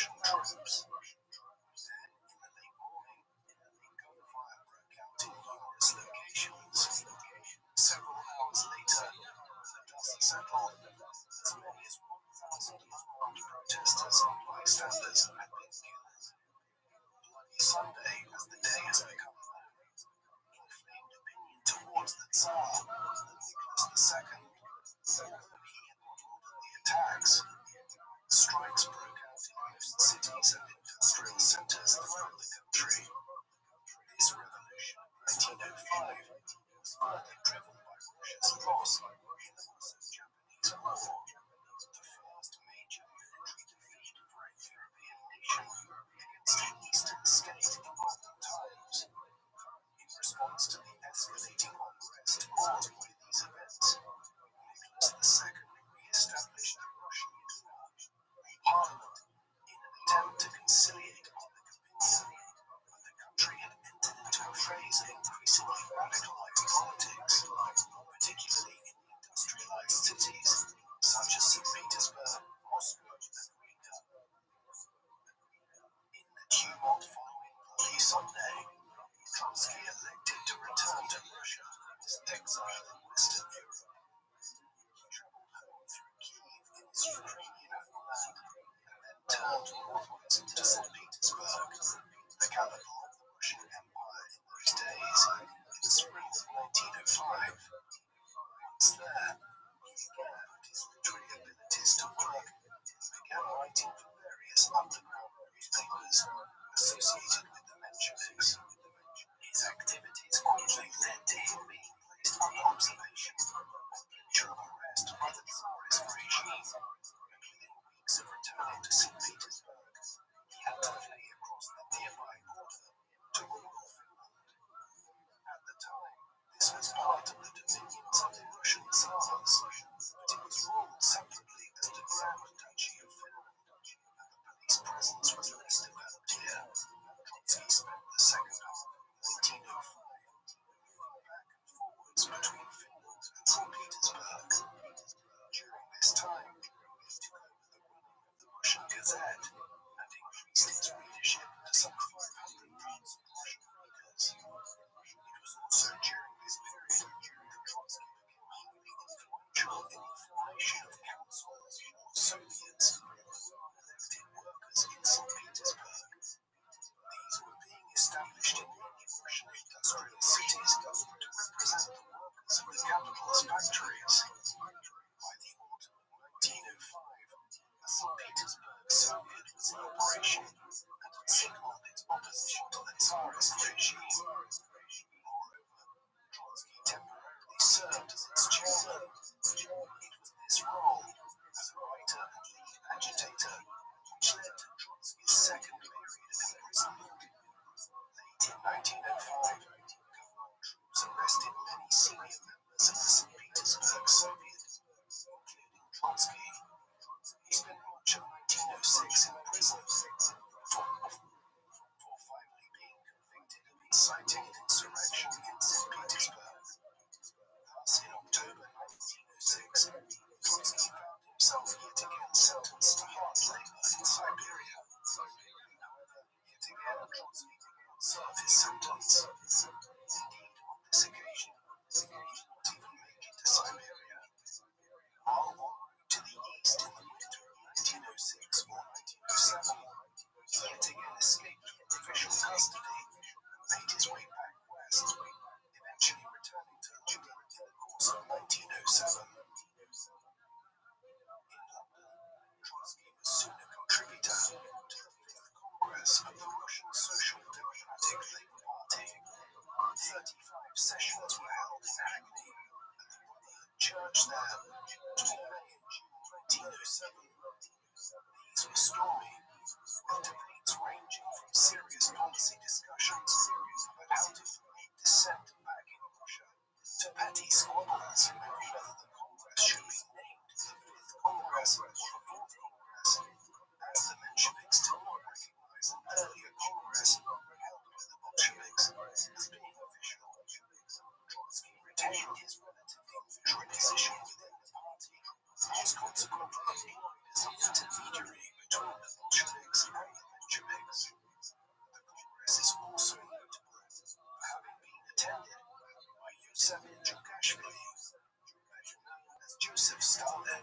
Within a few months, Trotsky had relocated to Vienna, and it was while living in the capital of the Austro-Hungarian Empire that he would conduct his work for much of the next decade. Here, he became involved from 1908 onwards with the Russian Marxist and psychoanalyst Adolf Joffe in the publication of an underground Russian language paper, Pravda, or Truth, which was smuggled into Russia. 1912 saw efforts to reunite the varying factions with the Russian socialist movement. In January, Lenin held a conference in Prague where the Bolsheviks were joined by the Mensheviks. Then, in August, Trotsky held a further unification meeting in Vienna, but with little success. This was a relatively extraordinary period of time to live in Vienna.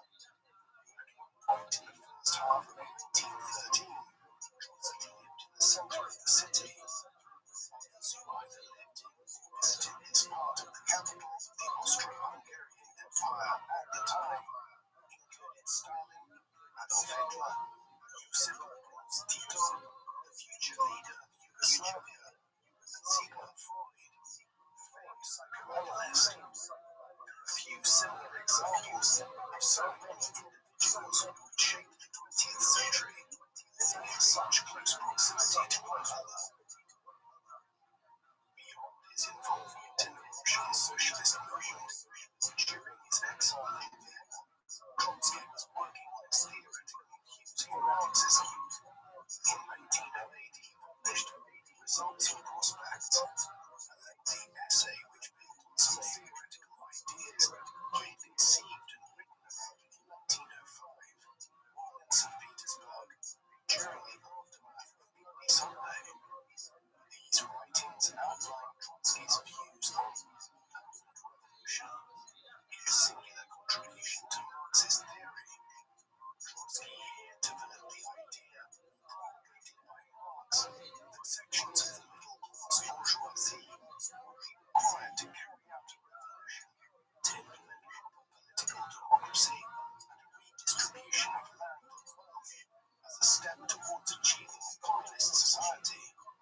Trotsky argued that in Russia, the bourgeoisie could not be relied on to contribute in this way to the revolution, and so the proletariat, or working lower classes, would have to assume the role of carrying out these tasks, a class struggle which would have to be permanent until progress was attained. This theory has gone on to have a substantial impact on Marxist thought well beyond Russia and throughout the 20th century. In combination, these ideas of Trotsky's informed the development of the subfield of Marxism known as Trotskyism, which at this early stage is distinctive from Marxism in stressing the need for permanent revolution and support for social revolution in more advanced capitalist countries through proletarian or working class agitation. Trotsky's view, which was somewhat in opposition to Marx, was that permanent and gradualist social reform would be needed in these countries, whereas Marx had conceived society moving through different stages of development, first capitalism, then socialism, and finally attaining communism. Yet Trotskyism was still a fluid concept, and it evolved in the years ahead in response to the actual experience of revolution in Russia. While living in Vienna, Trotsky had spent some time in 1912 covering the conflicts which racked the Balkans during this period. His perennial interest in struggles of all kinds, based on class and ethnic divisions, was exhibited during this time in his reportage on Serbian armies' policies of ethnic cleansing against the Albanian people. The Balkans shaped Trotsky's career in exile in more ways than one. It was here in the summer of 1914 that the assassination of the heir to the Austro-Hungarian Empire, Archduke Franz Ferdinand, while visiting Sarajevo on the 28th of June, created the spark which eventually ignited into the First World War.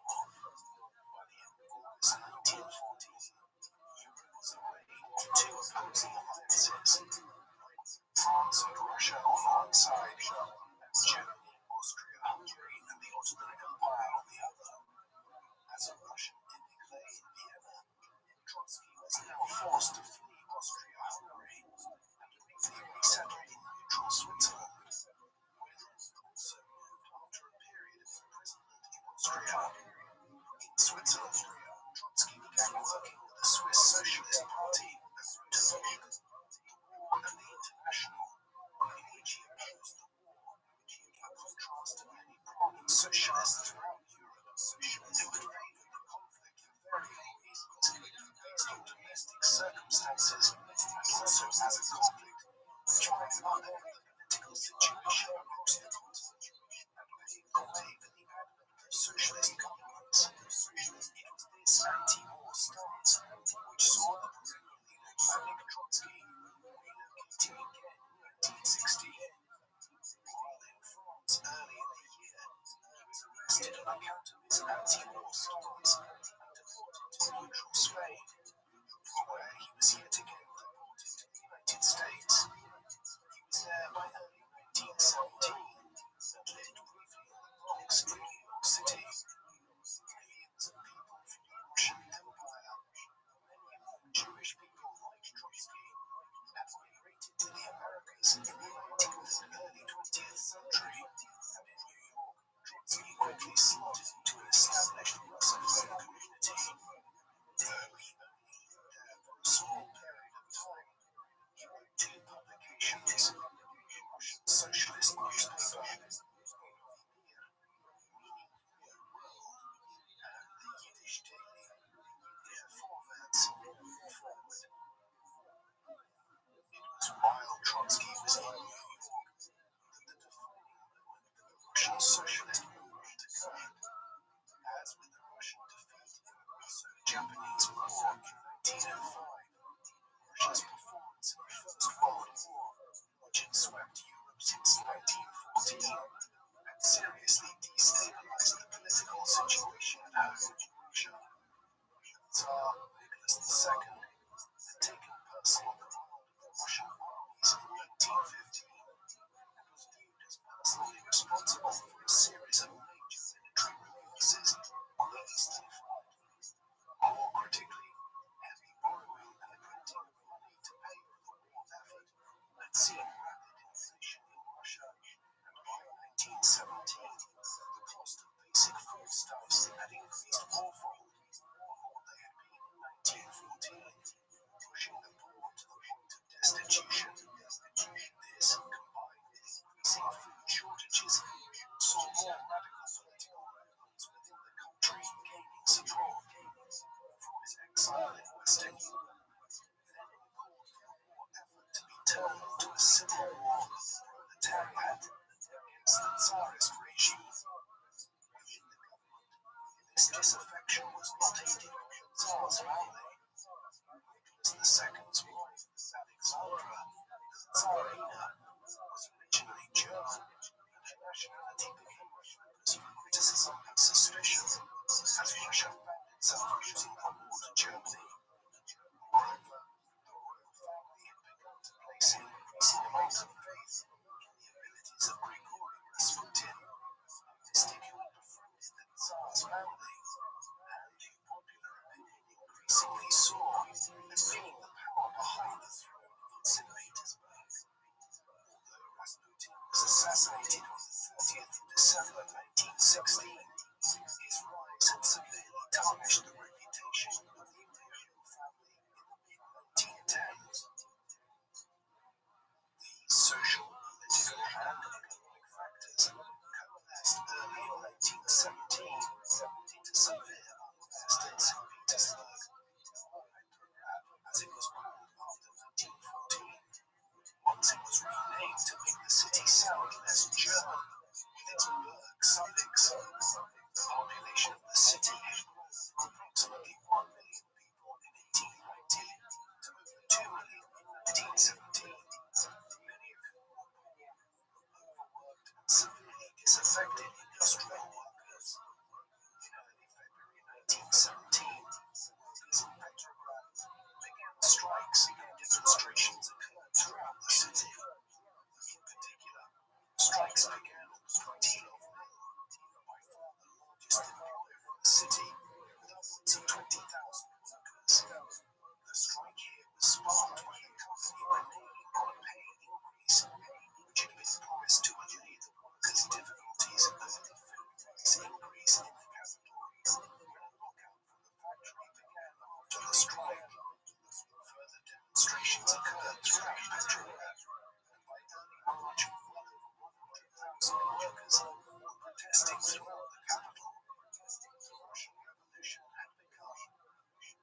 moved quickly.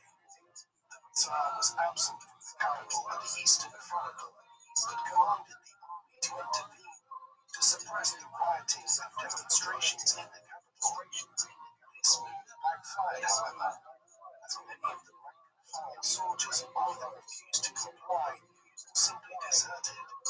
The Russian parliament, known as the Duma, now moved to establish a committee to establish law and order, while measures were underway to also establish a Soviet city council for the industrial workers of Petrograd.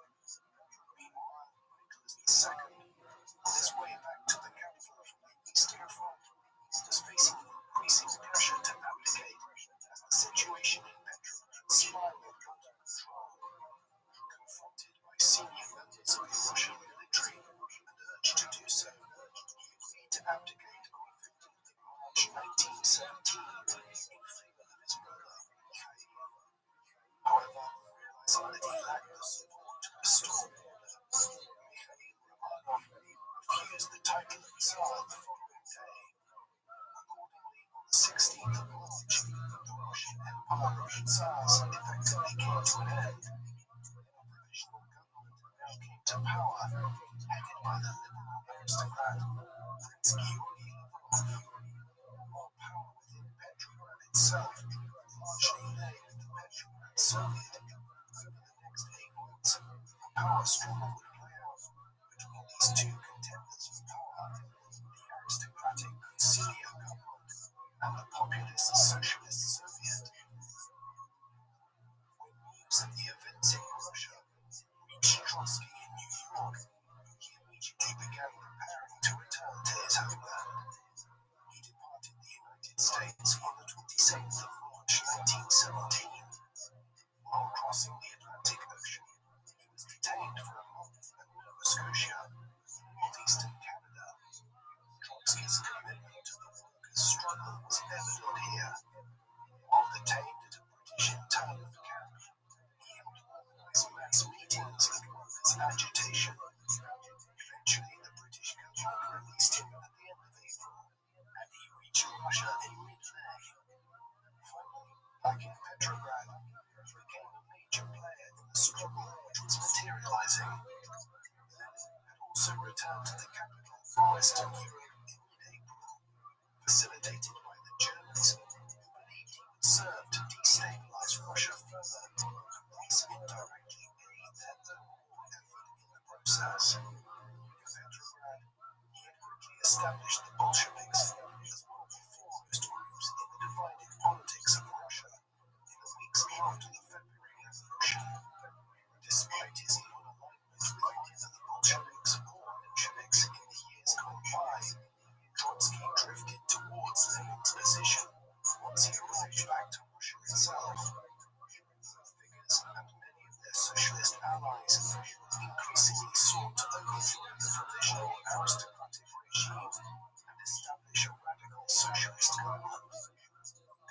Crackdowns on some pro-militant groupings in Petrograd had seen Lenin flee over the border to Finland.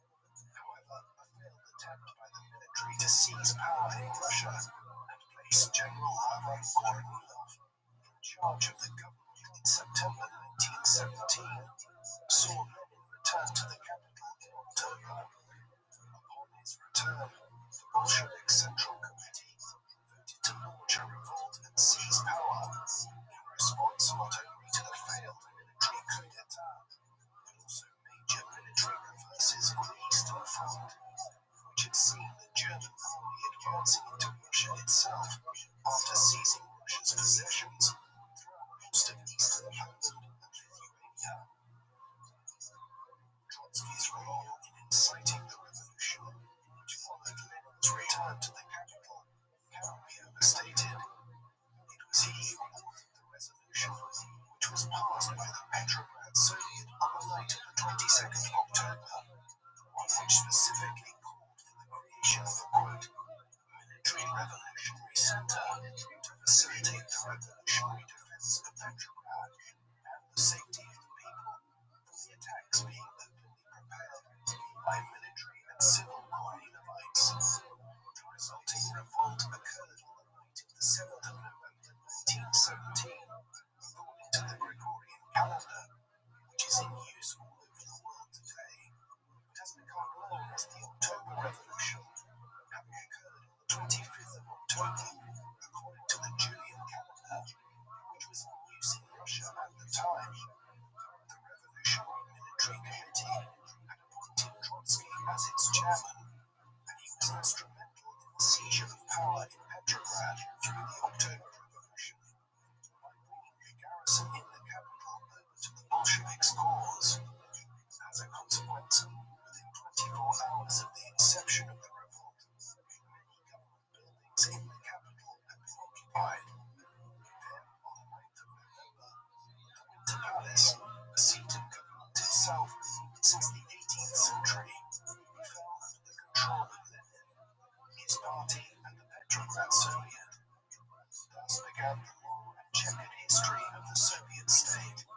Within days, the new socialist government began to tighten its control over Russia, with Moscow declaring in favor of the new regime on the 15th of November.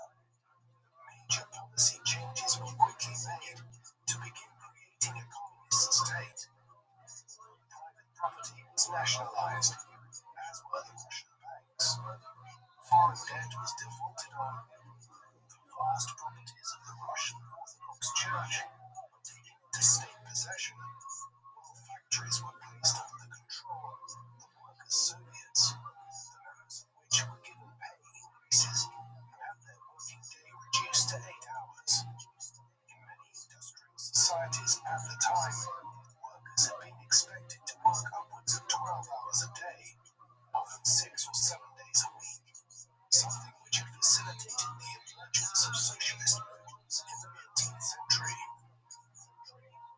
Trotsky's star was in the ascendant in the 30 weeks of the new Soviet state as a result of his role in the October Revolution and the regard he was held in by members of the Petrograd Soviet. In these days of the revolution, nobody other than Lenin was more powerful within the new regime. His role in the months that followed reflected his status as the second most powerful figure in the government of Soviet Russia. Trotsky was appointed as People's Commissar for Foreign Affairs in November 1917, the Soviet equivalent of the Minister for Foreign Affairs. His first task was the war effort, which Russia was losing badly in 1917. Trotsky's first act was to publish the terms of the Triple Entente, the alliance between Britain, France, and Tsarist Russia, which stated the alliance's agreement to redraw Europe's boundaries and redistribute a significant proportion of the lands of the Central Powers amongst themselves in the aftermath of the conflict and as new colonies in Africa and the Middle East. This betrayal of British and French intentions effectively ended the Triple Entente and put Russia in a war on its own against Germany. It also made life difficult for the British and French, as the President of the United States, Woodrow Wilson, had just brought his country into the war against Germany, but was flagrantly opposed to any expansion of the European colonial and imperial system once the war was over. Beyond these initial moves on the international stage, Trotsky was also soon brought in as a founding member of the Politburo, the political bureau of the Bolsheviks that would govern the new Soviet Union centrally. There were 7 figures on the original Politburo: Lenin, Trotsky, Stalin, Grigory Zinoviev, Lev Kamenev, Grigory Sokolnikov, and Andrei Bubnov. Most of them would play a role in the power struggles which engulfed the Soviet Union in the 1920s. As part of his position as People's Commissar for Foreign Affairs, Trotsky began peace negotiations with the German government in Berlin to bring Russia's involvement in the First World War to an end. These talks began in December 1917. From the very beginning, the Germans laid out highly punitive terms which involved their annexation of huge tranches of the Russian Empire around modern-day Poland,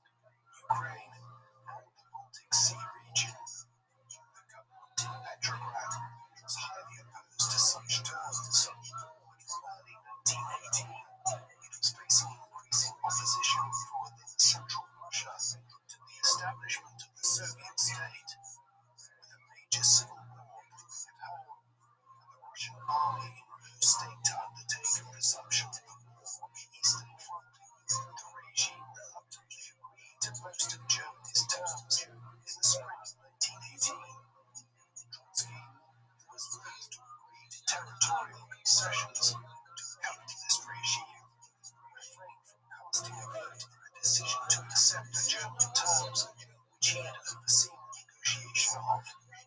He had hoped that while the negotiations were underway, the German proletariat would overthrow the Kaiser's government in Berlin. But his optimism in the revolutionary cause proved unfounded on this occasion, or at least prematurely. Socialist revolts recommenced in Germany in late 1918. Under the terms of the Treaty of Brest-Litovsk, signed on the 3rd of March 1918, and named for the Belarusian town where it was agreed, the infant Soviet state ceded all of Russia's territories in Poland and the Baltic states of Lithuania, Estonia, and Latvia to Germany, as well as some territories in the Caucasus and the Caspian Sea region to the Ottoman Empire, Germany's Turkish ally. Russia also recognized the independence of Finland, Ukraine, and Georgia, thus creating new foreign states on its borders.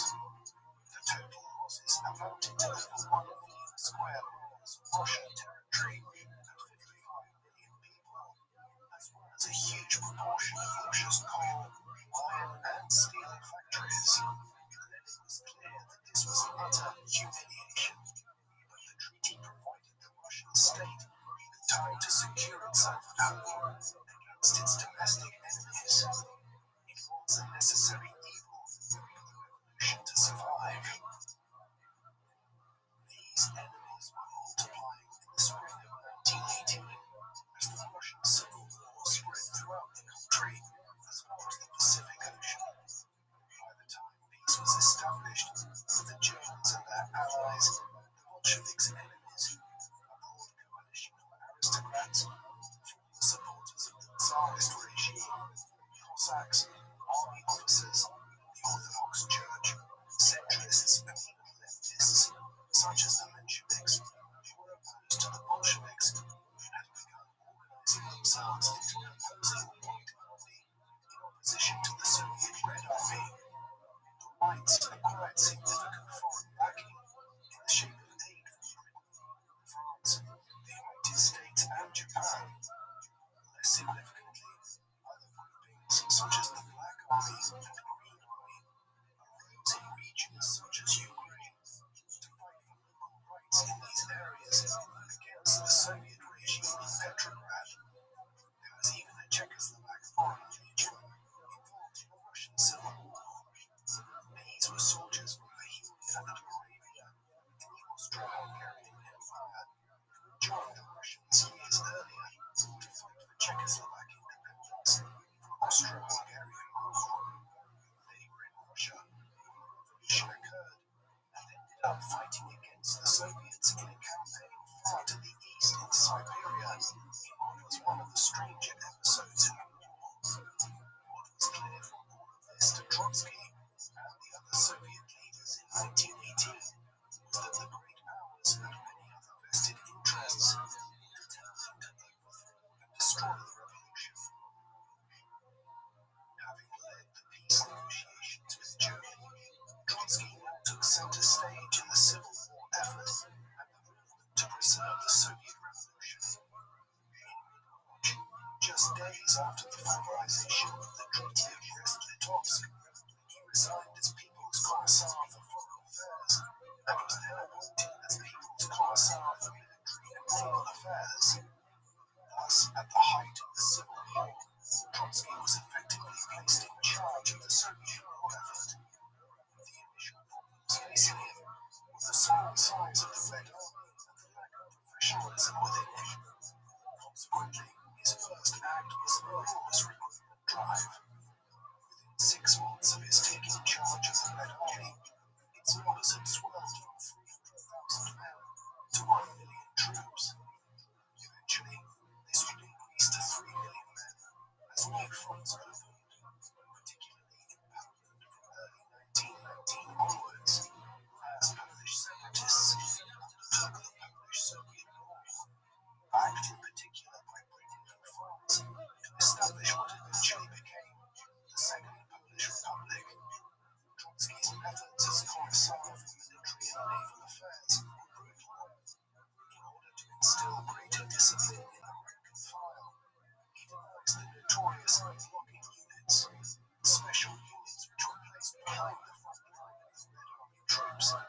charged specifically with gunning down any of their own soldiers suspected of trying to desert or retreat.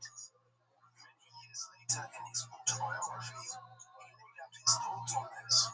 An army cannot be built without reprisals. Masses of men cannot be led to death unless the army command has the death penalty in its arsenal. So long as those malicious, tailless apes that are so proud of their technical achievements, the animals that we call men, will build armies and wage wars, the command will always be obliged to place the soldiers between the possible death in the front and the inevitable one in the rear. These blocking units remained the common feature of the Red Army for many years and were used extensively again during the Second World War. Beyond this brutal tactic for enforcing discipline on the rank and file in the Red Army, as Commissar for Military and Naval Affairs, Trotsky was also a firm proponent of the Red Terror, the ruthless suppression of political dissent within the military establishment, and the use of labor camps to provide arms and other supplies for the war effort. As a zealous revolutionary and communist, he believed that such measures were justifiable insofar as they would lead to the destruction of the productive classes and the initiation of a new global socialist world order. In this respect, the example that he set during the Russian Revolution spoke of an individual who could display a savage streak, which was often out of step with his concern for the rights of the downtrodden proletariat. Many of Trotsky's methods would shape the autocracy and violence of the Soviet state in the years and decades ahead. Trotsky's command of the Red Army had also brought him into conflict for the first time with Joseph Stalin, who, as we have seen, he had met as early as 1905 in London, and he was a rising star of the Soviet regime from Georgia. Stalin had established himself as one of Lenin's closest confidants in 1917 and had been given command over elements of the army in 1918, particularly on the southern front in the Caucasus, near his native Georgia. In the autumn of 1918, Trotsky sought to appoint General Pavel Sitin as commander of the Red Army in the south, but Stalin successfully blocked his appointment, the first in a series of increasingly antagonistic clashes between the two figures, which would have serious implications for the Soviet state in the years ahead. Late 1919 saw the tide turn in the Civil War. At that time, various White Army factions, Polish forces, and military contingents of newly independent states, such as Finland and Estonia, all backed with foreign support from Britain, the United States, and France, who had sent expeditionary forces to the White Sea around Arkhangelsk, threatened Petrograd and Moscow. However, after the breaking of a brief siege of Petrograd in the late autumn, the Red Army finally went on the offensive in the winter of 1919 into early 1920. The end of the Polish-Soviet War in 1920 and the retreat of a British expeditionary force from Central Asia was a turning point, following which rapid advances were made in 1920 and 1921. Eventually, the Civil War was brought to an end in October 1922, when Vladivostok, the last White Army-held city on the Pacific coast of Russia, fell to the Red Army. When the fighting stopped, the Soviet state had lost some of the territory formerly held by the Tsarist Russian Empire, notably in Finland, Poland, and the Baltic region, with the new states of Finland, Poland, Estonia, Latvia, and Lithuania had fully established their independence. However, Russia had retained most of its territories, including Belarus, Ukraine, and the Caucasus. The country was devastated though. On top of the violence and bloodshed, famine had racked the country in 1921 and 1922. Difficulties that were compounded by disease pandemics in the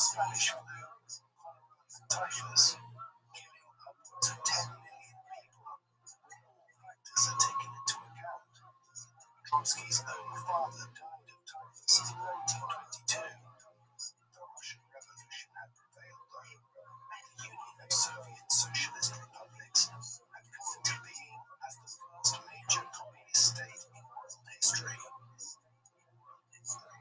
the establishment of peace after 5 years of revolution, civil war, and unrest, the focus of the Soviet state turned to rebuilding and restructuring the economy with socialist principles.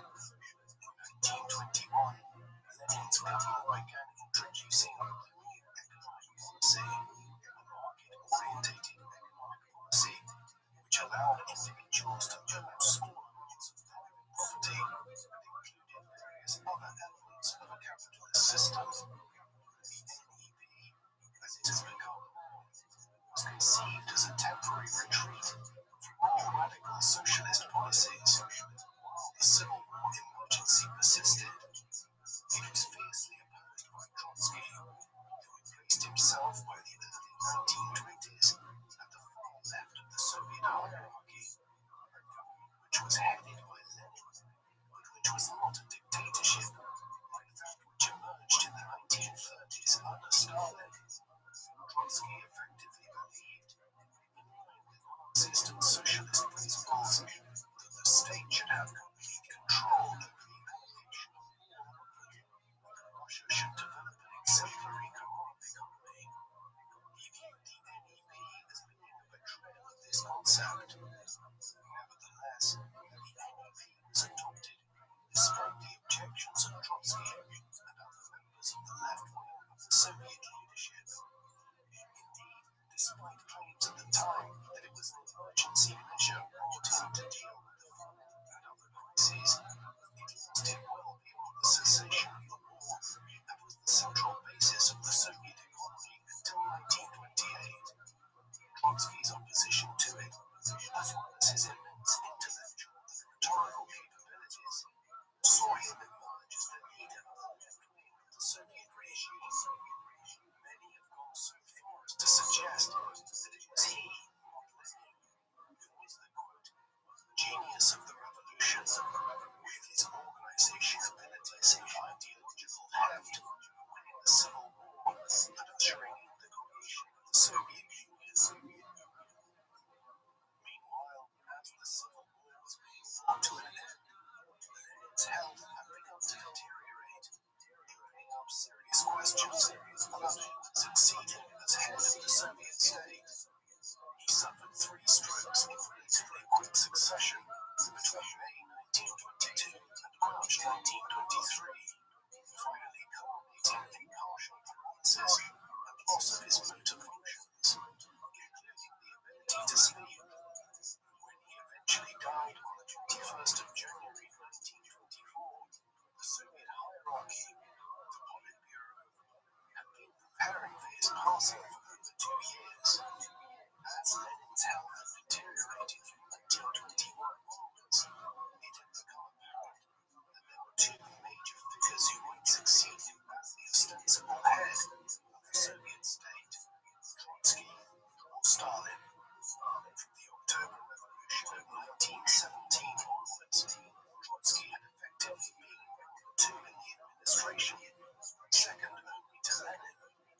His leadership of the Red Army had cemented the wider public perception of Trotsky as the successor designated to Lenin.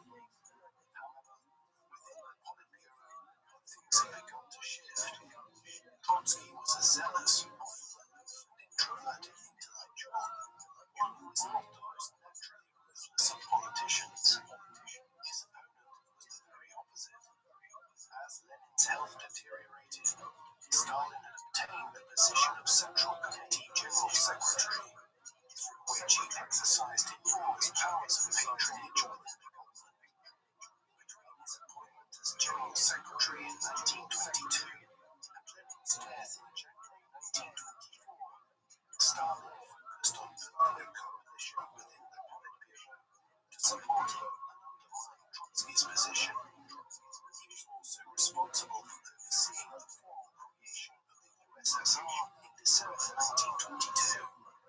Stalin's ascent was particularly assisted formation of a triumvirate of himself and two of the most senior members of the Politburo, Lev Kamenev and Grigory Zinoviev. This troika would allegedly share much of the power in the post-Lenin world by opposing Trotsky's succession to Lenin. Lenin had his suspicions about Stalin. They were significant enough that in 1923, shortly before his third stroke effectively incapacitated him, he changed his last will and testament to warn the party about Stalin and appoint Trotsky as his successor. Nevertheless, by mid-1923, Stalin's monopolization of power was too far advanced, and he had placed his followers in many important offices, alliances within the higher brass of the Politburo, which held firm in their support for him against Trotsky. At first, Lenin's death in January 1924 seemed to usher in little explicit change in the workings of the Soviet government. The revolutionary government's first leader had been incapacitated for months anyway, and the Politburo seemed to go on governing by collective assent. However, the reality after his death was quite different to those familiar with the internal workings of the Politburo. The Troika of Stalin, Kamenev, and Zinoviev now effectively predetermined the decisions that were made by the Politburo. Moreover, Trotsky's diminished position was signified and made public a year after Lenin's death. On the 6th of January 1925, he was removed from his position as Commissar of Military and Naval Affairs, and even his chairmanship of the Revolutionary Military Council, the position he had occupied in 1917 as arguably the single most decisive character in the inception of the October Revolution. He was allowed to retain his position as a member of the Politburo, but Trotsky increasingly found himself ostracized from any real power within the Soviet regime. 1925 saw him becoming an increasingly isolated and remote figure, estranged from effective power, and outside the decision-making circles he had once been so prominent within. When the Troika of Stalin, Kamenev, and Zinoviev broke up later in the year, and Stalin turned against his erstwhile allies, Trotsky is notable only for playing no role in the machinations that followed their downfall. Stalin split with Kamenev and Zinoviev, ushered in the final episodes in the struggle for power of the post-Lenin years. Ultimately, the last act of Trotsky's career as a revolutionary in Telegram at the 14th Congress of the Bolshevik Party in Moscow in December 1925 saw him allied with Kamenev and Zinoviev against Stalin and his faction to form what has been termed the new opposition. The speeches they made laid bare that this was now a fight for control of the party, but it was ultimately one in which Stalin was victorious in the months ahead. The death knell of opposition to Stalin's monopolization of power within the Bolshevik Party and the Soviet state did not finally come until 1927. In October that year, Trotsky and Zinoviev were expelled from the Central Committee. When they then attempted to organize counter-events to celebrate the 10-year anniversary of the Bolshevik seizure of power in October 1917, the police intervened to break these up. In early November, the pair were expelled from the Communist Party. Eventually, Kamenev and Zinoviev capitulated to Stalin at the 15th Party Congress in December 1927. However, Trotsky refused. As a consequence, in January 1928, he was removed to Kazakhstan, east of the Caspian Sea, before being deported to Turkey a year later. Consequently, the lifelong revolutionary yet again found himself exiled from Russia. He would never return. Perhaps Trotsky's fate was better than those who remained. Russia, in the years of Trotsky's exile in the 1930s, descended into paranoia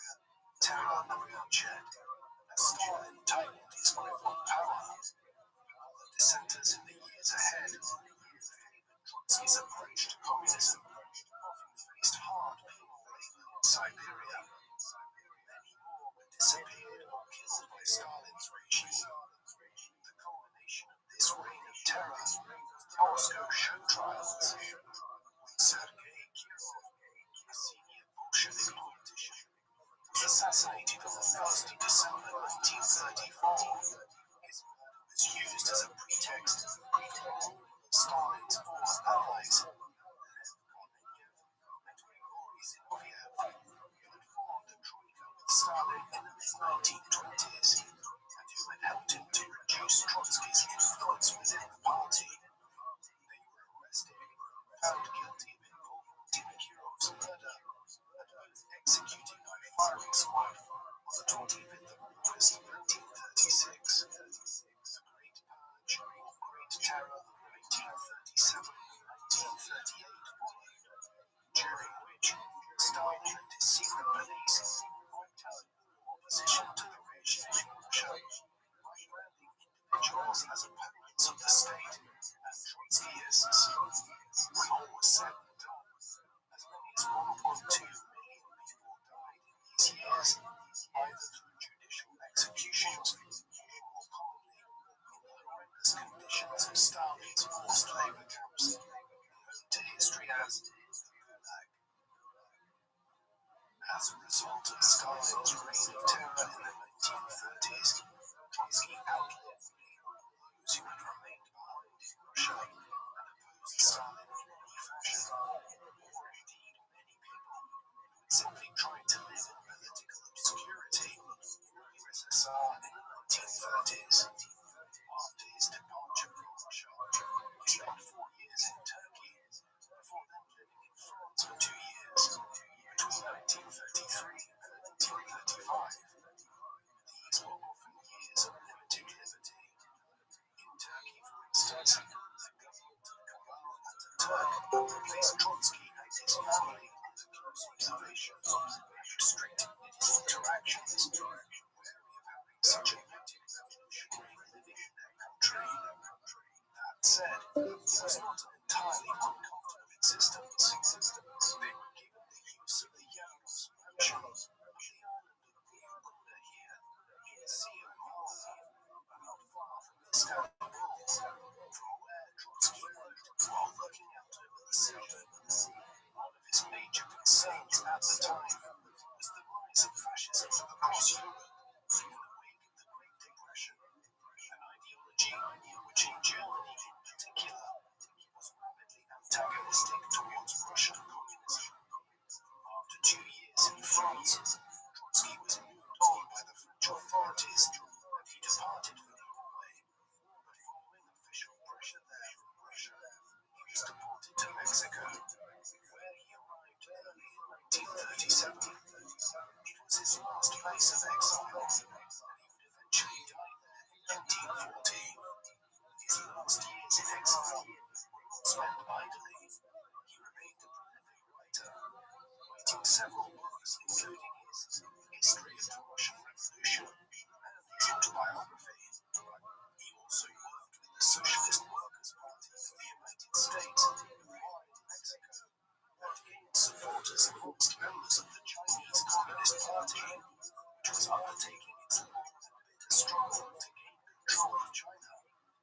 Moreover, in 1938, he and his supporters founded the Fourth International, a communist revolutionary and internationalist alternative to the Stalinist Comintern.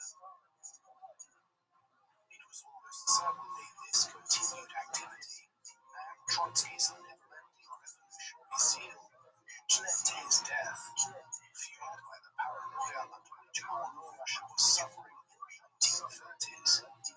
Despite the fact that he had been in exile for many years and that his own position in Russia was unassailable, Stalin had determined in the latter part of the decade to dispense with Trotsky permanently, even in faraway Mexico City. Indeed, Trotsky had lived for many years under the threat of violence. In Turkey, for instance, he had lived near to exile communities of former white counter-revolutionaries in the Russian Civil War, who were themselves in exile in Turkey since the early 1920s. Many were potentially plotting against him, and he had a permanent bodyguard in Turkey. The threat seemed to have diminished when he relocated to the other side of the world. On the 24th of May 1940, the fear of violence returned when Trotsky barely survived a raid on his home by Stalinist assassins. It was only a temporary reprieve.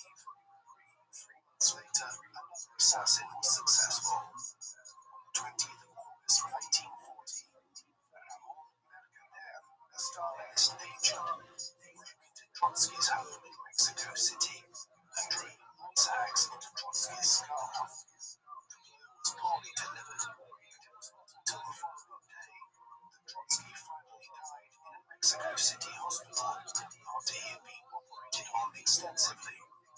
He was 60 years of age at the time. Despite being very far from his homeland, some 300,000 people made their way to his funeral service in the days that followed, in a country which had experienced decades of left-wing politics and revolution itself. In the first half of the 20th century, he was laid to rest in the grounds of his home in Mexico City, which is the Leon Trotsky House Museum in the city today. Trotsky's death did not bring the spectre of Trotskyism to an end, which Stalin might have hoped for, as the revelations concerning Stalin's megalomania and tyranny back home in the Soviet Union mounted, particularly so in the 1950s after he died, and once his successor, Nikita Khrushchev, denounced his excesses, Trotsky became a revered figure. For many, he emerged as the counterpart to what Stalin had been, where the Georgian was viewed as a dictator who simply used communism as a smokescreen to attain absolute power in Russia. His great rival of the 1920s was perceived as an ideological purist, a true communist who was the driving force behind the Russian Revolution and a figure who would have led the USSR on a much better path had he emerged victorious in the power struggle that followed Lenin's death. As a result, a very large number of communist and radical socialist movements in the second half of the 20th century identified themselves specifically as Trotskyite in their ideological approach.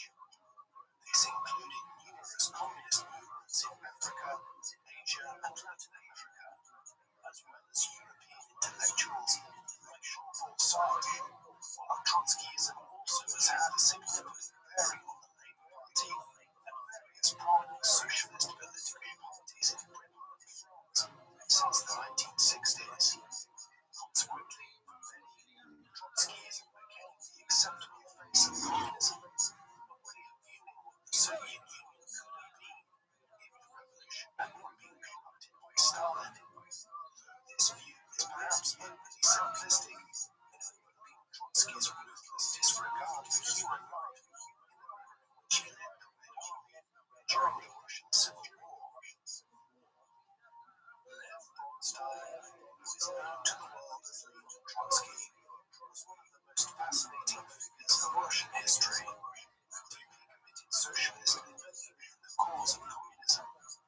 He spent his entire adult life fighting for that ideal, twice fleeing exile to the penal colonies of Siberia and spending 15 years as a revolutionary nomad between Russia, London, Vienna, Switzerland, and the United States, before finally returning triumphantly to Russia in 1917 and playing a leading role in the October Revolution.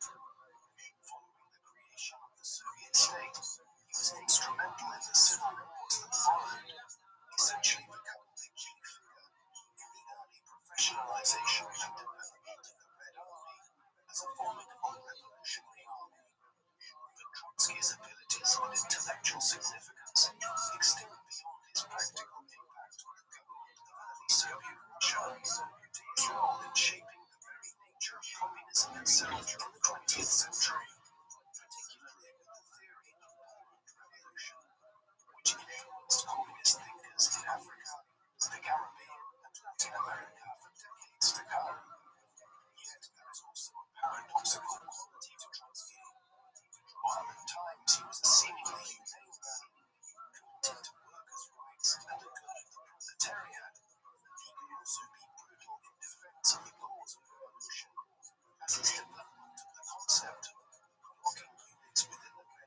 testifies. Overall, his ruthlessness was no match for that of Joseph Stalin in the power struggle which followed Lenin's death in the mid-1920s. Trotsky ultimately ended up the loser in this clash of wills, and his later years were something of an anticlimax. Spent yet again in exile from Russia, as his rival for power plunged the new Soviet state into years of autocracy, repression, and bloodshed. What do you think of Leon Trotsky? Was he a humane revolutionary whose influence the history of Soviet Russia could have spared the worst excesses of Stalin's regime? Was he a ruthless ideologue who would have made any sacrifice to make communism a reality? Please let us know in the comment section. But in the meantime, thank you very much for watching.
It is 1968, the height of the Vietnam War. From Stephen Bunker, an aging revolutionary, launched an audacious offensive. The objective: to strike at the heart of the enemy in the south and drive them out of the country. He knows the immense risks and the colossal scale of the undertaking, as his health is fading, but his resolve is unshaken. The battle for the future of Vietnam is about to begin. The man's name: Ho Chi Minh, the communist who defeated the West. The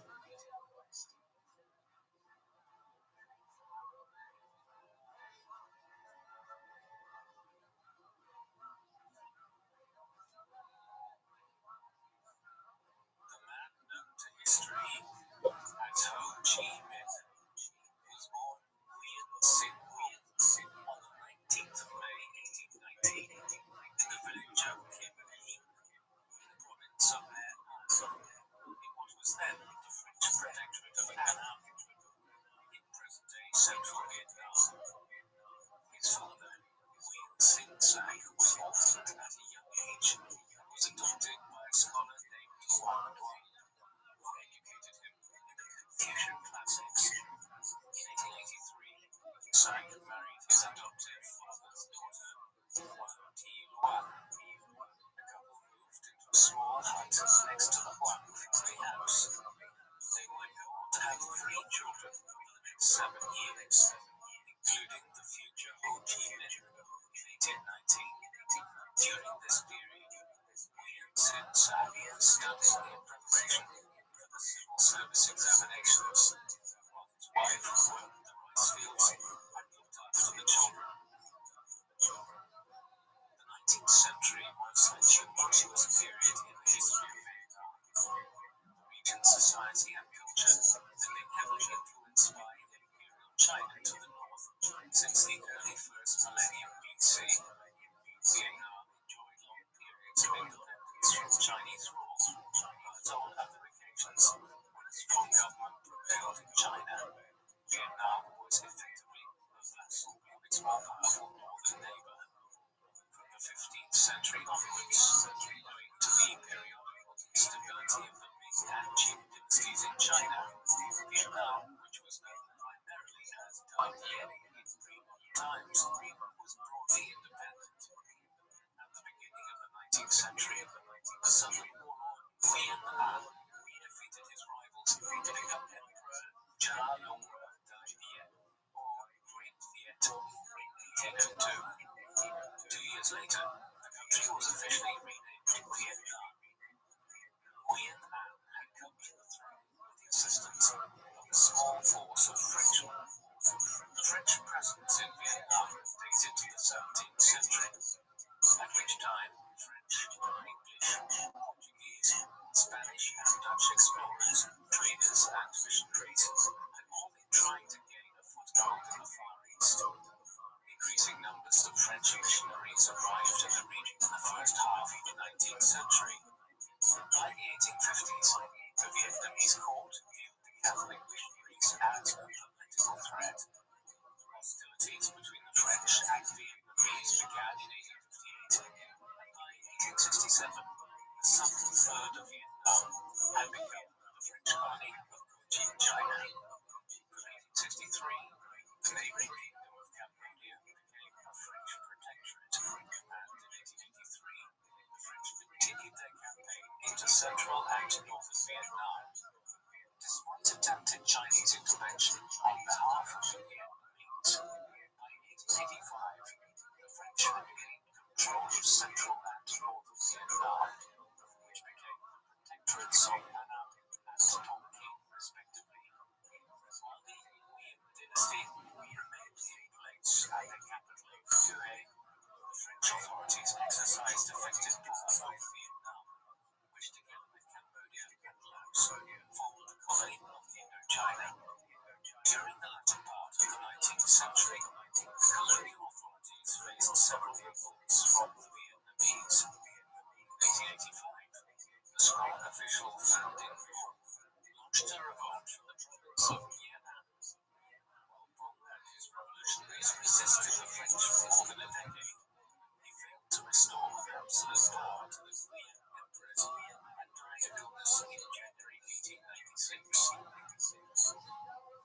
Although Nguyen Sin Sang failed to pass the regional examinations in 1891, his performance was impressive enough that he continued to study and opened a school to educate local children to support the family.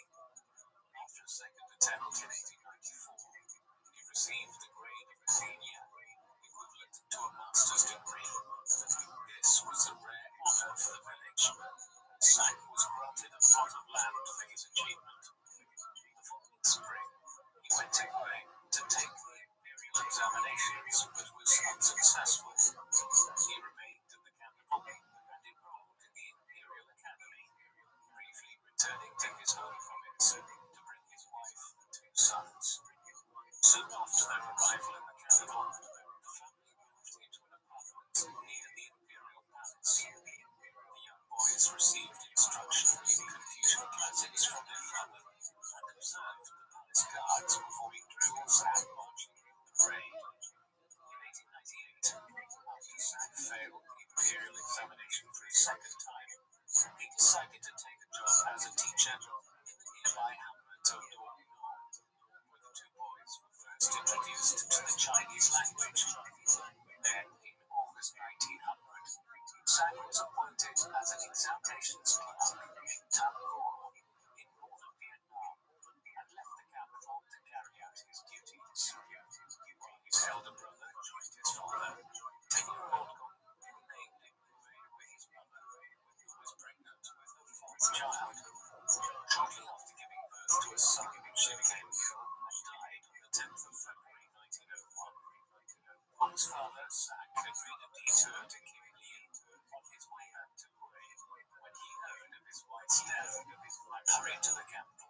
situation in French-ruled Vietnam was precarious.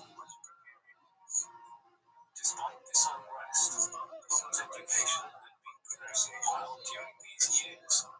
After returning to his native village, his father entrusted his studies to the local scholar, Long.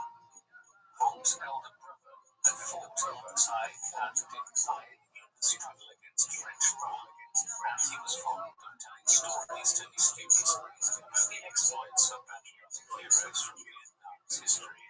A few months later, Sang returned to Hue, and Hue was placed in the care of his maternal grandmother. The boy enjoyed fishing, flying kites, and climbing nearby hills, one of which was crowned by a temple to Nguyen Long Du, a 13th century general who defended the country from Mongol invasion. Meanwhile, his father passed his exams at Hue at the third time of asking, and was awarded a one or second-class doctorate. Despite this great honor, Sang had no interest in serving a bureaucracy controlled by the French. While Vietnamese elites had been accustomed to writing the language using the Chinese script, the French colonial authorities promoted the use of Latin script, known as Hoc Mu, which would become mandatory in 1910. When Sang returned to the village to teach, his son Nguyen Sinh was 11 years old. In accordance with Confucian tradition, Sang gave his son a new name, Nguyen Tat Tan, meaning he who will succeed. Tan initially studied at his father's school before being sent to another school in the neighboring village. He eventually returned to study with his father, who believed that education was about improving character rather than memorizing texts to pass exams. Young Tan enjoyed reading the Chinese classics, Romance of the Three Kingdoms, and Journey to the West, but was irritated that most of his school texts were about Chinese rather than Vietnamese history. On one occasion in 1901, he walked over 10 kilometers to the provincial capital of Viet in an attempt to buy books about Vietnamese history, but found he did not have enough money. So he had to make do with memorizing key passages, which he repeated to his friends after returning home. Despite growing up in an anti-French environment, Hal was keen to understand more about the French and wanted to learn the language. In September 1905, he enrolled in a Franco-Vietnamese school at Viet. In 1906, his father finally decided to take up a better-paying government job. Hal and his brother joined their father in Hue, where they enrolled at the Quang Ba School. There, they received instruction in Vietnamese, French, and Chinese. The following year, both brothers entered the National Academy in Hue, founded by the French in 1896 to offer Western-style education for aspiring officials. Under the influence of his teacher, who had studied art in Paris, Hal began to appreciate French culture. At the same time, he became increasingly involved in politics, and when peasant unrest reached Hue in May 1908, he served as an interpreter in negotiations between the demonstrators and the authorities. The talks failed, and the demonstration was eventually suppressed by French troops. Tan was dismissed from school the following day. The Vietnamese patriotic movement was, at the time, split between Easternizers led by Phan Boi Chau, who was inspired by the Meiji Restoration in Japan as a model for resistance against Western colonialism, and Westernizers led by Phan Chung Cheng, who believed that it was possible to work with the French colonial authorities to achieve gradual independence for Vietnam. Tan remained undecided in his stance towards the French colonial regime at this time. In 1910, he took a job as a teacher at the patriotic Tan School in Phan Thiet, near the border between the French colonial provinces of Annam and Cochin China. After several months, Tan suddenly left his teaching post and went to Saigon, the capital of colonial Vietnam and the center of French commercial activity in Indochina. There, he re-established contact with his father, who had been dismissed from his government position in 1910 for attacking a local landlord. With his father's encouragement, Harry decided to leave Vietnam and head to France. He found work as a cook for the Charles Steamship Company under the pseudonym Van Gogh. Then the 21-year-old Nguyen Thanh Tan left Saigon on the 5th of June 1911. He would not return home for 30 years. He arrived in Marseille a month later in July 1911. His first impressions of France were generally positive.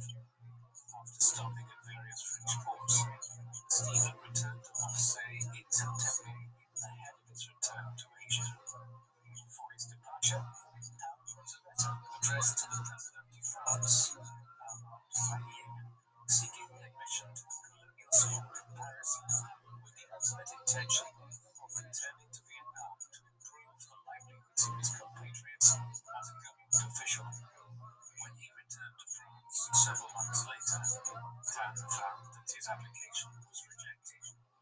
After briefly working as a gardener at Le Havre, Tan returned to sea and traveled throughout Africa and Asia, where he witnessed the colonial rule of other European powers. A visit to the United States in late 1912 and 1913 was something of a surprise. He had read about the United States as a bastion of freedom in his textbooks, but instead found a country where segregation was enforced in some states and where ethnic tensions were widespread, as huge numbers of Irish, Italians, Germans, and other groups had moved to the country in the second half of the 19th century. By 1940, he was working as a cook in England, where he studied English and began to correspond with French Trier, whom he had met in Paris. After the outbreak of the First World War in August, he argued that the Vietnamese should stand aside from the conflict and await a possible imminent collapse of French colonialism as the European powers battled each other. The time spent in London by the man who would one day become known as Ho Chi Minh, but who, while in the British capital, still went by Nguyen Thanh Tan, is poorly documented. In late 1917, he returned to France and settled in Paris. The same year, the autocratic Tsar of Russia had been overthrown, and by the end of the year, Vladimir Lenin's Bolsheviks had seized power in a communist revolution. The events in Russia encouraged Tan to be optimistic about the prospect that Vietnam might also liberate itself one day from oppressive domination. In Paris, he set up the association of Allied Patriots, a Vietnamese nationalist group in the French capital. Although the members refrained from criticizing the French government during the First World War, after the German surrender in November 1918, they produced a petition to the Allied leaders at the Paris Peace Conference demanding autonomy and political freedom for Vietnam, according to the principle of self-determination. Among the signatories was Nguyen Ai Quoc, or Nguyen the Patriot, the new name adopted by the 29-year-old Nguyen Thanh Tan. Thus, the future Ho Chi Minh became known as Quoc from 1919 onwards. He joined the French Socialist Party as well that year, but soon became disillusioned by his comrades, who were more interested in class struggle than in anti-colonialism. Quoc hoped to persuade the socialists to join the Third International, or Comintern, founded by Lenin in Russia, who stressed the importance of the colonial question and envisaged the liberation of nations through political revolution. In December 1920, Nguyen Ai Quoc attended the Congress of the French Socialist Party, where he drew attention to exploitation of the French colonies and supported a proposal to join the Third International, which was passed by the majority and led to the formation of the French Communist Party in 1921.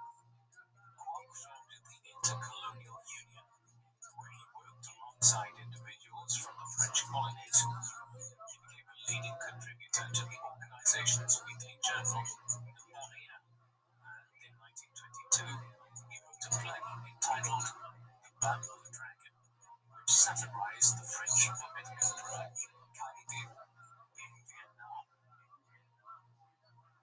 By 1923, Kwok felt that the French communists were as ambivalent about the colonial issue as the socialists, and decided it was time to return to Asia. On the first leg of the journey, he went to Soviet Russia and arrived in Moscow in July. He hoped to meet Lenin, but the latter had been incapacitated by a stroke in 1922 and would die in January 1924.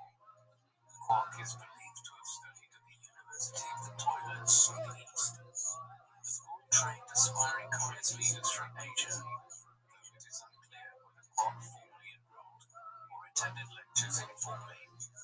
He attended several communist meetings, including the Fifth Congress of the Third International, where he argued that the first stage of revolution was to deprive imperialist countries of their colonies. This was in opposition to Marxist theory, which held that industrialized countries with an organized working class were most vulnerable to revolution. Kwok argued that Asian peasants brought up with traditional Confucian values, such as egalitarianism, had as much revolutionary potential as the working classes. In October 1924, he left Moscow after securing an appointment as the Comintern's delegate to China, which had been in a state of disorder since the collapse of the Qing dynasty empire in 1911. An uneasy coalition between the General Yuan Shikai and the nationalist leader Sun Yat-sen broke down in 1912. After Yuan's death in 1916, his supporters vied for power in the north, while Sun consolidated his power in the south from his base at Canton. Sun requested Soviet assistance to build an army to fight the warlords and formed an alliance with the newly formed Chinese Communist Party, while Soviet advisors trained cadets at the Whampoa Military Academy, led by Chiang Kai-shek. When Nguyen Ai Quan arrived in Canton in November 1924, tensions were already emerging between Chiang Kai-shek and the communists. He worked for a time as secretary to Mikhail Voronin, a Comintern agent in China. Kwok also helped found the Revolutionary Youth League of Vietnam in China at this time. At Whampoa, he re-established contact with Chiang's political commissar, Zhou Enlai, a future Chinese premier under communist rule, and a person whom Kwok had met previously during his time in Paris. With financial support from the Chinese communists, Kwok set up a school to train young revolutionaries. He produced a pamphlet entitled The Revolutionary Path, where he created an ideological framework suited for Indo-Chinese conditions by combining Marxist-Leninist ideology and traditional Confucian principles. In October 1926, he also married a 21-year-old Chinese midwife by the name of Zhang Shuiming, but the couple's happiness was short-lived owing to political developments in China. After Sun Yat-sen's death in March 1925, Chiang Kai-shek became leader of the Nationalist Party. He purged the communists in April 1927, and in May, Kwok left his new wife behind and fled back to Russia. With the Chinese Communist movement struggling for survival, Kwok recognized there had to be an autonomous Communist Party in Indochina and received approval from the Comintern to return to Asia to commence efforts to set one up in late June 1928. Kwok didn't head home to Vietnam. Instead, he headed for Thailand, where he arrived in July 1928. The Kingdom of Siam in Thailand was one of the few small nations in Asia or Africa that had managed to remain independent of the colonial powers, and Indo-Chinese nationalists were operating from here in the era of French colonial domination to the east in Indochina. In Thailand, based himself in the town of Nakhon Phanom in northeastern Thailand on the border with Laos, where there was a large number of Vietnamese emigres. Here he travelled throughout the surrounding countryside and observed the people in their daily lives, while keeping up with developments in Vietnam, where three separate communist organizations had emerged. He was exasperated by the division, and acting on the instructions of the Comintern, he invited representatives of the three bodies to a conference in Hong Kong in December 1929. After arriving at the British colony, Kwok chaired 4 days of meetings between the rival factions in February 1930, resulting in the creation of the Vietnamese Communist Party. The party's platform reflected a compromise between those who prioritized national unity and liberation and those who called for social revolution. Under pressure from the Comintern, the party renamed itself the Indo-Chinese Communist Party to encompass Laotian and Cambodian communists. Despite his role in founding the party, Kwok felt that he was being sidelined by the party leaders and expressed doubts about a mass peasant uprising organized by the party in May 1930, one which was quickly suppressed by French troops. The French authorities were alarmed by the radicalization of the formerly docile peasants and launched a crackdown of communist revolutionaries.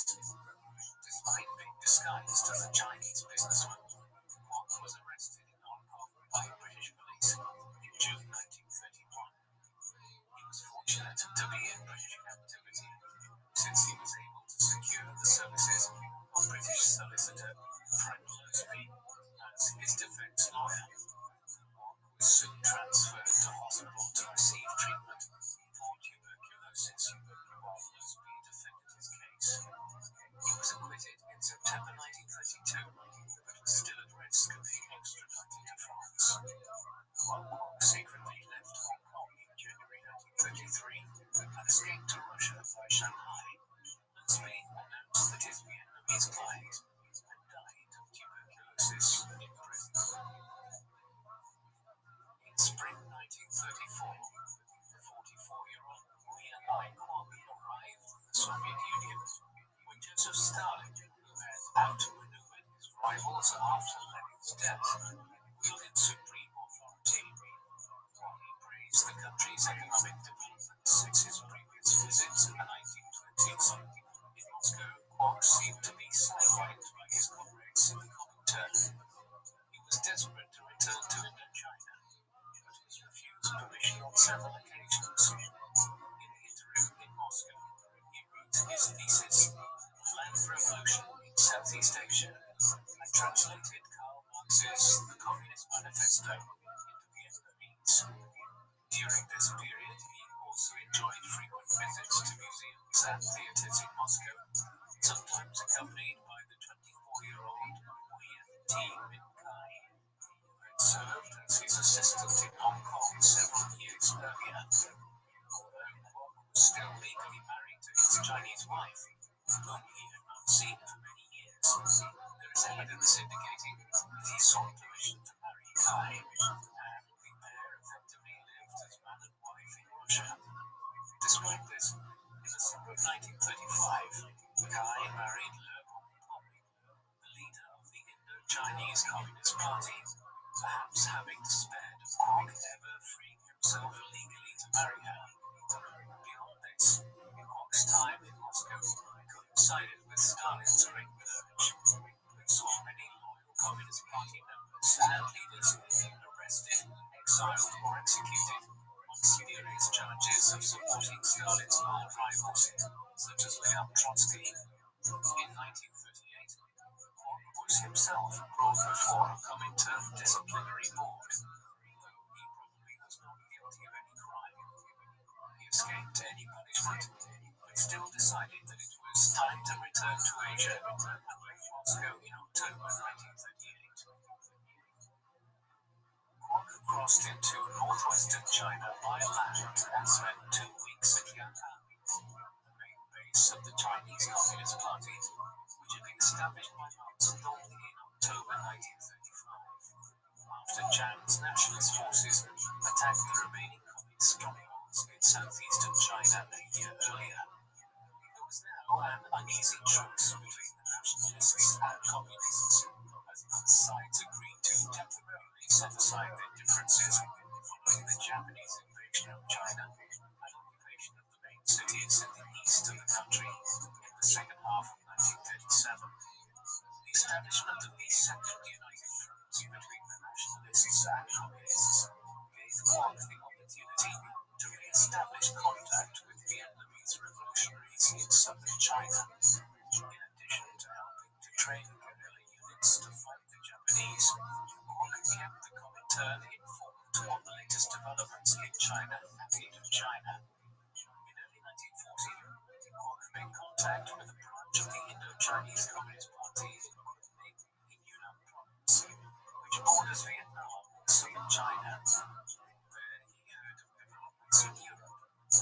Nazi Germany had invaded France in May 1940 and forced its surrender in July after a blistering campaign of conquest. In Kwok's mind, these developments presented an excellent opportunity for the Vietnamese to overthrow the colonial authorities once and for all in his homeland, at a time when little aid would be forthcoming from France itself, where the Nazis were settling into ruling Paris and the north, while the Vichy collaborationist government was being established in the south.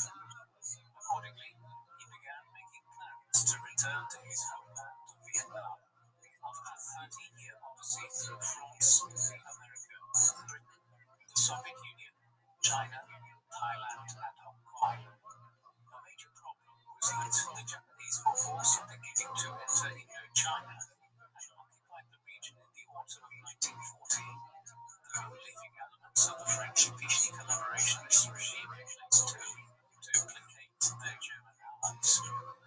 On the 8th of February 1941, Kwok crossed the border into Tonkin with a group of fellow Vietnamese communist revolutionaries returning to Vietnam for the first time in 3 decades. He set up his base in a cave at Pat Law, close to the Chinese border. They recognized that the alliance between the nationalists and communists in China was a necessity to fight Japan, but feared that Chiang Kai-shek would eventually turn against the communists again.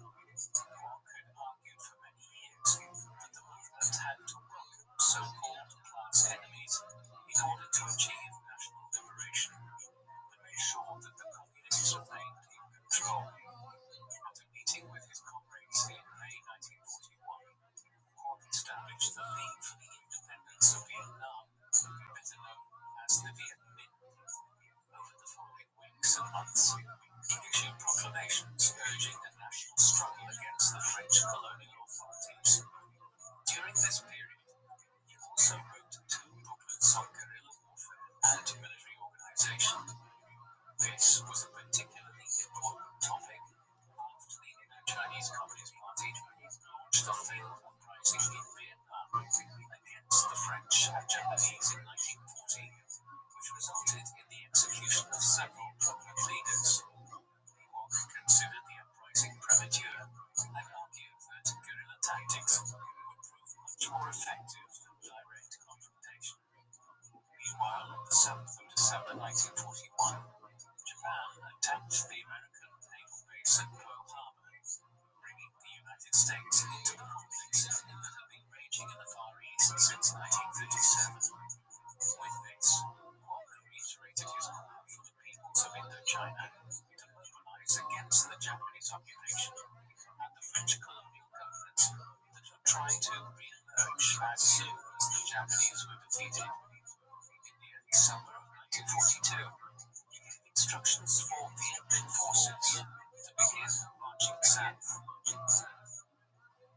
After organizing the beginning of a communist revolt against the Japanese in Indochina, Kwok headed for Chongqing, the wartime capital of the joint nationalist and communist government in central China. The city was home to his old acquaintance amongst the Chinese communists, Zhou Enlai, and hosted the Soviet mission in China.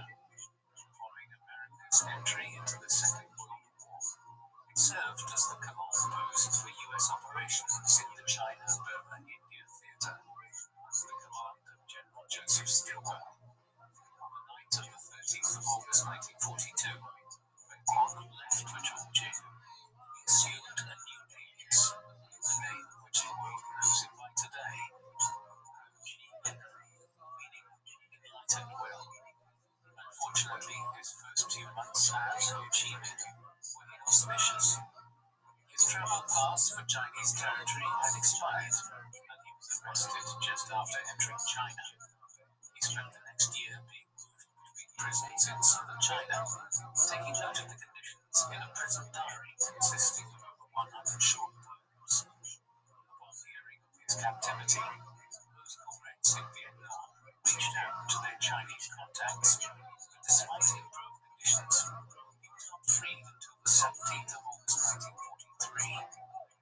Impressed, the Nationalist General Jiang Van Hoi, as head of the 4th Military Command in Huizhou province in Guangxi, was organizing rival Vietnamese nationalist groups.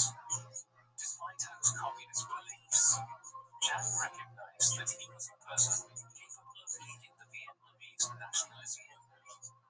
After helping Jiang organize a Vietnamese National Congress in March 1944, Ho developed a plan for national revolution that brought together the Indo-Chinese Communist Party and allies of the Chinese nationalists.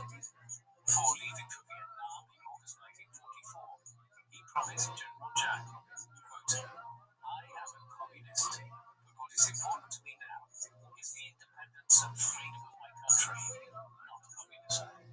I personally guarantee you that communism will not become a reality in Vietnam for another 50 years."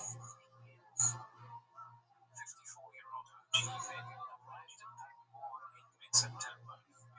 During his absence in China, the Vietnamese had prospered and were effectively in control of the 3 northern districts of Salban, Lakson, and Brunei, as Japan's war effort soured from late 1942 onwards. On the international stage, American forces pushed west and liberated Japanese-occupied islands in the Pacific, while in Europe, the Western Allies had invaded Normandy in June 1944 to liberate France from the Nazis by September. Ho was eager to secure American military assistance, and in December, he set out to Kunming, accompanied by Lieutenant Eagle Shaw, an American pilot who crash-landed and was captured by the Viet Minh. While Washington did not pay much attention to the desires of the Indo-Chinese peoples, the situation developed to its advantage in March 1945, when Japan removed the last vestiges of the French-Vichy collaborationist movement and installed nominally independent monarchies in Vietnam, Cambodia, and Laos. The Americans were now inclined to accept Ho's offer of cooperation against the Japanese and agreed to supply arms to the Viet Minh. By April 1945, Ho was directing fresh military attacks against the Japanese. He received American support. He was struck down during this period by malaria and owed his survival to local herbal remedies. But things were looking up elsewhere. The war came to an end in Europe in May 1945, and the Allies turned their full attention to defeating the Japanese. Now that Nazi Germany and its other allies in Europe were defeated. It was while he was still convalescing from his bout of malaria that Ho received news of the American atomic bombing of the cities of Hiroshima and Nagasaki on the 6th and 9th of August. As the Japanese prepared to surrender, Ho called a national congress at the Viet Minh's base in the village of Tan Trao. Ho initially kept a low profile, but as he rose to speak, it became apparent to those gathered that the frail, bearded figure who called himself Ho Chi Minh was the same Nguyen Ai Quoc, who many people believed had died while in prison in Hong Kong back in 1932. Such was the shadowy manner in which he had organized the Viet Minh's war against the Japanese since 1940 that few knew that he was the same person. Within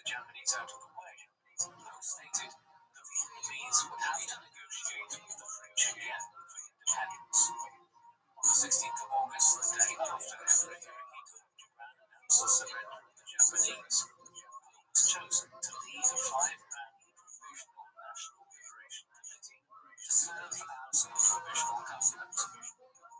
Left Tantra for Hanoi several days later. There, in early September, he declared the unilateral independence from the Democratic Republic of Vietnam, which encompassed Tonkin, Malawi, and Cochin, China. At 55 years of age, Ho Chi Minh achieved his lifelong ambition of leading Vietnam to independence. However, the new government lacked full legitimacy, and it remained unclear if France would now try to reassert its colonial control over all of Indochina. At the Potsdam Conference in late July, the American, British, and Soviet leaders left the task of disarming the Japanese in Indochina to the Chinese nationalists north of the 16th parallel, and the British Army sat the front lines, while surviving French troops remained in Japanese captivity to Saigon. Faced with these threats, Ho's makeshift government managed to rally considerable support from the Vietnamese population, including social and economic elites. In his quest to build a broad coalition, Ho invited Emperor Bao Dai, the head of the Nguyen dynasty, that had ruled Vietnam prior to the establishment of French colonial rule, and who had recently served as a Japanese puppet ruler, to serve as supreme advisor to his government, an arrangement that only lasted a year, till Ho was sent into effective exile in China. In line with the Potsdam Agreements, over 150,000 Chinese soldiers moved into North Vietnam in the autumn of 1945 to occupy government buildings and communications networks. Ho was obliged to come to an agreement with the ruling Chinese nationalist parties in Vietnam. They were guaranteed 70 seats in advanced elections to a new National Assembly in January 1946. The Viet Minh won the rest of the seats, demonstrating the overwhelming support they enjoyed amongst the common Vietnamese people. Despite this conditional agreement, violent clashes soon broke out between the Viet Minh and Chinese forces in North Vietnam. In China itself, the end of the Second World War saw the resumption of hostilities between nationalists and communists, and Chiang Kai-shek needed extra manpower to fight in the Civil War. The Chinese nationalists entered into negotiations with the French, who seemed to restore their authority in Indochina. Even before proclaiming independence, Ho Chi Minh anticipated the return of the French and recognized that he had to negotiate with them. At the core of his proposal was to temporarily recognize French authority in Indochina in exchange for eventual autonomy and a transition to a fully independent Vietnam in 5 or 6 years. Both sides were keen to avoid bloodshed, and in March 1946, Ho made an agreement with the French which designated Vietnam as a free state at the heart of the French Union. The agreement provoked opposition from within the ranks of the Viet Minh, and Ho had to justify the agreement as a tactical retreat which would help their government gain legitimacy on the international stage. In the meantime, French troops arrived in North Vietnam to replace the Chinese, who completed their evacuation in June 1946. On the 31st of May 1946, Ho Chi Minh left for Paris to attend a conference on the future of Vietnam. In the French capital, he carried out his duties as head of state of Vietnam and won concessions from the left-wing French government, which would be decided by a popular referendum.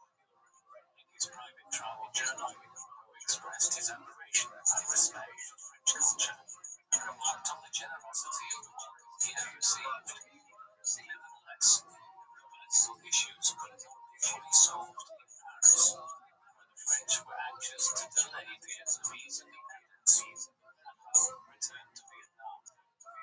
Back Despite some positive initial signs, a skirmish broke out at the mission port of Haiphong on the 20th of November 1946 over a customs dispute. Both sides blamed the other for the violence, and over the next 4 weeks, tensions built up until mid-December, when French parachutists dropped into Hanoi. A last-minute approach to the French colonial administration went unanswered, and on the evening of the 19th of December, the other Vietnamese leaders resolved to launch a preemptive offensive against the French colonial forces, marking the beginning of the First Indochina. The Communist forces gradually withdrew from Hanoi, though the city was not fully occupied by the French until March 1947.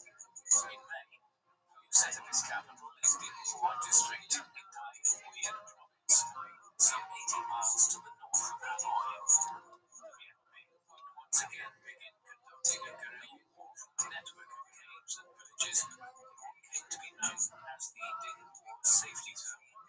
Despite this designation, the area was attacked in force by the French in October 1947, and Hanoi narrowly avoided falling into enemy captivity. As President of the Democratic Republic of Vietnam, Ho Chi Minh served as the country's political and military leader.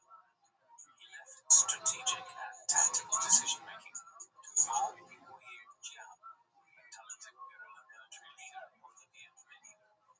Ho's army, which adopted the name People's Army of Vietnam in 1950, applied Mao Zedong's advice that the soldiers of the people ought to be one family, one fish in water. Ho's role was to lead by example, encouraging his comrades to show respect to local farmers. On one night, Colonel Wu Dinh-Nguyen was startled by a noise and fired a shot from his gun in the darkness. At daybreak, he discovered that he had shot the villager's water buffalo, and Ho ordered him to apologize and compensate him for the loss. Despite the wartime disorder, Ho wanted to demonstrate that his government had the people's interests at heart, and he instructed his ministers to ensure that the refugees who evacuated from Hanoi had adequate food and shelter. He made occasional visits to the front line, disguised as a peasant, which gave him the opportunity to observe the living conditions of the quarters and to keep the army supplied.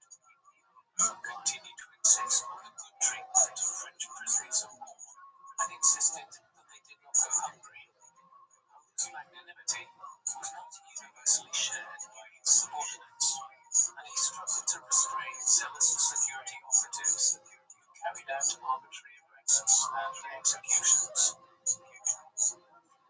By the end of the decade, the Indochina War was assuming greater international significance as part of the Cold War between democracies in the West and communism in the East. In October 1949, the Communists claimed a major victory.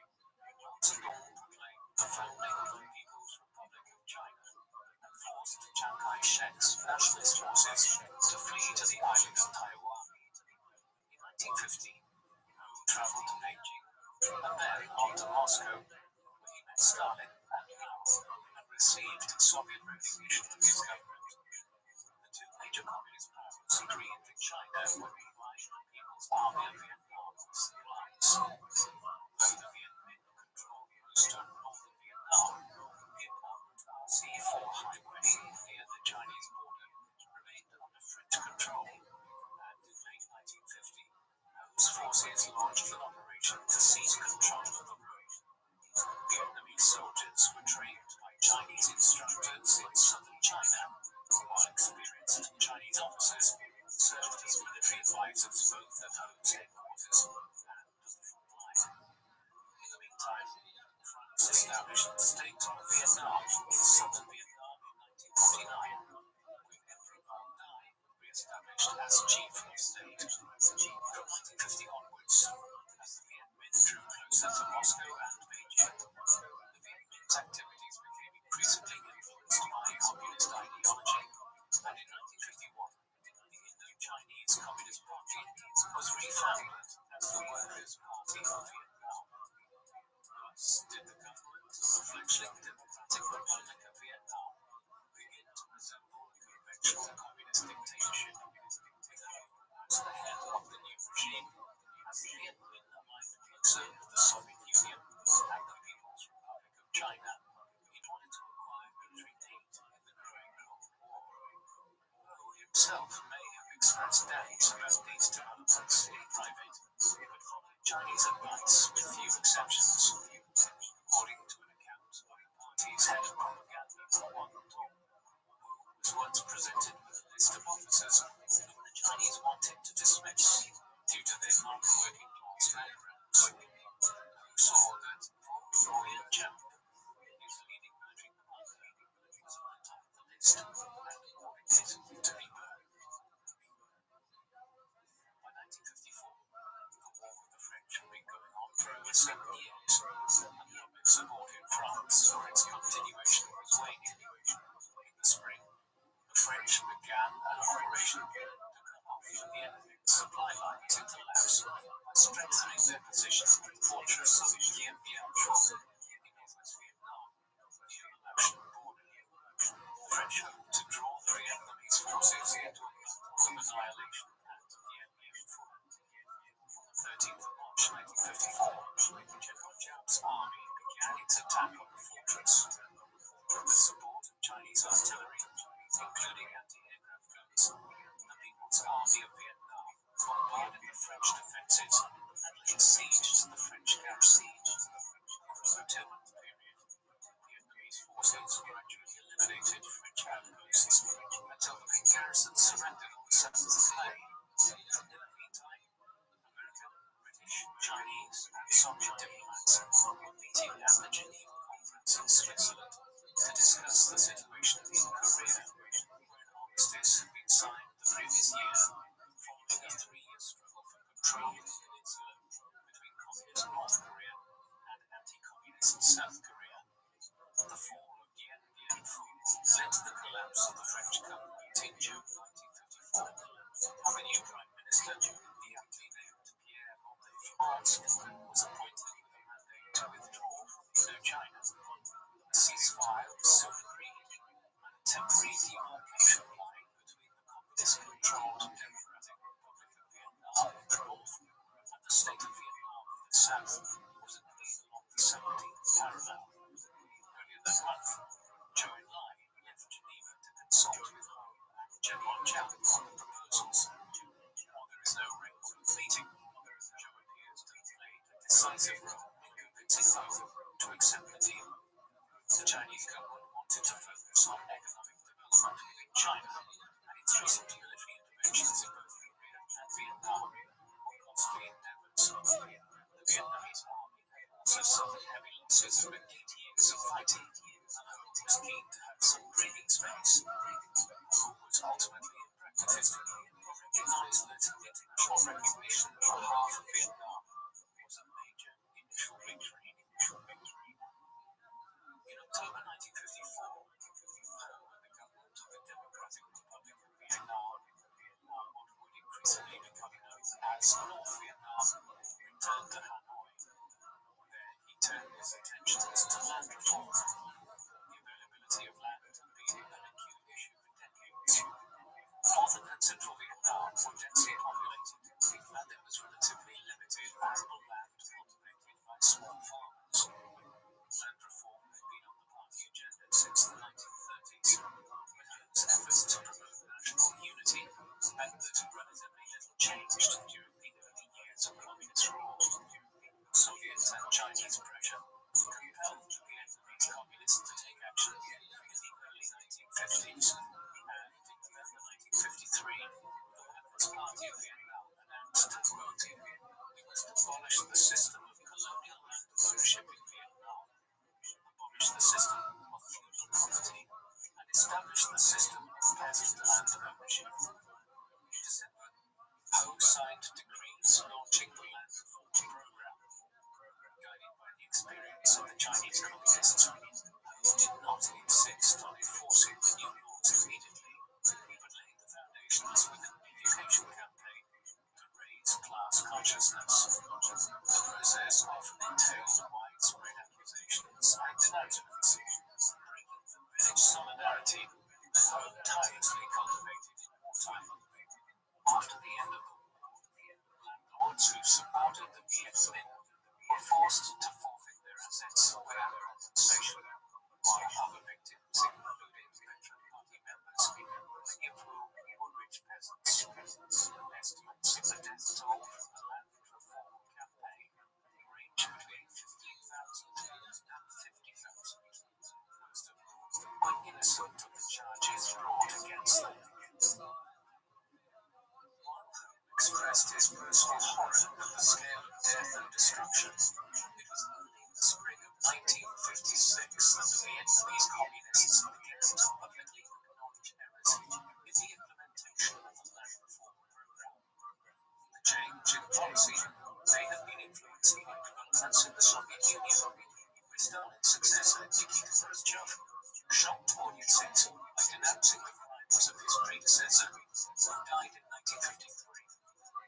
Vietnam also admitted that the party leadership had made mistakes with land reform, and following a party meeting in September, the leading members of the Land Reform Commission were dismissed. The officials in question included Troy Chim, Secretary General of the Workers' Party of Vietnam, who was replaced on a provisional basis by Ho himself. The land reform program was not abandoned, but many of the surviving victims who had been unfairly dispossessed were given back their land, albeit often in much poorer condition than they had left it, while 20,000 political prisoners were released. The party's retreat from the zealous pursuit of its ideological objectives was part of Khrushchev's fall in the post-Stalin Soviet Union. The road to liberalization proved short-lived, though, and the Vietnamese government quickly cracked down on criticism of the party. Land reform continued, and by 1957, 2 million acres of confiscated land had been redistributed to more than 8 million peasants. In 1958, the peasants were invited to form agricultural collectives, creating larger plots of land which could be farmed more efficiently. Collectivization became compulsory in 1960, and the government announced that 90% of agricultural families had joined collective farming. Collectivization was not only restricted to agriculture, and between 1958 and 1960, all private businesses were also collectivized. These internal developments took place at a time when Vietnam was once again at war. Under the terms of the Geneva Accords of 1954, there was to be an election in 1956 that would determine the future of the entire country. The Communist North and the Western supported South. In the days following the French surrender at Dien Bien Phu, Ngo Dinh Diem assumed office as Prime Minister of the state of Vietnam in the South. In October 1955, Ngo ousted Bao Dai, former emperor, as chief of state and proclaimed the establishment of the Republic of Vietnam, what would soon become known more popularly as South Vietnam, with himself as president. With the assistance of his brother Sally Cleric, who led the Catholic Church in South Vietnam, Diem consolidated his power and governed the country as a dictator, eliminating both communist and non-communist opposition. The antagonism between the two ideologically opposed regimes in North and South Vietnam meant that there was no prospect of any elections that would move the country closer to reunification in 1956. While Ho was keen to avoid the resumption of hostilities, the influential party official Le Duan, who often deputized for party matters, was a strong advocate for starting anew with the South to forcibly bring the entire country under North Vietnamese rule. During the war against the French, Duan had been responsible for political and military operations in the South, and he maintained a network of agents there. In 1958, he made a secret visit to South Vietnam and produced the report The Path to Revolution in the South, which recommended additional aid to the communists there.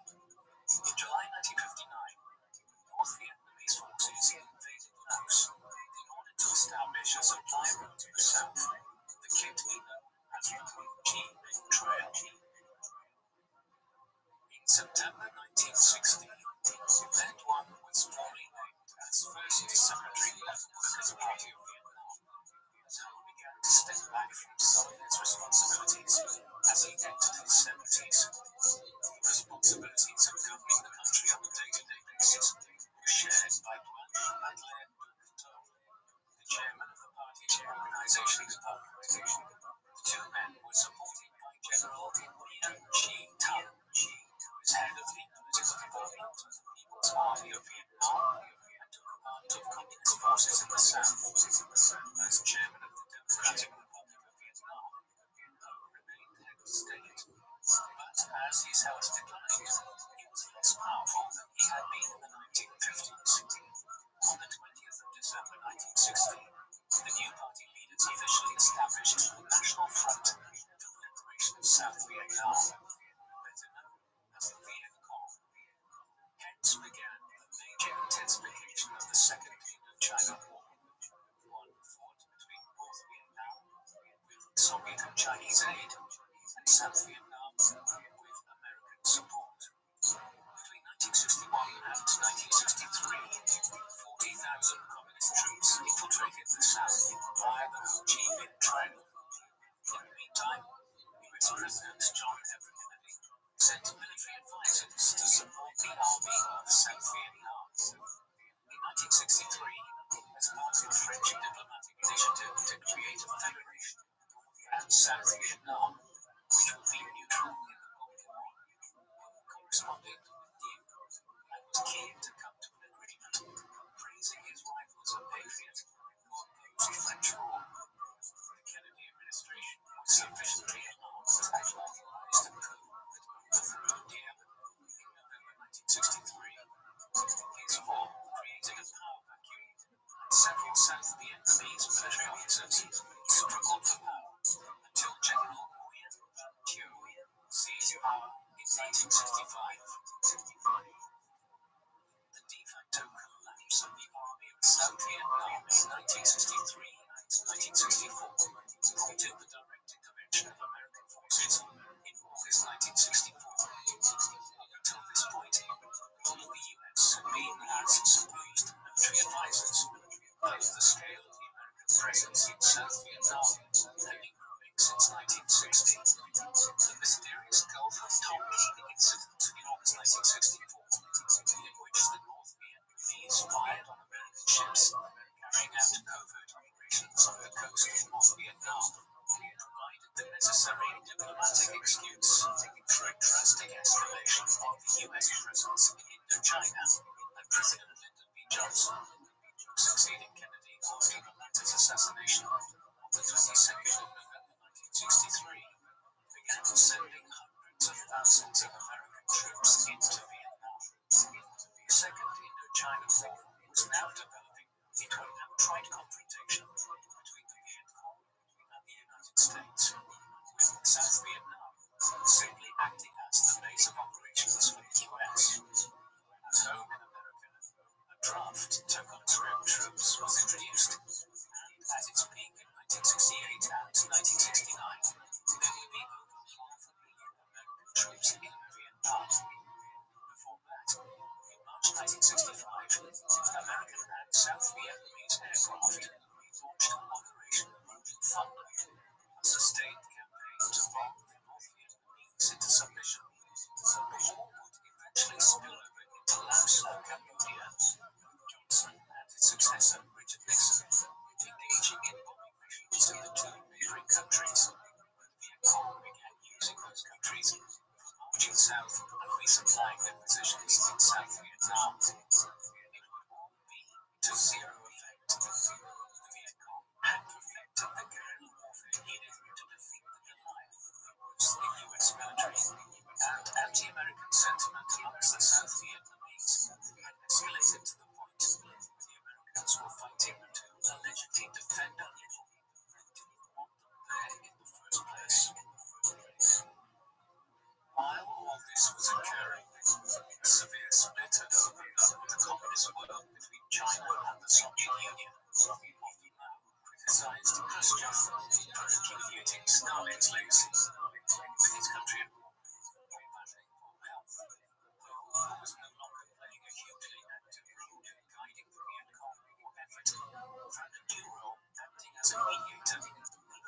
Sino-Soviet disputes, and the Communist proposed personal sympathies lay with Khrushchev. However, his country shared a border with China and relied primarily on Moscow for military and logistical support against the US. Hence, Mao was playing a delicate balancing game in the 1960s. He was also personally reliant on the Chinese. During the 1960s, he made regular trips to China for medical treatment for a variety of ailments, which could not be well treated in North Vietnam. Agricultural society still in those days was prevented from development by the necessities of the war effort. He met Mao for the last time in 1965. China was reluctant to provide direct military aid, and the North Vietnamese were reluctant to accept it. In 2017, the Chinese government officially acknowledged that 320,000 Chinese soldiers were sent to North Vietnam, and they were involved in combat duties alongside the North Vietnamese army and the Viet Cong. Even after Khrushchev was toppled in a coup in 1964, Soviet aid to Vietnam continued in the form of aircraft and ground-to-air missiles. Mao played his part well in ensuring that the Soviets and Chinese both supported North Vietnam throughout the era of the Sino-Soviet split. With the Soviet and Chinese aid continuing apace, and with a massive anti-war movement at home in America, severely hampering US war effort, on the 30th of January 1968, the North Vietnamese Regular Army and the Viet Cong launched the Tet Offensive, named after the Lunar New Year festival of Tet in Vietnam. This massive attack against over 100 targets across South Vietnam took the Americans and their South Vietnamese allies completely by surprise. They knew the Viet Cong and the North Vietnamese would prove a strong adversary, but they had not expected a massive coordinated offensive of this kind. The Tet Offensive went on in an aggressive phase through the spring and summer of 1968, and then it fizzled out over the autumn. Strategically, it was a failure for the Communists. They had hoped that a major counteroffensive would trigger revolts among the South Vietnamese, who would then expel the Americans from the country with Viet Cong aid. However, the popular revolt never materialized, and tens of thousands of Viet Cong and North Vietnamese soldiers were killed or injured in the campaign. However, from a propaganda perspective, the Tet Offensive was a great victory for Moscow, particularly as it turned an already disillusioned American public completely against the war in Vietnam, as it became wholly clear that talk of imminent US victory emanating from the White House was pure fantasy. Instead, the American commanding in Vietnam, General William Westmoreland, estimated that a further 200,000 men were required to win the war. American public support for the war collapsed, and in March 1968, at the height of the Tet Offensive, President Johnson sought to begin peace negotiations to end the war. Peace negotiations to end the Vietnam War and finally bring about full Vietnamese independence and started fighting against Japan and the French back in the early 1940s, commenced in Paris in November 1968. They would drag on for years, in large part because Richard Nixon, who succeeded Johnson as President of the United States early in 1969, refused to make major concessions, despite having won the US election on vague promises of ending war in Vietnam. Ho would never take part in the peace negotiations in any concerted way. By the time they commenced, he was an elderly man in his late 70s, and in increasingly poor health. After he celebrated his 79th birthday in May 1969, his health deteriorated during the summer, and he died of heart failure on the 2nd of September 1969, the 24th anniversary of the foundation of the Democratic Republic of Vietnam in 1945. A Against his wishes, his body was embalmed and placed in a mausoleum in Hanoi, which was completed in August 1975, shortly after the end of the Vietnam War. He is believed to have died childless. His marriage to Sun Shui Ming had legally never ended, though they had not reunited in any way after separating when he left for the Soviet Union back in the late 1920s. Despite a few relationships thereafter, he had never remarried or fathered legitimate children. There are unconfirmed stories of illegitimate children. One centering on Lord Duman, a figure born in 1940, who is believed to have been born to Lord and his housekeeper from that time, Long T. Trong. He would go on to serve as General Secretary of the Communist Party of Vietnam between 2001 and 2011. The period following Ho Chi Minh's death would see his dream of an independent and united Vietnam realized. Even by the time of his death in 1969, it was clear that the United States, for all its military might or military resurgence it had engaged in, would not win what is known simply as the Vietnam War in America. Moreover, the draft system which had been introduced in the US had created a huge anti-war movement, and public support for the conflict was very low.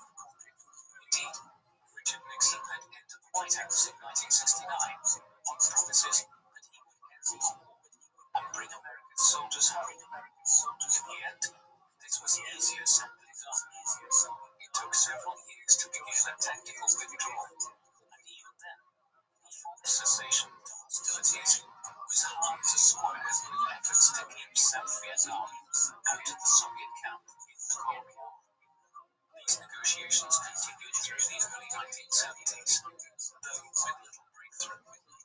That is, until January 1973, when the Paris Peace Accords enshrined an initial plan for peace between the North Vietnamese, the Americans, and their wholly corrupt allies in South Vietnam. With this done, American forces gradually began withdrawing. As US boots on the ground declined, the North Vietnamese began preparing a new campaign. The 1975 Spring Offensive actually started in December 1974. By the late spring, as the last American troops were withdrawn from the south, the Viet Cong forces descended on Saigon. In the end, after the long war they had fought and the enormous resources expended, the last US officials ended up fleeing from the city in helicopters and planes as the Viet Cong entered the capital of South Vietnam on the 30th of April 1975. Just over a year later, in July 1976, Le Duan proclaimed the establishment of the Unified Socialist Republic of Vietnam. Saigon was renamed Ho Chi Minh City in honor of the late Vietnamese leader. The Communist Party of Vietnam remains in power in Vietnam today, though, like the People's Republic of China, the political system here is more of a form of state-controlled, socialist-orientated market economy, rather than it being a communist country. The country which Ho led to independence is rapidly advancing and is expected to become one of the 20 wealthiest economies in the world in the second half of the 21st century. Ho Chi Minh is best known as the leader of communist North Vietnam, who led the fight against French and US forces during the Vietnam War, also known as the First and Second Indochina Wars. Over the course of his long life, Ho adopted many different names, perhaps dozens of aliases in all, and some for little more than a few weeks. But his focus on the goal of achieving independence for his native country was singular. He first achieved international recognition as Nguyen Ai Quoc in 1919, when he presented the Vietnamese people's demands for autonomy at the Paris Peace Conference. He embraced communism as his preferred means to overthrow French colonial rule. He was willing to make ideological concessions in the name of unifying the Vietnamese people.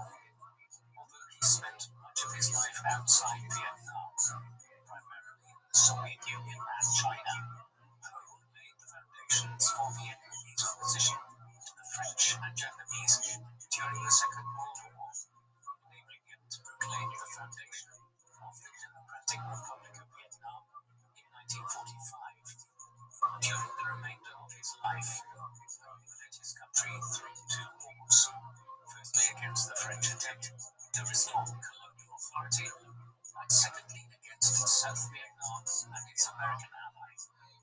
Although he did not live to see the eventual victory against the United States in 1975 and the unification of the country under communist rule shortly thereafter, the modern-day Socialist Republic of Vietnam would not have existed without him. What do you think of Ho Chi Minh? Was he first and foremost a Vietnamese nationalist who was guided by a lifelong desire to cast a foreign role in his native country? Or was he a communist dictator whose ideology influenced his approach towards his internal and external enemies? Please let us know in the comment section. And in the meantime, thank you very much for watching.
Vyacheslav Molotov was born, according to the Julian calendar, on the 25th of February 1890 in the village of Bukarka in the Vyatka Governorate region of Russia, on the west side of the Ural Mountains, still theoretically in Europe, hundreds of kilometers east of St. Petersburg and Moscow.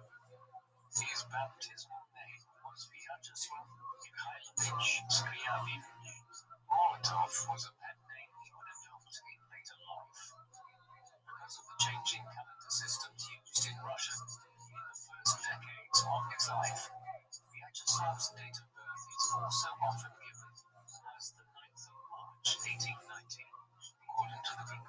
calendar, which was in use throughout most of Europe, though not yet in Russia, a development which also creates the unusual situation where the October Revolution of 1917 happened in what was November in most other European countries. Vyacheslav's father was Mikhail Skryabin, a local shop worker in Bukharka. His mother was Anna Skryabin. She came from a relatively affluent family of grocers, and Mikhail worked his way up through the family's business. Vyacheslav was the ninth of 10 children they would have, 3 of whom died in infancy.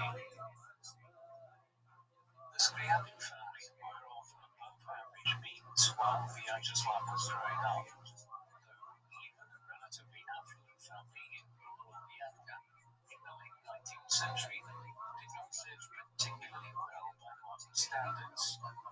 Young Vyacheslav was first sent to school in the town of Nolinsk. Here he was a gifted pupil of clearly above average intellect, though shy and retiring.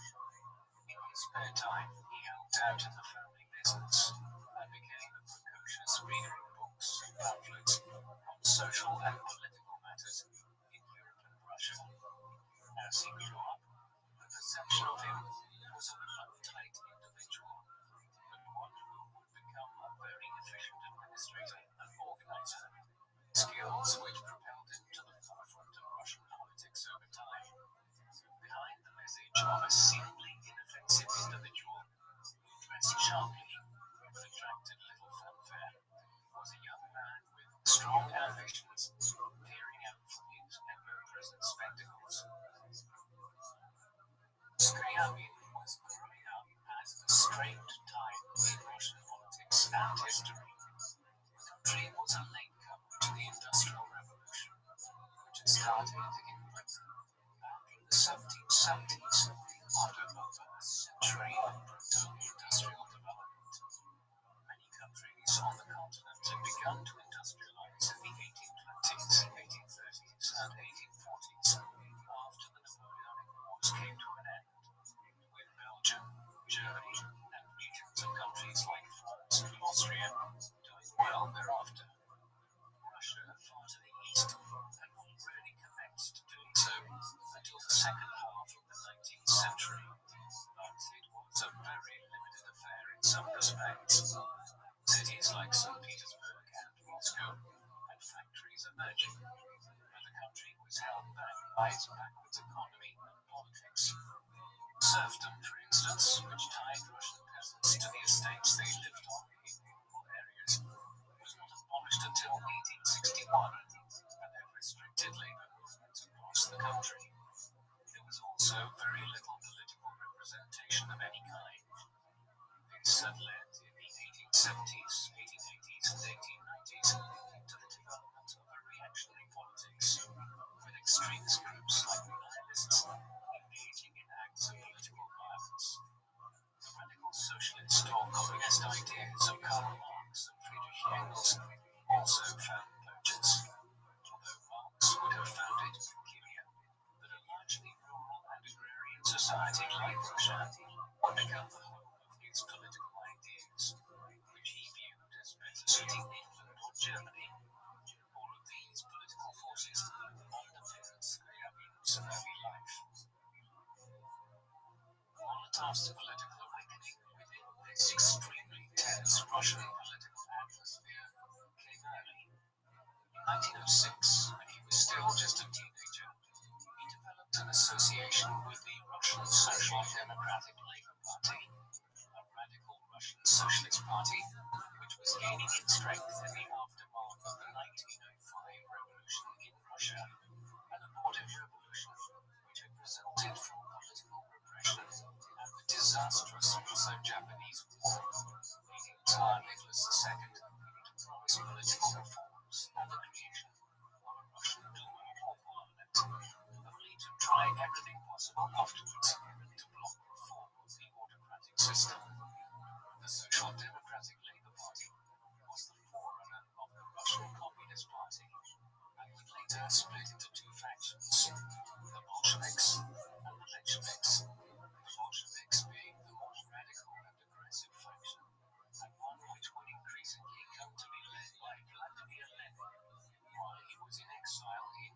Europe in the 1900s and into the 1910s. Vyacheslav gravitated over time towards the more radical Bolsheviks. He began writing for the party in the late 1900s. It was in this capacity that he adopted the pen name Molotov, and he would forevermore become known by. Molotov derives from the Russian Mol, meaning hammer, in his adopted name, an industrial sound, and also a sense of a person aimed to break down political conventions in a revolutionary manner. It was not unusual for revolutionary writers during this time to adopt pen names in this way. Lenin himself adopted his own name, most likely from the river Lena. Molotov's revolutionary activities initially played out in the Kazan region, where he operated under the pseudonym Dyadya, meaning uncle. In order to avoid detection by the Tsarist secret police, before long, he was responsible for organizing the activities of the Kazan Revolutionary Youth Wing of the Bolsheviks there. Through these, he was involved in disseminating revolutionary ideas from the writings of Marx, Engels, and Russian Marxists, groups of young revolutionaries that met clandestinely. He did not long avoid detection, and in the spring of 1909, he was arrested by the state security services and was exiled to Vologda province, where he spent the next 2 years, primarily in the town of Turman, a small town away from any railway lines, where the internal exiles were be closely monitored. He continued his studies while here and passed his exams, such that when his 2 years of exile ended, he was able to attend the Polytechnical Institute in St. Petersburg. There he quickly returned to his work with the Bolsheviks, writing frequent contributions for the Siyezd Journal, meaning Star. He later contributed to the family of early publications of the more well-known Bolshevik revolutionary journal, Pravda, meaning truth. It was during the years that followed, working as part of the editorial and writing team for Pravda, that he first met Joseph Stalin, a young Georgian revolutionary, and would have entered into correspondence with Leon Trotsky, a Jewish Russian intellectual who was living in exile like Lenin. Molotov himself continued to suffer persecution and frequent arrests in the Russian capital, culminating in his exile again in 1915, this time to Irkutsk in the desolate Russian east. He was sentenced to 3 years of internal exile here on this occasion. In 1916, he escaped and headed back westwards to Kazan and the Volga region. Molotov's life course would be profoundly shaped by the events of the mid-1910s, as it would be for so many Russians and Eastern Europeans during the 20th century. The Russian Empire was critical in the outbreak of the First World War. It was Russian support for the autonomy of the Kingdom of Serbia in the face of Austrian demands to be allowed to enter Serbian territory, following the assassination of Archduke Franz Ferdinand of Austria-Hungary by a Serb nationalist, which circuitously led to the outbreak of a pan-European war in the final days of July and first days of August 1914. When the conflict came, Russia was very badly prepared for it, and incurred a major defeat to Germany at the Battle of Kaliningrad within weeks of the outbreak of the conflict. Things did not improve much thereafter. In particular, in the course of 1916 and into early 1917, the Russian front in Eastern Europe, where Tsar Nicholas II had taken the decision to command the army himself, collapsed around this time. This led to a revolution in St. Petersburg and Moscow in February 1917, one which began the overthrow of the old imperial system. The February Revolution was not led by radicals like the Bolsheviks, but it did do is create an environment in which the communists and various other groups began contemplating how they might seize power themselves. themselves with a highly fluid political situation in Russia in 1917. By the time the February Revolution occurred, Molotov was already back in St. Petersburg, which had been renamed Petrograd to avoid using the overly German-sounding St. Petersburg during the war with Germany.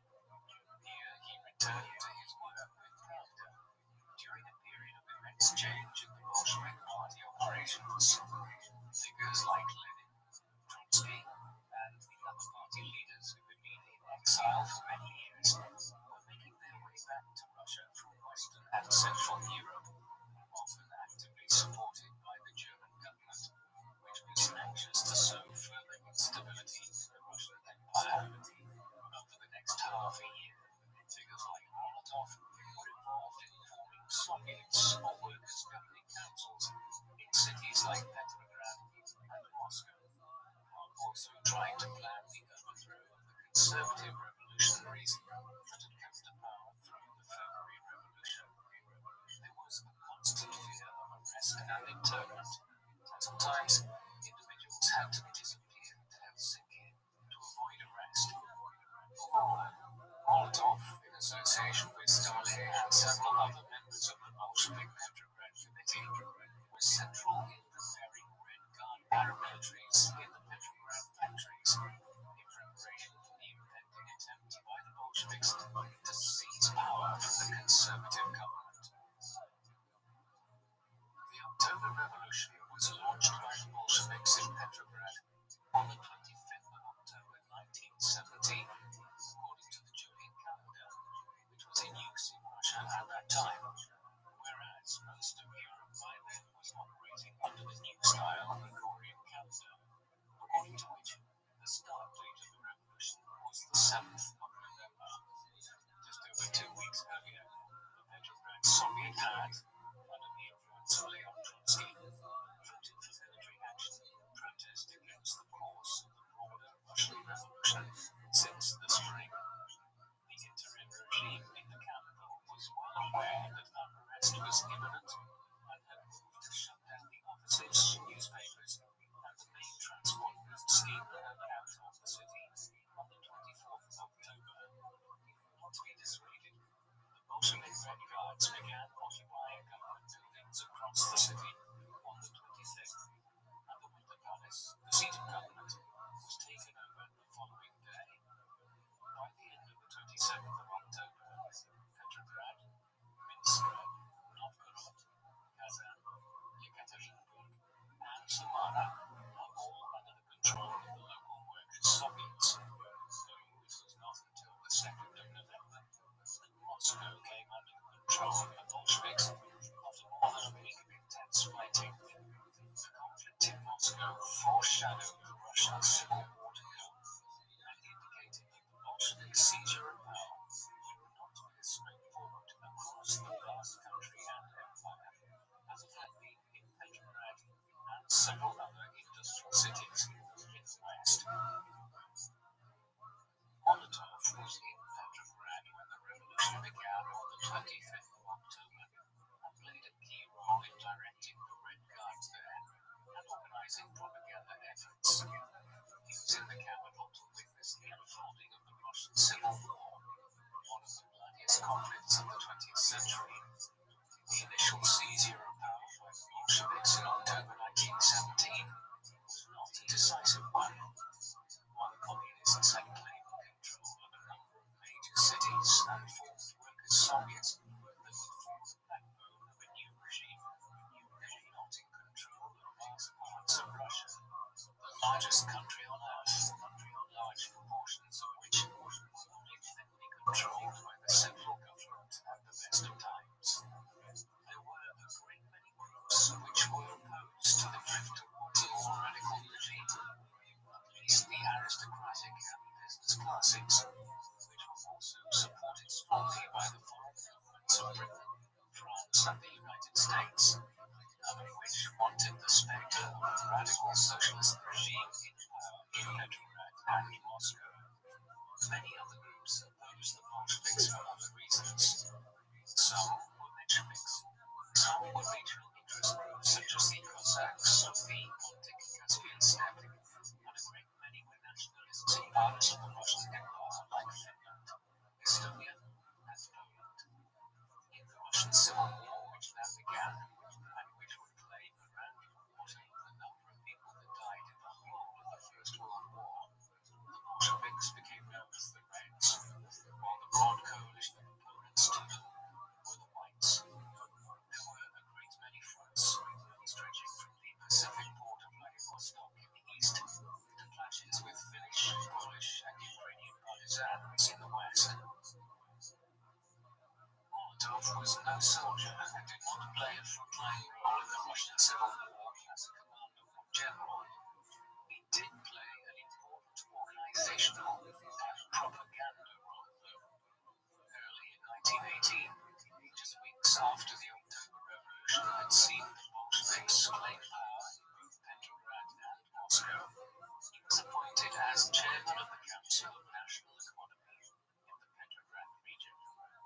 In this capacity, he played an important part in the nationalization of factories in one of the few parts of the burgeoning Soviet Union that had been extensively industrialized for many years. Much of this involved training workers how to run the factories, which were now coming under collective ownership. The following year, he took part in a voyage from the River Volga, in which party members such as Molotov aimed to inform people from Moscow south to the Caspian Sea of the new benefits of communist rule.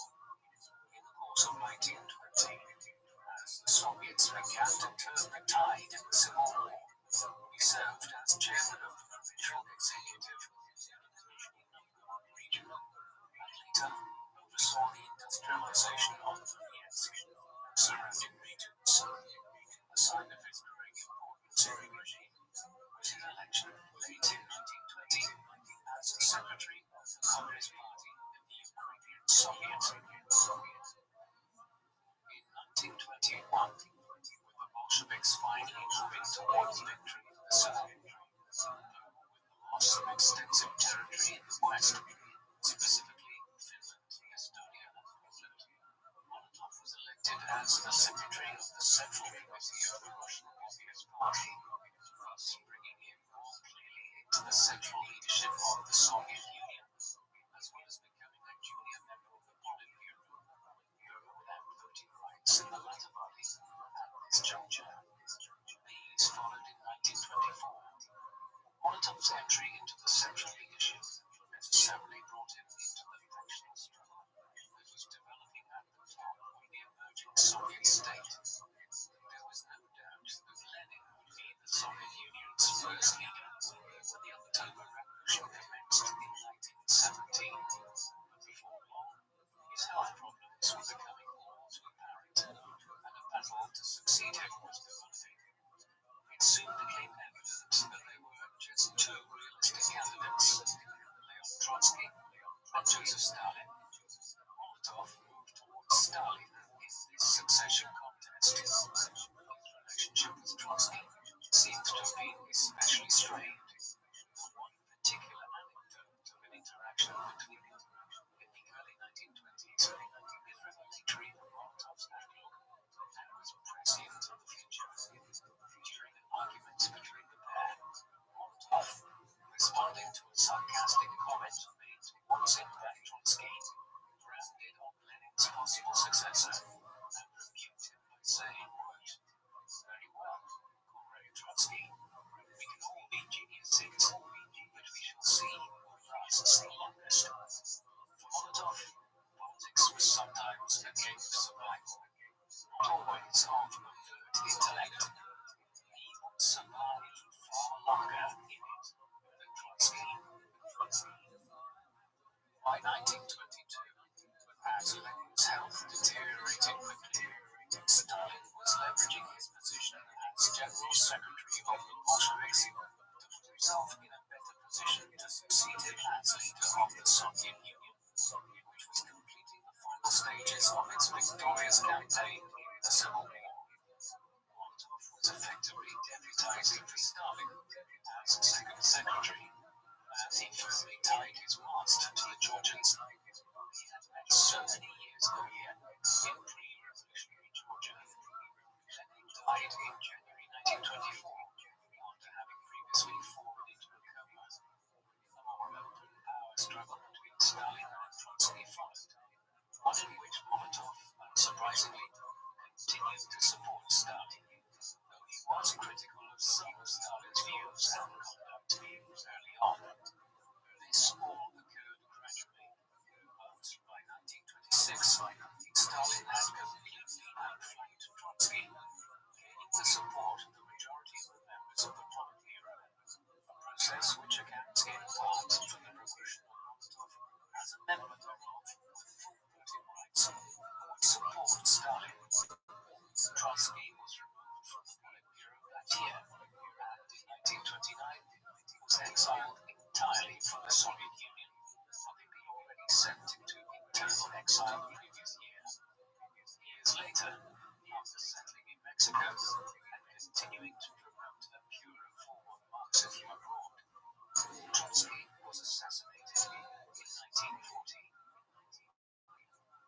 Despite the turbulence of the years of the Civil War, Molotov married and started a family during the 1920s. During the revolution, he had met Pale Solomonovna Karamovskaya, a Jewish Russian woman who was a committed communist revolutionary herself, and rise to a fairly senior position within the Food Commissariat in the 1930s. She later adopted the name Polina, a more Russophile version of Pale. She and Vyacheslav married in 1920, and she elected not to leave the Soviet Union for the British mandate in Palestine, as several members of her family did during the 1920s. Her relationship with Molotov was remarked upon by many contemporaries, viewing Vyacheslav as being dominated by his wife, though it could conversely be argued that theirs was simply a relatively equal relationship of considerable mutual admiration, one in which Polina was simply more outwardly expressive of her reserved husband. Later, the contemporary criticism of the union would have very real consequences for both Molotov and his wife. They adopted a daughter named Sonia in 1929, and it might have been surprised when Polina finally fell pregnant not long afterwards, resulting in a biological daughter named Svetlana in 1930. Molotov was rewarded by Stalin for his support in the clash with Trotsky and his supporters, with a succession of promotions to positions of increasing importance. In 1926, he was sent to Petrograd, which had long since been renamed Leningrad in honor of Stalin's predecessor, to oversee the dismantling of the support base of the former ally of Stalin's, head of the Soviet Union, now turned on as soon as Trotsky was out of the way. This done, in 1928, Molotov was placed in charge of the Communist Party in Moscow and reformed it over the next year. There, he delivered several speeches on the need to rapidly industrialize Russia's cities and towns, and was part of his involvement in the first 5-year plan for agricultural collectivization and industrial development, which was launched by Stalin in 1928, and which Molotov played a part in both devising and implementing. Finally, in December 1930, Molotov was appointed to the position of chairman of the Council of People's Commissars of the Soviet Union, a position which Lenin had held prior to his death.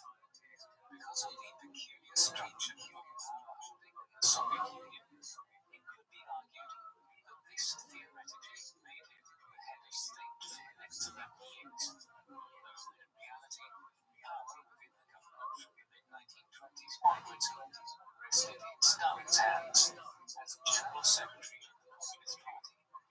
Nevertheless, the appointment of Molotov as chairman is indicative of how high he had risen within the Soviet Union by the beginning of the 1930s.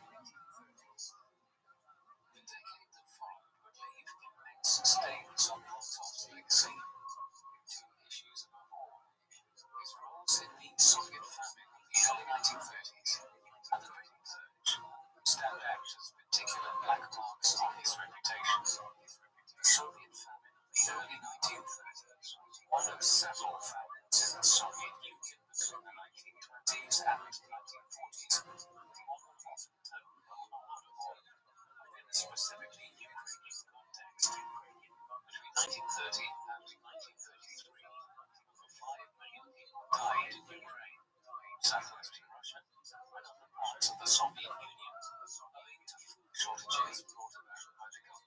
policies, the collectivization of agricultural production, and also the prioritization of food supplies for industrial workers in the cities and towns led to the disaster.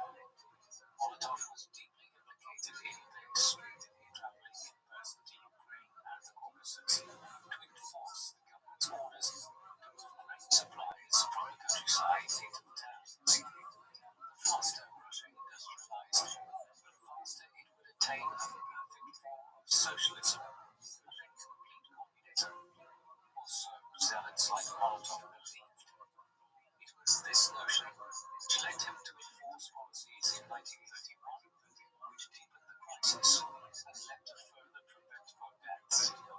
As with most man-made famines of the 20th century, such as the Great Leap Forward in China in the late 1950s and early 1960s, the Soviet government had not set out to create famine conditions in the early 1930s, but they became aware of what was happening owing to their ill-conceived policies before long, and figures like Molotov then exacerbated the famine by refusing to change course. Molotov's role in the Great Purge was also immensely unethical. Between 1936 and 1938, Stalin engaged in a mass purging of the Communist Party within the Soviet Union, often removing a majority of individuals in leadership roles and governing committees in the Soviets of each regional city. In some instances, as many as 80% of the membership of certain councils was purged. Of those that were, the lucky ones were simply removed from their positions and banished from the Communist Party. Others were sent into internal exile, often to the Gulag labor camps in the cold, inhospitable East. Others still were placed on trial for alleged crimes and plotting against the state and then executed. As the Great Purge escalated in 1937 and 1938, mass executions became more and more common. When combined with deaths in the labor camps, an estimated 1 million people are believed to have fallen victim to the Great Purge. Molotov, who may have feared suspicion after a rift developed between himself and Stalin in 1934, became complicit in the Great Purge, supporting Stalin's actions. Many decades later, he was still trying to justify his involvement, long after most Soviet officials had accepted that Stalin's purge had represented a tyrannical effort to crush any and all opposition to his dictatorship. In early May 1939, Molotov was appointed to the important position of Commissar for Foreign Affairs of the Soviet Union, in succession to the out-of-favor Maxim Litvinov. It was a critical juncture to be promoted to the post of Minister of Foreign Affairs. Less than 2 months earlier, Nazi Germany had invaded and annexed Czechoslovakia in violation of the Munich Agreement, concluded with the British, French, and Italians in the Bavarian capital the previous September. With this, the Germans were in control of Central Europe, having already annexed Austria into Greater Germany in March 1938.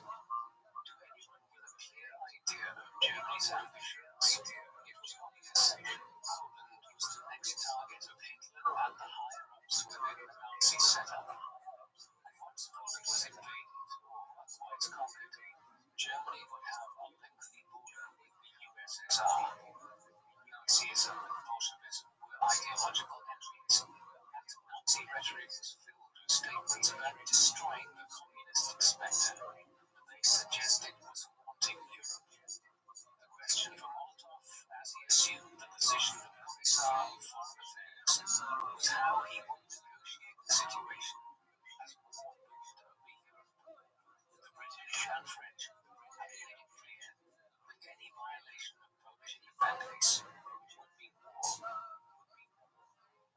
Molotov was soon negotiating intensely with his German counterpart, the Nazi Foreign Minister Joachim von Ribbentrop. The agreement stemmed from earlier efforts by the Germans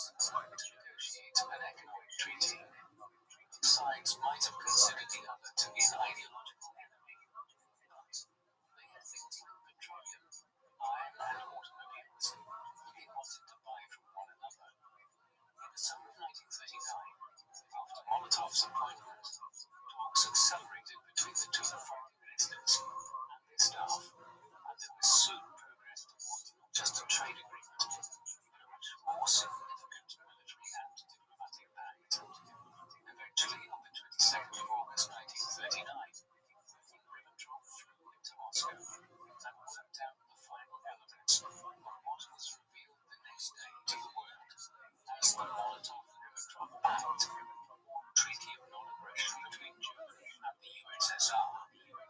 Governments were shocked to learn that the agreement involved a treaty of non-aggression between the Germans and Soviets just days before Germany would invade Poland, triggering the beginning of the Second World War in the process. Political leaders in London, Paris, and Washington would have been even more alarmed had they known the secret clauses negotiated by Molotov and von Ribbentrop. These essentially outlined how Germany and the Soviet Union would carve out Eastern Europe between them. Once Germany had invaded Poland, the Soviets would claim the eastern parts of the country, along with Finland and most of the Baltic States region. Thus, the Molotov-Ribbentrop Pact essentially was designed to allow the Soviets to reclaim the territories lost at the time of the Russian Civil War. Molotov's work was soon being realized militarily by Stalin. On the 17th of September 1939, 2.5 weeks after the Nazis had invaded Poland from the west, and with the Poles incurring heavy defeats to the Germans, the Soviets invaded the country from the east. Over the next 3 weeks, the sectors allotted to the Soviets under the agreement were occupied.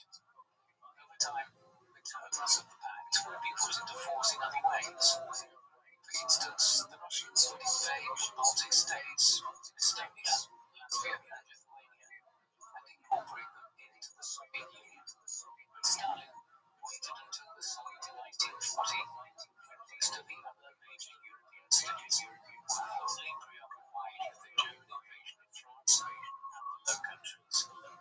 Stalin also acquired some minor border territories around what is now Moldova, in a move which stretched the terms of the treaty Molotov had negotiated. In any event, the Molotov-Ribbentrop Pact would not last that long. Eventually, with Western Europe cornered in May and June 1940, and with Hitler convinced that Britain would eventually join Germany against the common Bolshevik enemy, the Nazis began preparing for the invasion of the Soviet Union early in 1941 and would launch Operation Barbarossa on the 22nd of June 1941. Thus, Molotov's diplomatic deal lasted less than 2 years, but it was a major development in the first stages of the Second World War in Europe. One particular sphere of military activity for the Soviets that resulted from the Molotov-Ribbentrop Pact is especially notable in terms of how Molotov's name became synonymous with made in centuries. An element of the secret clauses was that the Soviets could invade and conquer Finland without the Germans objecting in any manner. After they had completed the military operation in eastern Poland in the late autumn, the Soviet Red Army was put into preparation for an invasion of Finland. The belief was that what became known as the Winter War would be a swift phase, one in which thinly populated Finland with its small army stood very little chance against the Wehrmacht of the USSR. Stalin and his generals could not have been more wrong. All the things often determined resistance after the Red Army invaded their country at the very end of November 1939. Eventually, in mid-March, the Russians negotiated a face-saving peace agreement whereby some borderlands in Karelia were occupied by the Soviets, but in reality the Finns had won the war by avoiding complete defeat and subjugation into the USSR. Eventually, the Finns would join in the German invasion of the Soviet Union in 1941 and would be a key ally of the Nazis in the siege of Leningrad over nearly a 2.5-year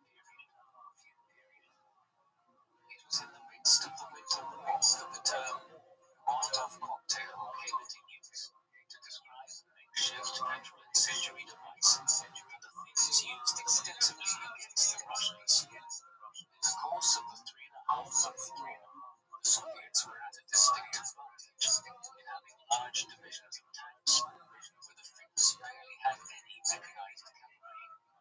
To counter this threat, the Finns began using incendiary devices, where a mixture of petroleum and flammable substances were placed in a glass flask of some kind, usually with a prop or large wick that could be lit and then thrown, spreading flames outwards when the glass shattered on impact. The environment with Finland's many lakes and forests was ideal for ambushing Russian tanks and launching these incendiary weapons at them, and it was this which allowed the Finns to destroy hundreds of Russian armored vehicles.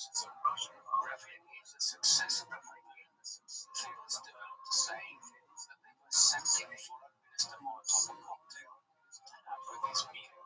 Such was the awareness that Molotov had negotiated the agreement with Germany that led 3 months later to the Soviet invasion of Finland. Hence did this makeshift petrol bomb become known as the Molotov cocktail. Admittedly, Molotov's role in the Second World War became constructive once the Winter War had passed. In the course of 1940, the Germans turned their attentions westwards and invaded and conquered Denmark and Norway in April, followed by the Low Countries and France in May and June. This left only the British standing against the Nazi menace.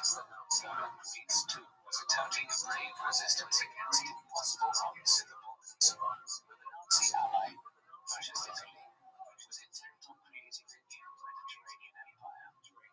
Then, a very poor strategic error was made by the Nazis. In late 1940, Hitler turned his attention back eastwards and decided that the non-aggression pacts that Molotov had negotiated with Ribbentrop had served its purpose.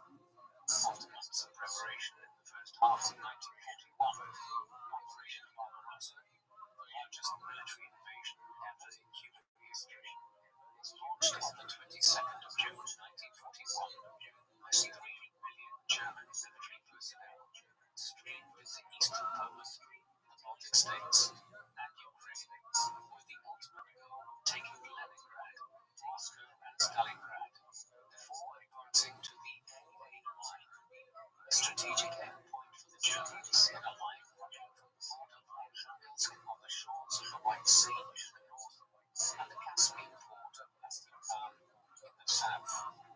Frequently overlooked detail of the invasion of the Soviet Union is that it was Molotov, as foreign minister, who made the radio declaration in the Soviet Union on the 22nd of June, announcing that the Germans had invaded the USSR. He was also appointed by Stalin as deputy chairman of the hastily assembled State Defense Committee, meaning that Molotov was officially the second in command of the Soviet war effort, at least so far as the civil government went. Molotov's role now switched from maintaining a very fragile peace with Germany to overseeing a new alliance with Britain and the few countries that were at war with the Germans and their Axis allies. This initially involved a volte-face in Russian foreign policy, as tensions had been running high between Britain and the Soviets in late 1939, 1940, and early 1941. The British had considered sending an expeditionary force to Scandinavia to aid the Finns during the Winter War. Thus, Molotov had to patch things up in the autumn of 1941 with his British counterpart, Anthony Eden. This was easier said than done, as Molotov had become convinced that Eden was trying to orchestrate a joint Anglo-Turkish invasion of the Crimean Peninsula and southwestern Russia, after Eden had visited Istanbul early in 1941. Nevertheless, months later, Molotov undertook a risky flight over German airspace in the North Sea to land in Scotland as part of negotiations for what would become the first stages of the Allied alliance with the British. These negotiations quickly resulted in the The Soviet agreement of 12 July 1941, whereby the United Kingdom and the Soviet Union agreed to act in accord with one another against Germany.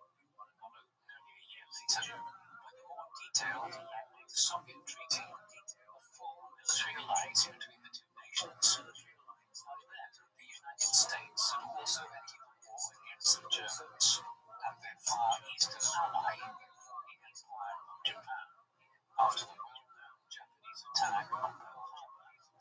Molotov would be central to the subsequent negotiations of a wide range of diplomatic initiatives between the three leading Allied nations, notably the agreement between the US and the Soviets that Russia would declare war on the Japanese within 3 months of victory over Germany, in return for which the US agreed to strategically prioritize the defeat of Germany before Japan.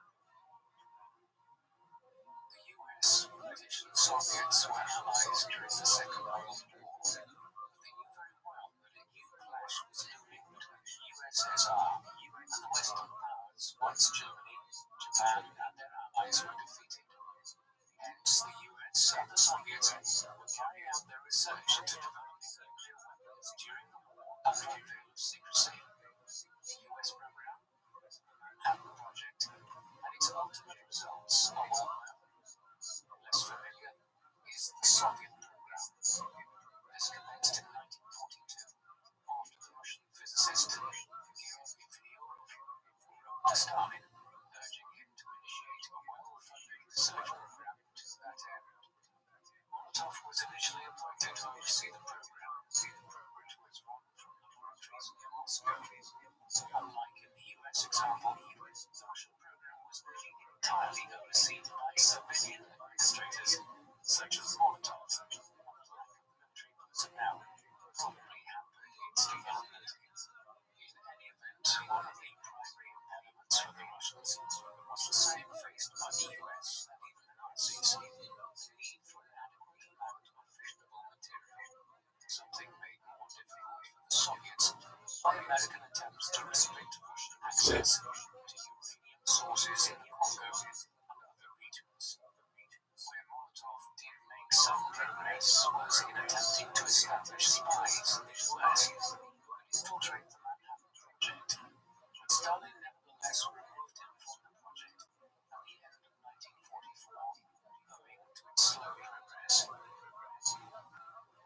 Molotov's more important role between 1942 and 1945 was in negotiating the post-war world order at various diplomatic summits.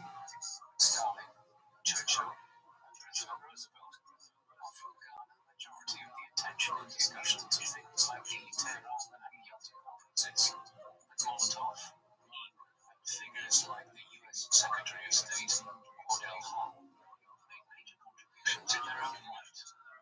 Throughout, Molotov garnered a reputation as a tough negotiator at Tehran, Yalta, the post-war Potsdam Conference, and the San Francisco Gathering, when the United Nations was brought into being. Key points of contention tended to arise more between the British and the Russians, with the Americans often acting as arbitrators of the thorny issues, such as the post-war status of Poland and Greece, two countries that Stalin was anxious to bring into the communist fold after the conflict. The Soviets succeeded when it came to Poland and accepted defeating Greece. Through these negotiations and diplomatic meetings, Molotov struck an often paranoid figure. When visiting Britain in 1942, Molotov used to search his accommodation for arms and slept with a revolver next to his bed, or so claimed Winston Churchill after the war. When in Washington, D.C. to negotiate Soviet inclusion in the Lend-Lease program, whereby US aid was extended to countries directly impacted by the war in Europe, Molotov didn't just bring a revolver, he also brought his own food. The war came to an end in Europe in May 1945. It is well known that in the years that followed, the Western Allies rebuilt the economies of the countries which fell into Western sphere of influence through the Marshall Plan. What is usually completely overlooked is that the initiative, which was spearheaded by the U.S. Secretary of State George Marshall in 1948, the Marshall Plan, was accompanied by the Molotov Plan, whereby financial and material aid was given to the new communist countries of Eastern Europe to rebuild their economies after the devastation of the war, as well as constituent parts of the Soviet Union in Ukraine and elsewhere benefiting from it. Poland, Czechoslovakia, Hungary, Bulgaria, Romania, and East Germany all acquired aid through the Molotov Plan. The plan helped in the recovery at the beginning of a period in which many of the communist economies in Europe were about to enjoy growth levels which exceeded those found in many Western capitalist countries from the late 1940s and 1950s. However, the Molotov Plan was always contradictory, as one of the tenets of the program Molotov devised in 1947 was that East Germany, Romania, Bulgaria, and Hungary, all members of the Nazi-led Axis alliance during the war, should continue to pay war reparations to the Soviet Union. Despite being arguably the most prominent Soviet official in the 1940s, other than Stalin, at least in the civil sphere, Molotov's career took a downward turn at the end of the decade. In the background of this was the 1948 visit of Golda Meir, a prominent Israeli politician who would become the Prime Minister of Israel in 1969, to Moscow during the First Arab War to briefly act as Israeli ambassador to the Soviet Union. Molotov's wife, Polina, was Jewish, as no Yiddish, and the instant in which she translated between Meir and Molotov as Meir's from Yiddish subsequently became the basis for a paranoid claim that Polina had potentially engaged in treasonous behavior. Stalin had also long disliked Molotov's wife, as Polina had been arguably the last person with whom the dictator's second wife, Nadezhda Alyeviyeva, had conversed before she killed herself back in November 1932, leading Stalin to forever be suspicious of Mrs. Molotov. Now, 16 years later, she was sent into internal exile to a labor camp in the East for 5 years, and Molotov was dismissed from his post as foreign minister not long afterwards in March 1949. Under Stalin's tyranny, there could be no possibility of strenuously opposing the decision. Vyacheslav simply had to accept what had happened and labored on as a more middling official for the next several years. It is an indication of how frail a figure Molotov could be that he would continue to defend Stalin's legacy and methods long after the dictator was dead, even though in the final years of his life, Stalin had been, in all essential ways, tearing apart Molotov's career and preparing to remove him permanently from the Soviet leadership, as well as sending his wife to a labor camp. In 1952 and into early 1953, Stalin had made it clear that Molotov was finished within the leadership and was preparing to dismiss him from most of his offices, possibly violently. What saved the former foreign minister was the death of Stalin himself on the 5th of March 1953, after suffering a cerebral hemorrhage 4 days earlier. After a complex power struggle, one in which Molotov was never seriously in contention, Nikita Khrushchev emerged as Stalin's successor. Khrushchev had been challenged by Georgy Malenkov, who became premier for 2 years down to 1955, but who was quickly undermined by Khrushchev in 1953, and only allowed to remain as premier in a largely ceremonial capacity thereafter. Nevertheless, during the power struggle, Malenkov had briefly held sufficient enough power to realign the senior ministries, and on the 5th of March 1953, the very day Stalin died, Molotov had been as Minister of Foreign Affairs.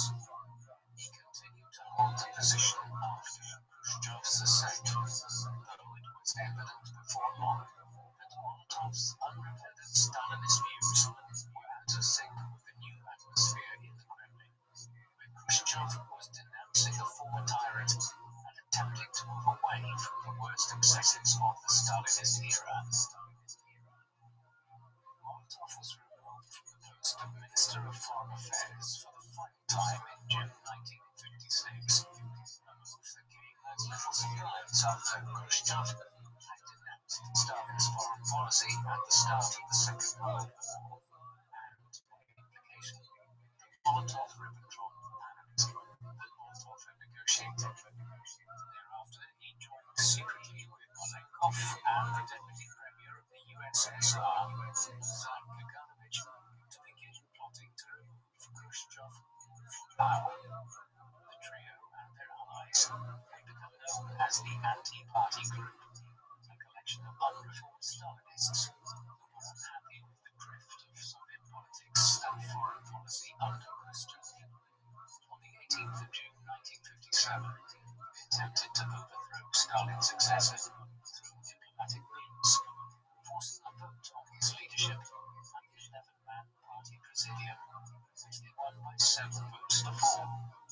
However, Khrushchev managed to argue successfully that a vote needed to be held within the larger Central Committee of the Communist Party. There he managed to convince a sufficient number of individuals that the anti-party group, which he referred to them as, was an unreformed group of Stalinists with blood on their hands. In the end, the attempted coup collapsed when Khrushchev won over the support of the war hero and Minister of Defense, Georgy Zhukov, who stated that the Red Army would oppose the attempted coup of Malenkov, Molotov, and Kaganovich.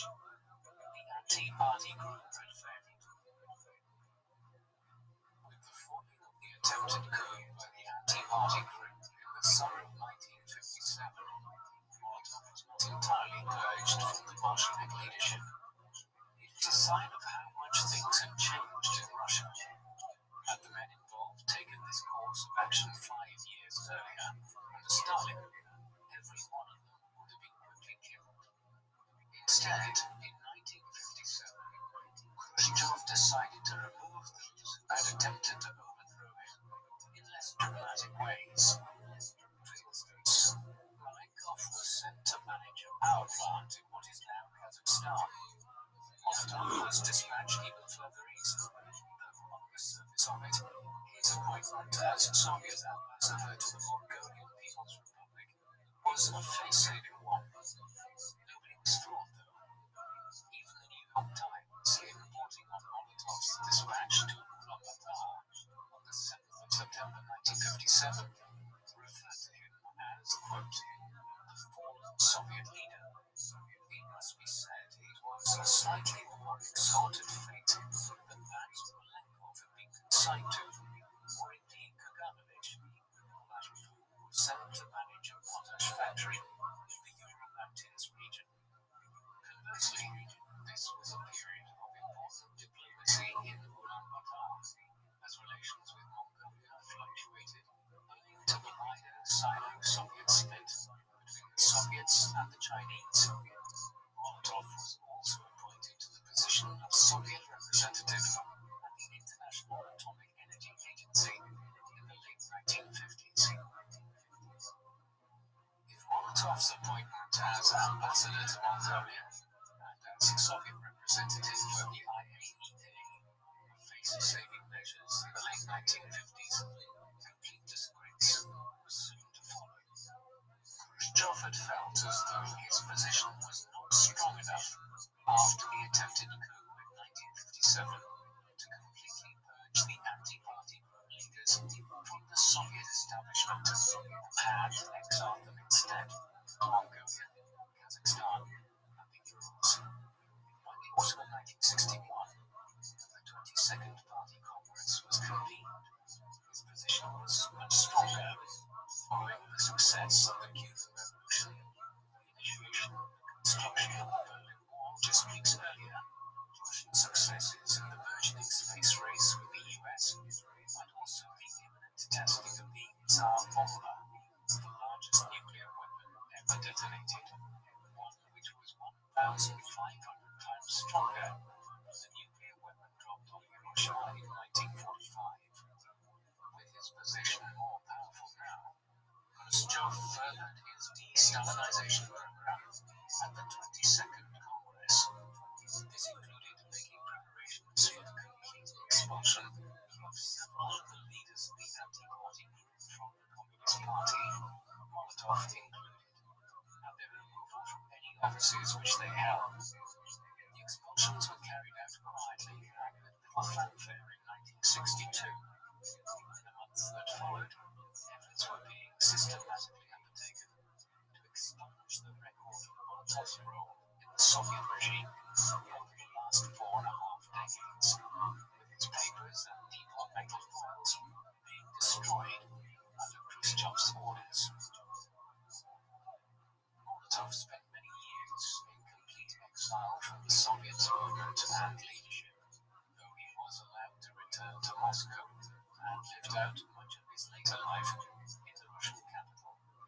Even the overthrow of Khrushchev in October 1964, after a number of incidents, not least his backing down at the time of the Cuban Missile Crisis, failed to result in Molotov being rehabilitated and brought back into the Soviet leadership.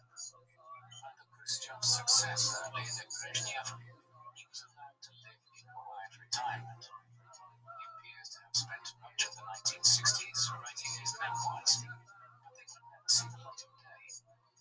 Nevertheless, from 1969 onwards, down to his death in 1986, Molotov met on many occasions with the Soviet biographer Felix Chuhov, who compiled a dossier of hundreds of pages of interview records based on these conversations that was subsequently published in 1991 as the Soviet Union was collapsing as «Что сорок лет с Молотовым», meaning 140 conversations with Molotov.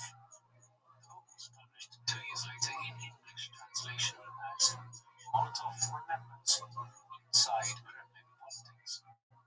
It is considered an invaluable source of the inner workings of the Soviet regime between 1917 and 1957.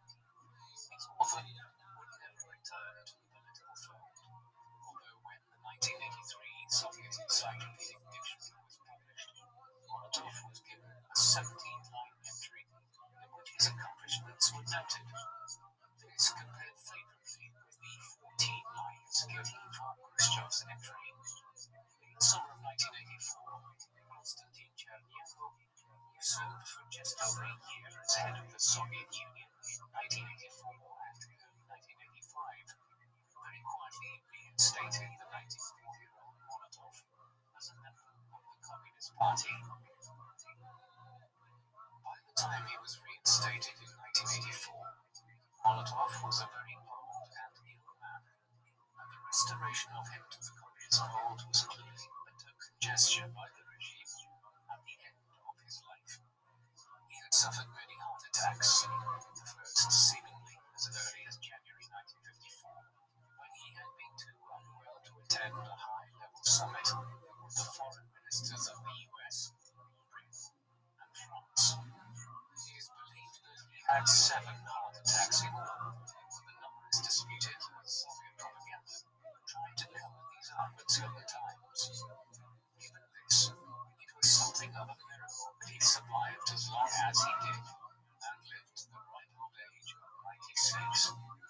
When he died in Moscow on the 8th of November 1986, he was the second last senior surviving participant of the Russian Revolution that had taken place nearly 7 decades earlier and lasted only by Kaganovich, who died in 1991 at 97 years of age. Molotov's funeral and interment at the Novodevichy Cemetery in Moscow 5 days later was a small and largely private affair, attended by about 200 mourners. There was no government ceremony, and efforts were made to ensure it was very thinly covered.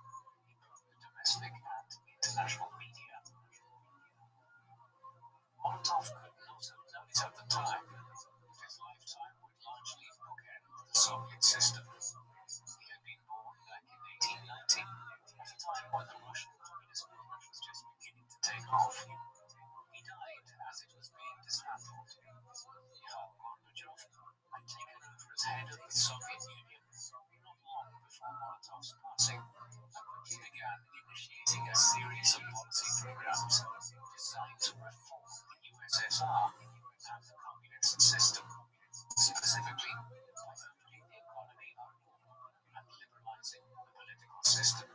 This program had unintended consequences in the course of 1989, as communist regimes in Eastern Europe began to collapse under mass protests and civil disobedience. By 1990, the difficulties had spread to Russia itself. In the 2 years that followed the Warsaw Pact collapse, then the USSR, and finally the communist system itself within Russia. A decade of chaos ensued. In the course of it, much reflection was undertaken on the 3/4 of a century-long Soviet experiment. It was generally concluded that the Stalinist era had constituted a complete moral stain on Soviet history. Molotov, as well as Stalin's lackeys and an orchestrator of much of his foreign policy, did not escape with his reputation intact. Vyacheslav Molotov was one of the most important members of the leadership of the Soviet Union between the Russian Revolution of 1917 and the end of his public career as a senior figure within the Bolshevik movement 40 years later. However, longevity is not necessarily a mark of success when discussing this time and place. Almost no other figure within the Soviet setup, other than Stalin himself, managed to survive through these decades. Nearly everyone else was sidelined or demoted as Stalin rose to power in the 1920s, engaged in the Greek Purge in the 1930s, or demoted anyone that might challenge his preeminent position as Russia's wartime leader in the 1940s. The fact that Molotov managed to survive and hold senior positions throughout these decades points towards his fawning nature and complicity in Stalin's crimes. Few other Soviet officials survived at the top of the Politburo in this way, or managed to make their mark on history. Yet, even when it comes to Molotov's alleged accomplishments, these are hardly good things. His foremost success was in negotiating the Molotov-Ribbentrop Pact in August 1939, which freed up Nazi Germany to initiate the Second World War just over a week later, and began the Soviet takeover of Eastern Europe that would last for half a century. He remained an unrepentant Stalinist down to his last days, despite the fact that Stalin clearly wasn't very fond of him.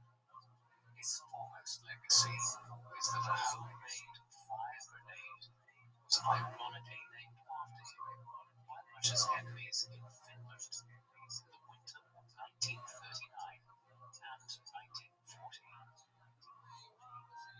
What do you think of Vyacheslav Molotov? Did he, in many ways, contribute to the outbreak of the Second World War by negotiating the Molotov-Ribbentrop Pact? Or would the Nazis have gone to war anyway in 1939, even without having secured a temporary non-aggression pact from the Soviets? Please let us know in the comment section. And in the meantime, thank you very much for watching.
Ceausescu, or Nicolae Ceausescu in Romanian.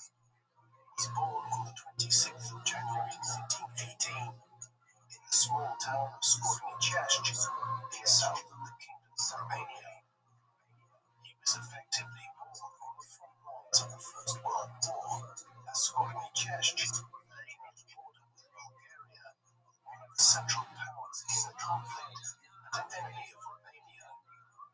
Though the Romanian government was already in the middle of negotiations to accept peace terms from Austria-Hungary and Bulgaria in early 1918, Russia's imminent withdrawal from the war having left Romania surrounded by its enemies. Nicolae's father was Anton Ceausescu. He came from a very modest family background of sheep farmers in southern Romania. He was a politically active individual. During Nicolae's youth, supported the Peasants' Party, an agrarian socialist movement. Nicolae would absorb many of his father's political views, though it was a relationship fraught with difficulty in other ways. A common report from those who knew the Ceausescu family in Scornicești during Nicolae's youth was that his father was an alcoholic and physically violent towards his wife and children. Nicolae's mother was Alexandrina Ceausescu, she came from a modest family as well, one with a history of having served in the Romanian revolutionary forces back in the days when Romanian nationalists were attempting to free themselves from Ottoman Turkish rule during the 19th century. Nicolae was her and Andruta's third child, two daughters, Nicolina and Marie, having been born in 1914 and 1916. There would be 6 further children, 4 boys and 2 girls. The youngest, Jon, was born in 1932. Somewhat infamously, one of Nicolae's younger brothers was also named Nicolae. Legend having it that their father had drunkenly given him the wrong name when he was being officially registered. Later, the younger Nicolae adopted the name Andruta as his middle name to distinguish himself from his older brother. Nicolae would grow up during a period of mixed fortunes in the history of Romania. The regions of Moldavia and Wallachia, which make up much of Romania and Moldova today, had gradually obtained more independence from the declining Ottoman Empire in the mid-19th century. Then, in the late 1870s, at the end of one of the most consequential of the many Russo-Turkish wars of the 18th and 19th centuries, Romania and Serbia both acquired full independence from the Turks. 3 years later, in 1881, Romania became the third European country of the 19th century, after Belgium and Greece a half a century earlier, to invite a German prince to become king of their country.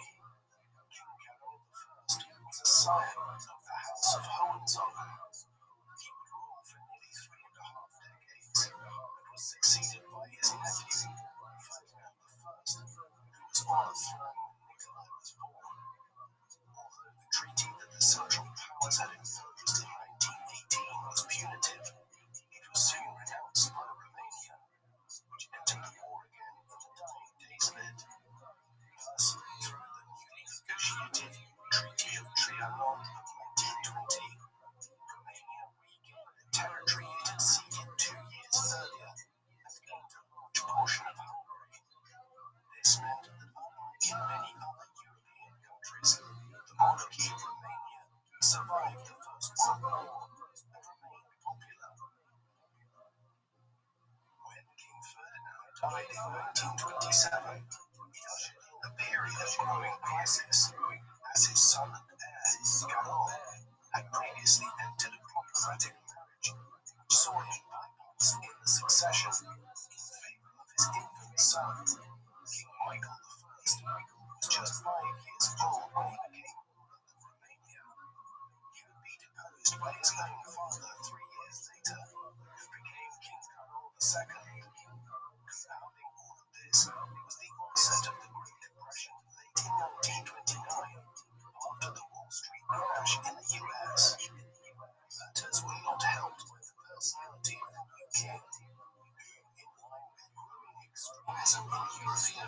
politics sought to establish a kind of royal dictatorship.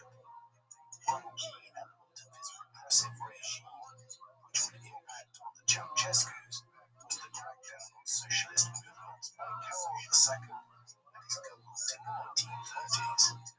More broadly, ethnic tensions remained in the Balkans, as Hungary and Romania still viewed each other as having lands which rightfully belonged to either Greater Romania or Greater Hungary. Bucharest also viewed Moldavia and parts of the border region of what had become the Ukrainian Soviet Socialist Republic within the USSR as rightfully being parts of Greater Romania. All of these things would influence the course of Romanian politics in some important ways, which would shape Nicolae's life. Nicolae had a tumultuous youth in the Kingdom of Romania. He attended Scornicești Primary School in the second half of the 1920s, but in 1929, at the age of 11, he fled from home to escape his abusive and alcoholic father. Young Nicolae headed for Bucharest, where he went to live with his eldest sister, Nicolina. She was just 15, but had already relocated to the capital to find work and escape the chaos of the Ceausescu family home. In the capital, young Nicolae soon obtained a position as an apprentice to a shoemaker. His employer, Alexandru Samulescu, was a member of the Romanian Communist Party, which had emerged in 1921 from the Social Democratic Party as a radical faction, inspired by the Russian Revolution of 1917 and the successes it was achieving in the Russian Civil War by the beginning of the 1920s. The Communists were effectively an illegal movement within Romania, as the government had determined that they would act as a fifth colony of the neighboring Soviet Union. Romania was also not an industrialized country. The communist movement remained small in the 1920s and 1930s. Nicolae soon joined the movement under the guidance of Samulescu in 1932. Over the next several years, he worked as a shoemaker and had frequent brushes with the law, both as a communist agitator and more broadly for various acts of petty crime in Bucharest. In the summer of 1936, after making numerous appearances before the courts over the years, and now being deemed old enough to be fully tried as a criminal, he was sentenced to 2.5 years in prison for his activities as a communist agitator. He spent these, for the most part, in the Dovtana prison, a prison fortress referred to as the Romanian Bastille, that had been built in the late 19th century. Ceausescu's fortune and the course of his life would be profoundly impacted on by the events of the late 1930s and early 1940s across Europe. In September 1939, the Second World War commenced when Nazi Germany invaded Europe, and Britain and France declared war on Germany in response. At this juncture, Romania was not allied to Germany and maintained its close relations with Britain and France, fostered during the First World War, when it had fought alongside those nations. However, Germany's subsequent conquest of France in the summer of 1940 created new political pressures in Romania, and in September 1940, a military coup in Bucharest brought Ion Antonescu to power as the dictator of Romania. He was retained, King Carol II was deposed, and his son Michael, who by now was a young adult, was restored to the throne as a puppet ruler. Thereafter, Romania became one of the staunchest allies of Nazi Germany, particularly so during the invasion of the Soviet Union from the summer of 1941 onwards, an action which Romania hoped to benefit from by acquiring lands in Bessarabia and further into what is now Ukraine. Of all its allies, even Italy, Romania would commit more troops to the Eastern Front than any other Axis power beyond the German armies, particularly along the Secular Front in Ukraine and the Black Sea region eastwards towards Stalingrad.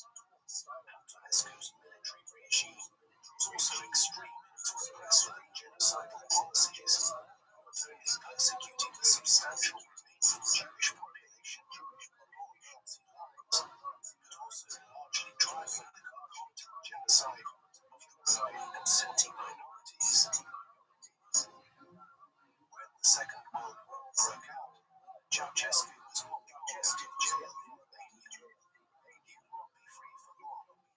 In the months that followed, he was still being observed by the state as a communist agitator. This took on additional significance in the context of Soviet expansion into the Moldavian region, and that Moscow intended to emerge further into Romania, during a general crisis just within Europe. Antonescu began detaining communist suspects, and Ceausescu would spend much of the years between 1940 and 1944 imprisoned by the right-wing military regime. This was in various detention facilities, many of them effectively concentration camps. One was especially important. In 1943, Nikolai was sent to Julie internal camp and was imprisoned there in a cell alongside a cell of Gheorghe Dej, a senior member of the Romanian Communist movement. Gheorghe Dej would be the Communist ruler of Romania within a few years. Had Ceausescu not been imprisoned with him, he would not have become his close political ally, and the world would probably never have heard of Nicolae Ceausescu. Thus, while Nikolai spent much of the war in various detention centers, he left it with close ties to the future leadership of the country. In the end, communist agitators in Romania were not freer from events in the country, and as a result of the general progress of the war in Eastern Europe, after a period of immense success in the summer and autumn of 1941, the combined German, Romanian, and Italian invasion of the Soviet Union had stalled in the winter of 1941. Stalemate ensued in 1942. Then, with victory for the Russians at the Battle of Stalingrad in early 1943, the Soviets began a massive counteroffensive. By 1944, they were progressing across a huge front in northeastern Ukraine.